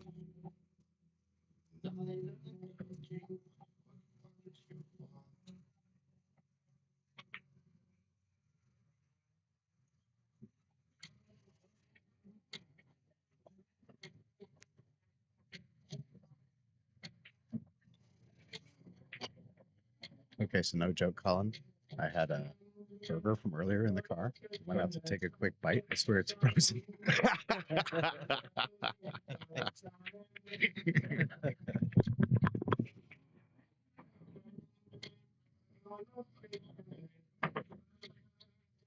Good kick from Chris.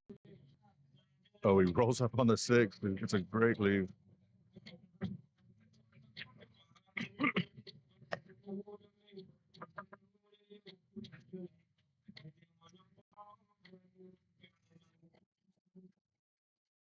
Do you think he goes 1 or 2 rails of this?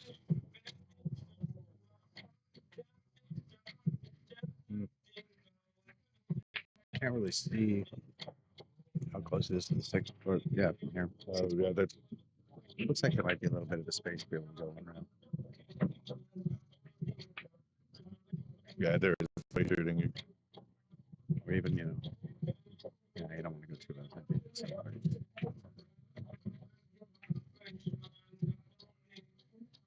So gonna roll behind a three. No, No, but that's still not an easy shot. and where the two is, I seems to be a line. Pretty good. side pocket.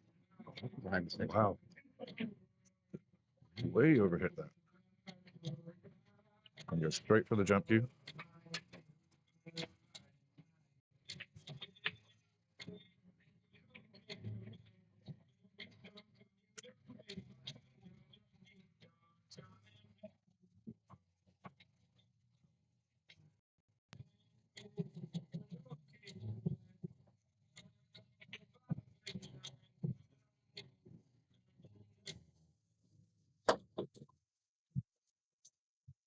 It's good contact. Where's the two ball going? Solid contact.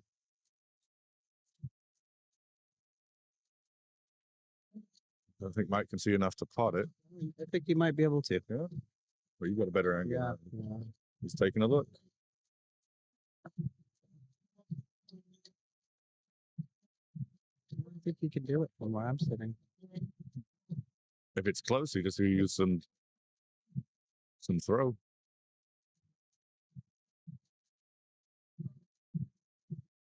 Or does he have to, if he has to throw it to the right, sorry, throw it to the left, and then you put right spin on, that's not good for getting the cue ball to the three.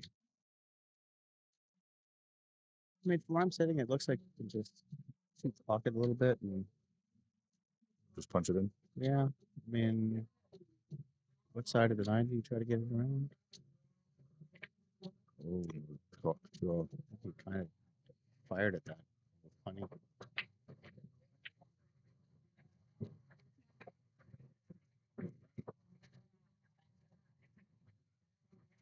I don't think the foul was the cue touching the eight. Sure. The cue touch the eight? Oh, you hit the eight. Okay.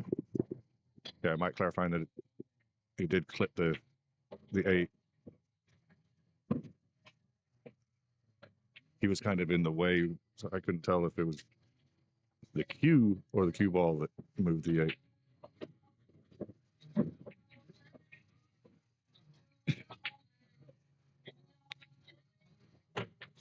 So it looks like we're going to stick with the theme of trading racks.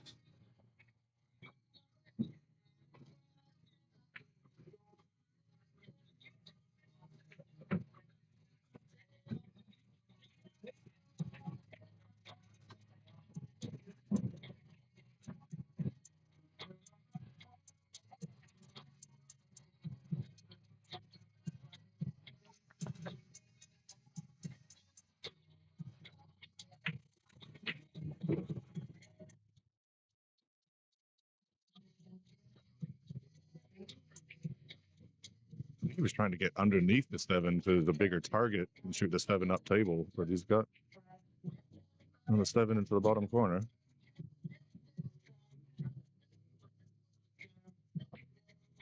And he missed it. Surprising.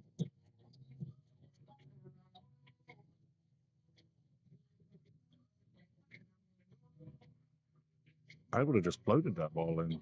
He tried to punch it and go, oh, send the cue ball all the way around. I think I probably would have tried to go around the two. It's kind of a natural shot. Hit that one right in the gut. I'm not saying that my way is the right way. I'm just saying that's what I would have done. That's fair. My way is rarely the right way. Good.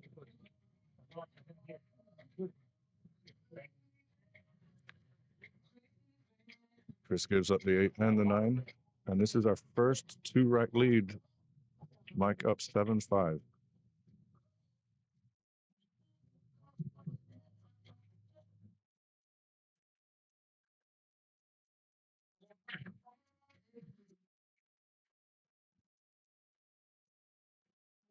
You notice Mike has a pair of glasses on the table. It's because when he racks, he puts the glasses on. You get perfect view of any gaps. But he does not play with the glasses on.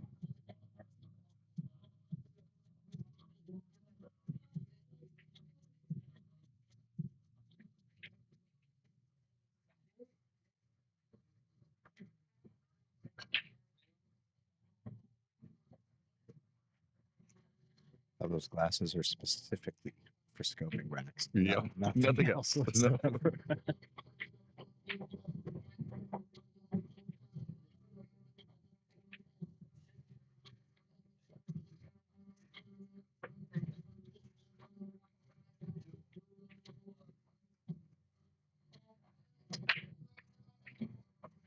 One in the side. 18 dress up just over the pocket. See how aggressive he wants to go. If he wants to cut the 2 into the top right corner. 3 sitting over the side pocket.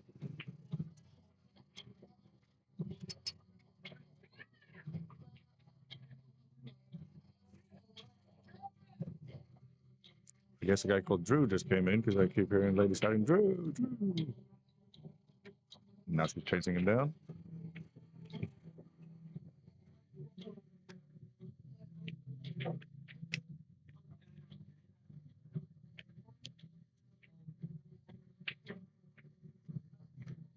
Did go aggressive, and he's going to spell out.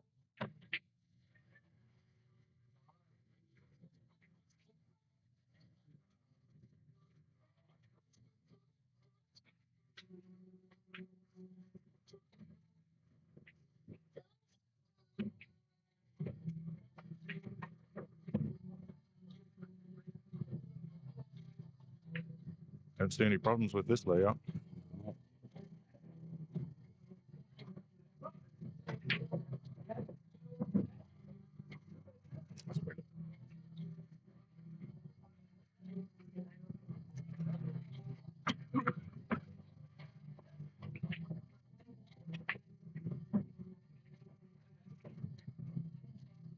Like 6 in the corner, 7 in the side.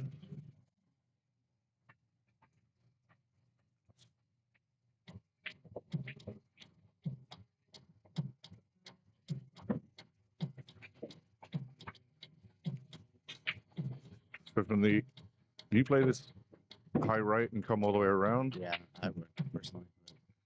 Looks like he's playing with Bryson. Oh no, he played. That's good. I got per.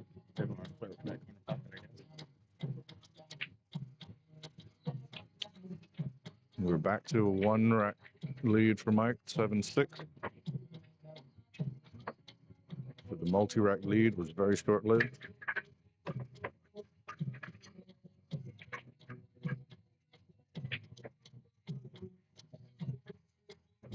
Well, as usual, I find that what I would have done was wrong. In that situation, I don't think it was wrong. No, not wrong, but It's what you're comfortable with. yeah. Because I would, playing that with inside makes the pot like pretty much guaranteed. Yeah, and the ball just travels super nice. Yeah. I think the way he plays it, he got closer to the 9. Well, he avoided any dangers. Yeah. But I feel like the chance of like a little short. So he finally gets multiple balls to draw, and the 6 dresses up right in front of the cue ball.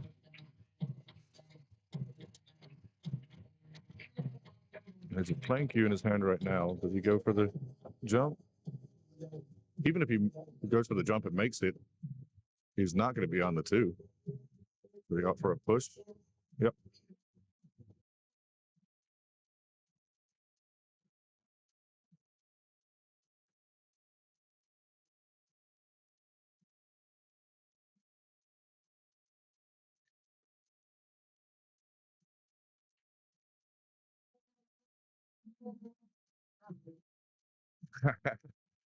So I'm wondering, there's some issue with the chat. I just got a text from a friend, and I know when I was trying to post the link to the bracket earlier, it wasn't going through, but I could post just anything else.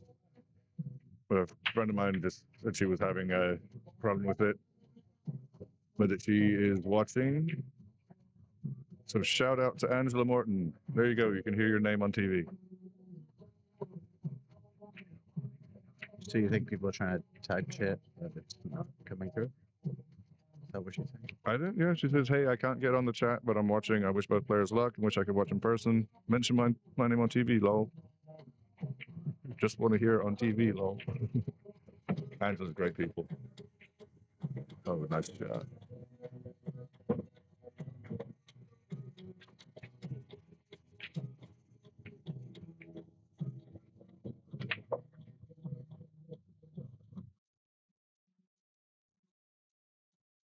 Played quite a few close matches with her. With very similar skill level.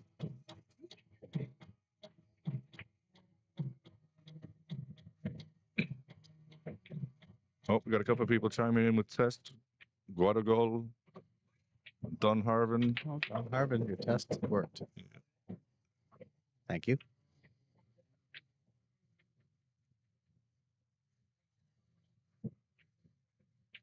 Don's also great people on my 10-ball USAPL league.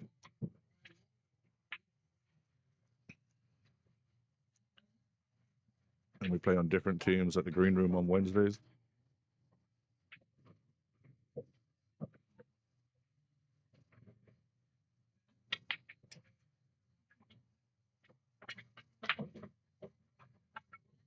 Spin's going to take off the rail.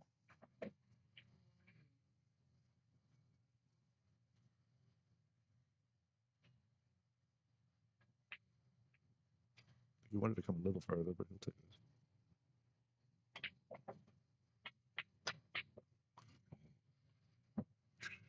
Almost flipped it in the side. Yeah, I wasn't expecting that. No. And look at the shape on the 9 was perfect.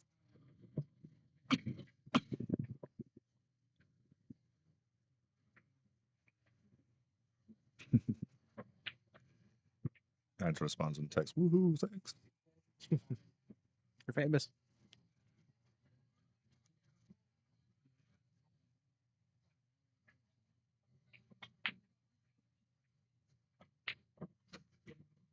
Anyone else want a shout out? Just chime in on the chat.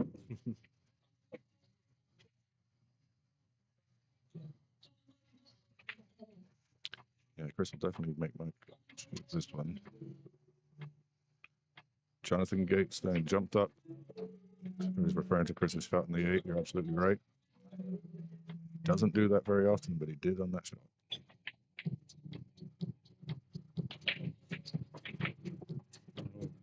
That was in the left side of the pocket. Yeah, it looks like he missed it. Yeah, Sitting. I thought it was going to hit that jaw and come out.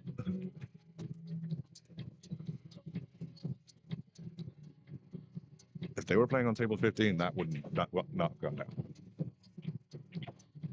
If they were playing at Benny's, it would have been center pocket.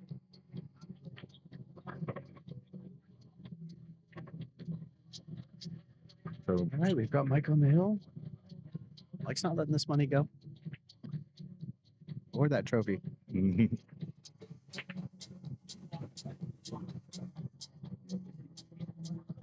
So this is a second event. Yeah, through Carolina Billiards. Who was the final in the first one? Mike and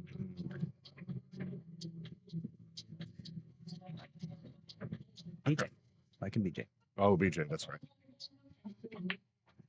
Do you remember the score? I don't remember this one.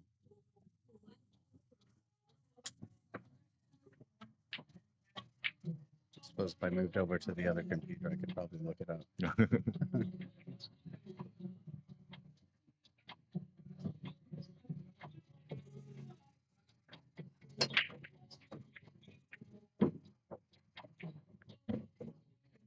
Two balls down.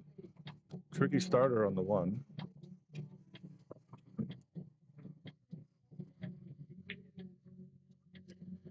BJ Usury.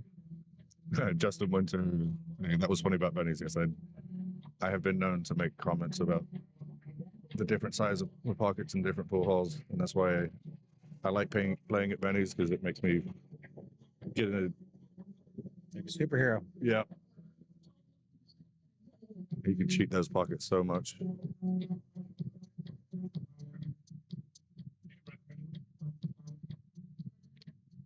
be fair, the Benny's tables are not too dissimilar in pocket size to what I think Willie Mosconi would have been playing on when he was setting the straight pool records. So the pockets used to be much bigger than they are now. I think they were 4 and 7/8, and the side pockets were 5 and an 8. The Mosconi table.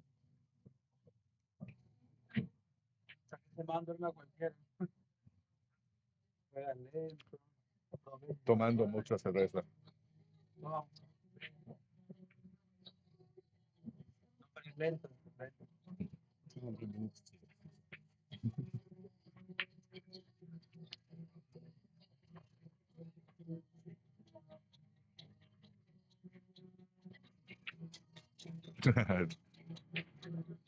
Justin Winter making funny comments in the chat.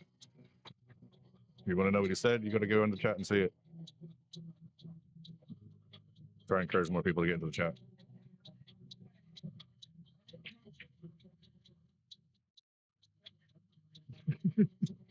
Yeah, that's why I didn't repeat it.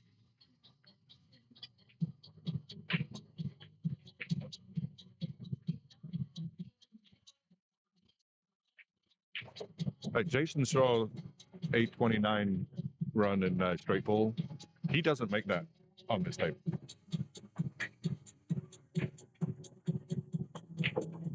Nobody's running 800 balls in straight pool on a 4.5 inch diamond.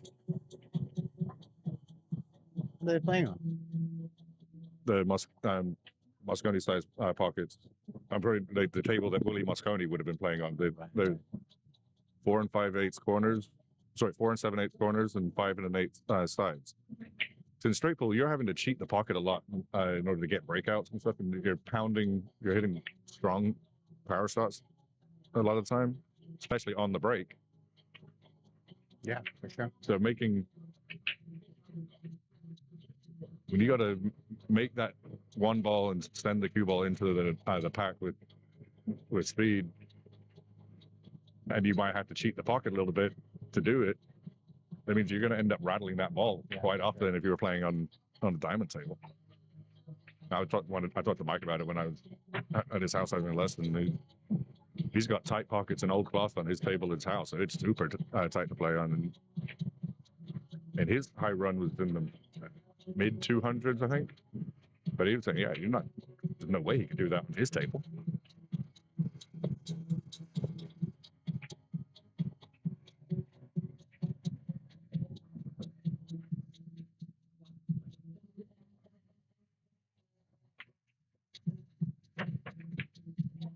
Oh, undercut it. Gonna get. That leaves Chris can see the full one ball. I don't know if with this scoreline, I don't think I'd attack. Nope. That's a good shot. Very good shot.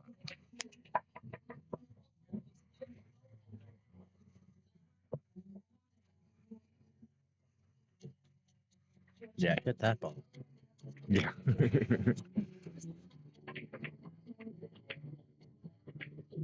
I mean, you can hit it one rail, but you have to be pretty precise. Yeah. Oh, I think he goes 2, maybe even 3 with some speed. Either that, or he's going to opt to just tie something up.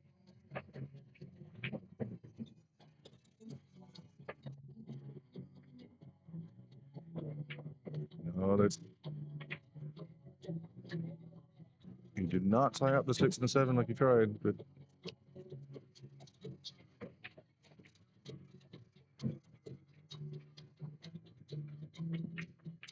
going to leave the cue ball on the 4. Send the 1 around. This is a much easier hit. I'd expect Mike to hit this. So I don't think Chris was really thinking about this 3 foul. He just wanted to. Yeah, I think he was hoping that the cue would freeze a little closer behind the 4. But at least now he's left Mike a tough kick. Yeah, you definitely don't want to not hit this one. Yeah, he has to hit this ball or Chris will run out. Or combo. Or combo, yeah. We've got places to go.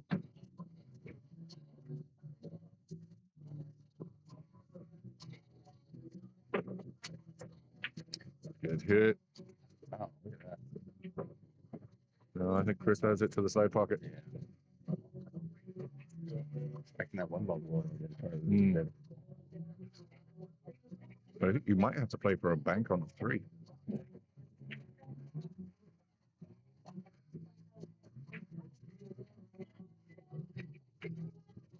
If he can send the cue ball all the way above the 3 to shoot it down into the pocket where the 9 is.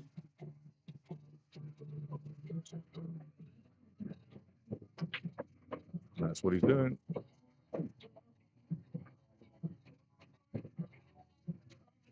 Glad he drilled that No, pocket. no, it just goes. Just shoots it in the side. That was a good shot.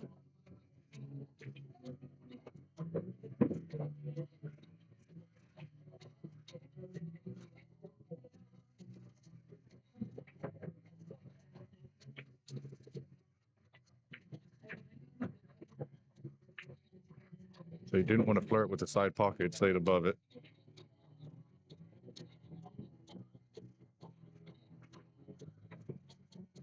I think he shoots all 4 of these into the same pocket.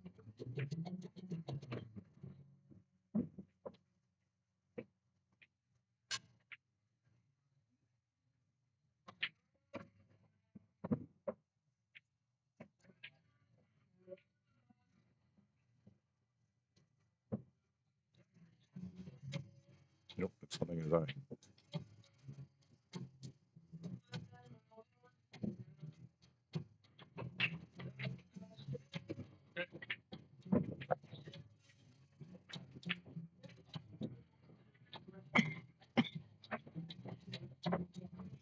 It's been an excellent match.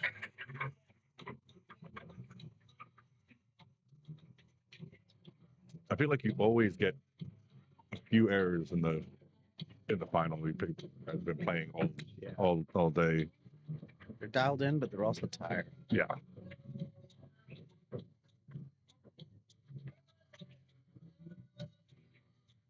And you see the U.S. Open final, Yap and Federer, they were same, even at that level. We've been playing that much pool, and it's getting late. The best players in the world will still miss.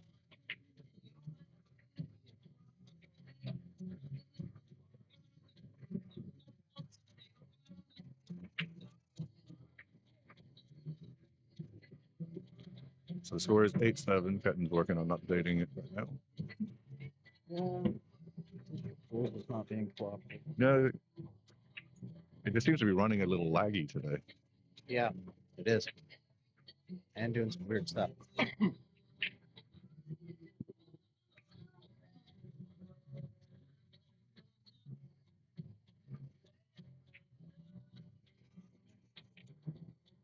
It's not the Wi-Fi in here. The stream has been good. No, but even earlier, like, if you're in the bracket, it was showing like a different score than the right-hand side where it shows all the tables and the players in the score. Hmm. And I was adjusting it in the bracket area, and it wasn't transferring to the table area. Or, I mean, one time I hit the score several different times in that table area, and it just never took. But also, when I was looking at the bracket when we were starting yesterday, Nathan Childress was showing up having an 825 Fargo. It was like, he's good. Yeah, I changed that. Oh, so you manually changed? Yeah, I did manually change it. I'm not really sure where the Nathan Children is. 825? And yeah, it's weird because he is a well-established Fargo, Yeah, totally. and certainly well Well, over I don't know if 750. maybe he played in one tournament somewhere, did really well. And, you know, we also had Andre in here that shows up as a 910. Yeah. We also had Kenny who showed up as a negative 90. I'm not really sure how that works. I was like negative 9. We are Hill. Players high-fiving. We're the last rack of the tournament. And the way these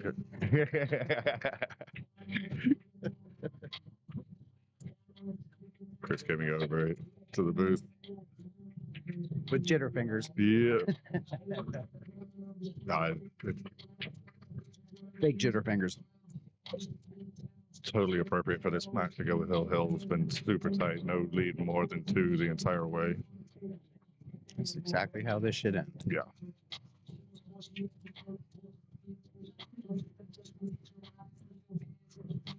And whoever wins this, either way, both players will be super proud of the way they played this tournament. Yeah, it's kind of a bummer when we don't do the full double elimination, but you know, sometimes you get kind of pinched for time and you don't really want to be here at night on a Sunday and have to run a double. I don't like true double elimination. I think somebody's battled to come back to the final. I do think it should be a longer race. Yeah, best man wins in a longer race, Yeah. right? So, although, I mean, it's Hill. Yeah, there's been nothing to separate these two, and I hope Chris goes up to more tournaments and we get to see him and Mike play some more races.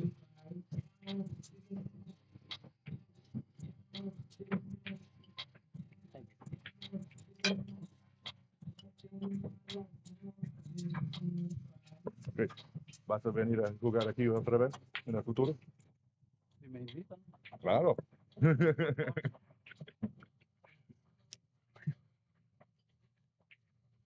Tienes que invitar a Gerson. Ya que me iba a compró el pasaje para Jacksonville mucho antes. Yo compré el pasaje para Jacksonville hace 15 días. Por eso mi amigo me dijo, hay una plaza que tiene norte, me voy antes. Pero si no venía con Jackson. Oh, okay. It's just Chris saying that Gerson Martinez almost came. That would be awesome to have him come play, but he had travel already booked to Jacksonville. Oh, was that who they were waiting? They had hit me up to ask if there was more space because a friend was going to fly in. Yeah. That's Gerson Martinez.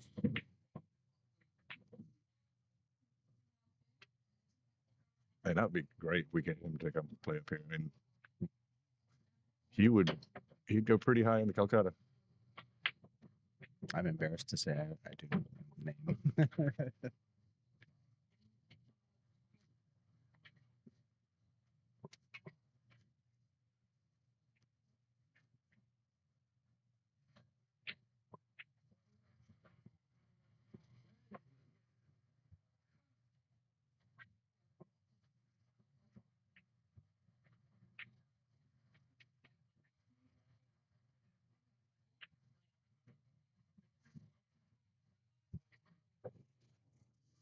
796 Fargo. I couldn't remember if he was over 800. I met him at the Derby City. He was one of the players invited to play the 10-ball Bigfoot tournament. I could have swore when I looked up Chris's when he signed up, it was 785 or something like that. It's showing up as like 765. Yeah, so I don't know if something changed or if I did something wrong.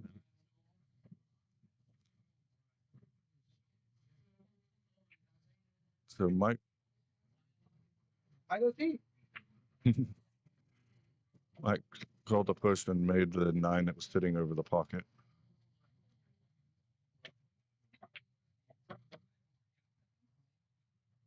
Chris is like, I don't see. He can't see the 1 ball, so he hands it back and lets Mike kick at the 1 ball. I'd love to know what's running through his head right now.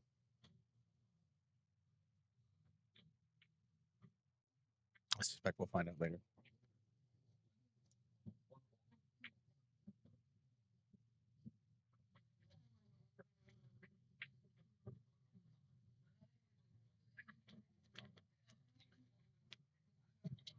So I just looked up. Jesus Atencio is 1 point higher than Gerson, 797. And they're two of the players who, if Matchroom does open up Team USA to Team America and allows Canadians, Central Americans, and South Americans in, and that opens up John Mora, Alex Pagulayan, and I would say Jesus Atencio and Gerson Martinez is certainly would be in the running for a spot on that team, and I think that team puts up a strong fight against the Europeans. Did he just ask the other guy if he could see it?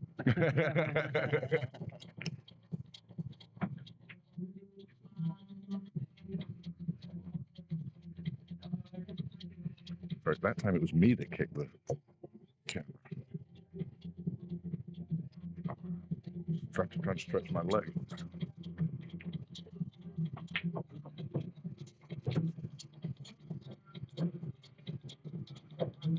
Was that the match-winning shot?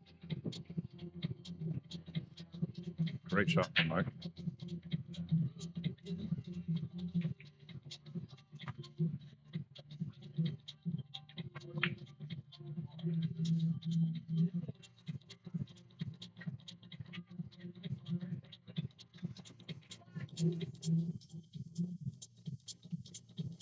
If this tournament series keeps growing, it's going to be harder and harder for Mike to make the finals. Oh, you can see it. Don't tell him that. We'll lose a partner in 5 seconds. Yeah.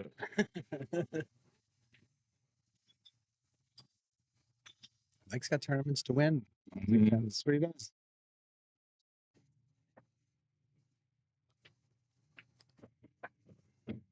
Oh, that's a great shot. Breathes a big sigh of relief. Yeah.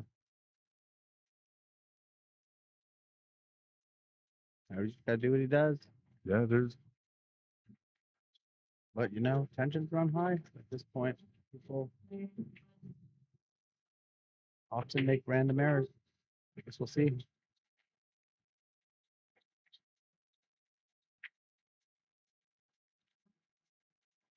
There's like 3 of us all filming with a camera from different angles, like a trifecta here.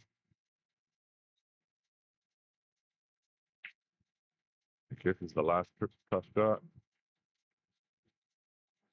Got to get past the 7. That would have been brutal. Yeah.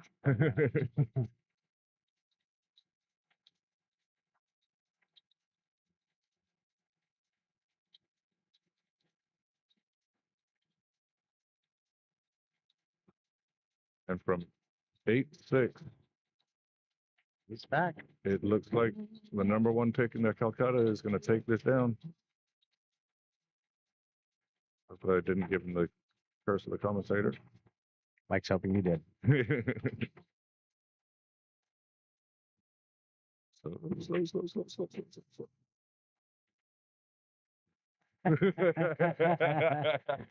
Crazy, dude. He was worried I was going to roll it open further. Well done, Chris. That was a hell of a match. Thank you all for joining and watching. Congratulations, Mike, on 2nd place. Had a fantastic win for Chris. What a game. Great shooting. What a match. Thank you all, and join us for the next tournament. Mike, now you need to challenge him to an arm wrestle. Have a good night, everybody. Good night, all.